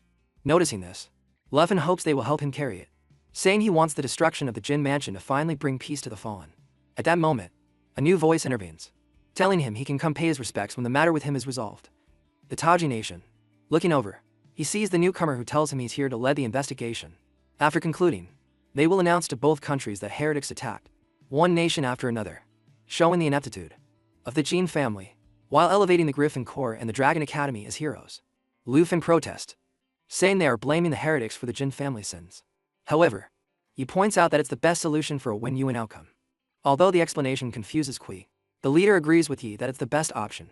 He won't be blamed for the fall of the Jin family, and the heretics will also act desperately in their favor. Our boy finally, the leader greets him and ends the call. Seeing this, Yi understands that Lu Fan must have a golden badge now. Auntie invites everyone to eat, which makes everyone happy. He asks Yi what she thinks, and she replies that she's suffering. She just reflects on how ambitious he has become. At that moment, the doorbell rings, and she asks Yin to let him go. Let him go, as Ye has him embarrassed. Upon opening the door, he's surprised to see Andre, who is warmly welcomed by our boy. As soon as Anne enters, he's greeted by the aroma of Annie's cooking. Then the food is served, making him salivate.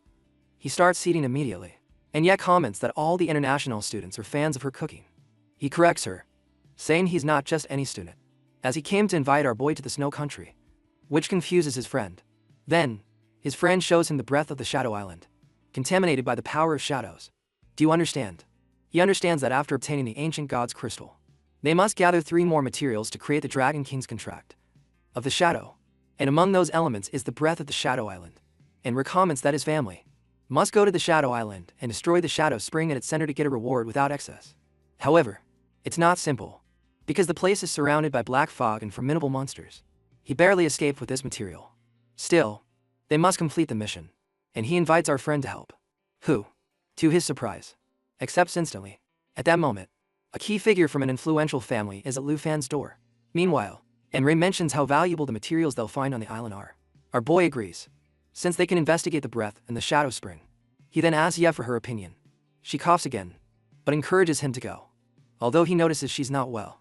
Auntie thinks it's a cold and offers to make her feel better. But Ye dismisses it. Then, the doorbell rings, and he opens the door. The figure at the entrance asks for Ye, and his voice terrifies her. Then asks for his identity, and he introduces himself as Long Zhen, saying he has come to discuss matters related to the western border with Ye.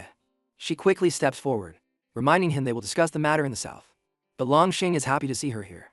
However, Ye suddenly coughs up blood and collapses into our boy's arms, unfazed by her condition.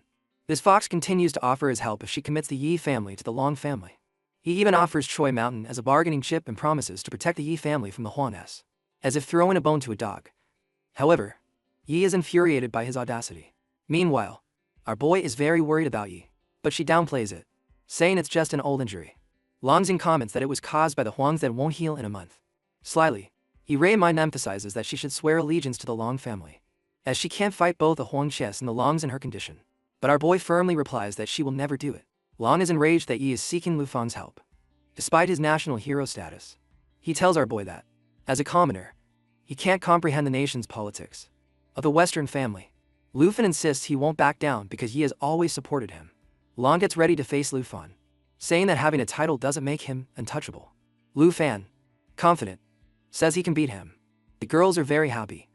If Enray offers to help So Lu and doesn't have to get his hands dirty, he brushes them aside, calling for Zhaoji, and says this fight will be a message to the Western families. Long scoffs and points many swords at him. Ji reminds Long that he is already breaking their contract, which was set to expire in a month. Mao Jie lunges to attack Long, but Lu Fan warns her not to. They can't damage Villa 2 while Villa 1 is still under repair. Long is going to kill. Though Fallen is ready for another attack, saying he just wanted to teach Luffy a lesson. But now he changes his mind. Our boy, with a haughty air, thinks the same as he turns his dragon into its black form, unleashing the World Destroyer ability. Long, seeing the rival dragon's power, decides to earn the title of Dragon Slayer to elevate his family's status. But Lu Fan orders his dragon to release its pressure, and the force flattens, stuns the enemy. Long doesn't understand why he's trembling or not attacking.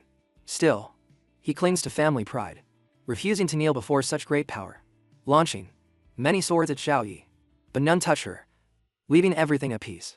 His face pale, Lu Fan mocks him, saying this is the difference in their power.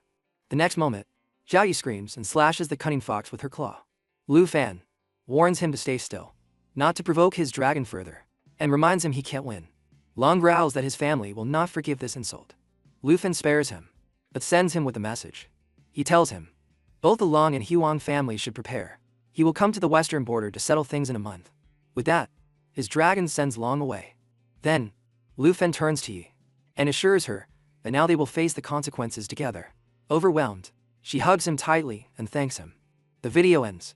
He downplays her gratitude, saying they don't need formalities. However, Yi explains her family's situation. 6 months ago, her family expanded their lands into an unknown territory in the western region, which cost them dearly with the sacrifice of fourth Heian experts, including her grandfather.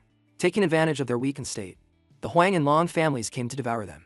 She asked for help, but no one dared to face such powerful families.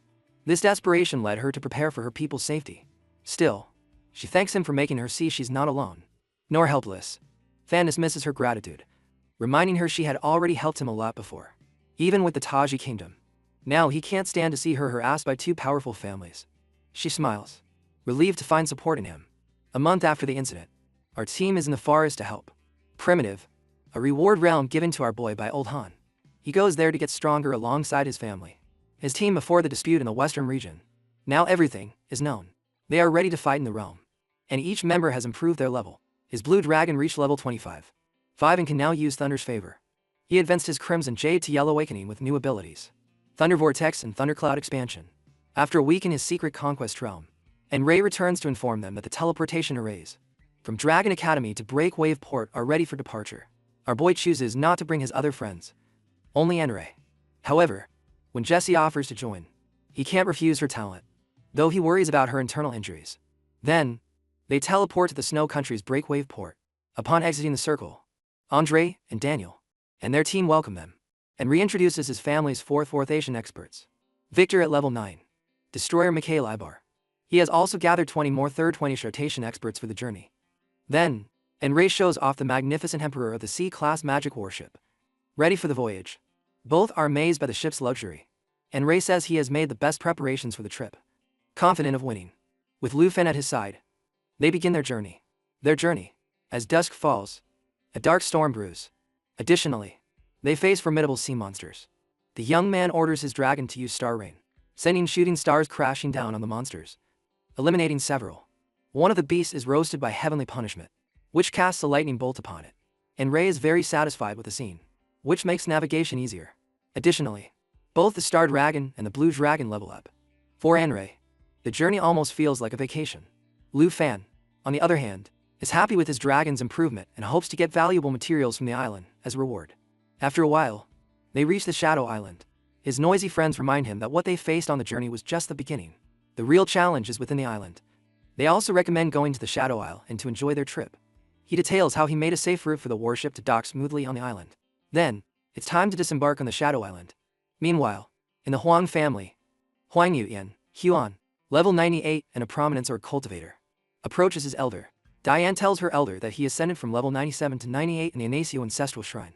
Flying mortal of the Yi family, the elder highlights his prowess, mentioning that when he saw Wukong's uncle, he flew away, Yuthian recently. The uncle hadn't achieved even half of what Yuthian has. Yuthian comments that it's not just about achievements, but about class characterization. His uncles and the elder are older, masters of the heavenly curse in the Flying Immortals Ancestral Shrine. He had to worship an ancient sword, which allowed him to advance in cultivation by aligning with his class, something his uncles failed to do. In reality, the person can only enter the sanctuary once in their lifetime and stay there for only 3 days. Yutian says that if he could have stayed for a year, he would have reached level 100. The elder assesses him seriously and explains that after the 4th job change, leveling up will not depend solely on gaining experience. Instead, he must understand his class rates well to become stronger. These words have been translated. Make Yutian reflect and realize that during his time in the sanctuary, he acquired a deeper understanding of his class's traits. Confidently, he tells the elder that it's his turn now. He always understands his class well to advance. Then, the elder changes classes. The topic to the confrontation between Longzhen and Lu Fan, confirming that the Longzher asked Yi before it was fulfilled. The contract was lost, and they were taught a lesson by our boy. Zhu Qian is surprised that Longshen's lost to a student. Although he's an average fighter, Xing can face Yutian for 3 counts. Qiano continues to list various qualities of our hero, such as his class and level. Zhu Qian acknowledges that the hero's skills are very important. Lu Fan, especially his dragons, are formidable, but he maintains that Lu Fan has leveled up only because of them. The elder recalls the warning our boy sent to the Longs. Yutian smiles disapprovingly, saying he didn't compromise with him. Understands the vastness of heaven and earth. He sees Lu Fan only as an arrogant and ignorant young man who might suffer more, but will eventually fall harder because he doesn't understand the political drama of noble families. Still, Yutian insists on sparing Lu Fan when he enters their territory, just because he has dragons. The elder decrees that if our boy swears allegiance to the Huang family, they will make him their general. Yutian believes Lu Fan will not refuse such an important offer from the powerful Huang family. The elder mentions the threat from the Long family, who plan to join with the Yi family, creating strong competition. Yutian comforts him, insisting he will handle it himself, even though the Longs are also nobles. Yutian agrees, determined to prove that the Huang family is better. Meanwhile, on Shadow Island, Enray team saw chaos, that Lu Fan will abandon his team. Our boy knows. He warns that although they can handle the outer mist, as they go deeper into the island, their life force will be drained, while their stamina is consumed. In that situation, they will only be burdens. Hearing this, the companions of Enray think he's arrogant for calling the weaker ones a burden. They even warn him that without a priest, he won't stand a chance in the shadowy depths. He says his dragon can act as a priest, but they remind him that dragons, though powerful, can't do that. Enray intervenes, as a mediator, agreeing with Lu Fan, as he must have his reasons, and orders his subordinates to stay on the ship until they return. Still, our boy feels their resentment. As they advance, Jaish notices the mist seems to drain her life, and Ray warns that it will only get worse the deeper they go into the island. At that moment, our boy releases Xiaofei and orders her to unleash her emerald light, the power of the desert. The dragon covers them with 3 layers of blessing, removing all debuffs. Andre is thrilled to have her, the Emerald Dragon's light on their side. He recalls his last trip, when his priest nearly died of exhaustion. And yet, the effect didn't come close to what they now enjoy. She agrees, admitting she feels stronger and more energetic, consuming her connection at maximum. Enro prepares to advance to the Shadow Spring. But before continuing, our boy stops him. They do everything possible. Sensing something lurking ahead, he instantly prepares to face the threat with the arrow of the Darkness Serpent. In the night, black mist, they see their enemy, a level 80 Shadow Swordsman, and Ray warns that this opponent is already known to him. It caused many casualties on his last trip. Our boy notes that this knight can nullify 70% of physical attacks. While hiding in the mist, the black, prepares her weapon, eager to test if it can withstand her attack. She converts her staff into a spear. She continues the same weapon and attacks the opponent. Arrogantly, she says her weapon has magical and melee forms, so she doesn't need to switch weapons. Andre warns them not to relax, as defeating one enemy will only attract more. Upon activating his true flame god form, many forms of the enemy emerge. He explains that they are just ghosts clinging to their battlefield. Because of them, he lost a large part of his army, including his mother, 4th turn experts, with whom they were previously forced to retreat. Luffin reminds him that he already sent his experts a 4th turn back, so it won't be a problem now. But before, Henry isn't convinced, as last time his healers were exhausted to death, and he barely escaped death. Calmly, our boy asks him to relax, assuring him that he is here now. He then asks Xiaofei to summon the fallen Saint Dragon from the corpse. Henry is surprised to see the Emerald Dragon summoning its pet without wasting time. Our boy orders his dragon to use Light and Emerald Blessing. Just as she is about to activate these skills, he uses Dragon Inspiration to improve her attributes and attack by 30%. Then, he tells Yi to leave it to him, as she is injured, with his dragons nearby. And Ray also insists on helping, doubting he can fight alone with 2 dragons. But he claims to are enough. With that, he charges his enemy, sword in hand. Suddenly, he is ambushed in the mist. And Ray warns that this enemy can attack from the shadows and tells him to be careful with the Sith, which drains life force. Suddenly, the Sith goes towards Yi, and he goes to Yi. He warns her instantly. Calmly, she blocks with her weapon, saying the enemy underestimates her power. She charges the enemy with her weapon, and with the weapon, one blow defeats it. Seeing this, she is amazed by the dragon's real power. Yi is astonished to see that she normally needs 2 hits to defeat a level 85 monster. But with the power she has, the dragon's power defeats it in 1 blow. Her eyes shine as she experiences the dragon's power.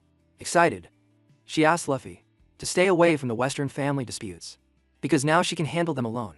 With Xiao Fei's help, the Emerald Dragon seems frightened by her bold proposal.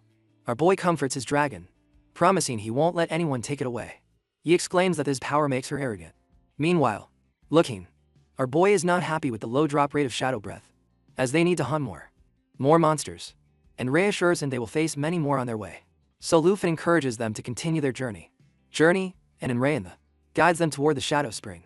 Luffy asks his dragon to transform the Shadow Swordsman into Divine Valley Fusion without wasting them. Before continuing, more monsters appear, giving them a chance to gain experience, which we have achieved. To his strong friend, Luffy insists on letting the boys fight since she's injured. But he trusts Xiaofei, and doesn't want that boy to steal the spotlight. With that, they all fight the monsters for 4 hours. Finally, they get the breath of the Shadow Island. Now they are near the central area where they is the ruined city, which looks more like a cemetery. Enray, amazed, observed the immensity of the ancient city. Luffy agrees, mentioning this area is as large as Shanghai. As he looks around her, she no longer sees signs of life. Enria feels, saying there are only tombs at the entrance. He checks the map again, and confirms that the Shadow Spring is inside the ruined city. However, our boy feels something is wrong. In an instant, he sees a fireball heading towards Ye. Quickly, he saves her with his dragon, which blocks the magic fire attack aimed at them. And Ray doesn't understand what's happening. Luffin says there are hidden monsters and suspects there are many. He immediately activates Xiaoji's exploration skill with a phone. Xiaoyi's roar appears on many level 95 Shadow Death Singers. Seeing so many, he believes there must be thousands. Ruchet and Enrai comfort Yi, assuring that with their boy and his dragon, defeating these monsters will be easy. Suddenly, the ground shakes, and our boy has nothing to do with them. That something is moving below, and he thinks it's the boss. He again uses Xiao Yi's ability to reveal the underground monster, suspecting it's the boss that is below the Shadow Death Singers. He is unaware of the monster's abilities, which worries his friend, Burly, as it could ambush them. To handle it, Yi proposes eliminating the sky mobs, while she and Enro keep an eye on the boss monster. He agrees, thinking that to advance safely, they must first eliminate the Shadow Death Singers.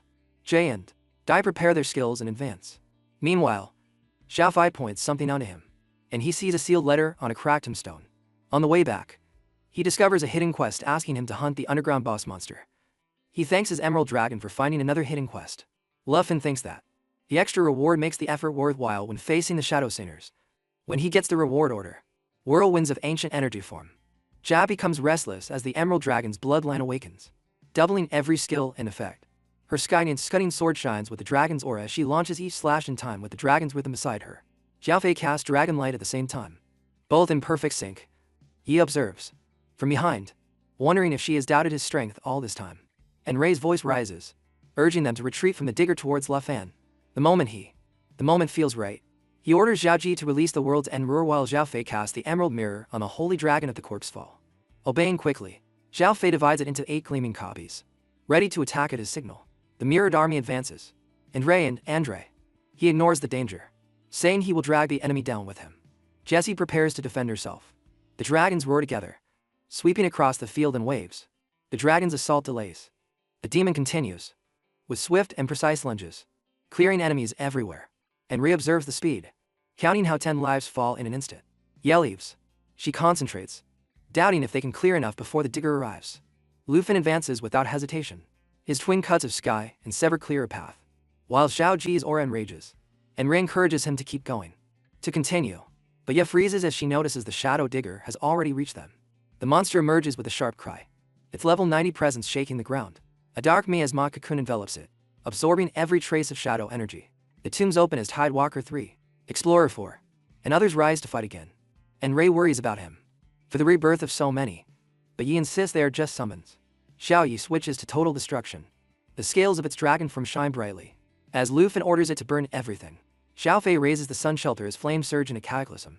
The battlefield vanishes under the flames, and Rei admires the view, but doesn't take his eyes off the cocoon. He feels something worse is forming inside. The excess. The digger creates slayers without taking damage, with constant healing and endless summons. Lufin notices it's about to break. At the last moment, the foam vanishes. The cocoon opens and the Shadow Dragon appears. Level 95. Able to switch between night and draconic form. Yeast informs them that this is the true enemy, finally revealed.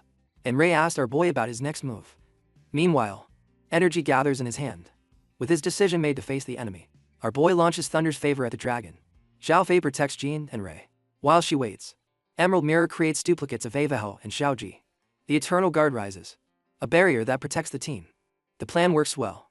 Zhang Yao's duplicates rise. The mirror increases their strength. The Emerald Dragon's blood elevates their power. The dragon's flames increase their power. The dragon's flames increase their power. The dragon's flames increase their power. Rise in lava, while storm clouds gather above, both striking the Shadow Dragon. The creature roars, refusing to believe in defeat, but the thunder comes to an end. That the fire tears into its body as well. Lufin remains calm, certain that the ruined city is open to them. System alerts continue. Level rises to 46. Dragon Guard. Black reaches 45. Emerald Dragon grows to 40. And Blue Dragon rises to 27. A new skill is imprinted on him. That is the Guardian's Flow. Lufin checks Xiao Fei's new skill, which creates a shield that lasts 5 minutes, reducing damage and blocking debuffs. Due to their bond, the effect is double for both. That means he no longer needs to burn soul light alone. He tells Xiao Fei to extend the Guardian Flow to everyone, and the dragon does so immediately. In the midst of the fight, Andre notices the change, amazed at how powerful he feels. He studies the shield, noting the protection and immunity. Now they can move through the miasma without risk. And Rei confirms that the Shadow Miasma no longer affects him. He suggests taking advantage of this to collect resources. The dragons use Divine Bone Fusion, absorbing corpses, and Rei notes how quickly this makes the reason collection, and she guides them to another place. Our friend notes that collecting materials with her help is almost sincere. Effortlessly, he watches the fall of corpses, attracting the Shadow Dragon's body. He stops it, explaining that turning such a boss into raw stats would be useless. He raises his hand and invokes, turning the monster from level to level into a puppet that yields without resistance. As the Shadow Dragon General, our friend was, he believes his army grows with 9 demons of the realms, 5 national defense heroes, the Divine Bone Clone, and now this dragon. Each one of them is not strong enough to rival high-class fighters. The Holy Dragon could absorb the 5 heroes later. He opens the reward chest and finds a dog. To improve quality, he used the last one on a weapon, but now he considers new options. Andres. Ray asks if he needs more. Ye confirms they clean every fragment of shadow breath from the nearby shadow island, obtaining a quantity of breath, obtaining a total of 390 units, and sees a scroll and calls it valuable. Yila reminds him that his soul beings are already legendary and are improving the shadow dragon general. Luffin agrees that the general's strength is more crucial now than his own. Jeb jokes that the general looks peaceful, more impressive than his master. The dragon tests its strength, saying it feels lighter and stronger in combat. His stats improve, which pleases Lu Fian. He rises, telling everyone to follow him to the Rue and Palace where the Shadow Spring is. They fly quickly, although the others ask him to slow down. In the air, a strange voice asks for help. Lufin identifies it as a magical imitation used by Yi to project her voice as director. The plea repeats. Emma wonders where it comes from, suspecting the palace, and decides they must investigate. They arrive at the palace. The voice is louder and clearer. The others also notice that the shadowy spring is here. Here, as following the sound, they find a ghost old man surrounded by Mona. He says 3 centuries have passed since anyone came. Suddenly, an archer advances quickly, scaring the figure, who hides and asks for protection from the dragon. He drowns in the archer. He hits an archer to stop the jokes, while Lufin asks him to behave, and Ray whispers that it looks like a ghost. Ye notes that it seems harmless, but suggests caution. Lufin asks him to behave, asks what he wants. The spirit apologizes, explains his place was the island of Tianfu, where he was a court mage. He died defending the Blessed Spring. 300 years ago, a black dragon spread miasma, destroying the kingdom and poisoning the spring. The king and his people were consumed. The city was left in ruins. Now the ghost asks them to free the king, bring peace to the dead, and restore the land. The king says they are the first to arrive in 300 years. Ji thinks the Shadow Spring is still protected by the corrupt king. A notification arrives. The court archmage asks them to defeat the Black Shadow Dragon and bring peace to the fallen Christians. Fallen. The prize is the entire territory. Lufin is surprised to learn that the entire island of Tianfu is his. The reward. Suddenly, footsteps echo down the hall. A dark monster approaches. The ghost trembles, announcing the king's arrival. Are heavier. The ghost pleads to free his ruler. He warns that the enemy is approaching, asking everyone to be alert, and Ray suggests being vigilant. The figure enters the light. It's the Shadow Dragon King. Level 95. The ghost asks them to break the light. Curse. Suddenly, the Shadow Dragon King roars, and Ray sees that corruption turned him into a monster. A half-human, half-dragon monster. Yi is also worried about the power of their new enemy and turns towards our path. Another boy to know what to do. He instructs Andre to stay behind and asks Ji to use her magic and attack first, when there's a chance. And Ray can look for the Shadow Spring. And Ray is ready with the god's real form, watching their backs like never before. She is ready. The Junto's prepared to advance with Xiao Ji, who orders to use the form of the Destruction Dragon, the Shadow Dragon King Rufus, and unleashes the Death Sentence skill, forcing him to wield his greatsword. The skill prevents enemies from dodging the target for 90 seconds. But our boy protects himself and his dragon with Xiao's Guardian of Light, which shields them. Then he turns to his Black Dragon, which charges the Lava Burst skill. In an instant, Xiao Ji launches a large lava burst, but the boss deflects it with his sword. Such an impressive defense that Yellow notices at the moment. Then, our boy orders his Blue Dragon to prepare. Repair while Ye freezes the enemy with her fighting skill. A bow unleashes Thunder Fury, and our boy activates the bright yellow jade to double his Blue Dragon's power. Meanwhile, the enemy prepares its skill, the 3.3 million Heavenly Thunder Destruction, creating a furious thunderstorm. Our boy left also prepares his sword, the Sky Sever, now burning with the Black Dragon's aura, as he launches a slash at the boss monster. The Shadow King turns into miasma to avoid detection while attacking. They are surprised to see him disappear. Proposes using Xiaoji to make him appear, but Lu Fan reminds her it's not possible. Then he addresses his burly friend, who is named Lu Fan. He launches without hesitation, a move Ye sees as reckless. The monster reappears in Ye. She proposes creating a defense. However, Ray is happy to have found a clue about where the Shadow Springs are. The monster is nearby. While Ye doesn't understand our boy's indifference to the danger, Ray appears behind her, explaining that he's fine and alive.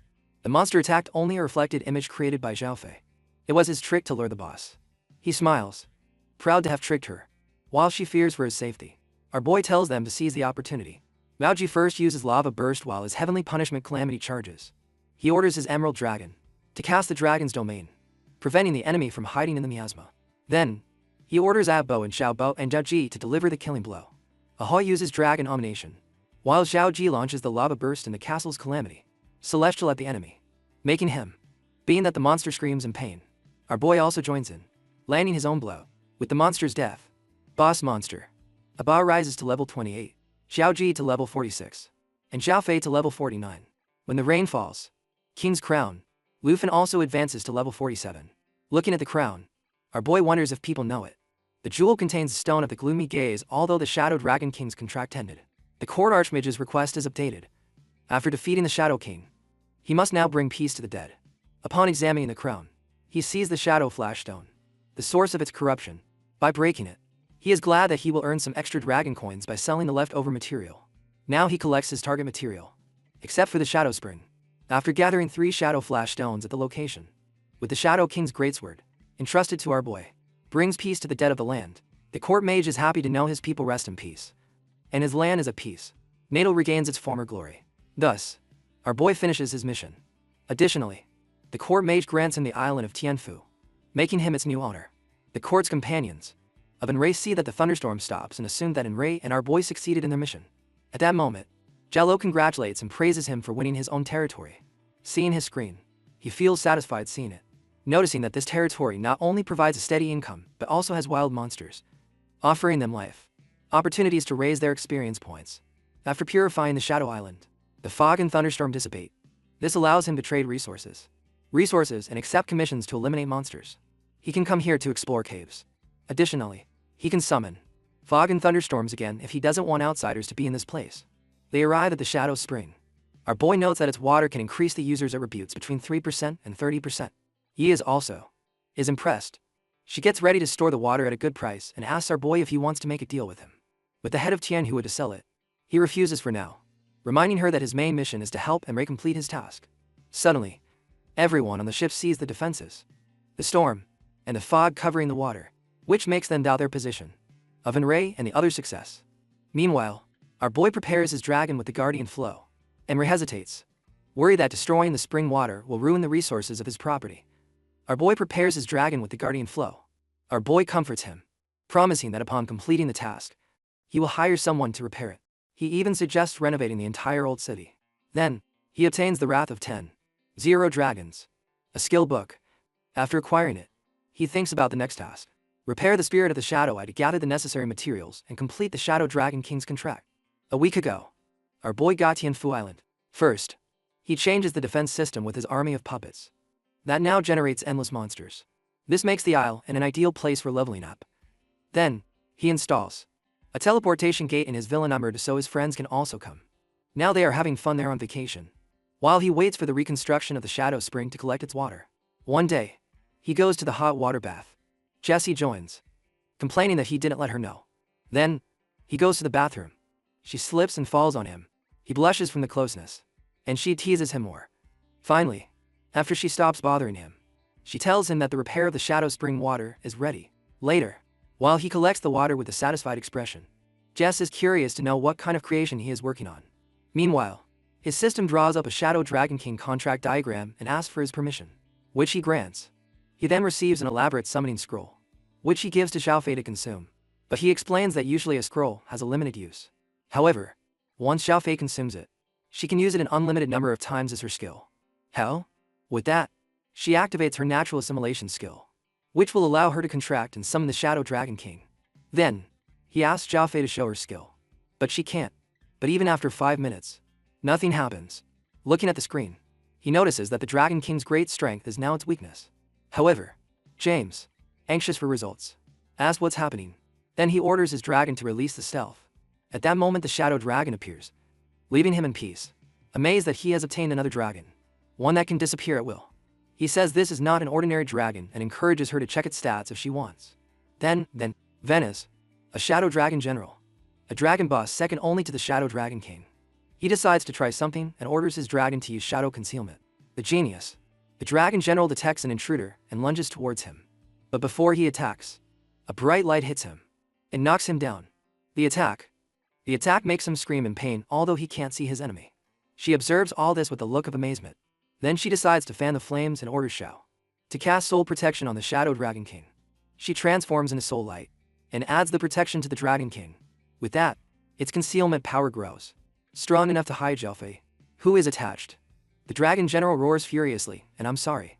launches an attack on our boy. But he blocks it with the shadow cloak that blocks any attack. Are you ready? With this skill that nullifies any attack and gives him the ultimate defense, then he orders his Shadow Dragon King to launch its strongest attack the king. The dragon uses the Shadow Assassin skill, immobilizing the target, teleports behind it, and attacks its weak point. The same happens to the Dragon General, who falls instantly, and is amazed to see such strong power. Our boy explains that the Shadow Dragon King is a famous assassin known for eliminating targets in one hit, and that his presence is a danger. Xiao Fei's power further enhances its abilities. He is impressed that a level 47 monster maintains its life. To a level 95 boss. Even with her level 96. She admits she can't achieve such a feat. She is satisfied that with Lu Fan at her side, she can win against the two Western families. He assures her he won't hold back to help her. She says that makes him her benefactor. At that moment, she plans to give him a big gift from her family when the matter is resolved. In 2 days, they arrive at the western border. Seeing the territory, our boy admits its captivating beauty, which is why the noble families choose to settle there. He says it's because the noble families are key to the kingdom, and are given western regions rich in resources. The government doesn't create cities here so as not to inconvenience the nobles. She mentions that the western border belongs to lower-ranking nobles like her family, along with the Long and Huan families, while the more inland regions belong to higher-ranking nobles. However, even these high-ranking nobles see fourth-level experts as the best. Lower.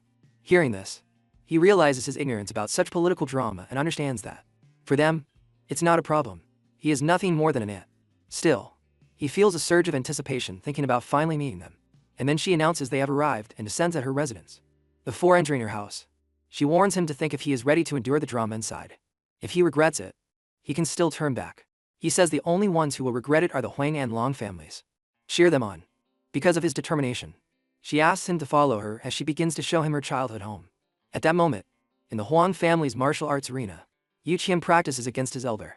The family's elder praises him, saying that even with all his stabilization for a month, he is still lagging.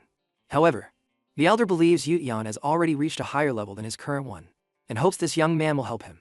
I surpassed him in strength in about 6 months. He even dreams that, with Yu Yan's power, the family could rise enough to challenge the families. Meanwhile, they must secure resources to surpass the Ning family. Hearing this, Zhu Qian promises to try harder. Then, the elder informs him about the arrival of Lu Fan and Jian Bone Dragon. Zhu Yan says he has heard that Zhu Qian is gone, that the boy leads a black dragon. The elder says he has several dragons, which could be a problem in the future. Yi Tian is determined to bring the boy to his side. The elder reminds him that he might refuse. The young man insists that such a refusal would bring death to Lu Fan, as no one dares to question his actions in life. On the west border, the elder informs him about Long Erhu's intentions, not only to avenge his son's humiliation, but also his family, but also to marry Ye. For this reason, he urges help to resolve it. With a confident laugh, Zhu Qian assures the elder he will arrive in 3 days, not only to take control of the Yi family, but also to contain the Long family. Hearing this, the elder hopes the Wan family will soon control the entire western border. 3 days later, while our boy should be in the room Yila gave him, he is instead at the beach in Fuile and training his dragons. After the teleportation of these 3 days, they have all improved. He is happy with their performance, which he believes is sufficient to face the noble families. Still, he wonders how Yi is handling her part. Upon returning, the Long family is already in the main hall, demanding Yi's presence while dealing with her son. He expects representatives from the Huang family to arrive soon. Yi orders the guards to be vigilant, saying no one should enter without permission. Then she turns to our boy and informs him of his enemy's arrival. Upon entering the main hall, they are greeted by Long Xing's bitter face, clearly disgusted to see our boy. He stayed, complains that they don't even show them the courtesy of offering tea. Zhao Yi reminds him of the beating he once received for such arrogance, but the conceited one scoffs, saying that was in the past. Now, even if he peed on her door, she couldn't do anything. Then Longer who gets to the point, asking how Ye should pay the debt that her family supposedly has paid him. He has with the Longs. He demands that she explain her plan. With a sly smile, he adds that Qin went to see her for that purpose, but Lu Fan beat him. Now they are here for justice. Yila angrily remembers that Qin was the one who broke the rules, and they clearly have no intention of returning her money. Resources.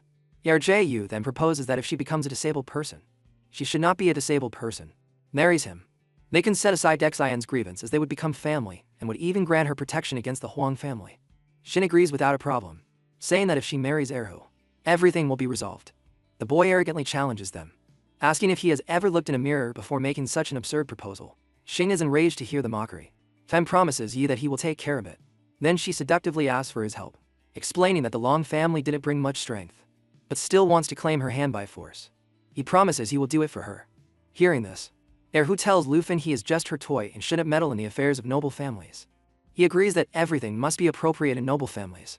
Therefore, he names our boy as his family's representative in this dispute. The Long family doesn't understand what happened. Realizing, gives him her family's seat. She has named him head of her house. Shin protests, but Erhu stops him. Ardo stops him, looking towards Lufan. Erhu says Ye is just in love with him. Lufan firmly replies that's none of his business and demands their leader come to speak directly with him. Ting insists that, according to tradition, they must bring their leader there.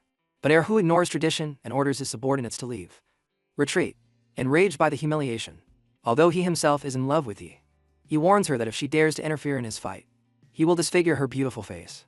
Ye is about to protest, but Lu Fan stops her. He will handle it. Ha is in danger. He is generous and gives our boy a 3-second head start. Our hero makes a bet. If he survives the initial advantage, he will take the main seat of the family there and control the west border. Xing warns to his brother about Xiaoyi.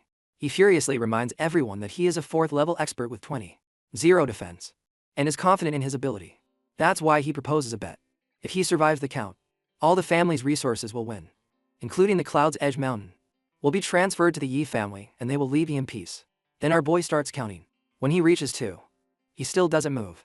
Erhu leaves, confident that after receiving a dragon blow, he can eliminate our boy. Our boy counts to 1. Everyone expects a strong attack, but nothing happens. Xing laughs, mocking and challenging him to save the Yi family from their troubles. Suddenly, he turns to his brother and sees Erhu motionless. Lufin mocks him, saying he's too scared, afraid to move. He doesn't understand, but she calmly reassures him. Xing tries to move Erhu, but Erhu collapses. Lufin says the battle is already won. Everyone starts screaming about Erhu's death. Xing is terrified, trying to understand how our boy defeated his brother without moving. Meanwhile, the Long family servants are furious about Erhu's death and prepare to take revenge. Shin tries to stop them, but they don't listen and plan to capture Lufan and need to take them to the Long residence. Apparently, seeing this, Jap still leaves someone alive to carry the message of their power to the family. Jahid had thought the same. With a snap of his fingers, he eliminates everyone, leaving only a trembling and scared Xing. He then advances and says he should control his servants who didn't obey him. Finally, he mocks the terrified man who can't even stand. Xin Ling starts begging for his life, while Lufin warns him to stay away. His intention is clear. He won't kill him because he needs a messenger to carry the message to the Long family. Just as he had planned before realizing his luck, he gladly accepts. Our boy lets him go, but only after setting conditions. In 3 days, the Long family must hand over everything necessary, their resources, and cede their territories to the Ye family. Only the arid and unwanted lands will remain their homes. Theirs, and they will have to pay annual tributes to the Yi family. If they don't meet the deadline, the Long family will be erased. They bow, promising to deliver every word according to Ye's orders. A subordinate drags him and throws him out. The guards exchange words, in derogatory comments, disgusted that such scum was allowed in their lady's presence. And the others, the Long family finally receives the fate it deserves.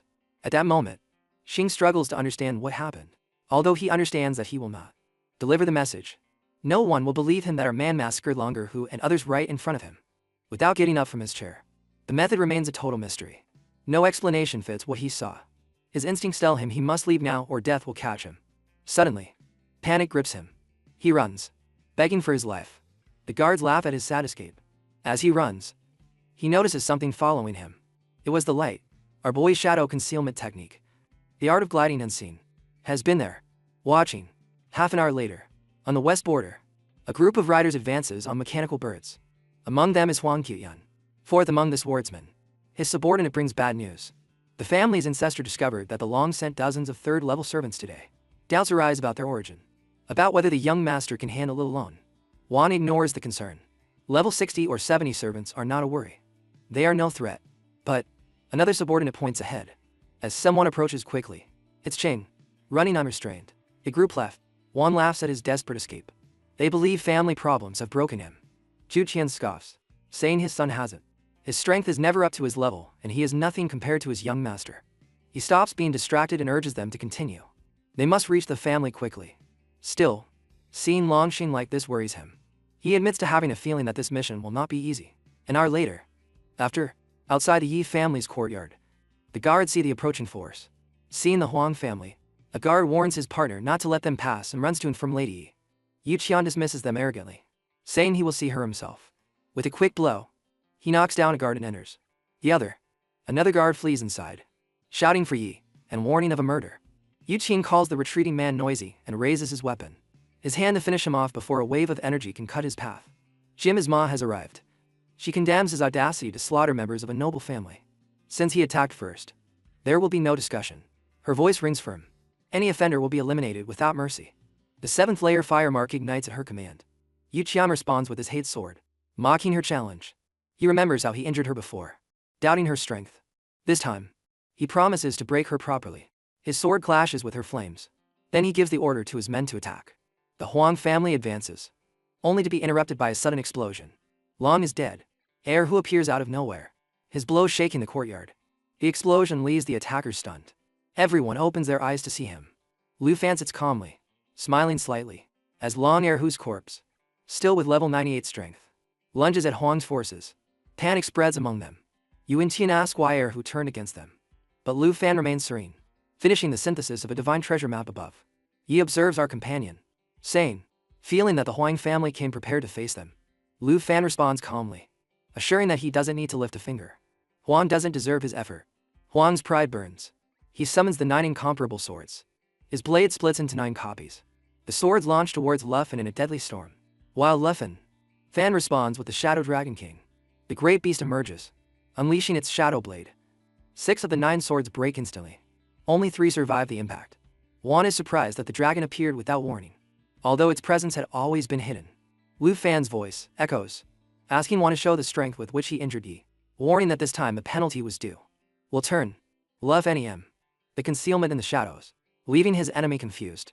The move surprises him. No one mentions such a dragon. Behind Lu Fan, panic spreads among Juan's men, as Long Who's corpse destroyed them, knocks them down one by one. Meanwhile, our boy and his girl advance together. Lu Fan offers to take care of it, but Ye refuses. Her power shines as she faces her enemy. She says it's time for him to pay for his crimes. Flames surge.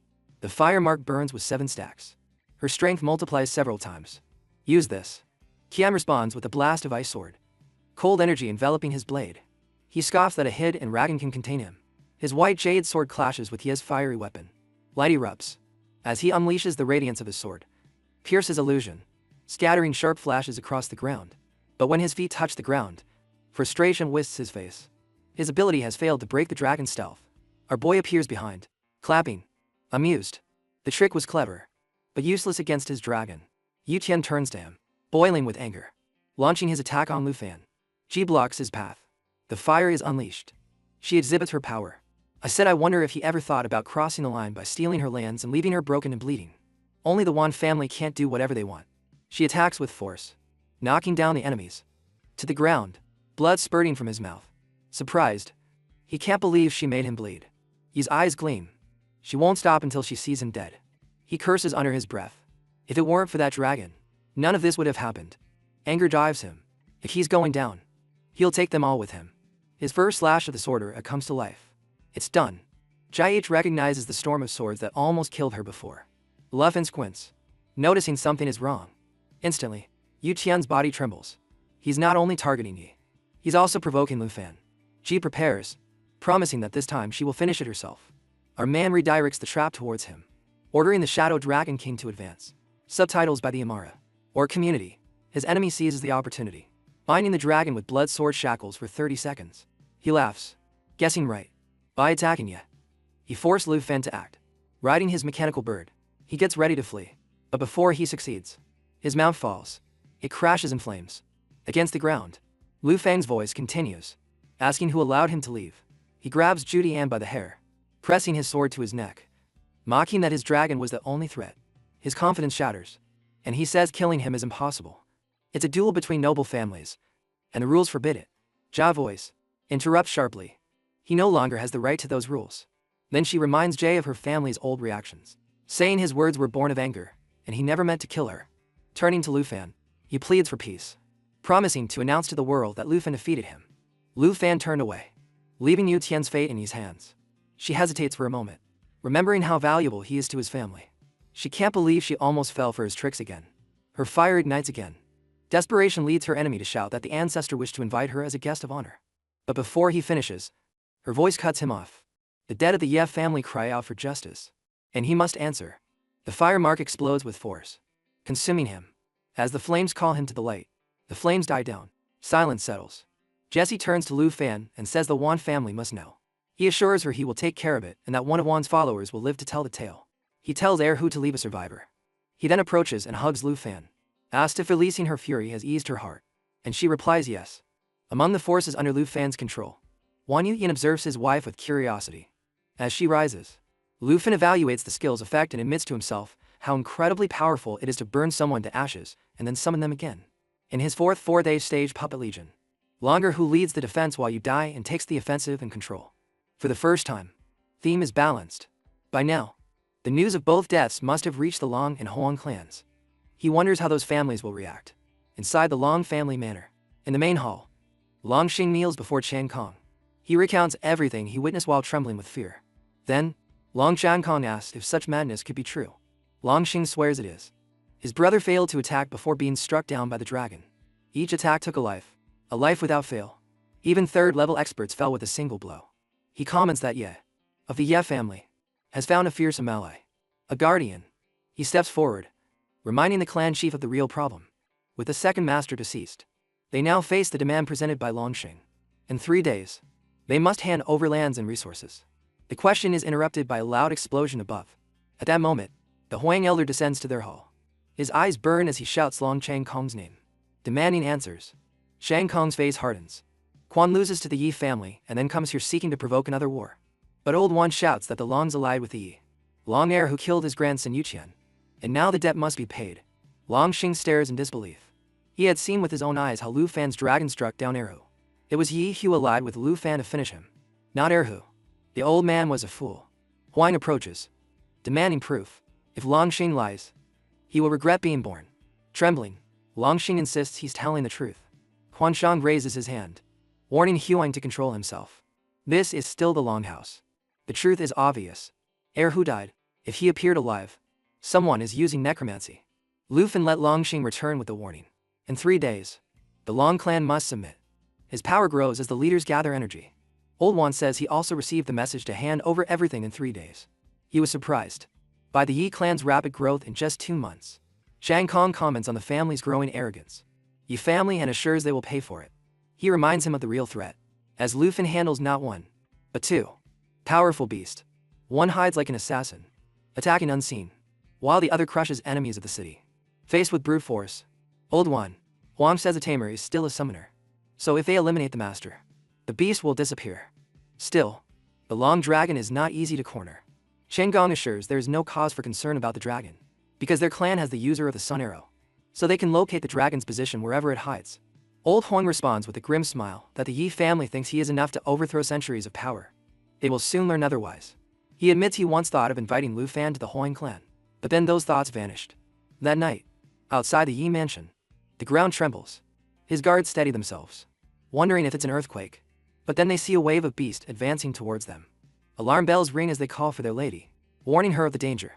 The scene at the Ye mansion is quiet until the ground begins to tremble, as if the earth itself is moving. Before going to sleep, before they can react, a guard enters, pale with fear, reporting a wave of approaching beasts.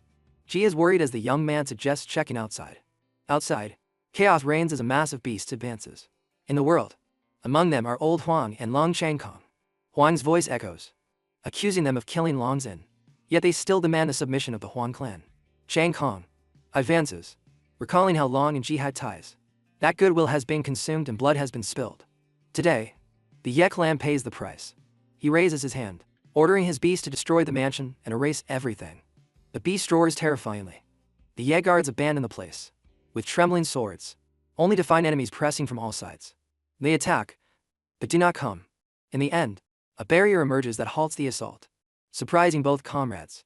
This should break even the strongest treasures, but it holds firm.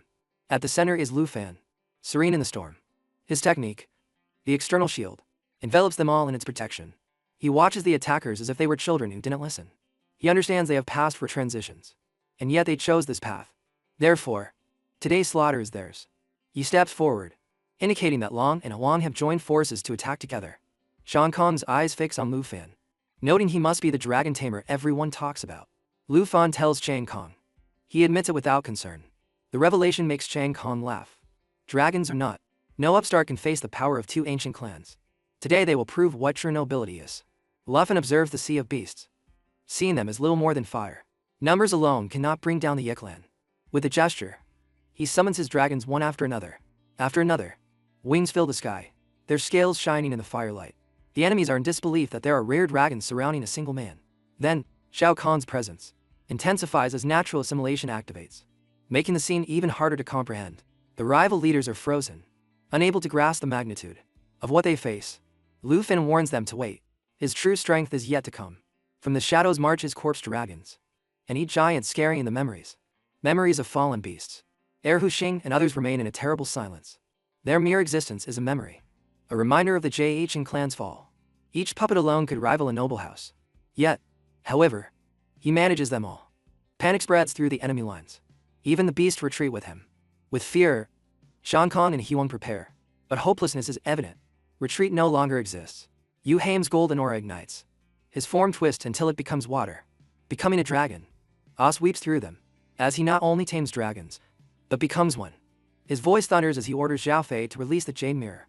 Figures of Lu Fan scatter across the battlefield, multiplying until the enemy realizes their mistake. Too late.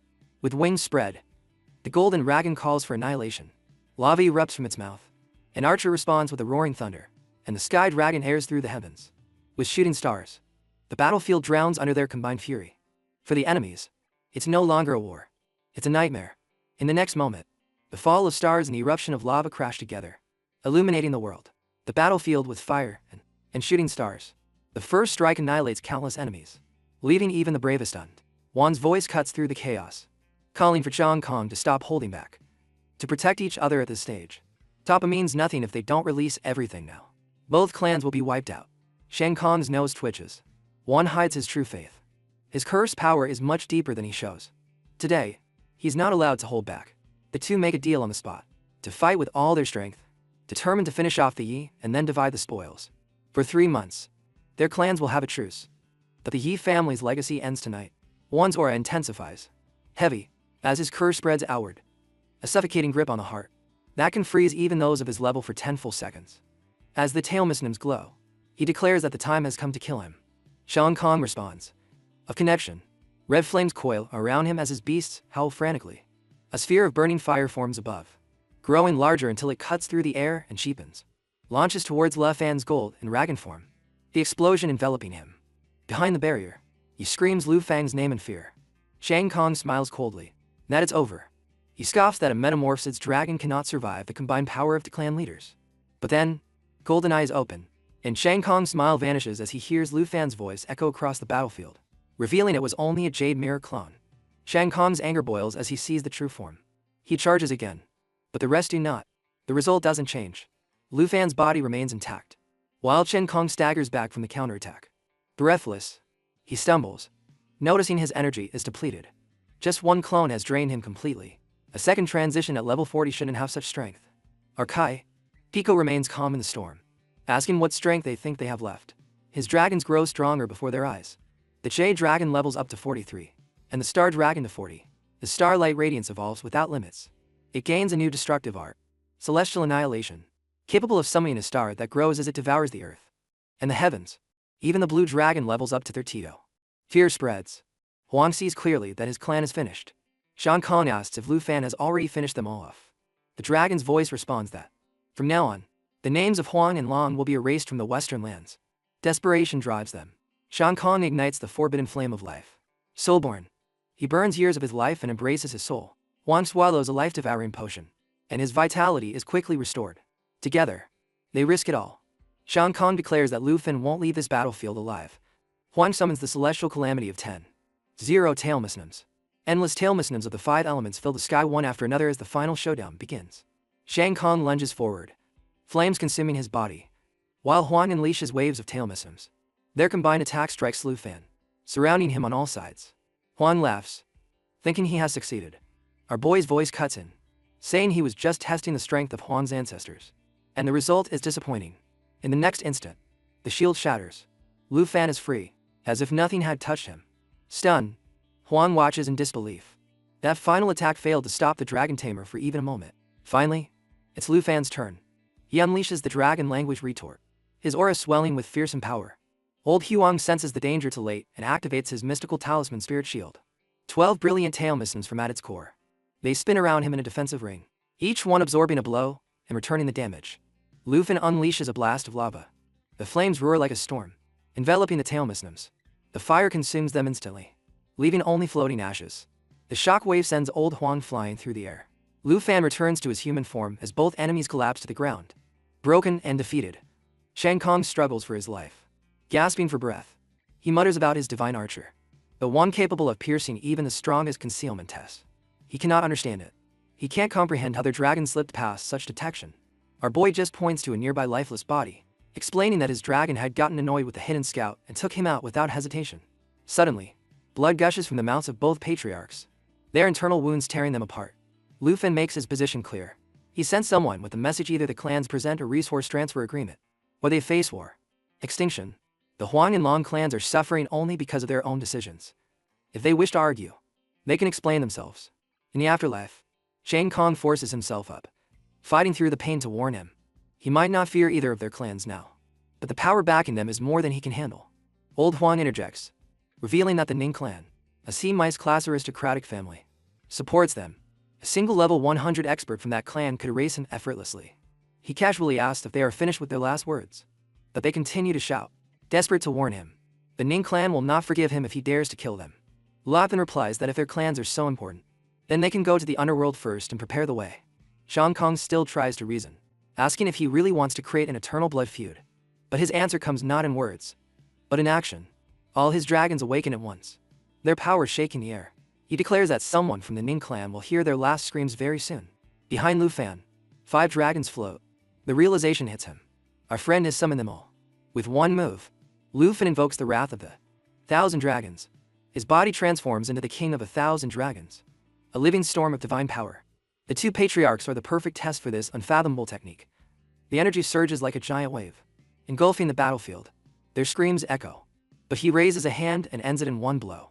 Their last words warn of the Ning clan's revenge, but the warning dies with them. Shortly after, he arrives on the ruined grounds. He greets her softly, asking if the scene disturbed her. She admits that the scene unsettled her. She had never seen him like that.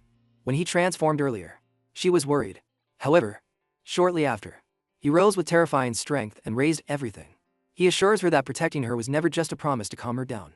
He smiles and points out that, with the patriarchs gone and their followers scattered, nothing stands in their way. It's the ideal moment to claim victory. He focuses his attention on the Long clan while she takes the Huang clan.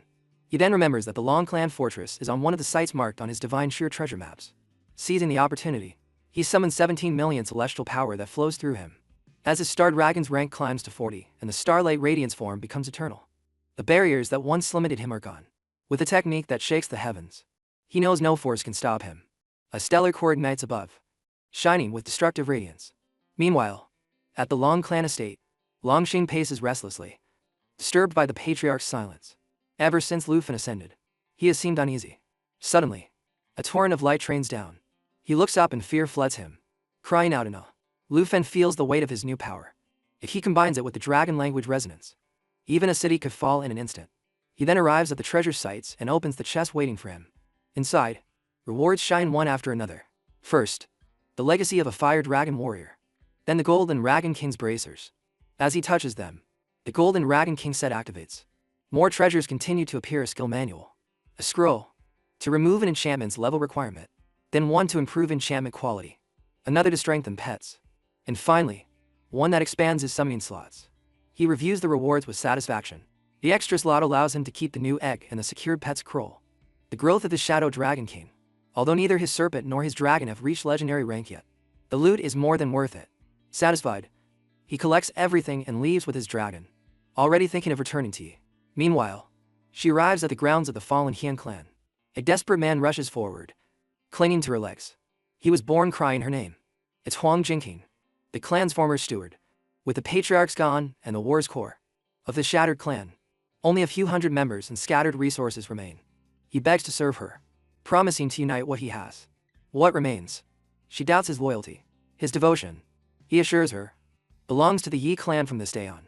Lu Fen appears, warning that if the steward betrays them, death would be a relief. The man fears him. He trembles under his gaze, bowing deeply as she happily rushes to his side. He makes a quick assessment.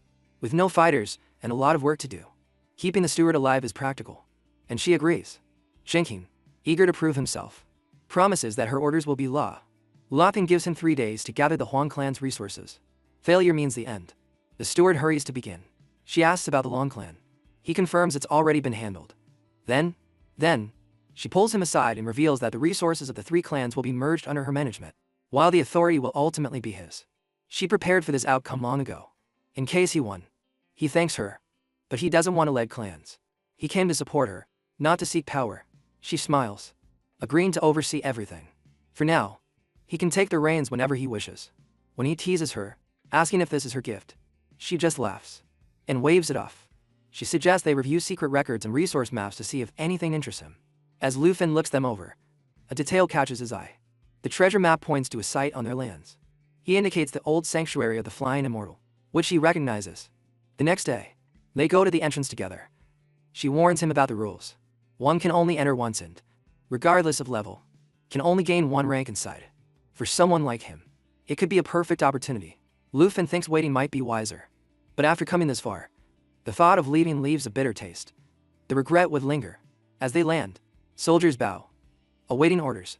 He speaks to them, clarifying that whoever remains loyal to the clan will be treated fairly. Together, they advance until the sanctuary appears. A glowing portal stands before them. He tells him the sanctuary is open, and she can only wait outside. Our friend agrees. He steps toward the portal with determination. As the light envelops him, his goal lights up in his heart. Within these ruins lies the dragon egg he seeks. Lu Fen observes the egg for a moment, remembering it's been centuries since he saw one. Since a new life hatched, he turns to the ancient statue, silently thanking the elder who left this gift and promises that the Huang family will repair the sanctuary. His focus on the egg almost makes him miss a damaged book nearby. Picking it up, he notices the fine craftsmanship hidden beneath its tattered cover. The writing inside is almost faded by time, but still clearly legible. The owner faced many dangerous places. The pages were faded. They narrate the story of an expedition. The explorer wrote about seeing a giant dragon in the Valley of the Fall and Ragan. The entry from January 30th of the year 589 describes the relief upon seeing that the fallen creature survived the storm. They plan to capture the wounded beast, extract materials from other dead dragons, and gain wealth with a scroll for taming magic. The explorer thought success was possible. But, even with 4th-tier masters at their side and the dragon nearly dead, the attempt failed. Poisonous gas erupted, burning everything. Panic set in. It spread. Many were reduced to nothing. In his final moments, the author admits to leaving his comrades behind to survive. Still, the gas slowly consumed him. Days later, coughing and weak, he recorded a final warning. Never enter the Valley of the Fall and Ragan or release the dragon in its depths. His last words try to name it, but the sentence is cut off midway. Our friend studies the fragment intently. It's the Border Dean and Ragan Abyssalmaw. The name from his memory was the same target mentioned in a hidden chest he received in the city's mausoleum. Of the flying dragon. Back then, he lacked the strength and skills to pursue it. With the divine wood seed of the flying dragon in hand, the path seems within reach. He reflects that this time, fortune is on his side. He has a scroll to expand his summon slot, allowing for another dragon companion. He calls to his current dragons and summons them. He prepares to welcome the new kin. The scroll glows as he activates it, and he announces the arrival of his new member. The little poison Ragan, the Bao and Xiaoji float nearby with curiosity. He tells them to handle it with care. Using the dragon miting technique, he tries to tame it. Curiously, the hatchling doesn't break its shell, releasing only waves of foul-smelling gas. Shortly after, information flashes in the contract slot. Level 11 Poison Ragan. The contract is already complete. Its attributes are average, with Spirit being the only unique one. But the real wonder lies in its passive abilities. Anyone who touches the creature can be infected with toxins. If it falls, it collapses, only to revive again and again. Unlike other dragons that rely on life for quick recovery, this one simply restores itself, spreading endless poison. The realization astonishes Lu Fen. A Bao playfully nudges the egg, and suddenly, a small dragon emerges, chirping nervously as it scurries away from him. Lu Fen pauses his actions. The little thing vanishes. The creature chirps anxiously, its body almost slimy. He lifts it carefully, immune to its poisons due to his lineage. Although he knows others would smell the stench clinging to it, its cries, Its cries remind him of a scared mouse. So he gives it a fitting name. Xiaoji. He guides the dragon to eat its eggshell, knowing it needs the nourishment to grow stronger. The little one's hesitation is clear. It's shy to the point of trembling, but under its mother's care, Xiaofi eyes patient care. It starts to nibble. Watching them, Lufin notes how similar Xiaoji and Xiaofei are, both hesitant and calm. With time, he's sure they'll be fine together. The gift of life of Xiaoji is unique, the ability to collect poisons without limit. This talent alone makes her future bright. Gazing at the horizon, he knows the moment is ideal.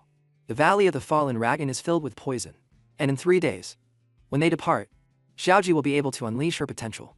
3 days pass quickly inside the ancient sanctuary of the Flying Immortal.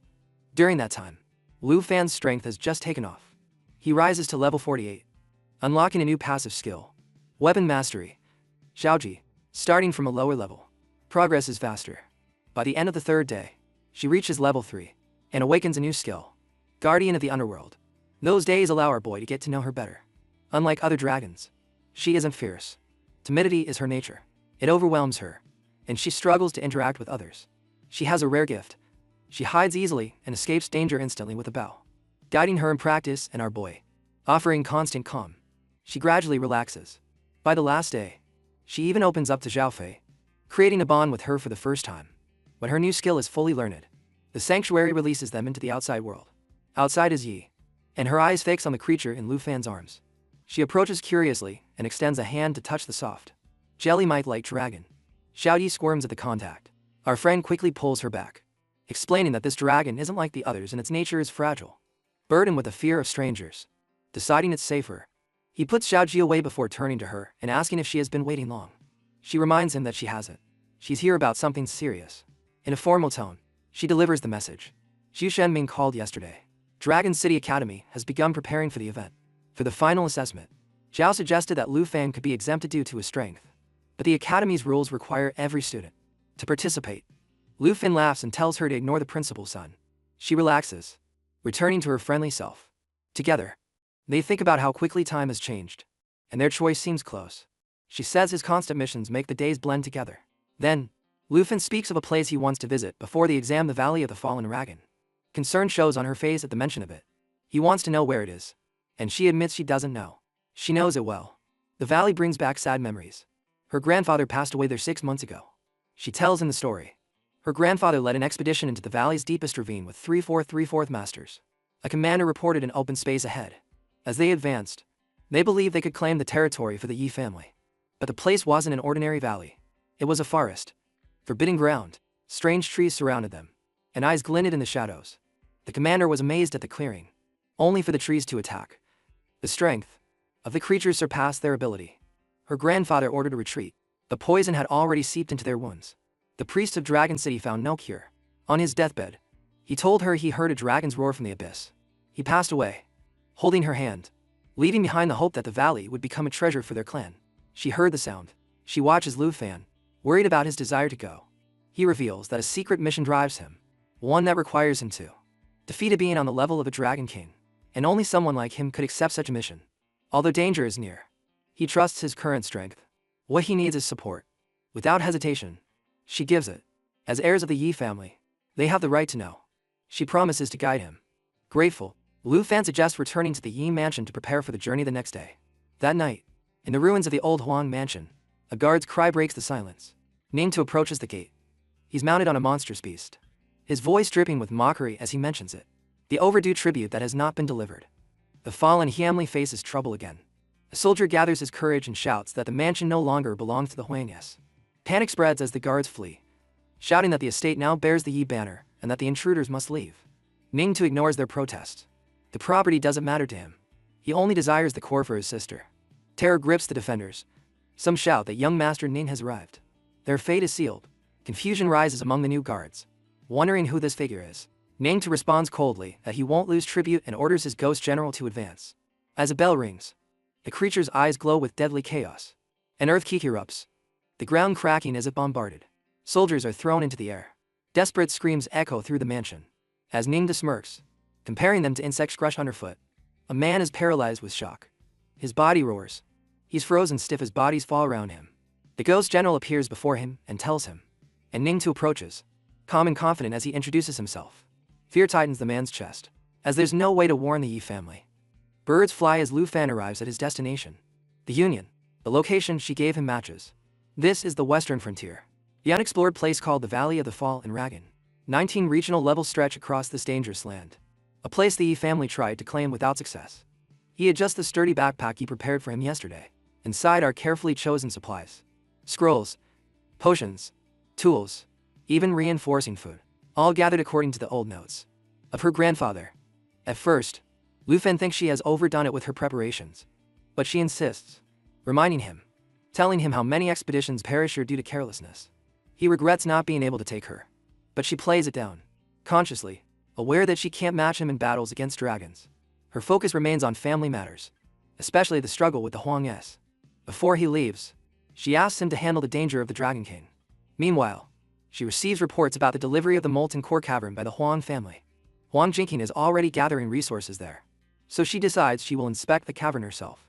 While she stops doing nothing, she orders her men to assist Jin Xing and keep him in check. Elsewhere, in the old hall of the Huang family, Ning Ta sits calmly as a man kneels before him. He confirms that the new leader of the Yi clan has gone to the mine to extract minerals himself. Ning Ta finds the situation comical. That a clan leader would work like a commoner while former enemies handle household affairs. Receiving his tea, he responds with a wry smile. After a sip, he says they will be given a few more days. Enough time for the clan master to deliver the ore, and for him to meet this intriguing figure. The man bows gratefully. Back at the edge of the desert valley, Fall and Dragon, our boy takes a magic lamp from the pack, knowing its light will guide them in the darkness. Shuji pokes her round face out of the pack. Blinking curiously, he checks if she's okay inside. With her toxin-resistant body, he has no fear. He wants her to experience a real dragon fight. He signals for Xiaoji, about to advance. The two dragons have to move forward. They charge forward, clearing the path with ease. Watching them, Lu Fen thinks that if Xiaoji had been his first dragon, he might have doubted whether dragons truly deserve their legendary fame. Suddenly, a bow senses danger. A monstrous poison, a level 85 bava, appears. Our friend Debo. He sees this as the opportunity Xiaoji needs. He orders Xiaoji and Bao to fight, but to leave one alive for her. Bao charges recklessly, beating Xiaoji, until only tatters remain. Lu Fen shouts for him to stop. Xiaoji quickly jumps forward, slamming her paw on his head to stop him. Lu Fan reminds them that this is deliberate. Stronger enemies await, and Xiaoji needs a live specimen to study. Turning to her, he tells her this is her moment. She is being watched, supported, and destined for greatness. Fear has no place here. Carefully, Xiaoji advances. The slime trembles as she approaches. Suddenly, she swallows it whole. To Lao Fan's surprise, her way of feeding is to absorb toxins by swallowing them, softening them. A unique unit, a source of poisons, activates, drawing in every drop of venom. Numbers flicker before his eyes. Her poison level immediately rises by 240. The contract confirms she has acquired a new toxin and leveled up. Lu Fan lifts her triumphantly, his chest filled with joy. He reminds her of the strength growing within her, telling her that one day she will rule over all. Like her older companions, Xiaoji smiles cheerfully as the hours pass. Lu Fan guides Xiaoji from battle to battle, shaping her instincts in each confrontation. As they go deeper, deeper into the Valley of the Fallen Dragon, her strength has grown. She devours the fiery essence of the fire moth, phosphorus, and shortly after, the poison of the armored green scorpion, each toxin weaving into her being. Xiaojin and Abaho clear the path, while Xiaoji follows behind, collecting poisons like treasures. Our journey ends. Our friend watches with quiet pride. Now she has 3 poisons: corrosion, fire, and paralysis. Her poison level rises quickly, unlocking a new skill called shapeshift. Her power mirrors the traditions, transformations of a Bao. Although Xiaoji only has one path, when she changes, her body dissolves into a dark swamp, spreading out, a poisonous mire across the field, weakening all who dare to enter her domain. Their march halts as they see a glow in the shadows. He smacks some mushrooms with his paws, their luminous caps flashing when touched. He seems to enjoy the game like they are toys. Before our friend can see him, stop him, Xiaoji lunges forward and swallows one. Her body glows from within. A soft light escapes from it. Her fam blinks in surprise, as the luminous mushrooms have toxins, and Xiaoji has ingested them without hesitation. He realizes it's not just poisons, but even rare properties like light can now be a part of her. She shines like a lantern, illuminating the darkness of the valley. At that moment, dozens of snake-sized thighs scavenger centipedus writhe towards them, their bodies slithering. Slippery bodies reek of rot. Lu Fen thinks of burning them with Xiaoji's flames, but Xiaoji lunges before he gives the order. The timid creature that trembled before battle is gone. She erupts into her swamp form, a sea of poison spreading over the rocks. Friendship. Her toxin surge ability erupts, drowning the crowd in waves of poison. The Nether Spirit's counterattack cuts through their ranks, eliminating those who resist. With few remaining, she rises in solid form and calls upon the Underworld Guard. Crushed, the last few centipedes with her power. The valley falls silent. He and the dragons watch in awe. Zhao Ji glows in the aftermath, standing proud in her newfound strength. She proves she can fight without needing constant shelter from her companions. Lufeng calls Bo and Zhao Ji closer, guiding them in a joint assault. He readies a serpent shadow arrow while the dragons prepare their powers. At his signal, Zhao Ji charges her attack a few seconds later. Then too, the energy-building Abel unleashes full strength alongside him. On the third strike, all their attacks collide. A violent explosion that tears through the enemy ranks. Only one creature is spared, leaving it for Zhao Ji. She wastes no time in absorbing its poison into her growing arsenal. Every fight transforms her, and our boy expected her to remain timid. However, she adapts with ease, her new form amplifying her courage. With the path clear, they advance further. The ground narrows into a rocky gorge that opens into the heart of the valley. A dark opening awaits ahead, a cave entrance carved into the cliffs. He raises his hand, signaling caution. Xiao Yi advances, senses sharp for threats. The nails of Grandpa Yeko in Lu Fan's mind. This is the bottom of the valley, the place he warned about. As they cross the threshold, a monstrous presence rises before them. Black, twisted vines emerge from the ground, pulsing with terrifying life. The creature is there. A 10-0 Mineirasir demonic vine, level 100, lurking in silence, waiting. The group ventures deeper into the valley. The forest roots seem to spread across the rocks, but Lu Fan feels something is not right. He has Zhao Jiu's perception, and a wave of her ability spreads across the ground. He observes that what appeared to be roots are actually living tentacles. He determines that if the vines wish to guide them somewhere, then they will head straight for the source. Zhao Ji is told to cover them with lava flames. The flames roar through the twisted growth and burn the roots. He urges everyone to follow quickly. His instincts tell him his path is linked to the poison that affected Yi's grandfather. The roots led them to the lowest chamber of the valley. There, like a nightmare, the truth appears. A monstrous plant, unlike any common beast. Before them is the first real level 100 enemy. The 10-0 poison's demonic vine. The black vines. They writhe and snap with savage hunger, showing their strength as they suddenly attack. They advance quickly, leading cuts where they strike. Xiao Ya jumps to attack, but our boy stops her impatience. With a firm command, he raises his weapon, summoning the others to unleash everything. Protective energy forms around them as the guardian flow comes to life. Zhao Fei awakens her emerald dragon lineage. The realm of peace. The shadow dragon merges with nature. The black scales split and expand into a great, shattered dragon. Thunder gathers as the blue dragon transforms, lightning crackling as it invokes the favor of thunder. The devil's vine reacts, showing seeds sprouting from its roots. He recognizes the danger instantly and orders them to be burned, while Zhao Ji responds with a cry. With a lava explosion, fire arrows piercing the ground and melting into a fiery pool around the growth. One by one, the dragons advance. Corbett, furious, and Black Shadow roar together, their dragon tongue tearing through the monster's seal. The black dragon, Black attacks with Shadow, while Zhao Fei and Abel follow with their devastating charge. The battalion ends. The valley trembles as their combined power falls. The roots shatter. The monster's body is torn apart under the storm.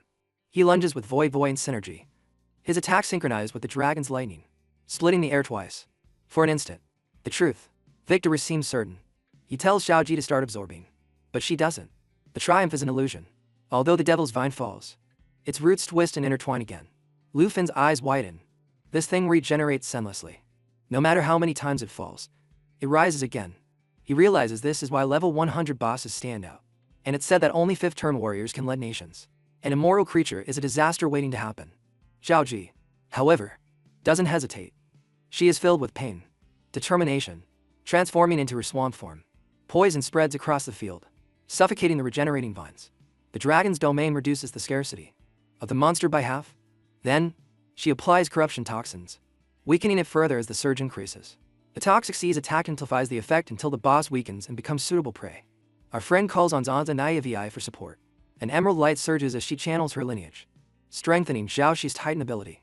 Halfway through, interrupted, Lu Fan urges them to continue. This battle is about patience, not speed. Zhao Ji just needs time against an enemy bound to its roots. Her persistence is her deadliest weapon. The minutes pass. They stretch to 15. The others rest, sharing food near the cavern, while Zhao Ji exhausts the monster. The process is long, steady, Inevitable. In the end, the devil's vine trembles, its toxins eliminated. Xiaoji rises from the fading swamp. Her body pulses with new power. She achieved the unthinkable by absorbing the poison of a level 100 boss. Our boss. Our friend watches in disbelief, understanding the weight of this. If she can overcome this, maybe even the Dragon King is not out of reach. The dragons approach. Roaring, Xiao Fei proudly embraces Xiaoji. The others surround her, celebrating. The contract glows, confirming her advancement. She rises to level 21. Her path of poison surpasses that of the others. More, as expected from the body, from the shattered devil's vine. Xiaoji rises with a new gift, a power that takes root in her, planting seeds in enemies and drains their life. Lufin gets excited imagining how deadly it could be. If the vine's corpse had been left intact, it could have become an immortal puppet. He moves forward, resting his hand on her head. She is no longer the timid one who hid behind others.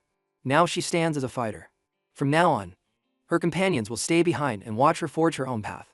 She lifts her head and smiles. Perfection may never exist, he thinks. Seeing her growth is more rewarding than anything else. With that thought, he signals for them to advance into the valley. The next stretch goes smoothly. Beasts emerge from the shadows but fall quickly under the dragon's claws and fire. Xiaoji unleashes storms of flames, and thunder, destroying everything that comes close. However, the biggest change is found in Xiaoji. She no longer stays behind when giant snakes appear. She advances first, attacking with her own poison. In just 2 days, she goes from a scared follower to a brave warrior hero. Her strength grows rapidly, reaching level 30, and new abilities awaken in her. Clouds of toxic rain flood the level 30, and lethal traps that immobilize prey. Each dragon roars in approval of her progress. Finally, the group reaches a cliff below. Crimson energy lies like a sea. Our boy says the abyss is the end of the valley of the fallen dragon. He tells everyone to prepare. Dark Blade hides while Xiao Fei extends the soft light of the Emerald Blessing. He warns that what sleeps below is no ordinary enemy, and they must be cautious, concealing their presence. The moment they cross into the depths, a heavy stench fills the air. Poisonous mist coils like smoke. The place feels strangely familiar, almost a reflection of Xiaoji's underworld swamp. Something is not right. No guardian beasts move. No enemies protect this land. Then, the truth is revealed. The toxic air corrodes even Xiao Fei's defenses. She hears to expand her senses. She transforms into a dragon. Fire erupts in her eyes. She discovers what the truth is.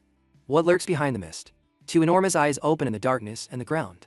As the monster's body moves, the pressure forces him to raise his arm to bear the weight of the poison. The dragons surround him with concern, but he ignores their unease. What matters is climbing higher. The creature looks directly at them. Its gaze pierces through every illusion and shadow, even Dark Blade's concealment. A thought arises. This is the same Dragon King. He feels it's him. That the poison is very strong. The blood he shares with Xiaoji should protect him. But the poison breaks through that bond, consuming his strength. This poison is much stronger than hers. Xiao Fei reacts quickly, releasing Xiao Fei, the light of healing waves, from the source of life that reaches every ally. Their wounds begin to close, but the pressure of the poison persists. He understands that staying here means death, so the fight must be quick. He unsheathes the serpent shadow arrow over the abyss. The monster sigh narrows as it realizes it faces a dragon tamer. Lu Fen listens intently. The voice, the poison pool responds, describing itself as a lonely creature that can communicate. Lu Fen is surprised to see it can actually talk. The creature gets nervous. It continues to explain how it heard long ago about humans bound to missions involving summoning dragons. Considering these stories and seeing reality, it demands to know where our friend got them. Our friend launches the serpent's shadow at it, insisting it's none of its business. Internally, his mind races with the certainty that there's little doubt the being before him is the demon-devouring Dragon King. If it remains hidden, waiting for the right moment to strike, then they are all prey lined up for slaughter. It must be forced to show itself. As his power hits the target, a shell quickly forms around the creature, absorbing and deflecting the impact. It recognizes the falling star's move. The star's voice of the Dragon King resonates with disdain, mocking humans for their arrogance and challenging the dragon race. His memory stirs with ancient records. The creature was thought to be dead, its body shattered by wounds. Serious. Clearly, its return here is no coincidence. It has come to kill dragons. Now Lu Fen knows. His command. His dragons respond in unison. Shooting star, lava flame, roaring thunder, shadow cloak, and flare, serpent shadow arrow, fill with brilliant power that builds in their cores. Together, their combined attack explodes outward, striking the Dragon King. The blast shakes the ground. Fire rises. But when the mist clears, the creature remains unfazed. Its laughter sounds as if their strongest blow was just an itch on its scales. From its form, a dense, suffocating power emanates. Four elements shine together, spitting into an overwhelming force. The maws are damaged, of the Dragon King open, with words thundering like a judgment that those who enslave dragons only deserve to die. A beam erupts from its mouth, blazing towards them. Lu Fen reacts. He calls on Xiaofei to summon the Eternal Guard. A shining shield appears as the Emerald Dragon transforms into soul light, enveloping them in a divine glow. The Dragon King's breath crashes against the defenses, causing another violent explosion. The dragon mocks from within the flames, saying that no matter how many young dragons he leads, none can challenge the power of a true Dragon King. However, suddenly, its gaze changes. When Lu Fen transforms into a golden dragon, the transformation leaves the Dragon King in disbelief. But Lu Fan's thirst bonus has activated, saving him. At the last second, our boy thinks the attack was devastating. The Eternal Guard nearly broke. If his transformation had been delayed for an instant, he would already be dust and bones. He stabilizes and gives an order to Xingchen. She responds, transforming into her starlight radiance form. Together, they begin to charge. 17 million celestial annihilation stars. The Dragon King's form remains intact, but Lu Fan hasn't been destroyed. The power he gathers is enough to level a city. Surely not even this enemy can withstand it. He invokes the dragon language, resonance, pouring his will into the spell. The stars shine, resonating, gleaming in the sky as he launches them at the Dragon King, declaring that it will be consumed by the light of 10,0 stars. As the attack approaches, the supreme shield surges around its body, shining with the undeniable aura of a Dragon King. Lu Fan's heart sinks, as the supreme shield is only for the most powerful dragons, and he wonders if he can be saved, and can use it in dragon form. The dragon's eyes gleam with cold amusement as it admits Lu Fan's strength, but insists the battle is futile. 13 dragons have already fallen to its hunger, even Dragon Kings. To it, these young dragons, along with Lu Fan, are just a gift delivered right into its claws. Lu Fan asks for an explanation, but the creature calls it a blessing it has waited centuries to claim. Before its enemy can act, icy winds sweep across the battlefield. One of Lu Fan's dragons unleashes the key, Wrath of the Ice Dragon King, covering the ground with freezing energy that locks onto the Dragon King. However, the more Lu Fan observes, the more worrying it becomes. The Dragon King's magic flows endlessly. Without weakening, the Eternal Guardian is already exhausted, leaving him no choice but to face it directly. The fountain of life flows through their ranks, strengthening them for the next wave. The Dragon King's blows are strong, but the barrier holds for now. Cracks appear in the shield, splintering under constant pressure. The Dragon King tilts its head with interest as the barrier falls, freeing the dragons within. Lu Fan notes with relief that the dragon's natural resistance reduces the freezing effect by half. Otherwise, they would already be finished. Still, the Dragon King's strength is overwhelming. If the fight continues like this, they will surely lose. He tells Xiao Shui to advance and summon the poison of the 10,0 poison's demonic vine. Thick vines spread out, wrapping around the creature's body. The monster laughs, roars, and the vines turn to dust. Even people. Finishing it is useless here. Then, the Dragon King seems more curious than angry. It claims to have learned the trick, and instantly casts the devouring font. A dark purple circle expands. Attack. Drawing everything around it into a spiral. Matter collapses into nothing, its energy refined into a source of weaponized annihilation. Lu Fan understands the danger. Every breath strengthens the enemy, and must be stopped. He then calls on Xiaofei. The dragon spreads its wings and unleashes the dragon domain, cutting off the flow of power. The Eternal Guard rises once more to form a new battle. Although it shines in place, Lu Fan knows it won't hold for long. The Blood Dragon takes its form. The World Destroyer, the Blue Dragon, transforms into the Thunder of Destruction. Xingchen Kong. It charges 17 million celestial annihilation stars. Wasting no time, RDU orders an all-mangas-out attack. The creature responds with the Supreme Shield, a shining wall like dragon armor. Still, the dragons unleash their fury. Lava, poison spikes, shining jade, dark fist, and the fiery rain of 17 million celestial stars. The combined explosion airs through the battlefield, striking the monster until flames consume its body. Enough. Its massive form crashes into the poison pool below. Lu Fan smiles. For a moment, victory seems real. But the pool went out. It stirs again. The creature rises. Its body is still burning, but intact. Lu Fan watches the poisonous waters, asking how much longer it will hide. Then the monster emerges completely, twisting and taking the form of a girl. I guess. Her voice is softer now, admitting she underestimated him and his dragons. However, her words resonate. Each dragon is stronger. Every ounce of strength is already at its limit. If the fight continues, both will die. So, she proposes a deal. Lu Fan watches her carefully. Her tone reeks of stalling, trying to buy time. Around him, the The power of his dragon swirls, enveloping him in a storm of light. The demon hesitates, surprised by the ancient strength emanating from him, an aura it has never even seen. Lu Fen advances. His dragons attack again, to take form as he invokes the wrath of 10-0 dragons. The ground trembles under the aura he emanates. An ancient and absolute power arcs behind him like an ocean about to break. He extends his hand, his voice resonating with judgment. The demon's era ends before the final blow. The creature stops him. Fear is visible in its eyes. For the first time, it negotiates desperately, offering information about him. The myriad armor dragon egg proposes to end the conflict here. The mention of the egg makes Lu Fen pause, but the dragon reveals something greater. She can form a contract with him. Unlike other dragons, she won't occupy his summon slot. The thought lingers. If he lowers his guard, she might attack. Without hesitation, she replies that by signing the bond, their fates will be joined, and they will die together. Lu Fen accepts the deal, though his warning remains. He lowers his guard. At that moment, the dragon lunges forward, attacking Lu Fen, grabbing his neck and pulling him closer. Her lips meet his and they open, and the contract is etched into his being. The ritual is completed in a single move. Surprise still lingers as he pulls away. She calmly says this kiss is the mark of the Dragon King's contract, the seal between them. He is uneasy, accepting that the ritual is real. With this kiss, the king is gone.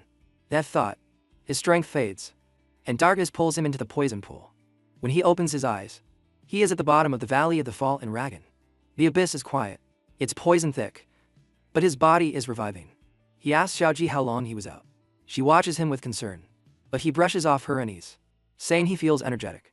Still, he thinks that without that contract, he wouldn't have survived. The dragon's presence stirs again. She emerges from the pool, asking if he is awake. She suggests they collaborate. He calmly refuses, not accepting her offer. She remains close, reminding him that the contract binds their lives. If he falls, so does she. And as long as the bond remains intact, she cannot be a threat. Still, suspicion lingers in his chest. Contracts can have tricks, and she is not trustworthy. She exits the pool, her form still marked by wounds. Very well. A purple aura surrounds her as she accepts defeat due to her wounds. Through the bond, she draws from his pet space, a source of faster recovery than the pool. In return, she offers herself as his weapon 3 times, a summon for enemies beyond his reach. A deal he suffered. It seems fair. Lu Fen sees it as balanced, but conditions must be set. She arches an eyebrow at his demand, accusing him of taking advantage. He reminds her that the contract was born of desperation, a last-ditch effort to survive. Victory gives him the spoils. She leaves. She approaches, her aura heavy, and Zhao Ji trembles. His voice remains calm. If she refuses, he won't go with her, or he can break the bond. Either way, her freedom dies with him. She laughs and agrees, asking for the conditions. The first is the poison pool where she has bathed for years. To her, it no longer matters. She agrees without hesitation, admitting that compared to her pet space, this poison heals her very slowly. She looks at the small dragon beside him, already guessing why he wants it. He doesn't answer. She points to the reports. The nearby bone components belong to her partner, the underworld poison Dragon King. This pool was born from its blood and flesh, fused with the power of the Dragon King. She speaks of the battle fought here, a long time ago against the myriad armored Dragon King. The clash marked this place, a forbidden land that humans call the Valley of the Fallen Dragon. Lu Fen. Van listens, piecing together the fragments. Fallen Dragon. The name points to the fall of the poison Dragon King. But her words wound more. In the end, she killed him. Death. Lu Fen hardens as she confirms it. She stole an egg, betrayed her partner, and killed her own kind. His distrust grows. He then asks for her next condition, and he asked for a drop of her blood to say goodbye. The shadow of the divine dragonry. She laughs softly, exploding, explaining how unthinkable it was that minor sub-dragons would dare to claim the seed of the divine dragonry. For a dragon king, relying on a human for revenge only adds to the disgrace. Still, she accepts the condition. She allows him to take the seed, instructing him to fulfill the Dragon King's task. However, she adds that when the time comes, his power and flesh will be claimed. He responds firmly that he will not allow interference.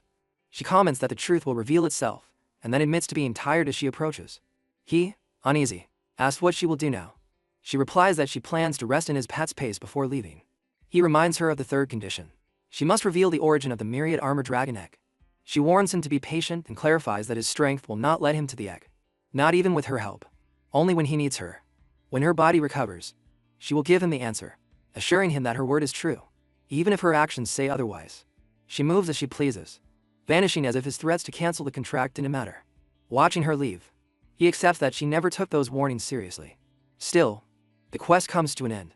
Zhao Ji becomes his focus, and he orders her to absorb the Dragon King's toxins, reminding her there's no need to fear now that the Dragon King is gone. She begins immediately. Putting all her effort into the task, he urges her to finish quickly so they can leave soon. The window opens. The status shows the cost of the battle. Almost everyone has fallen. Their stamina depleted. Only Zhao Ji and her team and Xin Shen are unaffected. Zhao Ji is still standing, her body protected by a natural resistance to damage. Xin Shen remains steadfast. The stellar momentum keeps her from tiring. Zhao Fei recovers quickly. Her dragon lineage is still active. Emerald restores her energy 50 times faster, leaving her as the quickest to get back up. His attention remains on Xiaojie. As the last traces of poisonous appear into her body, the pool empties, completely consumed, leaving him stunned at the scene. The thought of Xiaojie fades. The thought persists. Her power seems incredible after absorbing everything, but dizziness spreads through his head, and fatigue overwhelms him. Flying with soul wings is no longer possible, so he chooses another option. Xin Shen Ren responds, opening the stellar passage. Space curves into a glowing portal that locks onto their destination in 58 seconds. Before stabilizing, he tells Zhao Ji to continue absorbing when they return. Checking again. The task is already done. The toxins of the underworld poise and Dragon King raise her 17 levels, reaching level 47. Morning comes, and the Huang family mansion is filled with unease. The destructive presence of Shuang Meng looms in the reception hall. Ning is relaxed in his chair, eating distractedly while his subordinates watch him. Surround him. The coming and going irritate him, and his sharp command stops one mid-stride. The subordinate quickly bows, apologizing, admitting his concern about the long wait if he had returned. Return to the Yi residence. Ning dismisses the concern with ease, pointing out that she already perceives the truth. Calmly, he says there's no need to wait any longer.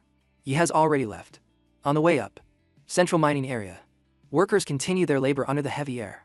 He arrives panting, and the workers approach him. They approach with concern.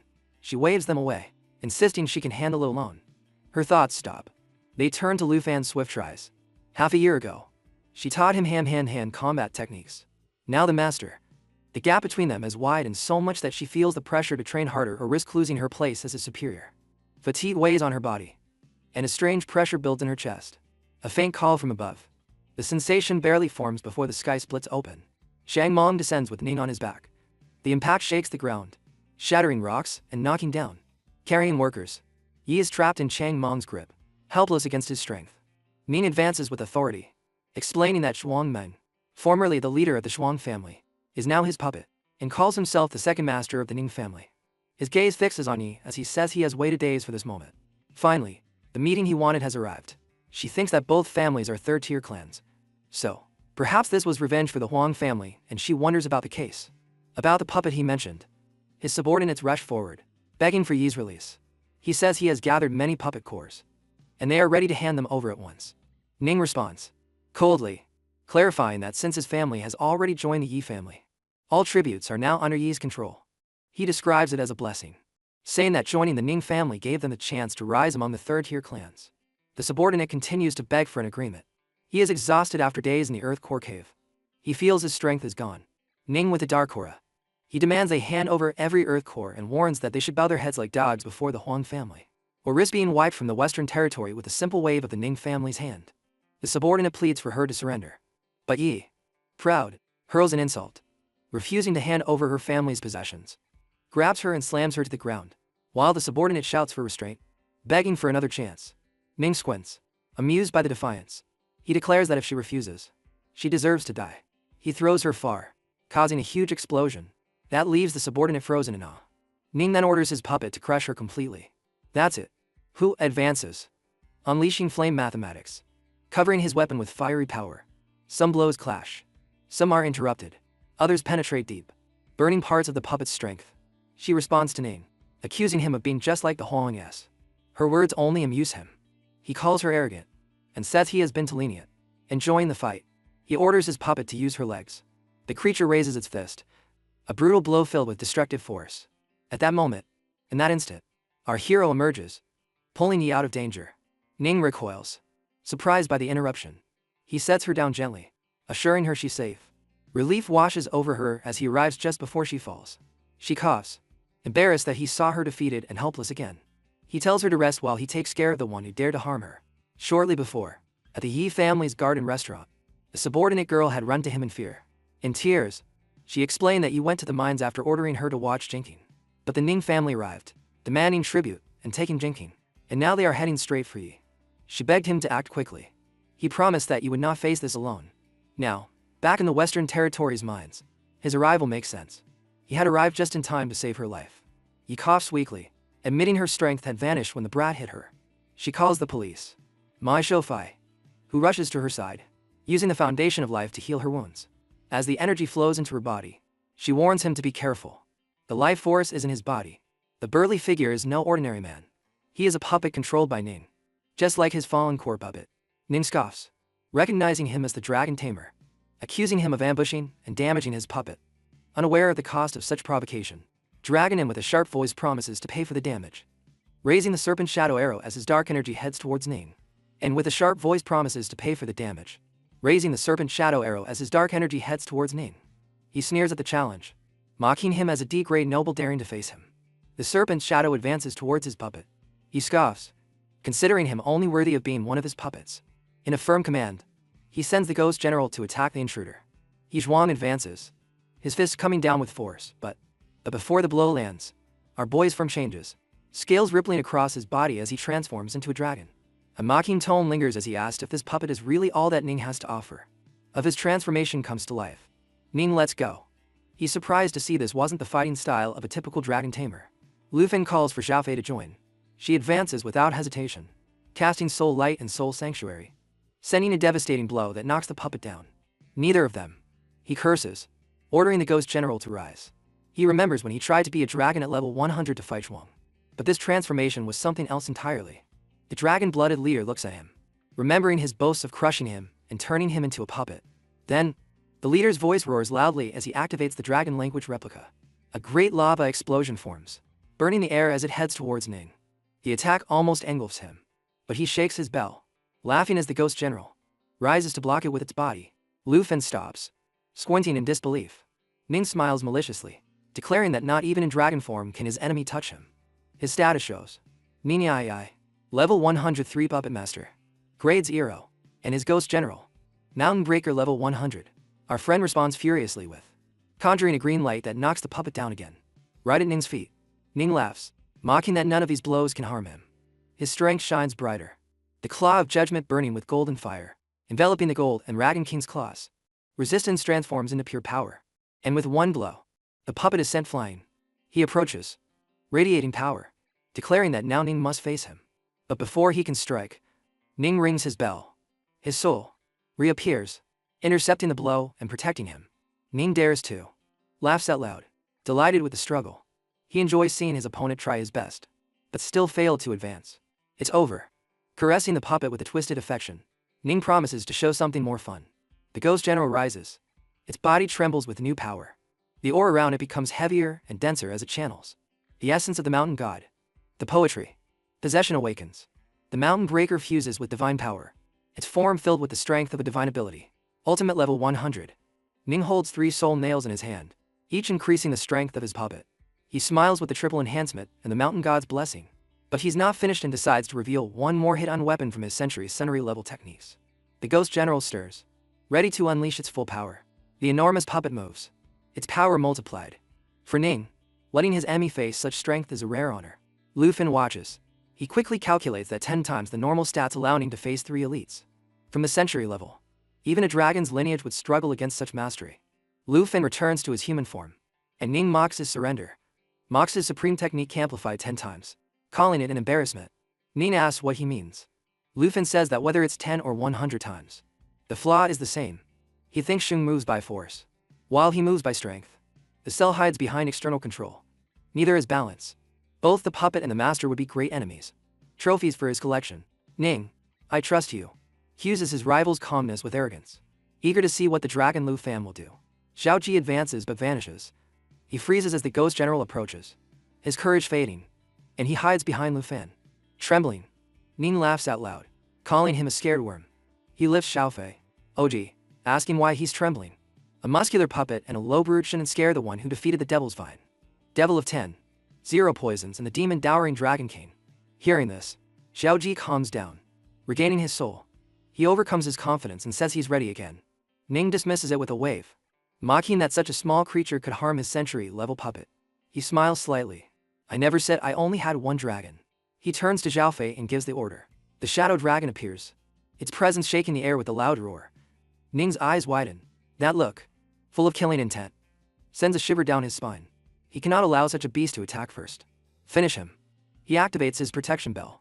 A bronze bell appears above him, with glowing runes, forming a solid shield. He orders the ghost general to attack before it's too late. The puppet advances. Its fist comes down, but the attack stops midway. Its legs slide. They sink, swallowed by a dark swamp of poison. Ning's face is one of astonishment at the spread of the poison. He remembers. He reacts quickly, flooding the ghost general with purifying light. Summon sacred rain to cleanse the corruption, and cast a reversal spell to return the poison to its source. No matter what he does, nothing works. Our boy says clearly that it's useless. This poison cannot be removed by ordinary means. The ghost general thrashes, trying to break free, but the Shadow Dragon King has already closed him with a swift double shadow strike. The puppet is damaged. Lu Fen moves in fast. His arm turns into dragon claws. 6 strikes to the head. They land in a flurry. The dragon's fury combo, breaking through the defenses. Ning feels fear. This rival is not human. He's a monster. His strongest puppet is being destroyed. Desperate, he mounts the ghost shadow to flee.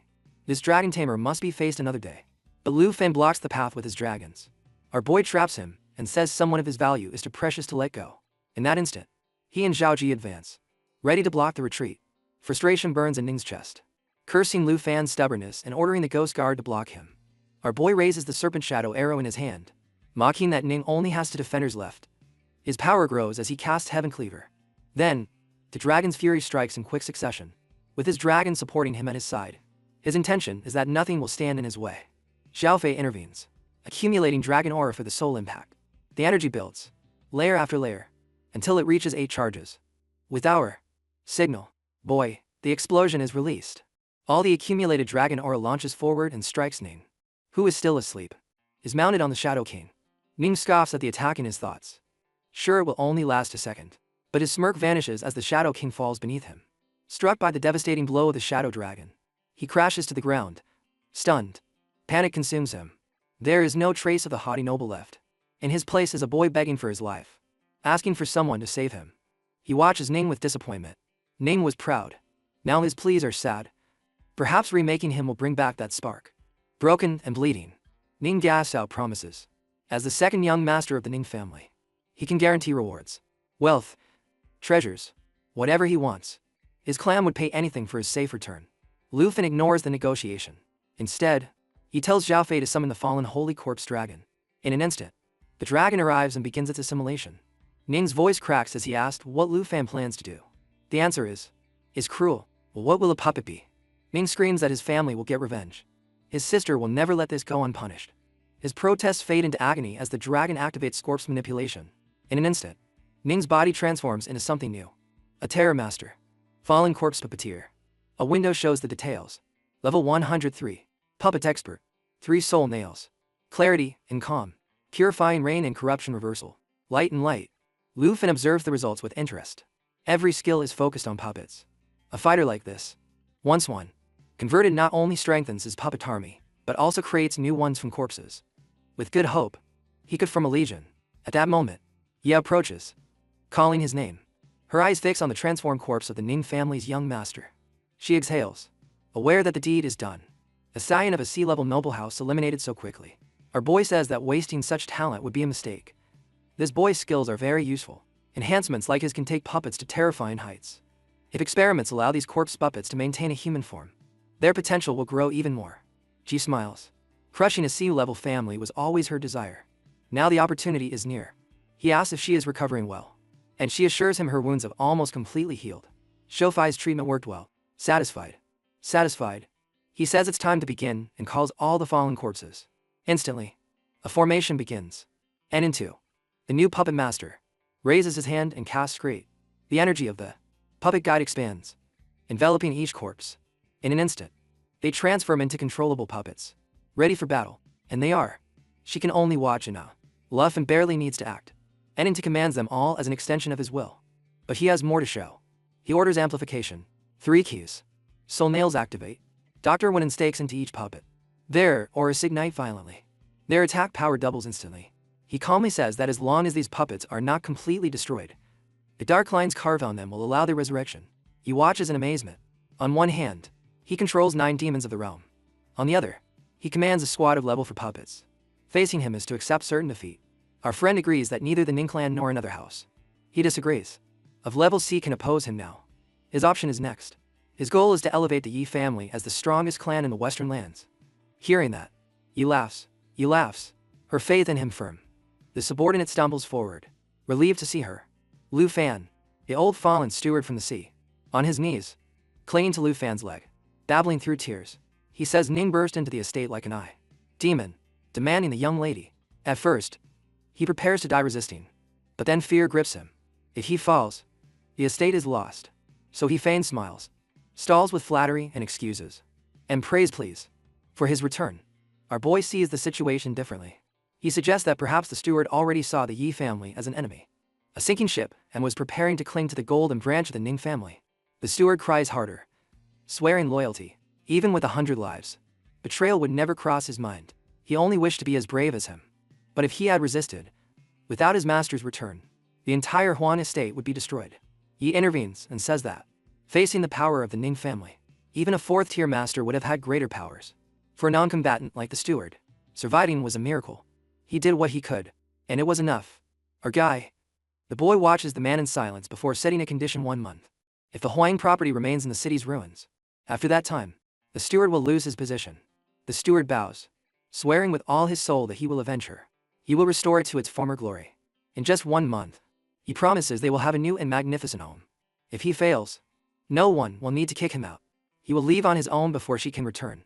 Responding, he stumbles, her body weakening. He catches her instantly, holding her steady. The fatigue from her wounds lingers, so he decides to take her back to rest. She leans on him, smiling softly as they walk away together. That night, on the edge of the great volcano, flames erupt with violent heat. From within these steps, a woman is wrapped in flames. Her face is twisted in anger. Her cry breaks the night, launching fire that spreads across the land in a devastating explosion. Her anger. Pu'er Ra has a single goal: to avenge her brother, Ning Tu.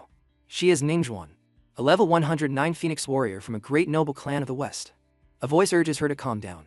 She is about to reach level 110, but instead of focusing on this crucial step, she has come here. The speaker appears, an imposing figure mounted on a divine phoenix, none other than the head of the Ning family, a warrior, of Phoenix blood, level 119. She confronts him as if her father doesn't know her, suggesting that her brother might already be dead. Her father frowns, dismissing her words as foolish. She holds up the jade pen her brother gave her. A papyrus thread linked her brother's life to the stone, always marking his location. But now the thread has broken, and the link is lost, indicating that Ning Tu is no longer alive. Let's assume. Her father looks on in disbelief, as just a few days ago his son happily went out to collect earth core crystals to advance. Shin connects the dots quickly. The core crystals indicated he went to the Huang family. Her father denies it. That fallen house could not have harmed his son. But Xing refuses to accept his dismissal, even if it seems impossible. The Huang estate is the only clue. She swears she will tear it apart, in search of the truth. Her father stands in her way, insisting that her priority must be to advance, to reach the significant level. And unlocking her second divine ability is more valuable than anything else. Ning Tu's fate does not weigh as heavily as hers. HWR is SSUIS. And Garden always knew her father valued her more. But hearing him say her brother's life doesn't matter fills her with rage. To her, Enentu is everything. Her voice rises with anger. But her father silences her with a firm command. He promises to send scouts to the Huang estate while she focuses on training. Xing forcefully refuses. There will be no substitutes or messengers. She will go alone. The weight of her father shines as he points at her. Xing demands an answer with fury. Her father's words are, of the father are cold. Ning Tu's life or death matters little. His progress worries the clan. She must enter the Divine Queens immediately. Perhaps his death is a blessing. And without him to face the challenge, to slow her down, she will finally stop disappointing the clan. Her fury explodes. This is the truth of the clan. Ambition over blood. Strength over family. Zhuan screams for forgiveness as she advances with fire erupting from her body. Her attack clashes with steel. Her father's sword darts down, cutting towards her hand. The confrontation between father and daughter intensifies as he accuses his daughter of being too bold, defying him. She raises her weapon towards her to guide her before the next blow. A voice interrupts their dispute, asking Ning to calm his fury. A voice tells Ning not to move. A figure appears, mounted on an elegant mechanical bird. A rare mount. It's Wo Li Exo, here to escort Ning Xiuyang to the secret realm of the Divine Ruins. His engagement binds him to the family, which is why this confrontation between father and daughter worries him. He asks the cause of the sudden conflict. The father says firmly that Wo Li Xi will soon be family. There is no reason to hide the truth. His daughter has refused to obey, convinced that her brother is dead and now she defies the clan. Wang clutches her wounded arm and her fiancé asks her to slow down. But she doesn't. She pushes him away, determined that no one will stop her from reaching the Wan estate and finding out what happened to her brother. Wo Li Xiu sighs, as he already knows that Ning Tu was killed. He planned to wait until she reached level 110 before telling her. Wo Li Xiu's words are. The words hit her like a hammer. Xun clings to his arms, tears flowing. The confirmation tears away the last of her composure. Her brother is gone, and the Huang family must be guilty. Wo Lizu says their intelligence network is vast. One of the reasons the Wo clan has risen to become a family. A semi-level family in the western borderlands. According to reports, the Huang clan had no connection to Ning Du's death. Shang demands to know who the real culprit was. Murderer. He clarifies that it was the domain of the Yi family, not the Huang clan, but the man who now backs them. Lu Fan. Xun looks on in disbelief, and her father instantly scoffs. This Lu Fan is barely at level 70, but he has a higher level. The Dragon Step. A figure like that cannot defeat his son. He must be mistaken. Lu Wo Li Xiu defends the Wo family's findings.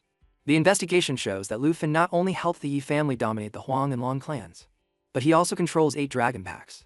Ning Stu's death required only 3 of those dragons. Xing trembles at the mention of 8 dragons. Her fiancé insists the records are accurate. They know his victories, but how he got those dragons remains a mystery. Not even their network discovered that. Her father frowns at the thought that if even the Wo family couldn't find the truth, then this man is more dangerous than he thought. Xiao Ming's pain turns to fury. Fire erupts from her body, enveloping her aura in flames. She doesn't care about his words, his origins, his strength, or his secrets. He killed her brother, and she will finish him. She demands to know where he is. He killed her. Her father's or Direco's back at her. She will go nowhere but to the Divine Ruins. He will handle the matter. She screams that her father never cared about her brother's life. The tension builds until Wo Li Xiu intervenes again, asking both sides to calm down. He proposes that Zhuang continue to the Divine Ruins as planned, while the clan prepares its revenge in secret. Her father sees it that way. His daughter's advancement will not be stopped, but justice for Ningtu will not be forgotten. Wo Li Xiu speaks with Tuang, asking for her consent. She nods, handing over the teleportation stone for the Divine Ruins. Outwardly she accepts. However, internally she decides differently. Before anything else, she must face our boy alone in the garden of the Yi family estate. He says no when our friend asks if she will return with him to the dragon capital. She explains that leaving the dragon's cave is not easy. The earth core has brought her closer to level 97, and she can't miss the opportunity to advance further. The threat from the Ning family means she must stay here for at least a month. He gives her a teleportation scroll, already paid for. It will take him to the Quan family. Lu Fan asks about the Quan family, and Ye explained the journey between the dragon capital and the western borderlands. It takes 2 days. A standard scroll doesn't cover that distance. Ya Quan has an enhancement master who extends the scroll's range and opens a 2-way portal to any point. If the starlight portal could cover the entire distance, these measures wouldn't be necessary. Lu Fan mentioned that even if they use this method, she will still be tied down for a month. Yet she takes his face in her hands, and Boss Kulbao begun to threaten you. Her smile soft but determined. The family weight falls on him, and there is no time to lose. A month will pass quickly. Lu Fan thinks that by then the 6th exam of the Capital Academy of the Dragon will have concluded, and he could return to Shanghai with his team to visit his hometown around that time. Anyway, the matter is settled, and he reminds her to bring the equipment for the others, as it could be key in the final exam. A bright feather descends, burning with phoenix fire. In the distance, Ning Zhuang opens her eyes upon seeing it. The feather in front of her, her lips to the right, they curve into an oath as she finds her target. From above, the feather descends, spreading light. In an instant, the sky ignites and a massive fire phoenix forms within the storm of flames. Jazz is shocked at the sight. As for her, such a being in Hurlin is unthinkable. Lu Fan explains that what is above them is not a real beast, but an avatar created by the projection of a class changer. The phoenix hovers with burning eyes fixed on them. Jess feels the great power emanating from it and realizes that this avatar has enough strength to crush them. Then the flaming bird speaks like a roar of fire. It calls out to our friend, the dragon tamer of the Calling family, and orders him to show himself. He understands that she is there for him. He understands the situation. The visitor is from the Ning family, seeking revenge. A battle could ruin everything they have rebuilt. Lufin doesn't hesitate. If someone attacks their gates, facing them is the only way. You must stay to protect the estate and keep the servants safe. In the light, reaching for his storage ring, he rises into the sky. He watches him leave with unease. The avatar confirms his identity and reveals herself as Ning Xuanji, the eldest daughter of the Ning family. With fire in her voice, she blames him for her brother's death and demands an answer. Arthur, our boy's aura, burns like a storm of flames. To him, her arrogance is courting death. He reminds her that her family was the first to act like a tyrant. If she seeks revenge, she should show up in person, instead of hiding behind an avatar. Ning Xuanji scoffs, saying that even her shadow is strong enough to erase him and burn his entire property to the ground. He thinks that if just Shuang's projection has this power, her real body could reduce everything to ashes. Fighting directly implies a risk of cert and destruction. If escaping, it might be the only option. Our boy's Quince is the phoenix boast of annihilation. He notes that she is accumulating a unique skill against him. One blow would be enough to erase this image. His hand vanishes. Moves. Summoning the Emerald Dragon. Ning Xuan laughs at the sight. Her fiancé's intelligence had already described this dragon as just a support type for her. His attempt is pathetic. She unleashes the world-burning flame, a skill that spreads the phoenix's fire enough to embrace everything it touches. But his response is swift. With a command, Xiao Fei casts the Eternal Guard. A shining barrier surrounds him, absorbing the firestorm until not a spark remains. Ning Xiaoming's heart races. Everything she threw was stopped with a simple snap. Keto. Lu Fin summons the Shadow Dragon. Attack Hell. Combining the Shadow Strike with Shadow Invasion. His speed surpasses her reaction. Her eyes widen as she recognizes the dragon said to have finished off her brother. As he forces the Shadow Concealment into a desperate defense, he watches her carefully. Despite her anger, her skills show she has earned her reputation. A data tamer, a dragon of his level would expect no less. Nim Yuan's fiery aura shines brighter. He admits that revenge won't wait. Will be today. But her words carry a promise. Next time she will come in person. And when that day comes, his death will be assured. Her projection fades, dissolving into sparks in the sky. A shining stone falls into his hand. It is a teleportation stone to the secret realm of the divine ruins. Far away, in her real body, a foreigner, she moves slowly upon seeing that her boy surpasses her expectations. She enters a sealed chamber and takes out an earth core crystal. The images of the battle replay in her mind. 2 of his dragons had already appeared, only a part of the strength he controls. She clenches the crystal tightly, anticipation burning hotter than the flames around her. Inside her, within the divine ruins, their confrontation will be inevitable. The crystal pulses violently, cracking under her grip until it shatters. That when the time comes, he must be there. Lufin grabs the teleportation stone, understanding that she left it for a reason. To guide him to the secret realm of the divine ruins. Bring his wife. To Circe. Yin notices and asks about Xiaoang's intentions. He assures her he won't return and investigates him. The secret realm of the divine ruins. She says it's not a commonplace. It's one of the rarest secret realms in the world. On the western borders, it appears only every 50 years. And most barely know what's inside. The teleportation stone is invaluable. Only dropped by monsters on the edge of the Beast King. Still, by pure chance, he knows how much Xun must have spent. She spent a fortune just to challenge him. Ye warns him not to go. The timing couldn't be worse. Several noble families will gather to attempt their first major breakthrough. Before they return, he responds. A familiar presence stirring behind him. The Dragon King's voice manifests, telling him to ignore Ye's warning. He must go. As he turns, he sees her forming. Her aura is weak but firm. She tells him she needs something from him. From that realm, the spirit-quenching liquid. Upon completing her 3rd breakthrough, she promises to reveal 2 things. Where is the myriad armor dragon egg? He wonders when she woke up and if she saw what happened before. The Dragon King says her kind thrives in this environment. With a little more time, maybe a month or 2, she will fully recover. Our boy insists on knowing more about the divine ruins and the mysterious liquid she mentioned. She says the divine ruins are where an ancient god fell. There are treasures everywhere, but the spirit-quenching liquid is the best. It increases someone's strength. Depending on their initial power, the stronger forces, they will become much stronger. For some, it could even double their attributes. He can't help but think it sounds like an upgraded version of the Blessed Light Spring. If he could combine them, his power could increase beyond imagination.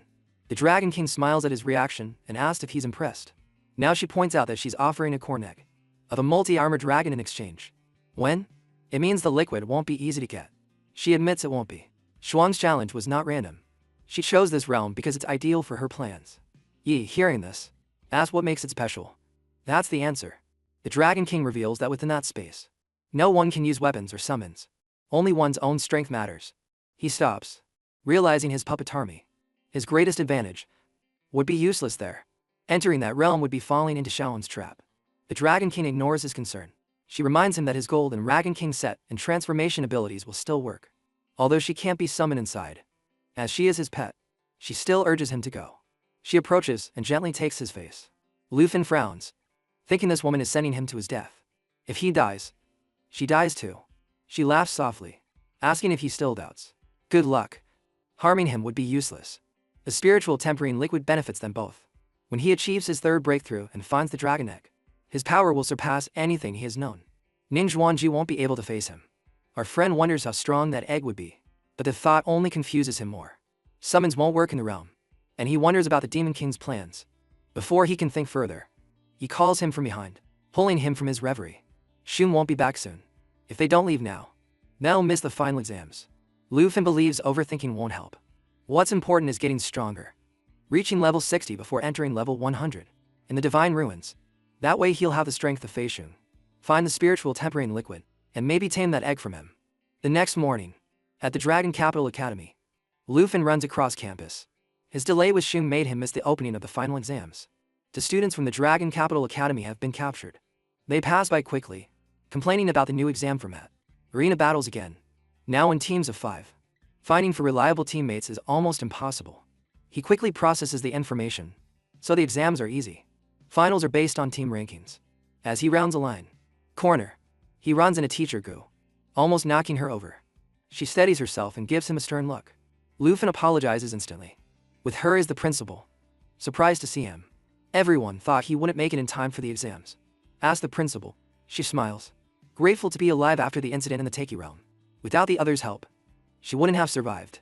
The principal interrupts, reminding him that he needs to form a team before the exams.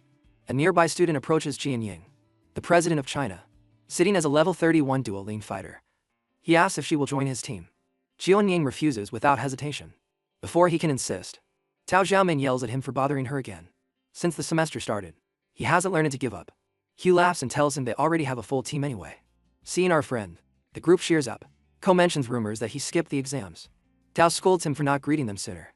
He scratches his head and apologizes, saying he's been busy.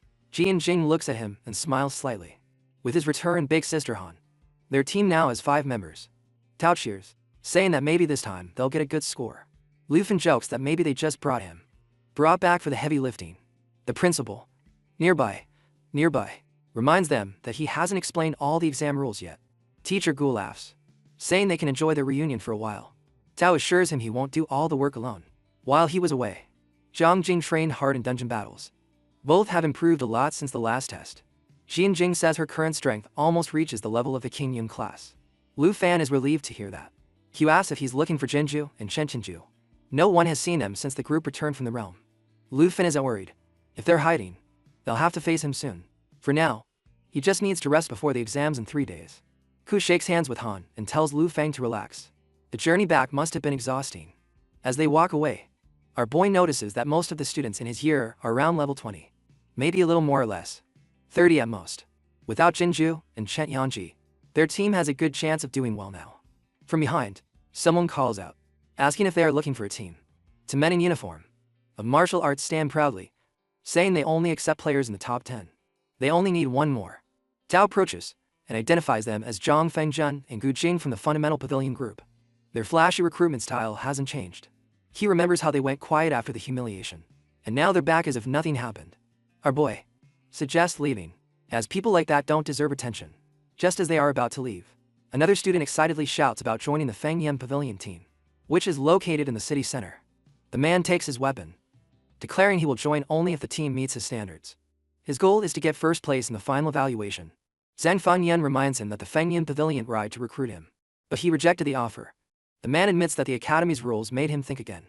For now, he will join temporarily, just for this competition. Lufin observes the stranger and doesn't remember seeing him in the first-year trials. Hito with text. The man is Menkai, a transfer student who joined during the national trials. Born into a military family, he grew up with discipline in his bones. Early enlistment was natural, and enlistment soon. Upon entering the Dragon Capital Academy, rumors spread quickly. Many believe he is the strongest rookie of this year. Tao says that Manhwa's record says it all. In arena combat, he is undefeated with 133 consecutive victories. Tao is amazed. Minka I defeated the Academy's number 3. Fun Gun. In one blow. He believes his next opponent will be Zhang Ying. Zhang Ying says she has never been in ranked battles. So I wonder. Enkai probably sees the exam as his chance to challenge her. Our boy notes that he will beat Feng Yin. The number 1. Number 3. Already shows his real strength. Kules urges them to return quickly. Jian Jing might join Menkai after this. Lu Feng considers it. If the team is competent, he won't need to get involved. Tio promises a surprise when the time comes. Meanwhile, Thiep informs Feng Yun of Lu Fan's return. The news spreads quickly, echoing through the training grounds. Feng Yun is surprised by the timing.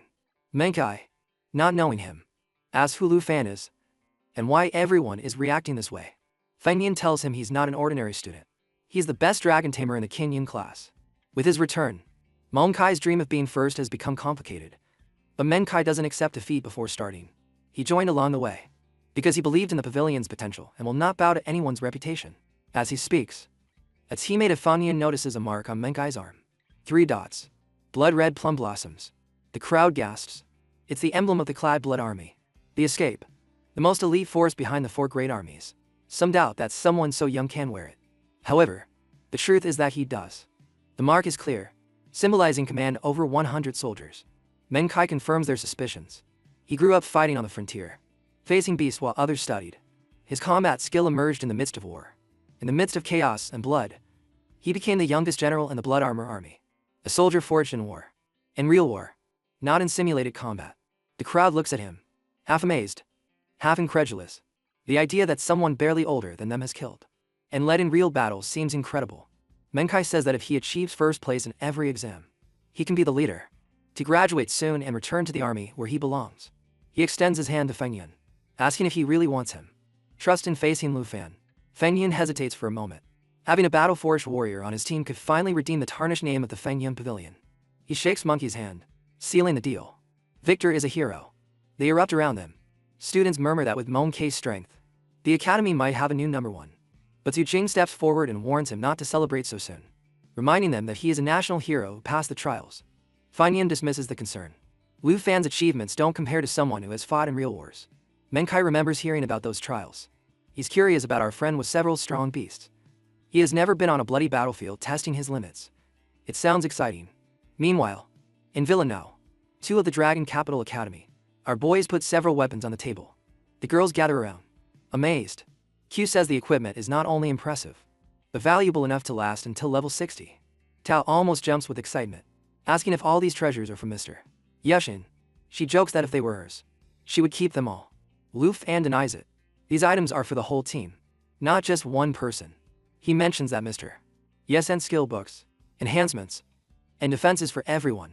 On a silver of contentment knowing that Ye considered their needs. She insists that Lu Fan thank her well. Tao tries on the epic quality Hydro set and the legendary level Reguel. Her first secondary weapon. She can't stop smiling. Ku takes the judgment from his hands. The weapon's quality surpasses anything his father bought. Zhenying receives the reward. The blade set. An epic gear with enhancement effects that go beyond what she could have gotten on her own. Excitement fills the villa with these upgrades. Their strength is almost doubled. Now it's mandatory to do well in the exams. Everyone looks at Lu Fan, thanking him from the heart. Zhenying suggests inviting Mr. Yi over someday to show their gratitude.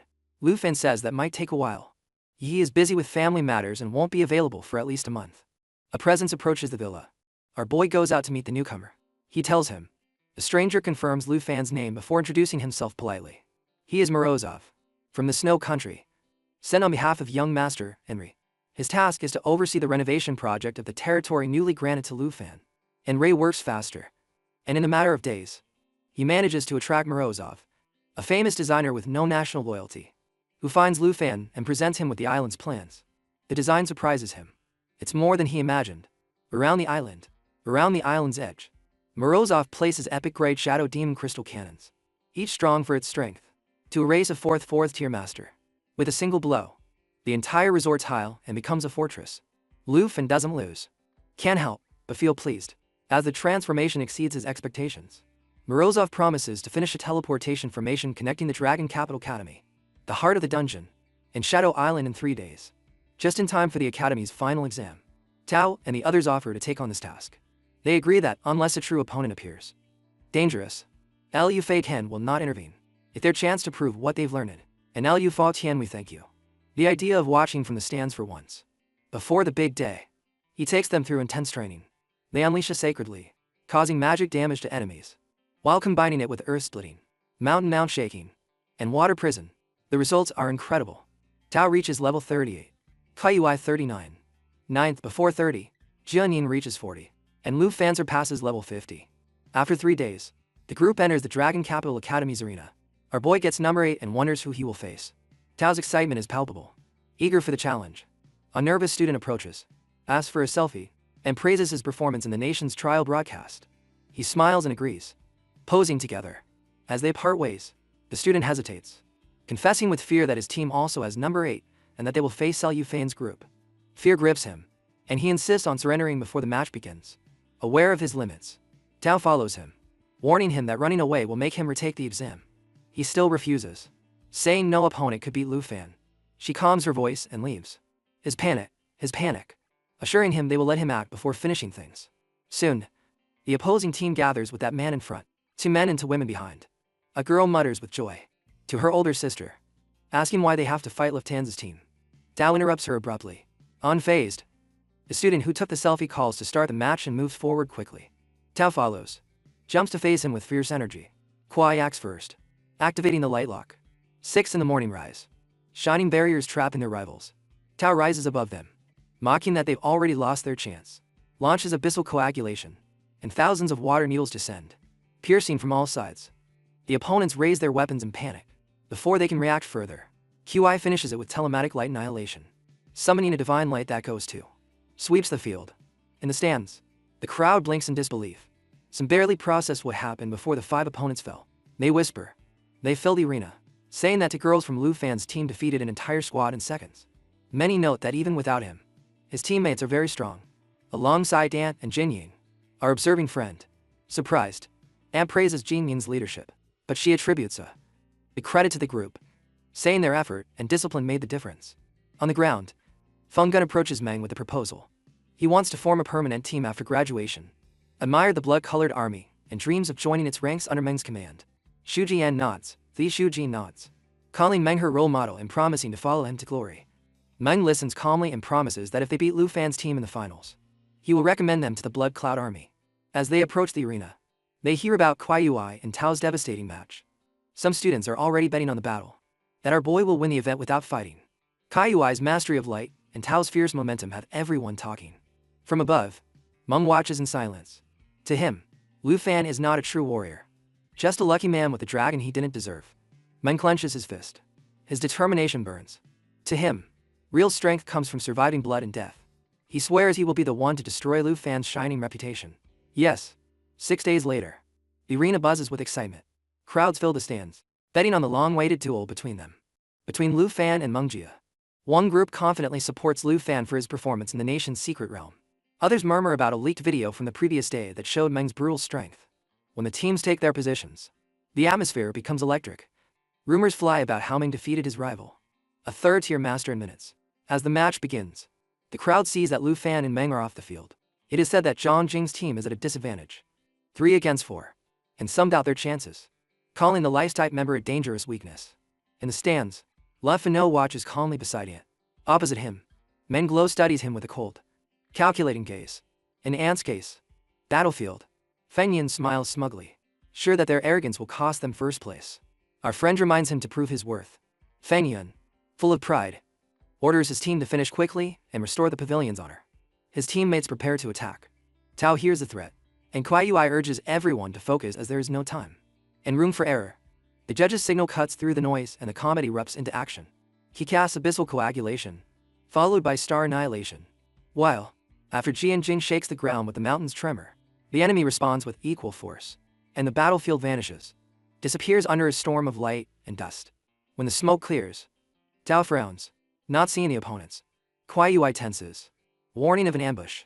Before reacting, chains of brilliant energy cross the field, enveloping Jian Jing. It's the sorcery chaining, a curse that freezes the target and blocks abilities.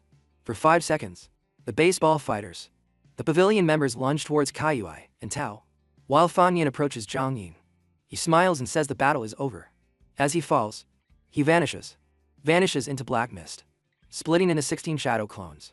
The soul-rending assassination of the 1,000 ghost. For seconds left on the block, Kwai reacts quickly, throwing his weapon at his attacker with star annihilation. Tao traps her opponent in a spinning water prison. His four chains immobilize him. Fan Yin's confidence wavers as he sees his team retreat. 3 seconds left. He growls and charges at Zhang Jing, determined to finish before she can move. With 2 seconds remaining, light blooms on the field and thousands of feathery petals descend like a storm. Thousands of flowers surge, and Feng Yan is surprised, as she shouldn't be able to use abilities. He dodges frantically as explosions erupt around him. With 1 second left, his mind goes to clear. At full speed, Fury invades him as he curses Xu Jing for her failed plan. Far from the chaos, Lu Fin and Antar with tea in front of them. He explains that Feng Yan's strategy failed because Jian Jing doesn't rely on skills and her weapon has special power. Auntie laughs softly, unconcerned, and gives him a cup of juice. In the arena, Mom watches the fight with dilation. When the chains fade, Yun Jin slowly rises, energy swirling like a storm about to break the gloom. When the chains fade, Yun Jin slowly rises, energy swirling like a storm about to break the gloom. The ground trembles. The storm. Feng Yin's shadows close in from all sides. But she remains calm, confidently stating that his efforts have been futile, are useless. Yan Jing draws the ice water sword, and her cold aura spreads, freezing those from the pavilion. Takes advantage of the moment, unleashing an abyssal coagulation with a surge of power. The arena erupts in cheers, everyone amazed by their combined strength. And even more so because Lu Fin hasn't lifted a finger. Feng Yin grits his teeth at Lu Fan's calmness, while Meng's patience wears thin. Anger consumes him, and he enters the field, pushing his companions aside to face the silent observer. Our boy stands up as Aunt reminds him of their dinner plans. He smiles, promising to go shopping with her after the evaluation. Evaluation for a victory banquet. She frowns, saying she already feeds him well. He laughs, mentioning that dinner will be special in the Thursday box. Sometimes, Teacher Gu and Principal Zhao watch as the crowd murmurs excitedly. Murmurs spread through the stands. Our boy stands up, and many remember how his last fight against the Feng-waving pavilion. Jin left everyone amazed. Mom raises his sword, asking him to come forward. Zhang Ning stands in his way, promising he must face her first. She activates the light, at the full power of her sword, combining techniques of icy water, blood rupture, and army breaker. The energy is directed at Men, but he easily disperses it with a kick. He scoffs, considering her inferior to his level. Proven. Qian Jing responds with the Sith of flames and flowers, forcing him to defend himself again. Before advancing, Feng Yin intercepts him, insisting that she is his opponent. Meng turns, feeling Tao's attack from behind, and blocks her blow with his sword, mocking her for hell. Trying, she lands next to Tao, frustration in her eyes. Kwai moves to help, but our boy intervenes. He tells them to stay back because Men wants a fight, and he plans to give him one.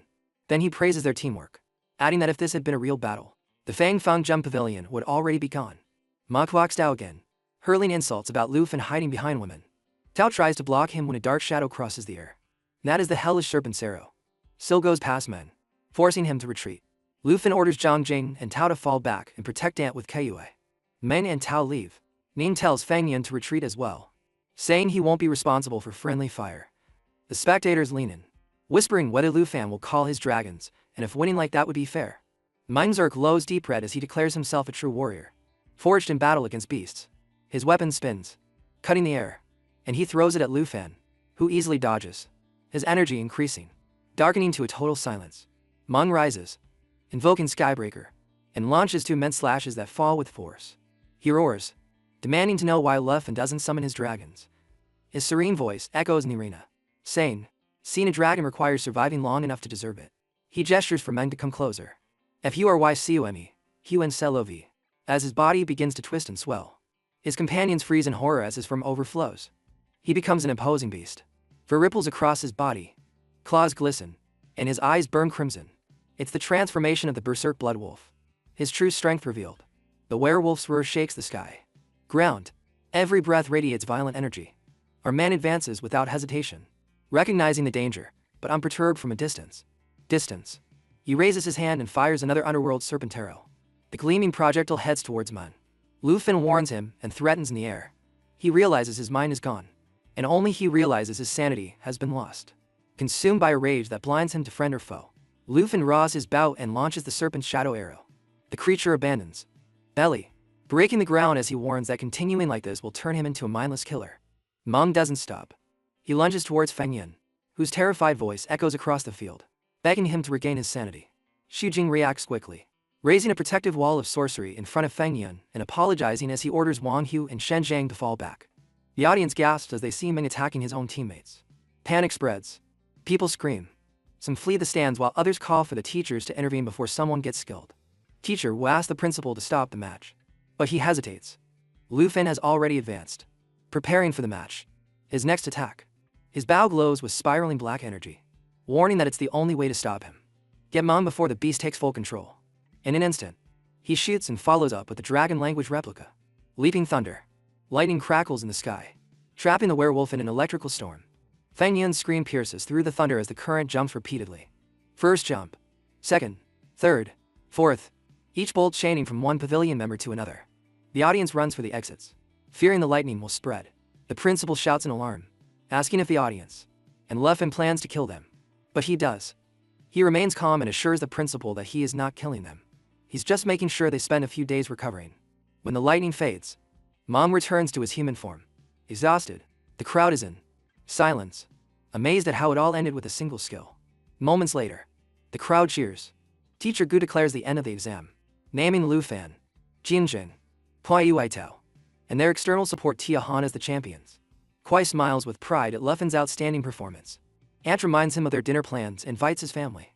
She insists they must celebrate properly, but he approaches the fallen opponents, calling for Xiao Fei.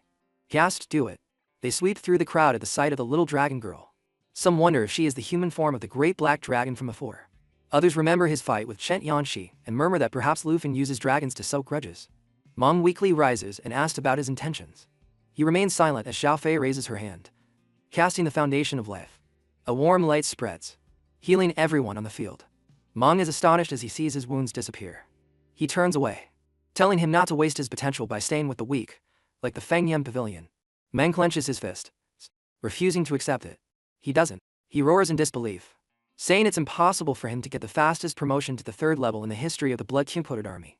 Defeated by a mere student, our boy stops and admits that many believe it's due to luck and his dragons. But every victory was earned through effort. He trained hard, seized opportunities, and faced challenges head-on, just as Meng did. Tao joins in, remembering that Lufen won his golden emblem of the Griffin Legion for his service on the far northern warfront. Kuai adds that he also has the recognition of one of the 3 elders of the Dragon Country. Someone so powerful he can conquer the world. Command the Blood Armor Army. Mengel. Link freezes upon learning that Lu Fan has higher honors than the commanders of the Blood Army. Feng Yan doesn't believe it either, wondering how someone who has only been in the academy for a year has achieved so much. The crowd murmurs about the revelation, remembering how an elder supervises the national trials, causing a revolution. Flight in the Taking Nation when Lu Fan's name appeared. The principal sighs with relief after the chaos and whispers to him, to Teacher Gu, that it's time to leave. He assures them there is no problem, abuses his rank, urging everyone to get stronger so their titles match their abilities. Later, as the others discussed inner plans, the pavilion members are silent. Xu Jing tries to help Feng Yan, but she pushes her hand away and stands up on her own. Meng clenches his blood-clad emblem, realizing that despite his position, he is still far from true strength. That night, when he returns from Ant's banquet, he tells him, sure that by mastering his scroll, his meals will taste better and give stronger boost. Arriving home, he opens the door and stands still. Jing Jing is asleep on his bed in light clothing. He blinks, slowly closing the door, and looks at her in disbelief. Maybe those mushrooms Ant used in dinner weren't normal. Zhang Jing wakes up just as he opens the door. For a moment, they both stand still. She blinks in confusion as he blushes, not understanding why she is in his room. She gets up quickly, nervous, saying she came to wait for him after dinner, because she needed to talk. He relaxes a little and asks what was so important. Zhang Yin looks down, hesitating before mentioning the holidays. She heard from Intan that Lu Fan was talking plans to leave Dragon Capital for months. She feels, explaining that they will return to Shanghai with Kuai and Tao for company, accompanying them on the trip. Then, Genie Ying asks softly if she can go too. He smiles, wondering why she is so shy. Finally, she admits she has nowhere to go. Her words feel heavy as she mentions being part of a respected family in Yanbi, near the border town. When the beast tide attacked, her parents sent her to the Dragon Capital for protection, and they stayed to defend their home. Neither survived. Only 2 months passed before she enrolled. Although she got the best result in the provincial exams, she lost everything. She apologizes for being a burden and suggests staying at the academy to train. During the break, He gently places a hand on her shoulder, assuring her that no one should face life alone. He tells her that from now on, Shanghai City will also be her home. She smiles through tears, grateful and relieved.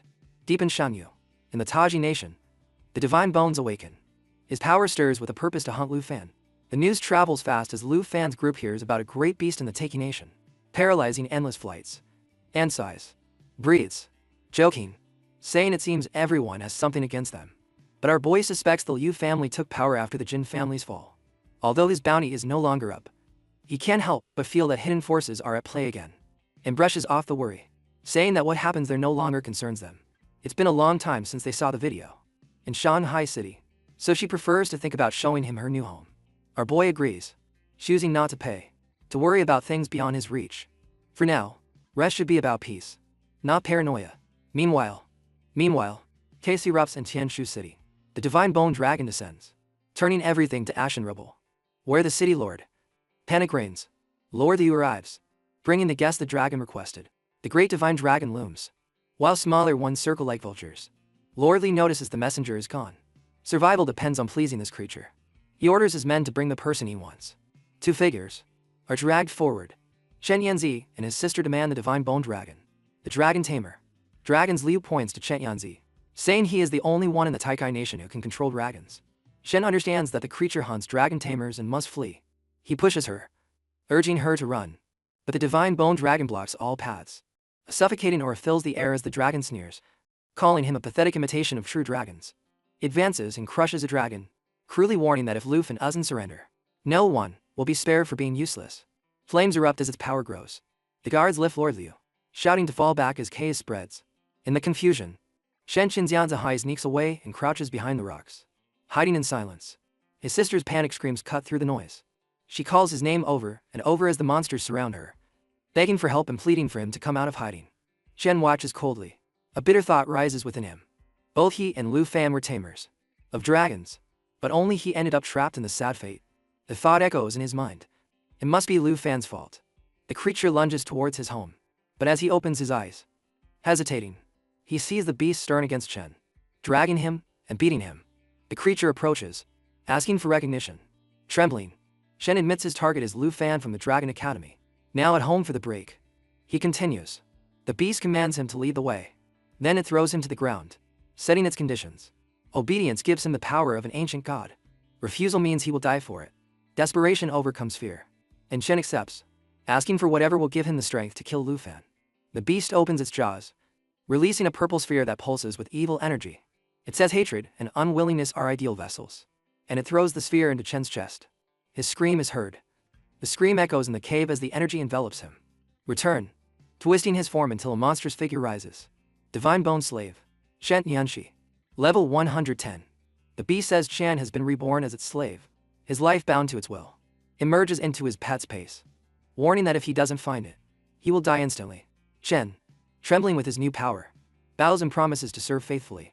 The sister hides behind the stones, paralyzed by what she saw. Shen's transformation made him unrecognizable, a being who would never forgive her for how she treated him before. An overwhelming force rushes into his body, filling him with pride and a wave of superiority. Now he feels invincible, as if the whole world should bow to him. When the purple glow fades and his form returns to normal, Lord Liu approaches carefully, asking what caused the sudden calm and why the furious beast disappeared. Shen calmly replies that he has joined the ancient god. Their union calmed the chaos that threatened the nation. Lord Liu's face tenses. He reminds Chen that the same god almost destroyed their land before. Now that it lies within him, leaving is no longer an option. Chen then releases a wave of pressure that makes the ground tremble. He asks by what right Liu gives him orders and says this is the ideal time to settle his debt. Liu backs away. Fear happens in his eyes and he begs for calm. Chen advances, but stops abruptly. Someone else is nearby. A shadowy figure steps forward, armed and calm. He wears a mask and introduces himself as Tan Xiaoyu, a level 105 shadow hunter from the Tan family, here to protect humans. To protect Mr. Liu, the renowned, flashes in Chen's mind. The Tan family name. Jinju mentioned it before. They were thought to have disappeared. Appeared long ago, but clearly they have been hidden. Pulling strings. Sing Jadju Yu notices Chen's gaze and says that look is his. Quick to grasp who holds the power here. He then proposes that if Chen lets the Tan family study the divine energy, and that flows in him, they will help him take the throne of the Taiki nation. Chen immediately rejects the idea. forcing Shang-Chu to abandon diplomacy. The masked man jumps high. A shining chain flies towards Chen. Chen dodges with smoothness and precision, summoning Shang-Chu. His weapon, the divine bone dragon spear. With a quick movement, he drives it into Xiang Yu's chest. The shadow hunter's body tenses, disbelief on his face. Before he falls lifeless to the ground, Lord Liu's horrified scream echoes in the clearing, as his sister watches from her hiding place, stunned that Chen just eliminated a level 100 master. In an instant, Chen observes the corpse. His expression is one of contempt. To him, this man was just an insect pretending to be powerful. A smile forms on his face. This is how real power feels. Yao trembles, watching the Tan family's influence crumble before his eyes. Chen looks at him, remembering his suffering, imprisonment, torture, sacrifice. He shakes his head frantically, sweat dripping, insisting it was not his decision, and he was only following orders from the Tan family. Chen's eyes remain cold. His right arm turns to bone and energy, forming the divine bone dragon's claw. He takes a step forward, the air thick with killing intent, ready to deliver the retribution Liu thought he would never face. Lord Liu screams at Chen, accusing him of forgetting where his strength comes from. He pleads desperately, promising not to cause him harm. More trouble if he spares his life. Chen, without hesitation, attacks, finishing Liu in one blow. The soldiers scream, so incredulous, exclaiming over their lord's death. Nearby, the rocks move, revealing the trembling sister behind. They approach. Yasei on his knees, admits his mistakes and begs for mercy. Chen spreads his wings and soars, leaving his wife, watching him disappear into the clouds.